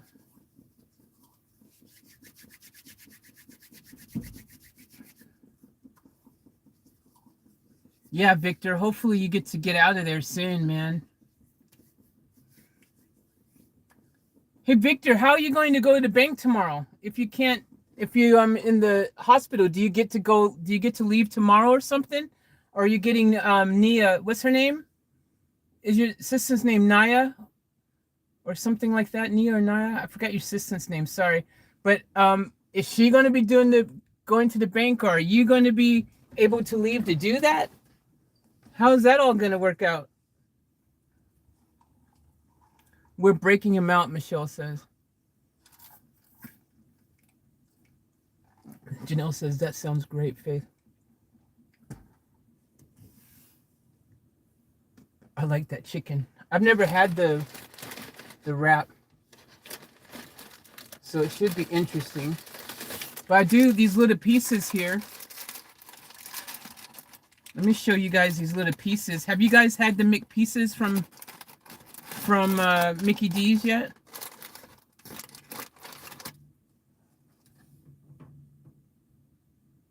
So that's the McPieces. So they're just really like nuggets, but instead of the usual nugget kind of thing.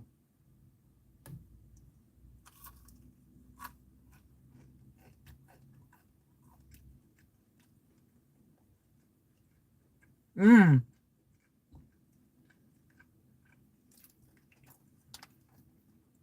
That's what they are. They're like fancy nuggets.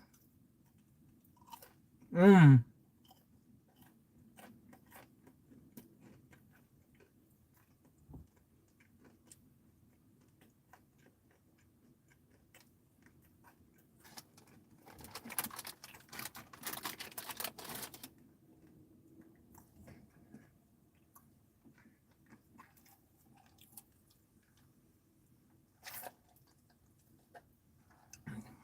Victor can't internet and phone bank the amount that he's doing, guys. He's got to go into the bank and sign for it. That's what he's told me.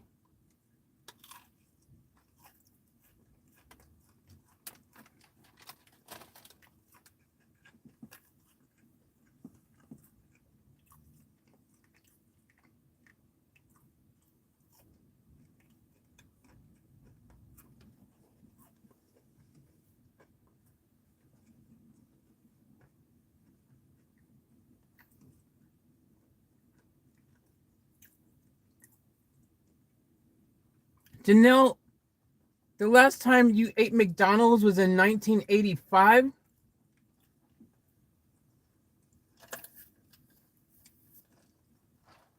That's incredible.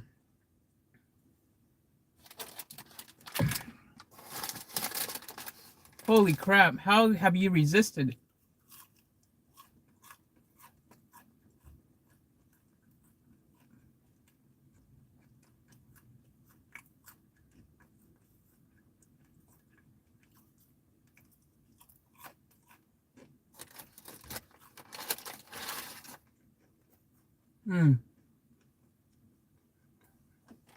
These are good.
All right, we're gonna pull this wrap out.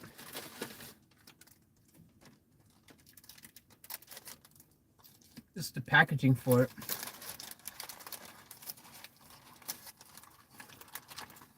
I thought they used to put the wraps in these cardboard packaging at McDonald's. You can't really see much.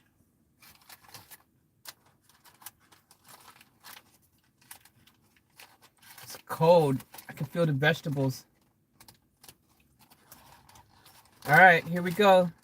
First time having it. You can see a little bit of that in there.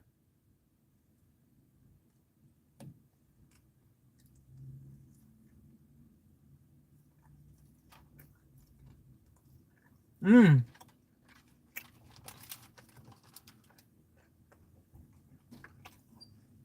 Mmm.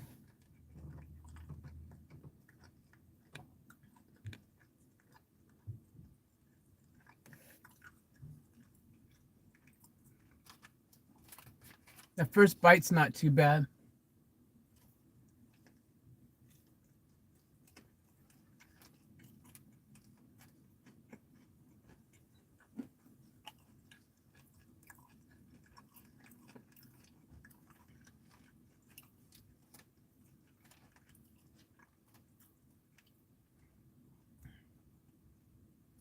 Not bad.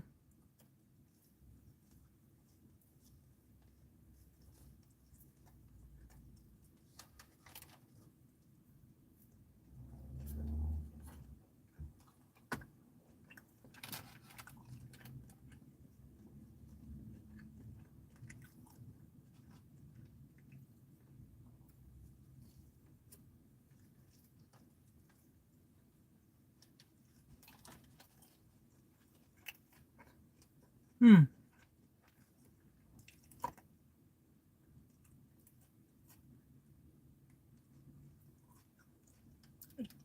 It tastes a bit healthy.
Sorry?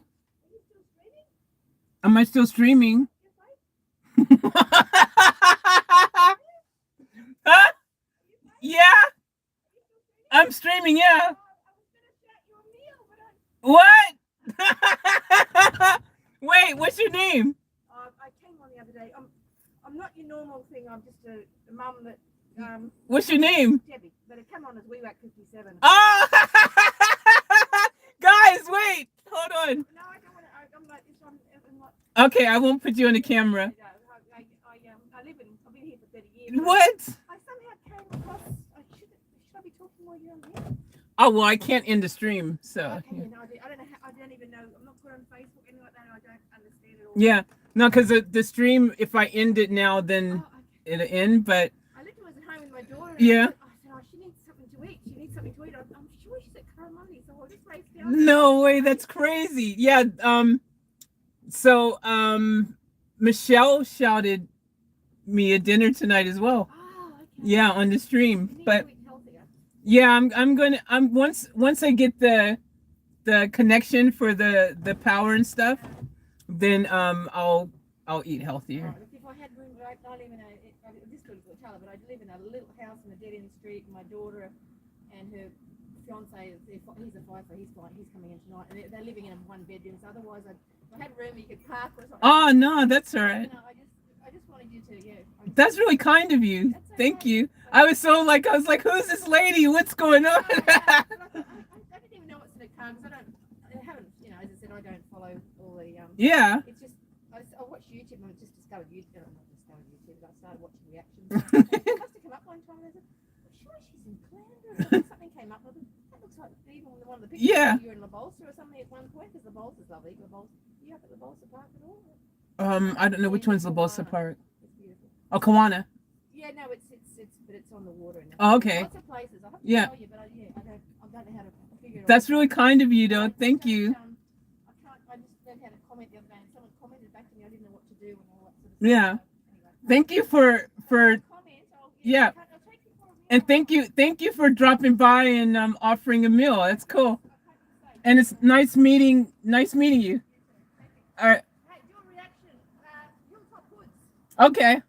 That's Cosby sweater. Okay. That's Australian hip hop. Yeah. But yeah, the Cosby sweater, the official video. It's really old, but it's good. Okay. I'm 63. I'm showing my age. See ya. Wow, that was awesome. I just met one of the subscribers. See ya. That was unexpected. So there's a car that just pulled up next to me, just random. And I'm parked in the back parking lot in the middle of nowhere. Again, you guys know. And I'm like, okay, I'm parked in the back parking lot in the middle of nowhere again. And then suddenly some car pulled up right next to me. And I'm like, who's this car pulling up next to me? And I'm just staring like, okay, all the empty parks around everywhere. And they decided to park right next to me. Okay. Anyway, she gets out the van and starts coming towards the window. And she's like, looking at it, doing like this. I'm like, oh crap. Like, what's going on? Like, and then I'm like, reluctantly like putting the window, I'm looking, I'm like, what's going on? What do you want? And then she goes, hey, are you still live streaming? And I'm like, what?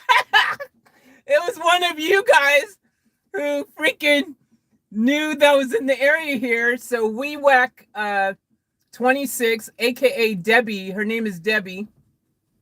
We whack 26, and she said, I saw your van and I noticed your van or whatever. And so I was like, I'm going to come and shout you dinner. She wanted to come and buy me dinner.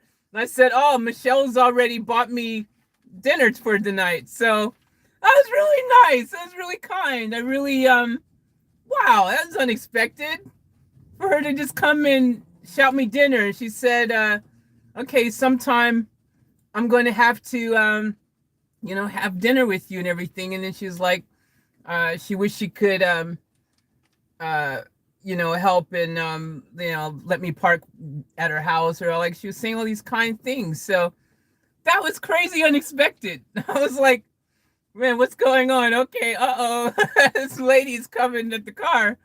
And it turned out to be one of our family. We wet 26, I think it is. There you go. That's crazy. See, I'm a real person, really in Australia, really parked in a parking lot, really at the places where I say I am. You guys easily could find me. That's crazy.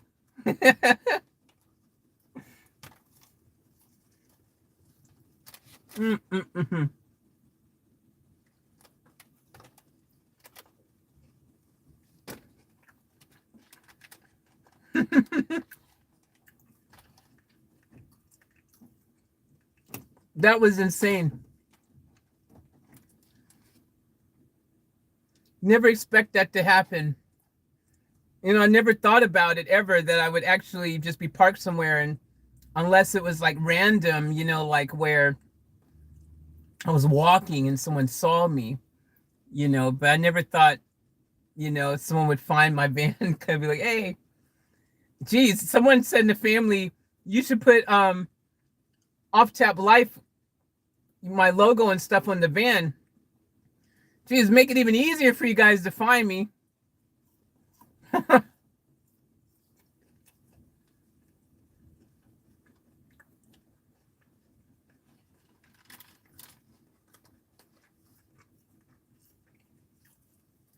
Wow, that was interesting.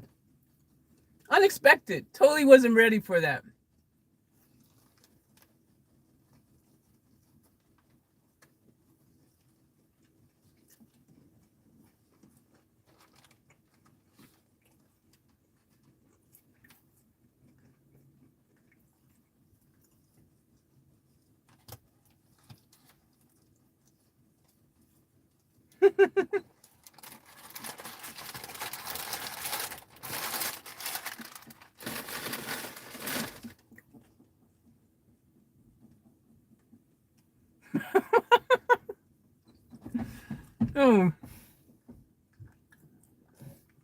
That is so funny.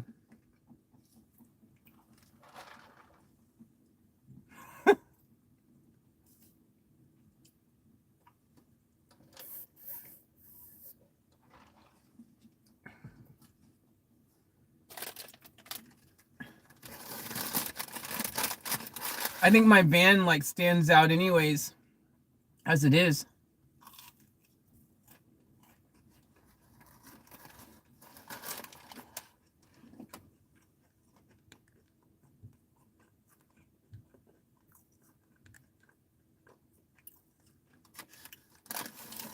Hey, Gerald.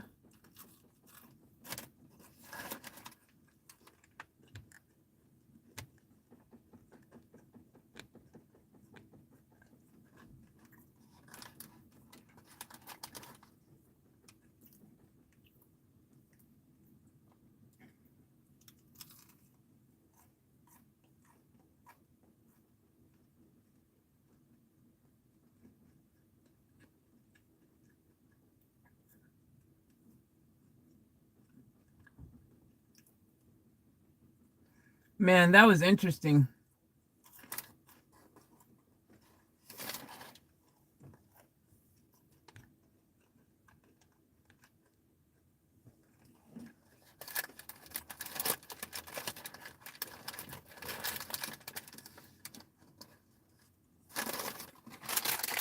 All right, this is the last one of those.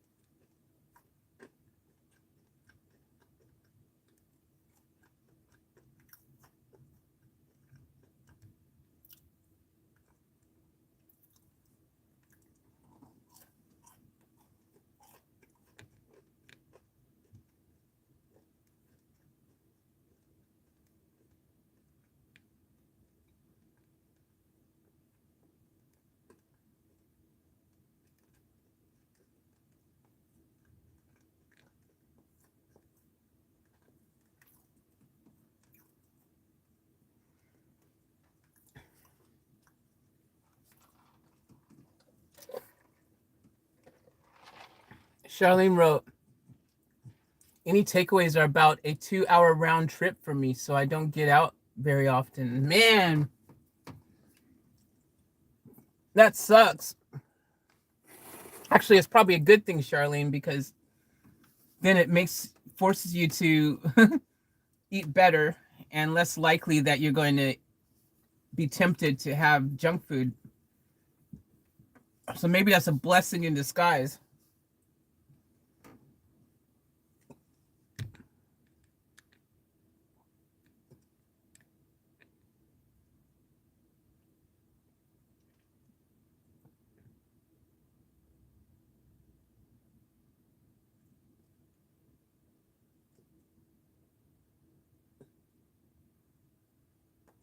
Charlene said, another great Aussie interaction. We are so friendly. You guys are friendly. I try to tell people about Australia. Michelle says, small world. It's crazy, man. Like, there's a lot of people, you don't know who's on your streams. You know what I mean? Like, you don't know. People can be anywhere. It's quite interesting. I'll tell you something that happened. Remember when I told you guys, if you guys who've been on the channel for a while, and I did the breakdown of what countries where most of my fan base is and my supporters? Well, for the longest time, Australia was like way low. Like it was in like number 8 or 9 or 10 position or something, like out of all the countries. My main audience is the US and then the UK, Russia, Kazakhstan, Philippines. These are the places where my biggest fan base is, right?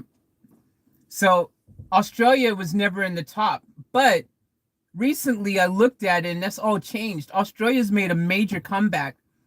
Australia's my second biggest now. Australia has passed the UK, which I thought was really interesting, that Australia has passed the UK. And I went, finally, that's the way it should be. I always thought Australia should be my top 2 places, mainly only because I live here. I just thought it was really weird that I'm living in a country and my audience, it's not like in the top 5 of my audience of, demographic. I just thought that was so interesting, but now it's changed. And I know it's because of my John Farnham reactions, and mainly John Farnham. I would say John Farnham is a big part of that. I would say probably 99% of all my new Aussie fans came because of the John Farnham reactions. That's what I would say. So I bet you 1,000,000% on that.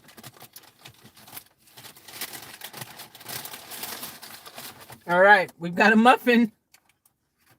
Last one for a while. I'm going to be cutting back on these.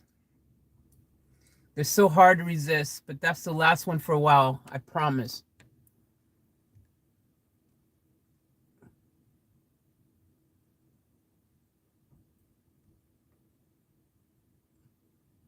Yep, Janelle, she was in the chat the other day, absolutely.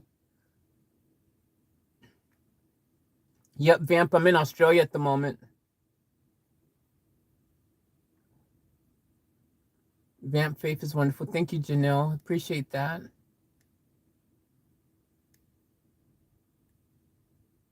Gerald, do you know that Victor is giving Faith a buzz? That is a real conversation starter there. Hey, by the way, Gerald, you haven't been in the chat today yet. Did you know that Victor is giving Faith a buzz?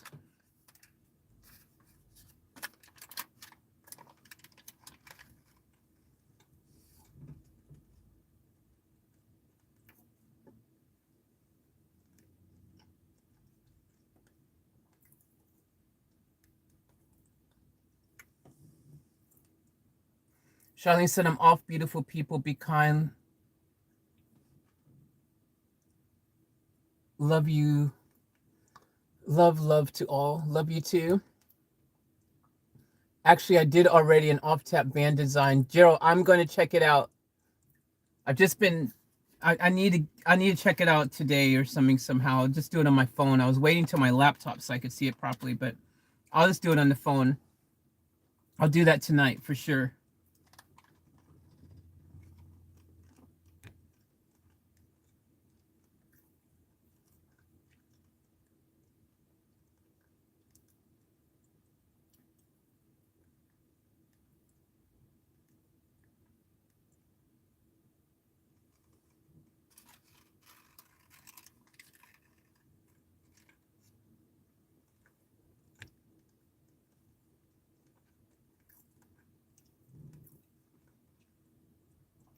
Hey, Guyver.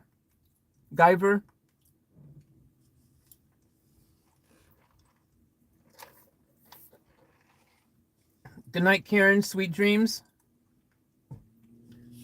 Sleep well.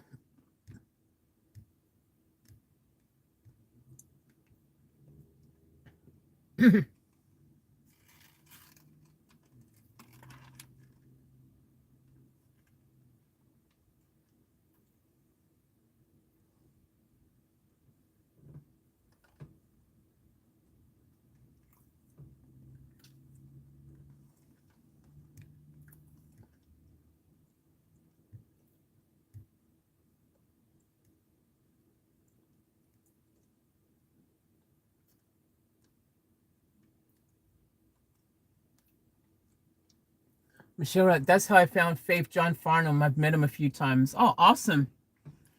You've met John Farnham? That is cool.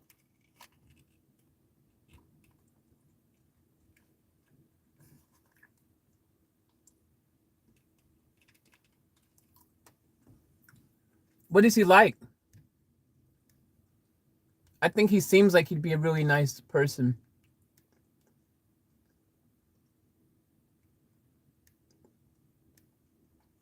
The muffin is awesome.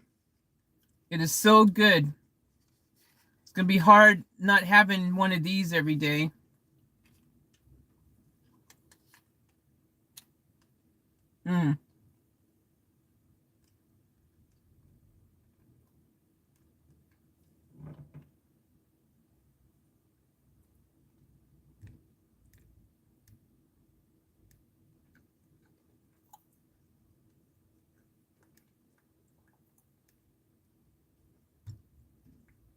He's really funny, John Farnham, super cheeky. He's lovely and super cheeky. Yeah, he seems like he'd be a freaking life of the party, man. Just kind of person that you want to just gravitate around. He seems super cool. Gerald says, Faith, no problem. You didn't see it so far. If you like the design, stuff like that, we could do the bus this way. Awesome. Yeah, we're going to need it for the bus.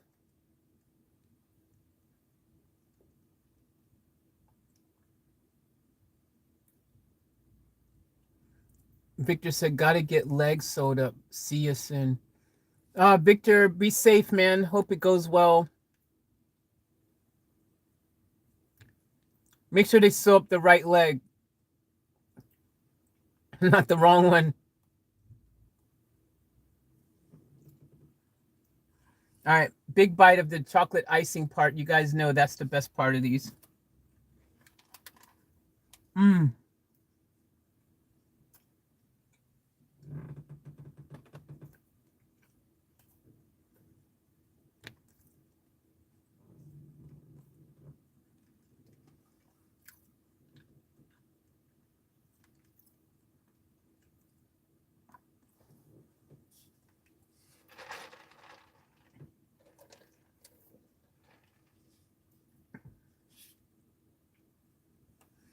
All right. Another bite.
Thank you, Michelle, for shouting dinner.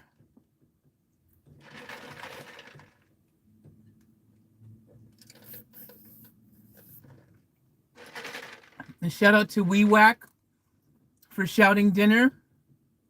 Or, well, wanting to shout dinner. Taking the time to come down here and pay me a visit was pretty cool. That's the first time that's happened.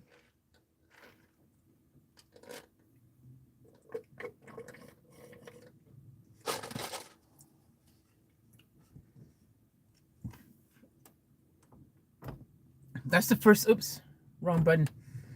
That's the first time I've had a fan interaction like that. Like as far as like, you know, coming and finding me like that. Like I've bumped into fans randomly, that kind of thing in my life, but that was interesting. That was different.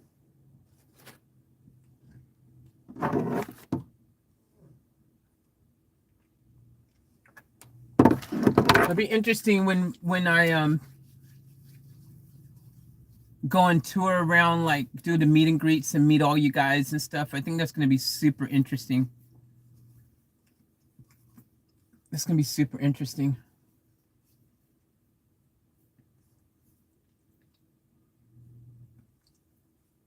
I think tonight's going to be a cold night.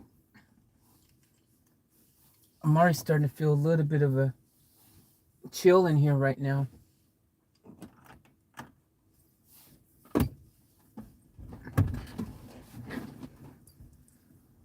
All right, so let's see where we are with our comments and things.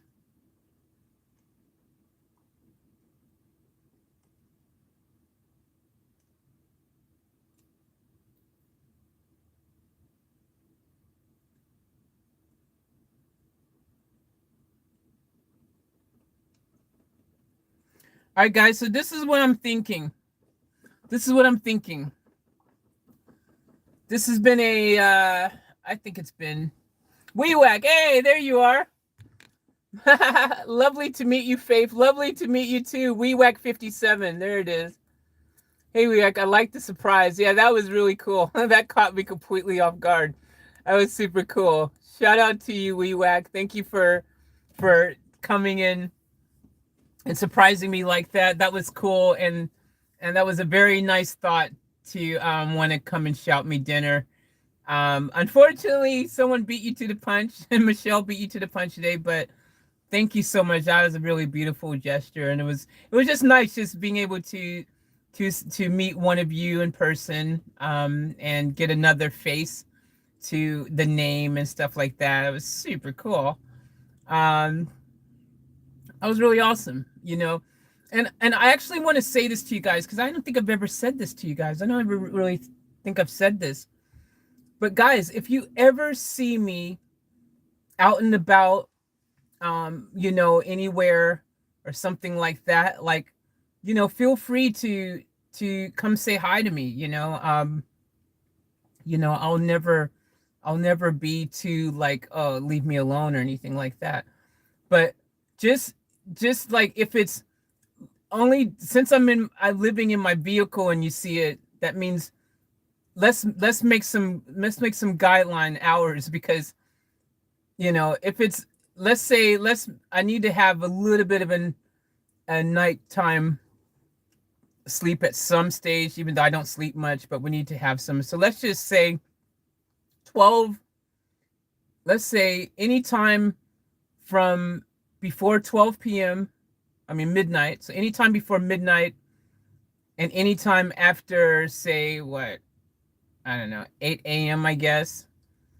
So anytime outside, anytime you see me from 12 midnight, I mean, anytime you see me from 8 a.m.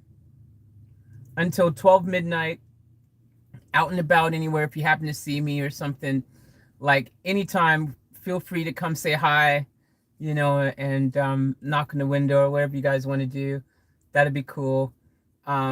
Technically, I mean, I don't know what time I'll be asleep. So if I don't answer sometime, don't take it personally. It means I might be asleep. But yeah, like, I don't even know if technically those are good hours, because I mean, I might be awake still, really realistically, 2 in the morning, 12 in the morning, 12 at night, 4 in the morning. There's lots of times I'm asleep. Just forget what I said. Just okay, just do it this way. If you see me anytime, whether it doesn't matter what time it is, but if you see me and you can clearly see I'm awake, and you can see me like now, you know, you see me in the van and I'm just like, you know, whatever. If you see me and I'm not asleep and you bump into me or you see me, feel free to say hi. That's fine. But if you see no movement and it looks quiet and it doesn't look like I'm awake and it's all dark, then yeah, it means I'm probably asleep. So we'll do it that way. Because yeah, I don't really have defined hours.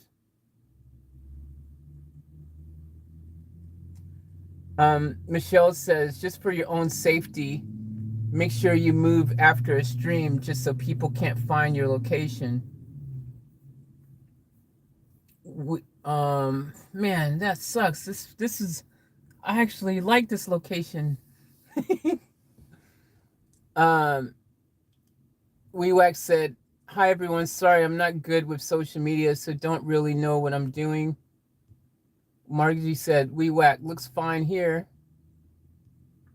That's good advice, Michelle, though. Yeah, you know, I mean, obviously, not everyone has good intentions around the world. I get it, you know, but I actually don't want to live in fear either. I don't want to be one of those people who are like, you know, making decisions based on something might happen or this or that. You know what I mean? Like, I'd rather live a bit more just believing in positivity and attracting that into my life, you know. But I do get what you're saying. Michelle said, no one knock on her window.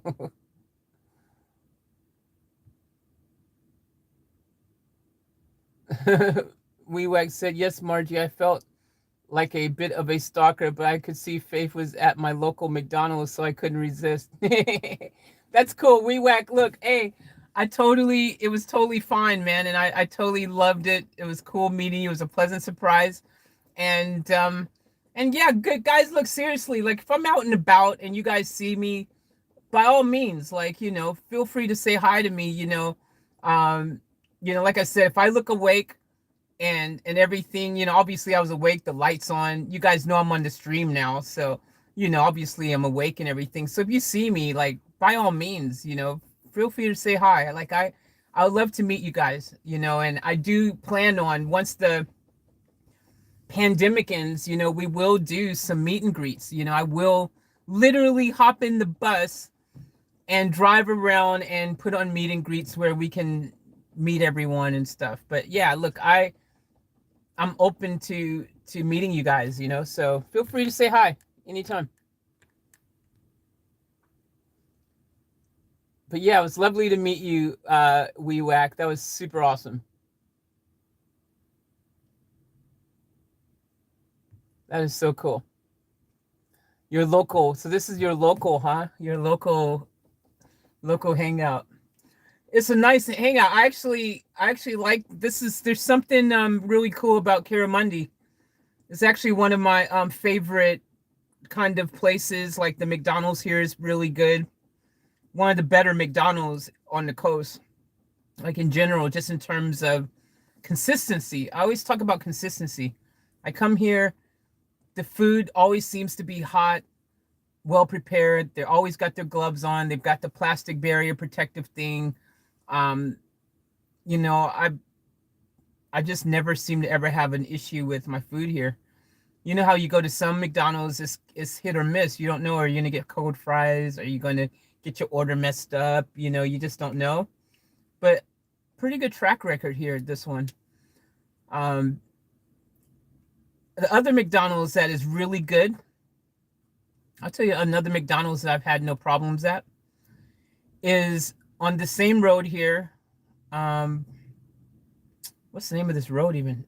I don't even know. The Sunshine Coast, it leads to the Sunshine Coast Motorway, but whatever this main drag here that stretches between Caloundra all the way up to Maroochydore and the airport and all that, this main drag.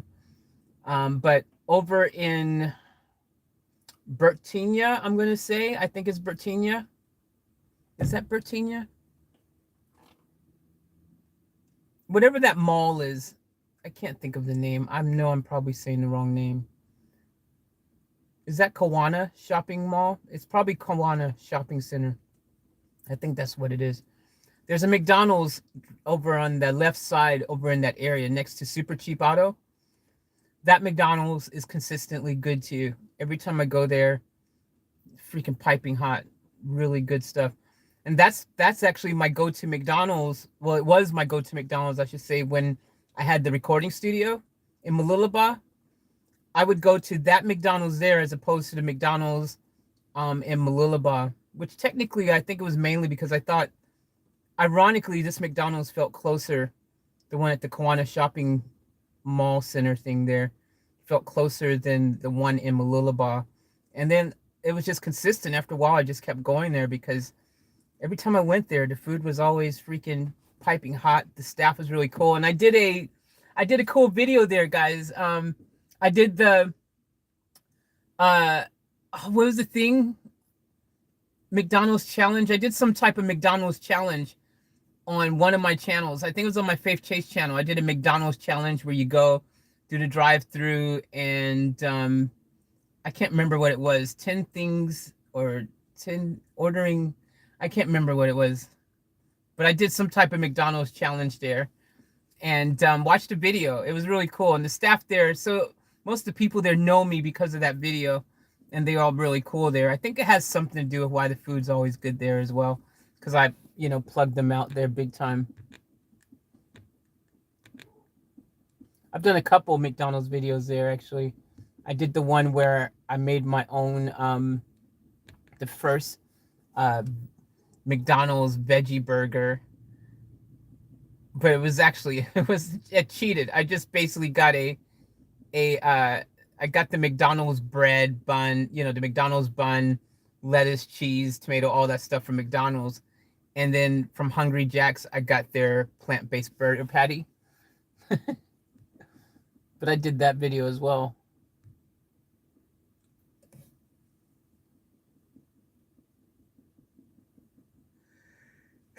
Excuse me. Sorry.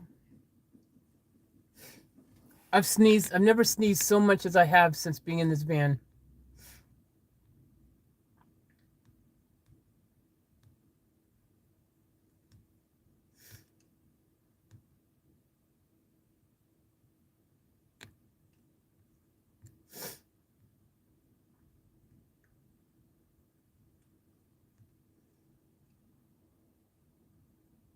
See you, Dennis. Thank you for dropping in. Oh, I'm caught up.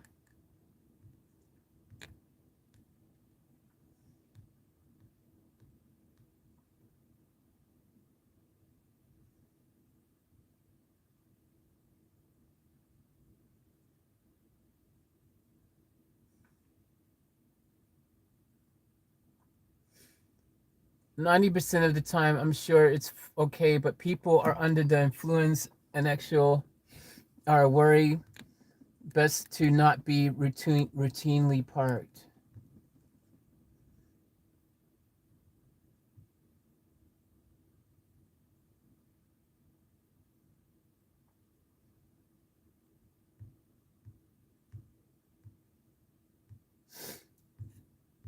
Oh, it looks like I'm caught up.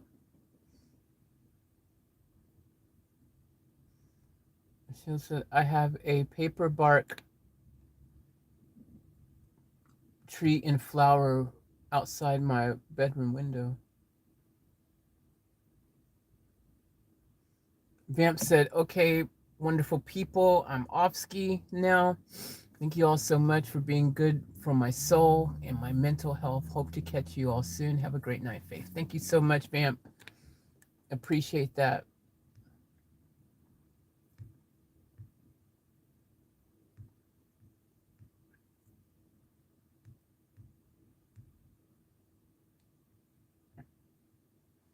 All right.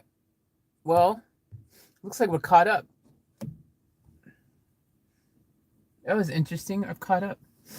All right, guys. So what I'm thinking is, how about I go ahead and end this live stream so that I can do a reaction video or something like that. Plus, I'm feeling like I've got like freaking that nose nasally thing. I'm gonna blow my nose and I'm going to actually just maybe do some push-ups or something, get a little exercise in after eating all this junk food. I've got to empty my trash out and things, which I could take you guys with me to do. We've done that before. But I might just take a nap to start with right now because I'm feeling I feel like maybe I have a little bit of a nap before I do the reaction video or something. Have a little bit of a power nap. And just, it's been a very action-packed couple days. A lot's been going on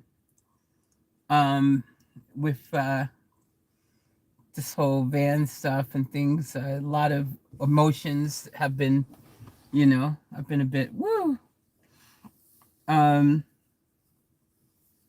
So yeah, I might take a power nap.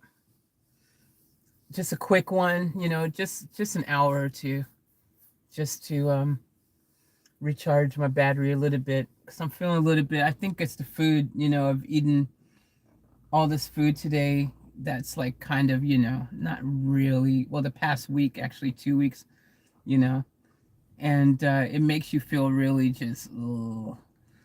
And so I think I'll do like some push-ups, take a little bit of a power nap, and then work on a reaction video or something. Plus, I've got to do the video for, I told y'all I've got another video I've been wanting to edit. it's I made a mod. I had a free mod to the Beamer that is pretty awesome. I've got a video, so I need to edit that video still. And I want to be able to make these the shirts that I have. I want to do a shirt for like van life or something like that. I know a lot of you guys keep saying, hey, look, you know, you do GoFundMe, or is there a way that we can do a monthly payment thing to help you, or this or that, or to donate to you and whatever. So I want to do this t-shirt club thing, and do that. And so like every month you can be part of this t-shirt club, and you get a new t-shirt every month. And that could be a cool way. Michelle said, take us with you, Faith. Okay, I could take you with me. Empty your trash while we are with you, Faith. Okay, I can do that. Victor said, I think these staples hurt worse than the bullet. Geez, that sounds painful.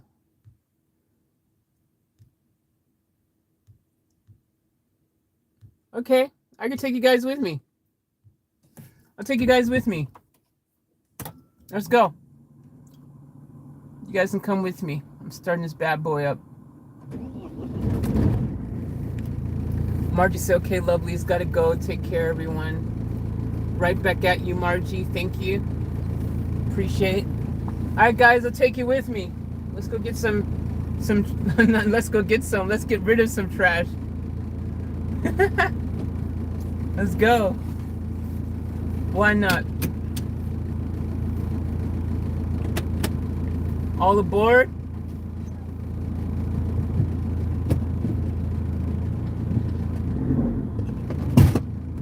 Here we go. Oh.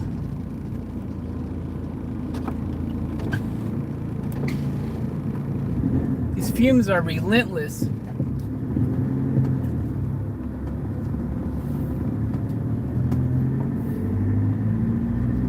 We roll and roll and roll and what?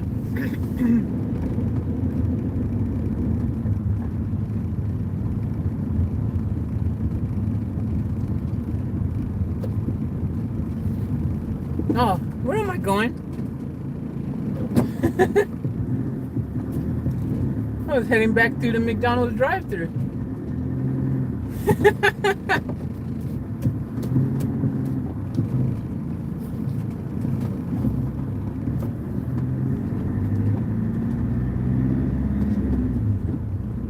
Rolling, rolling, rolling. That could be a song.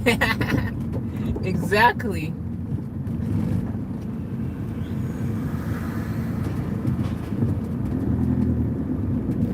Oh! I don't like trying to stick into certain dumpsters. Sometimes you see a dumpster and you're like, I should just drop it in there, shouldn't I? But I won't. You got to find the right dumpsters. You got to find the right trash cans to put your garbage in.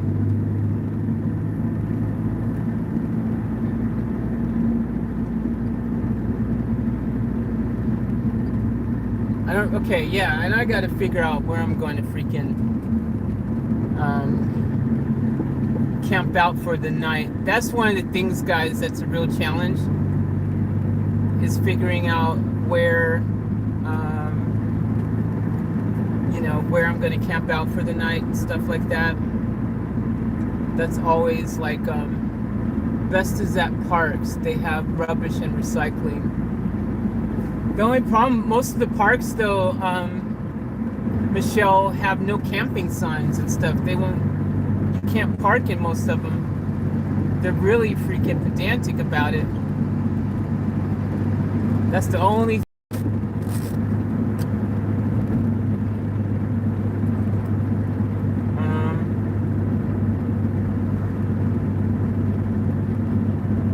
thinking that's one of the reasons I'm considering there's this free campground. There's some free campgrounds and I'm thinking of exploring and checking them out. And because they're free campgrounds, the campground areas will have places to put trash and things.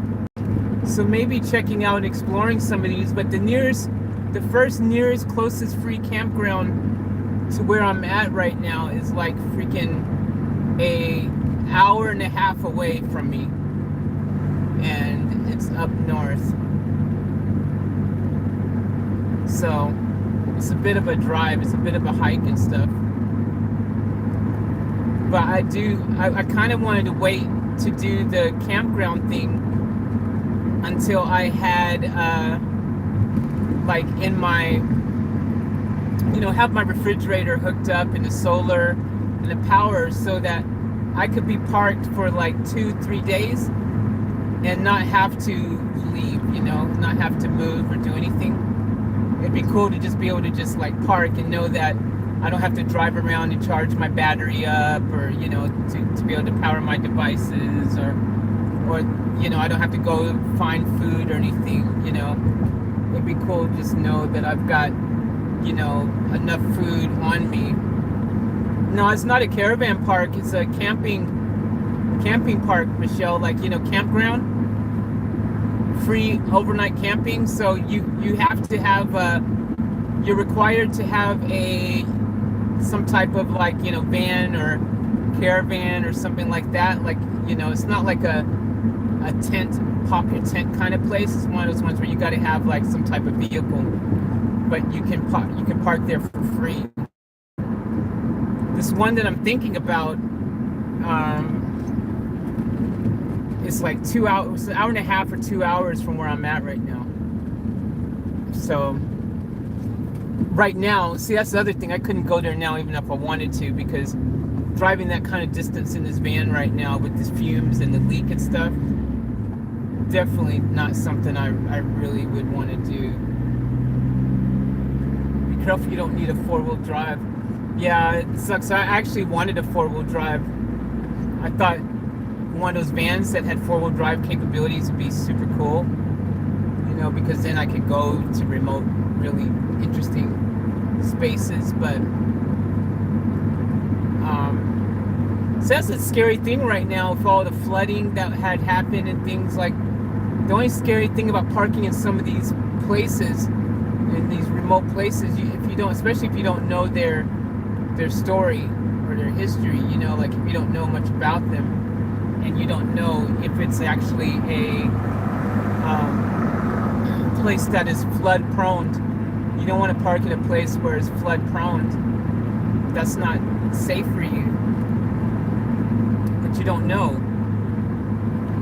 You know, you don't know, like, if you don't know the area, you know, it's a bit scary. That's kind of one of the reasons why I wanted to stay out in this area, because I'm very familiar with this area now, all of the Sunshine Coast. Kind of, not all of it, but, like, you know, the areas that I was staying in and around.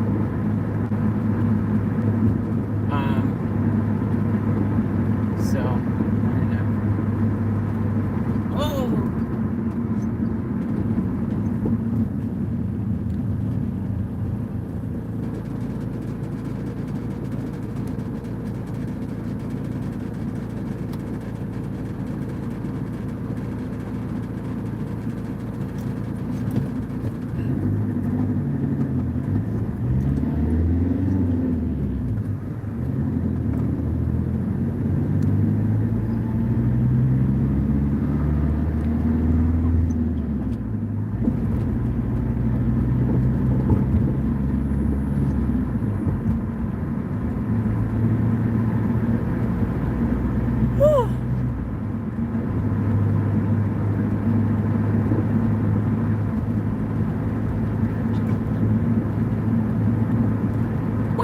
Where could she be?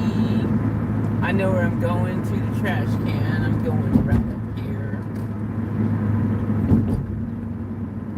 I'm going to this trash can today. Why? I don't know. Collaborate and listen. I'm going to this trash can because, well, because I ain't driving any further. Good trash can. It's a public one. That's the one I'm going to.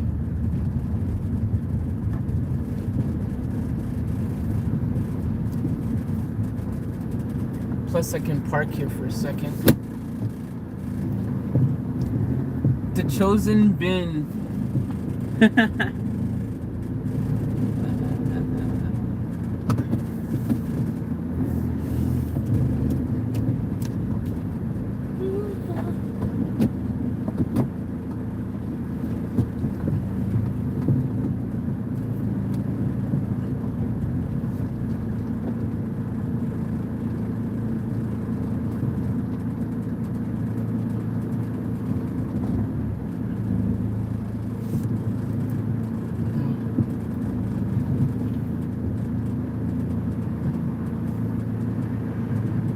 I'll park here for now. Throw the trash out. Have a little bit of a, as they say in Japanese, QK. QK.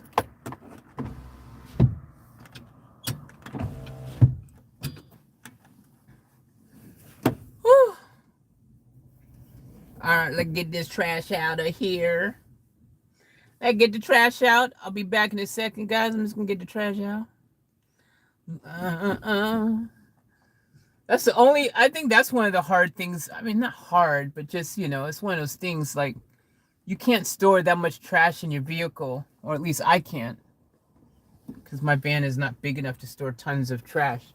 So every day, that's part of my chores. I've got like my own little chores every day of things I got to do, my checklist. And every day taking out the waste is one of them, And as you guys can imagine, living in a van, you accumulate all sorts of waste. And certain waste, now on the flip side, certain waste, you guys want to hear this stuff? Do you guys want me to really break it down?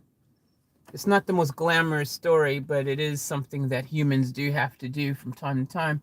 But do you guys want to know the details? Or do you guys rather just use your imagination and not know stuff?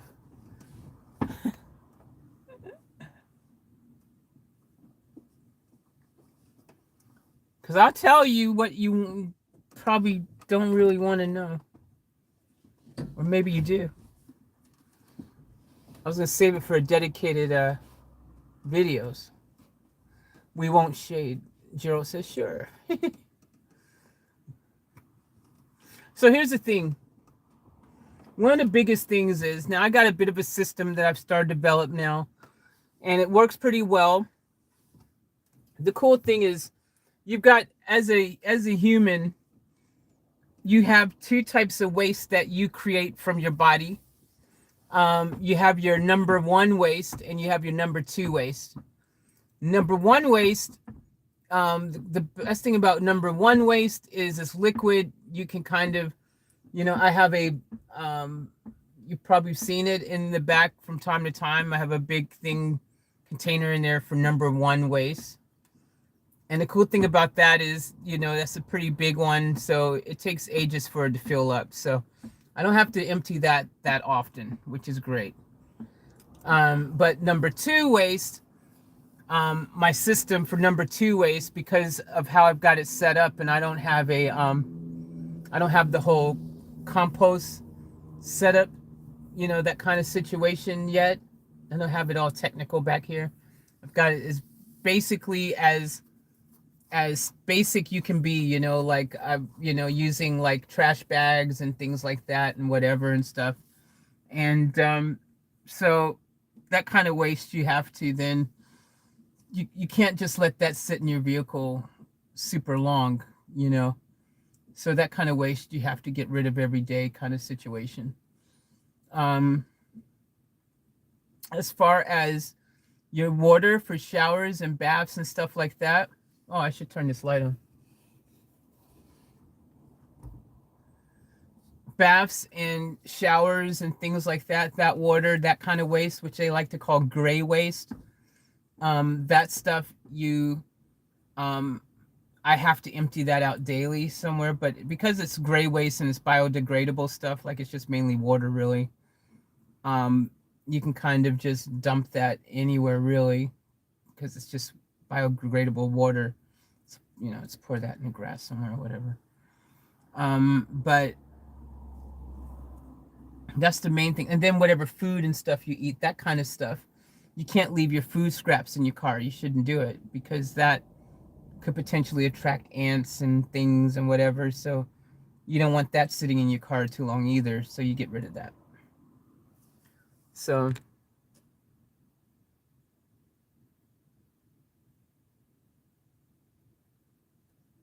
Michelle said, I'll give a little hack, Faith. Kitty litter, a bucket, and a pool noodle. It's an actual hack. Wow, what is that a hack for? What are you making? I think I know. You're talking toilet?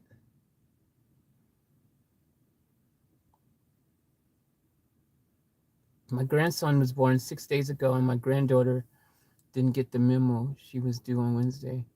Congratulations, Michelle. That's awesome. Woohoo!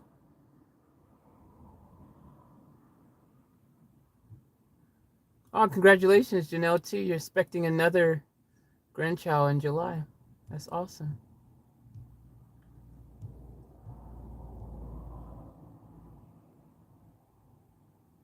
Michelle said camping, Lou. Interesting.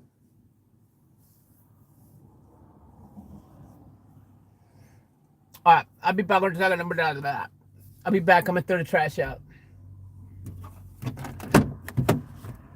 Yay, so much fun.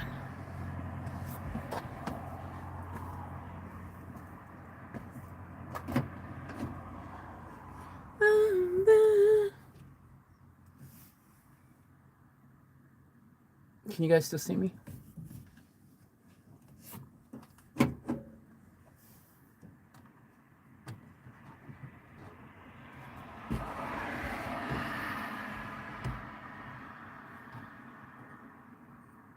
I'm trying to keep the light off so I don't get mosquitoes in the car.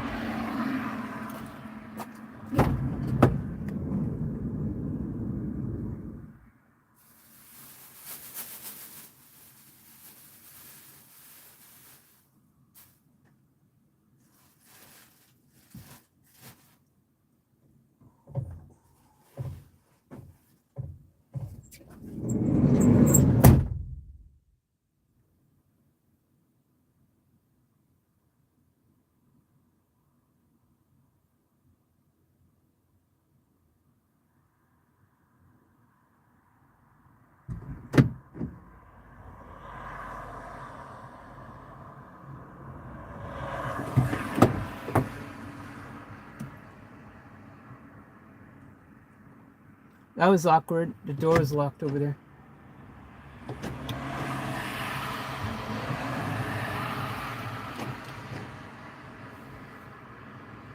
don't think it's unlocked.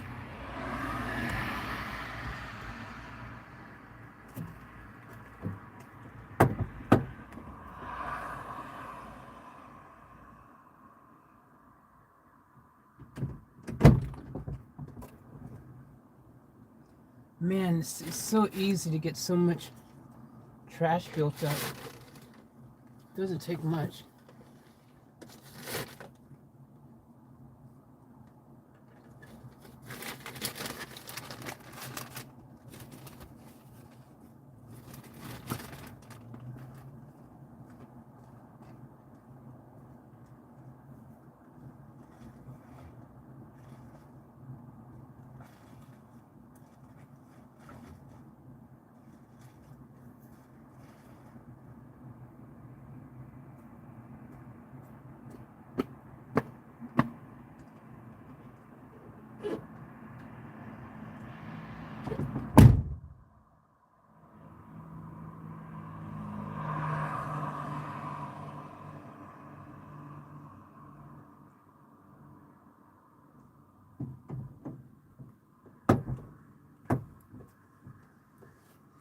All right.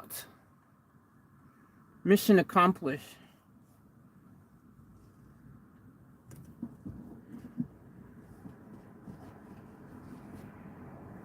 I've got some amazing tips now already just from, doing this already for the amount of time I've done. Like I figured out already some really good tips just from my own little, systems that I've developed from being out here this period of time already. Like I've got my own little hacks right now that seem to work. I don't know if I say seem to work, but definitely, you develop your own systems, you know what I mean? Your own ways of doing things. And, it's quite interesting because it's just kind of natural. It's actually interesting. As a human, I think you just kind of have it in you to figure out the best ways to just adapt and evolve and continue to survive, in your different environments and, situations that you end up in and stuff. It's quite interesting. Like it's actually been really interesting, actually. So that's locked and that's locked. Cool. Make sure the doors are locked. But yeah, like it's been very, very interesting, I've realized, because it's just kind of become second nature. You just kind of just work it.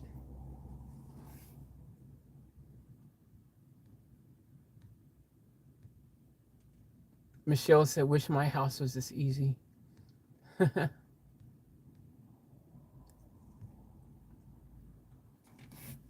It's just, there's,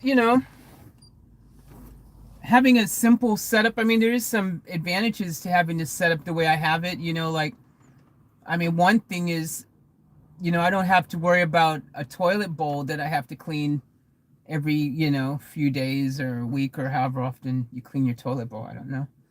You have a system that you can work really well. Your van, you can actually, if you have a really good system, I have to worry about having a messy place whatsoever, keeping it simple and not having the whole back part build up is actually kind of pretty cool, because on the flip side, it's a very neat and tidy environment. Like, I just have the bare essential things that I need to exist right now. And on the flip side, it's kind of cool because you don't have excess. I live a very minimalist life right now. It's very simple. It's very intentional by design. Like I think even once I get the bus and stuff, I'm going to continue to keep it as simplistic as possible. Like I'm not going to, overdo anything. Like I'm going to keep it all minimum and just keep it really easy to manage and stuff like that, as opposed to creating unnecessary clutter and stuff. Like I actually like not having a lot of clutter right now. I think once you've done it, once you started living a life where you don't have clutter and stuff, you don't want to go back to it. Michelle said, I've always wanted to travel Australia. I live here and I think I've seen 2%. Yeah, exactly. Most people are like that, Michelle. Most people have never even seen their backyard of where they live. A lot of people. Janelle said, waiting Faith do her housework. It's so easy right now, housework. I mean, excuse me, sorry. I had to, when the van went to the shop to get the radiator done, and I had to retape all the, taping stuff around the doors because I asked them not to open the doors, and because I had that all sealed off and stuff. And of course, they opened the back door and the side door. I don't even understand why. You don't even need to. They were doing the radiator in the front. So there's no need to even open the side door or the back door whatsoever. Zero need to open that. So the fact that they opened it anyways after I said, please don't open that, I've got that all taped off. And I also explained to him, this is my living space. I live in the van, so, there's no need to open any of that. And of course, they opened it. Like, seriously, bro. There's no need to open the sliding door or the back part. You're changing a radiator in the front of the car in the engine. This van has 2 doors here. So sliding door and rear trunk door, zero need to open. Yeah, exactly. That's what I thought, Janelle.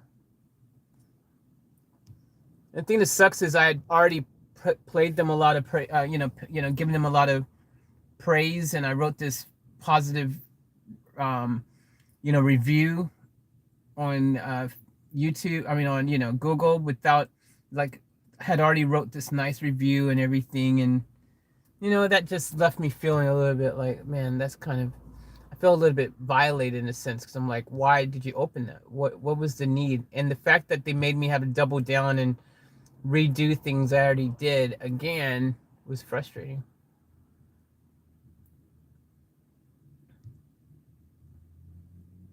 Michelle said, "I'll buy my caravan and come camp with you one day." Oh, cool. We'll have a caravan party.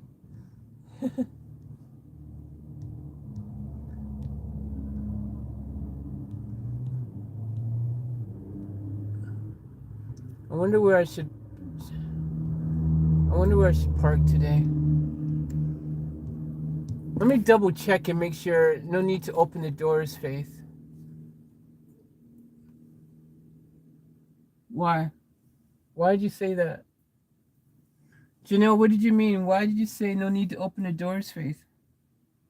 That's a weird thing to say then. Why did you say that? I want to check to see, oh, no need. Yeah. That's what I meant. Yeah, no need to open the doors. Exactly. There was no need. Zero need.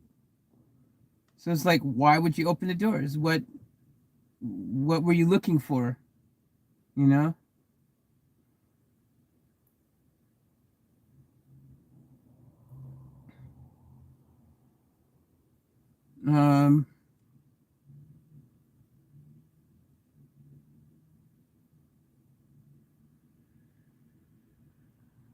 So I'm gonna see what other camping areas. Maybe I've missed some. I mean, I feel like there should be a closer free one than. Can't believe the closest free camping ground is 2 hours away. That just seems unacceptable to me.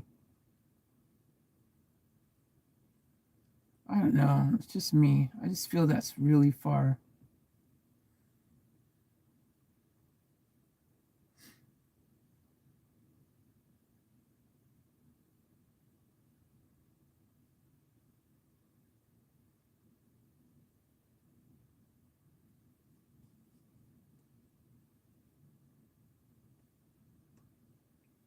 So, free camping.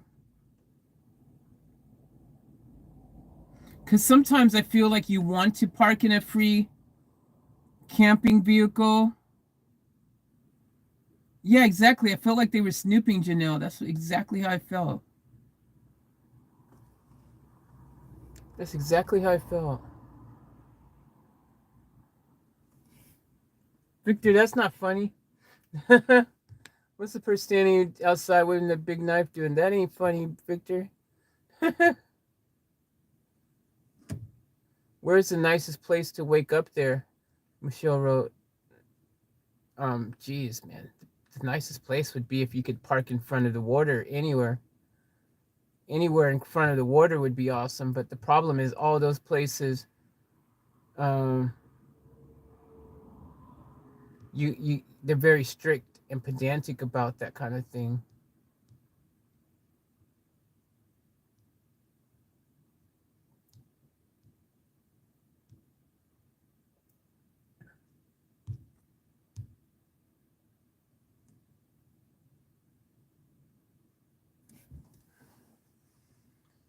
So that's right. Free camping, Sunshine Coast. 5 free camping sites.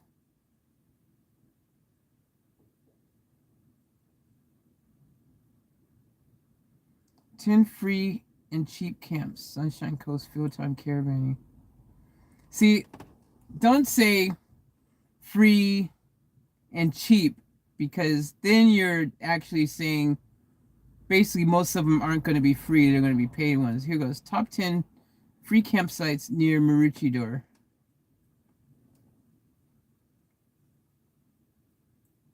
For those camping on the cheap, here's some great campsites we found near Maroochydore. Sunshine Coast. Oh, wait, see, that's far away. See, this is the closest one. Number 8, Petrie Park,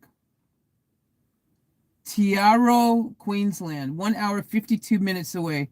143-kilometer drive from Maroochydore. But you get pets allowed, free parking. They got toilets. They got barbecue area, caravans, boat ramp nearby, phone reception, and fishing. Like, it sounds awesome, but it's so freaking far away. Number 7, they've put as exactly the same, in the same area, Tiaro Memorial Park. This Tiaro area. Tiaro. Have any of you guys been there? 1 hour, 49 minutes drive from Maroochydore. Number 6, Linville Railway Station Camping. 1 hour, 52 minutes away. See, guys, all so far away.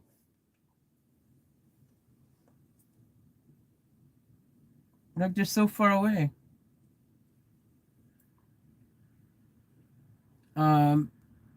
Simeon Lord Park. 1 hour, 39 minutes away. Unbelievable. They're all so far away.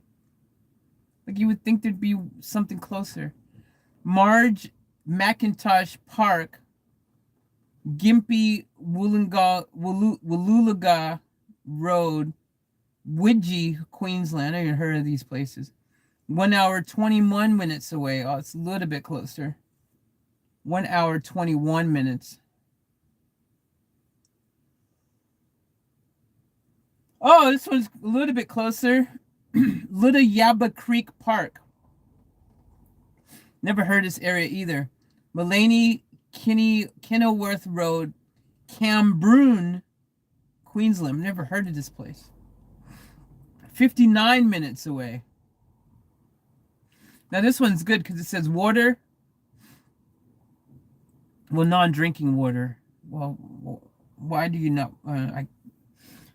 Does anyone else not? Do any of you guys feel funny? Like, if you've got non-drinking water that you can't drink, are you going to use that to bathe in? Like, you wouldn't do that, right? I'm not going to. If I can't drink the water, I'm not putting it on my skin either, because your skin can absorb water, right?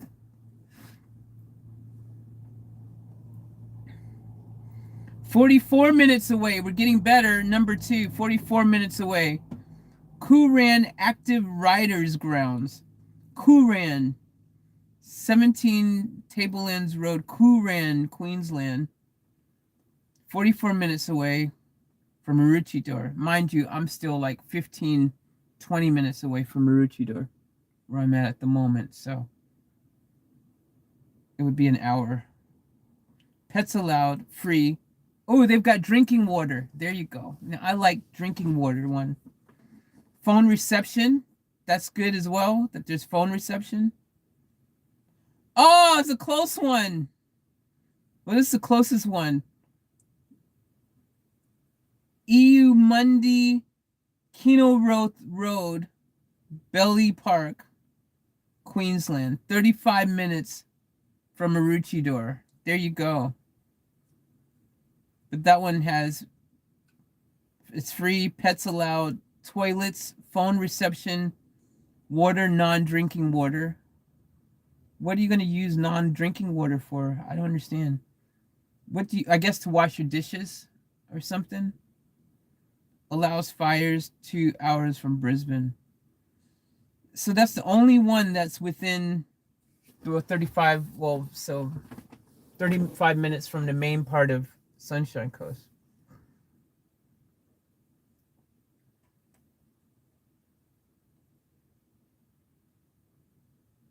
And then they've got like these other paid ones listed. Oh, that's messed up. 2 months ago, someone wrote this review. Listen to what someone wrote. This is not good. Someone said, would have been 5-star, but there's a permanent resident there that runs their generator most of the time. So the fact that there's a permanent resident there, like permanent, I thought that's interesting because most campgrounds that I've seen from my, time looking at some of these apps and places, they seem to be like you can only stay consecutive 48-hour nights, like 2 nights in a row. And then after that, you have to move and then come back again. So that's interesting.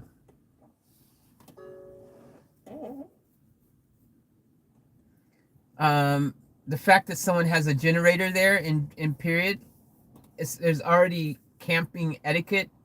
Everyone knows that you don't run your generator, if it's going to be something that's going to cause disturbance for others. So already that's very inconsiderate.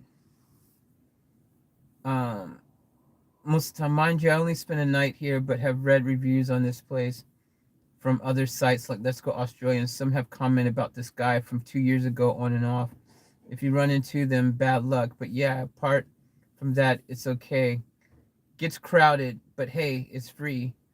Good in here early and you'll get a good spot. That's interesting. Yeah, so it's a great spot, so close to the coast. There is a creek for the kids and pets to play in. Lots of space for campfires and some great walks adjoining the site. Gets very busy. See, the part of camping in my brain, you're doing it so you're not around tons of people. You don't go camping to be in a crowded, congested area. You might as well stay in the city where you're at. Gets very busy. We arrived at 4 p.m. on a Saturday and already plenty of people there. By 9 p.m., another 10 to 12 had arrived. Still seemed okay and no queue for toilets. Only downside for us was one group with a generator. Interesting for a 20-hour limit. Seemed like they had been there for a while. Oh, see, so there is a 20-hour limit. I know, see, a lot of places you got a limit. You have to leave and then you can't stay consecutive or something like that. And another that were seated in the middle of the camp that stayed up till midnight talking and laughing. Could have been much worse given numbers, but most people are really respectful, would go again. See, I think, to me, I think personally, like, for me, the only reason I would stay at a place like that, a campground, as a change of pace, every once in a while, like you think of your whole week and you're out and about in different places, and if you can mix up your time, because see, here's the thing, once this van is running properly, and I've got like the solar setup and things, there's time that you're going to be required, have to drive your vehicle to recharge your batteries for your power supply. There's no way around it. You have to do it, because even if you're connected to solar, you still don't get as much of a charge as you would get by actually your engine running. The alternator recharges quicker and better than solar, depending on your solar setup. I guess if you got enough panels and stuff. My Italian arrived. Love your fam, Victor said. You're Italian. Love you too. That's awesome. Italian what? Show it, because it's tank water, not treated by sanitation. It's usually on the whole hotel roof. Oh, okay. Makes you really sick to drink, but fine to wash in. Right. Okay, fair enough. Yeah, I'd wash in rainwater. Yes, bathing can be salt water. No big deal. Wouldn't drink it though. Flushing toilets and such. Okay, fair enough, Victor. Yep, that sounds right. No, not at all. Not drinking, not bathing. Yeah, see, I don't know. I personally wouldn't want to bathe in water that I couldn't drink, because my skin would still be absorbing it. You still going, Faith? I think it would be worth you going to a caravan park for a night. Just a powered site so you can charge up all your bikes. Yeah, T, that's what I'm interested in, Charlene.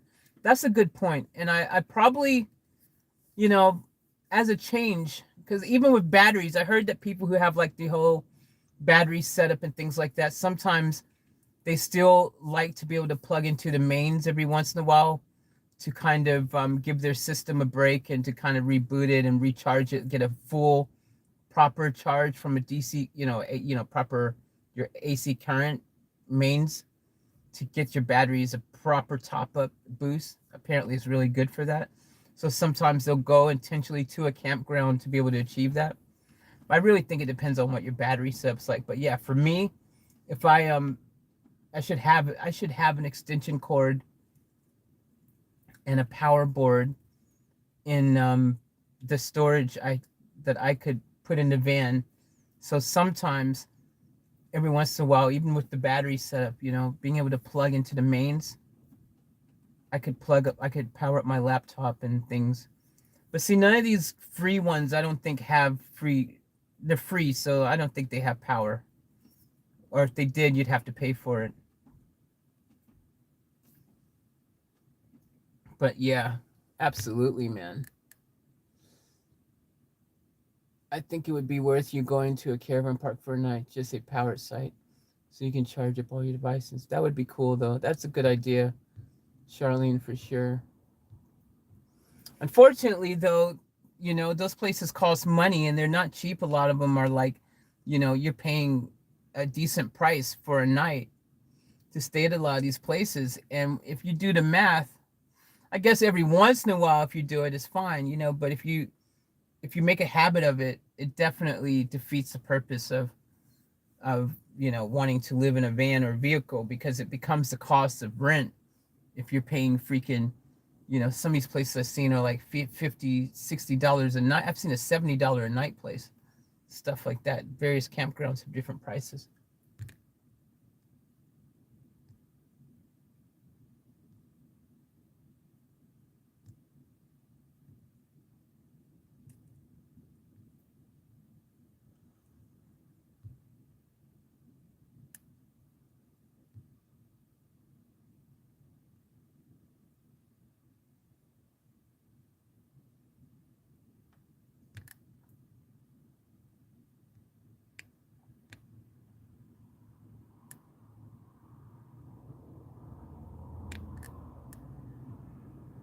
Oh, your lady's Italian. Okay, Victor, that's cool. Congratulations.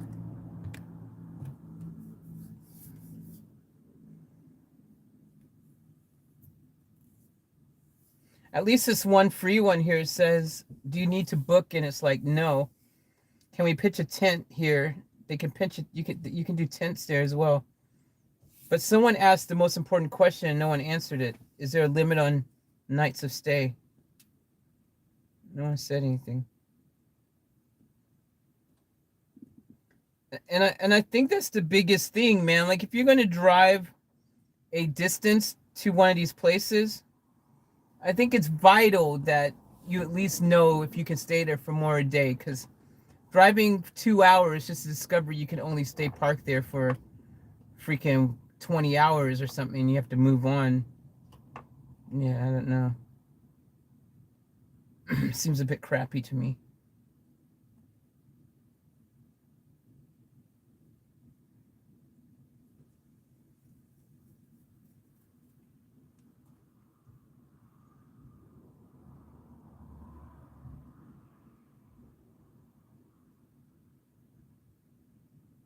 Oh, this is a different one.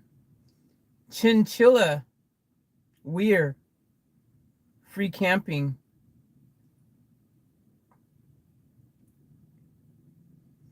Wow. See, a lot of these sites have different ones. I find that interesting. There must be quite a few, because a lot of these sites, there's quite a few of these that have different places listed that others don't list. But this one here sounds cool. Like, as far as beautiful. This one is crystal clear waters at Babinda Rotary Park. Small but well serviced. Babinda Rotary is surrounded by national parks and close to two of Queensland's highest mountains. Wow.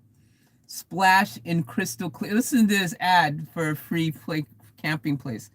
Splash in crystal clear streams and take in some amazing waterfalls. Woo, I love it already. This campground at 29 Howard Kennedy Drive, Babinda, is perfect for bushwalking, fishing, or just hanging out by clear waters.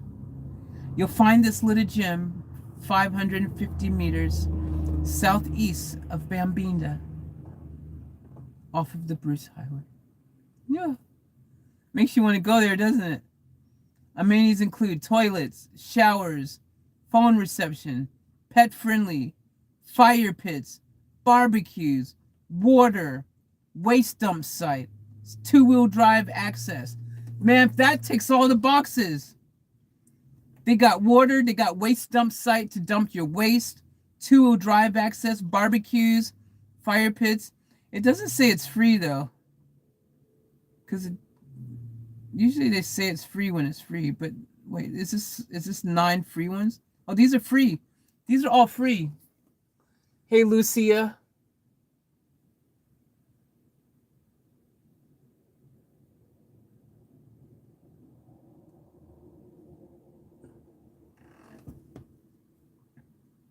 Number 8, biking adventures are to start at Bidjar in Golan campground. See, these are getting really interesting. This one is like located on the Munda Biddy Trail, a long distance cycling trail if you love to lounge in the shade of towering forests or bike through some of Australia's luscious bush. Put Bidjar in Golan on your radar. Water is provided. Awesome. Though the locals mentioned that it's non-potable. Not good. Located at 28.5 kilometers south of Dwelling Up and 32 kilometers from Lake Brockman. I have no idea where these areas are. You will find well-kept amenities including toilets, shelters, water, rubbish bins, two-wheel drive access. See, these are crazy ones. Like, listen to this one. Striking stone waterfalls at Boulder Rest Area. Jeez. 7 kilometers west of Babinda off the Bruce Highway is an enchanting forest. Swimming spot, perfect to relax and unwind. Boulder's Rest Area is a scenic place to splash around with friends or family, and the ample facilities make it easy to enjoy this forest spot. With only 10 sites available, this is a small free camping spot with lots to do. Wow, 10 sites available.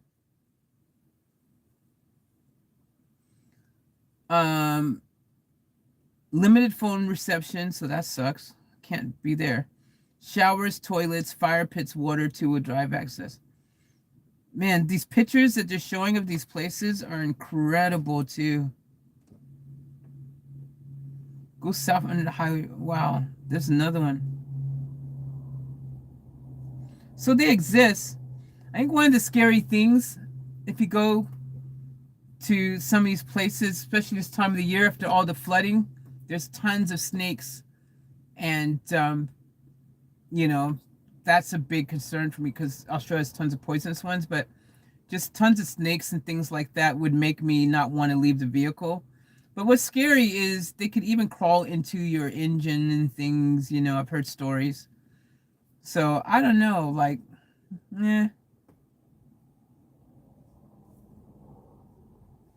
that's just one of the scary things.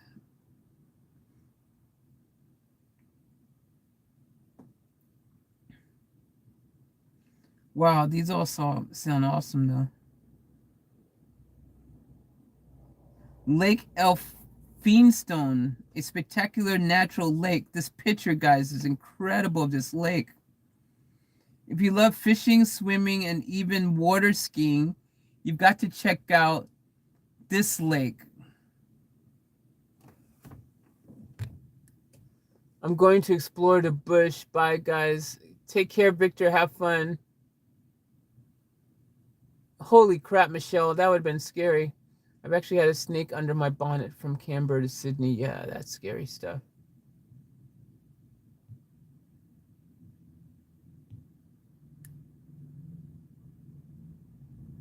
Lucia is Victor's lady, Faith. Okay. Thanks, Janelle.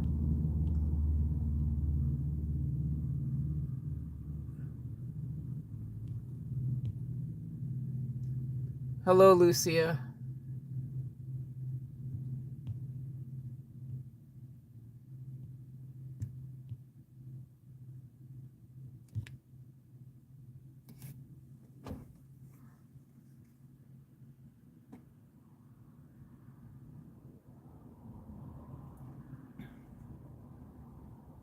Fishing and water sports at Wuruma Dam. Jeez, another one. Wuruma Dam is a fisherman's paradise, seasonally stocked with barramundi, golden perch, Australian bass, and silver perch. People enjoy all kinds of boating, from kayaking to speedboating with no vessel restrictions. Wow. Pets are allowed, provided they stay on leash. Open fires, however, are not allowed on site. A fully stocked camper van with a gas grill can make the spot a bit easier to camp at. To enjoy this oasis, take Cynthia Range Road west to Wuruma Dam Road. Jeez. Toilets, limited phone reception. See, limited phone reception is an issue. Diverse landscapes at Fletcher Creek Camping Reserve. Jeez. They just make these places sound credible. This is number one on this site. At number one sits one of the most stunning free campsites on the list. With rainforest to the north and desert to the southeast, you won't run out of places to explore around Fletcher Creek. Wow. Located in Gilobera State Forest, 42 kilometers north of Charters Towers. This is a perfect campsite. Oh, so this is up near Townsville. So that's really far from here. That's like freaking, what, 15, 20 hours away? That's far up north, Queensland. This is a perfect campsite for hiking, biking, and observing wildlife amenities. Sounds dope, though.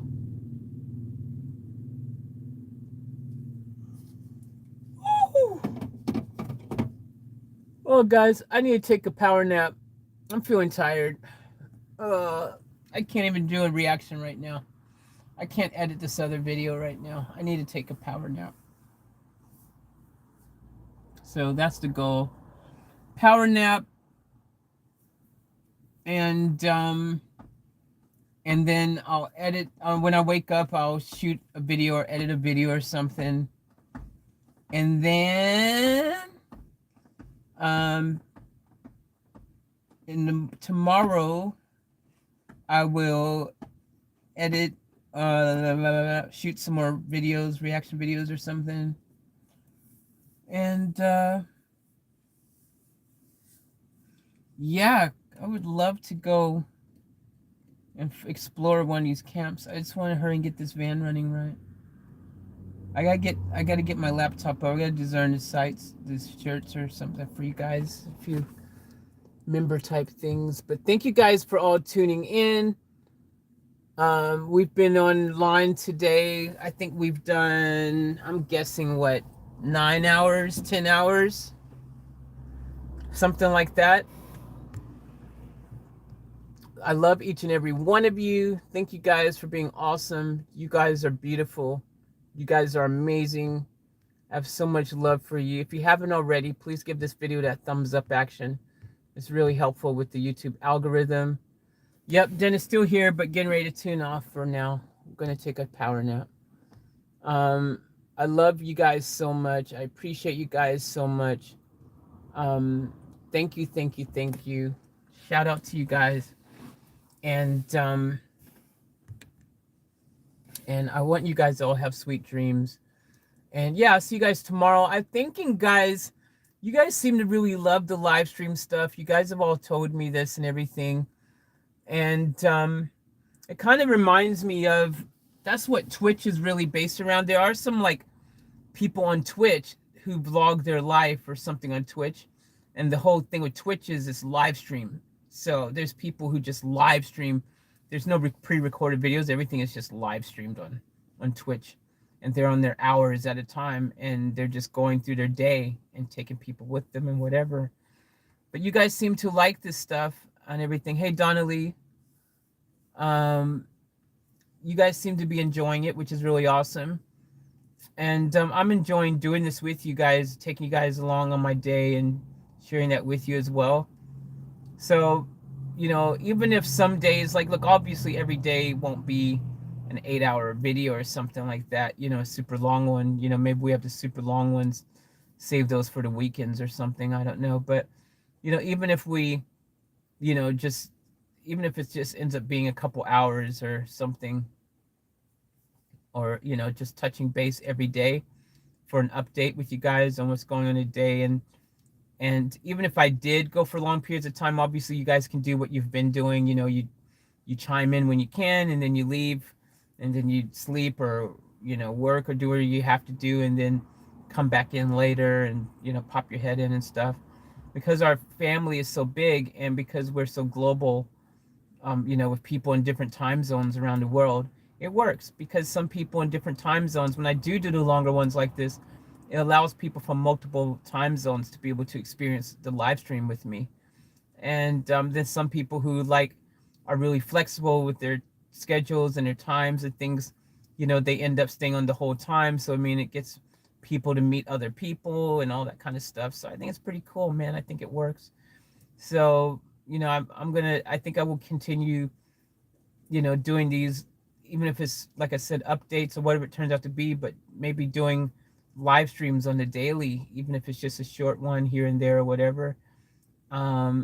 Is that something you guys would want to see? Do you guys want me to like kind of do daily live streams, even if they're just like short ones here and there to check in and things like that? Faith is in the big screen at my place as well as my phone. Thanks, Janelle.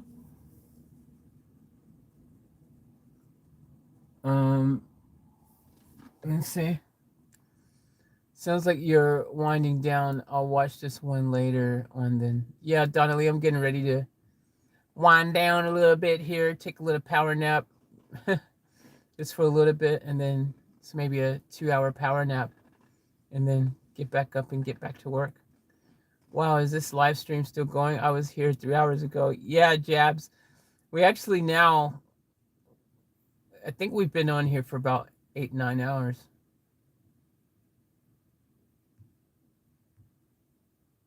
Same, so I can communicate. I can't comment on PS4. Faith, you are life size. You guys rock. I love you guys so much. Thank you for the support. Thank you for being part of the channel. Thank you guys for Michelle says dual action on my phone and PS5. Awesome. Faith, you are life size. Same, so I can communicate. I can't comment on PS4. Thank you guys so much. I appreciate you guys. Love you too, Faith. Love you too, Donnelly. Thank you guys so much. I appreciate you guys so much. And this is so much fun being on these streams with you guys. Like, it is so cool to be able to share my journey with you guys, my day. It's like you guys are literally, you know, hanging out with me, you know, in person. That's how it feels, you know, like you guys are there with me in my car and things. That's what's super cool. We've got some exciting things coming, as you guys know. There's some really cool videos yet to be made, and they're coming around the horizon. So keep it locked and loaded, because we're gonna have some cool content. And yeah, guys, I love you as always. Remember, live each moment to the fullest, and to keep it off tap.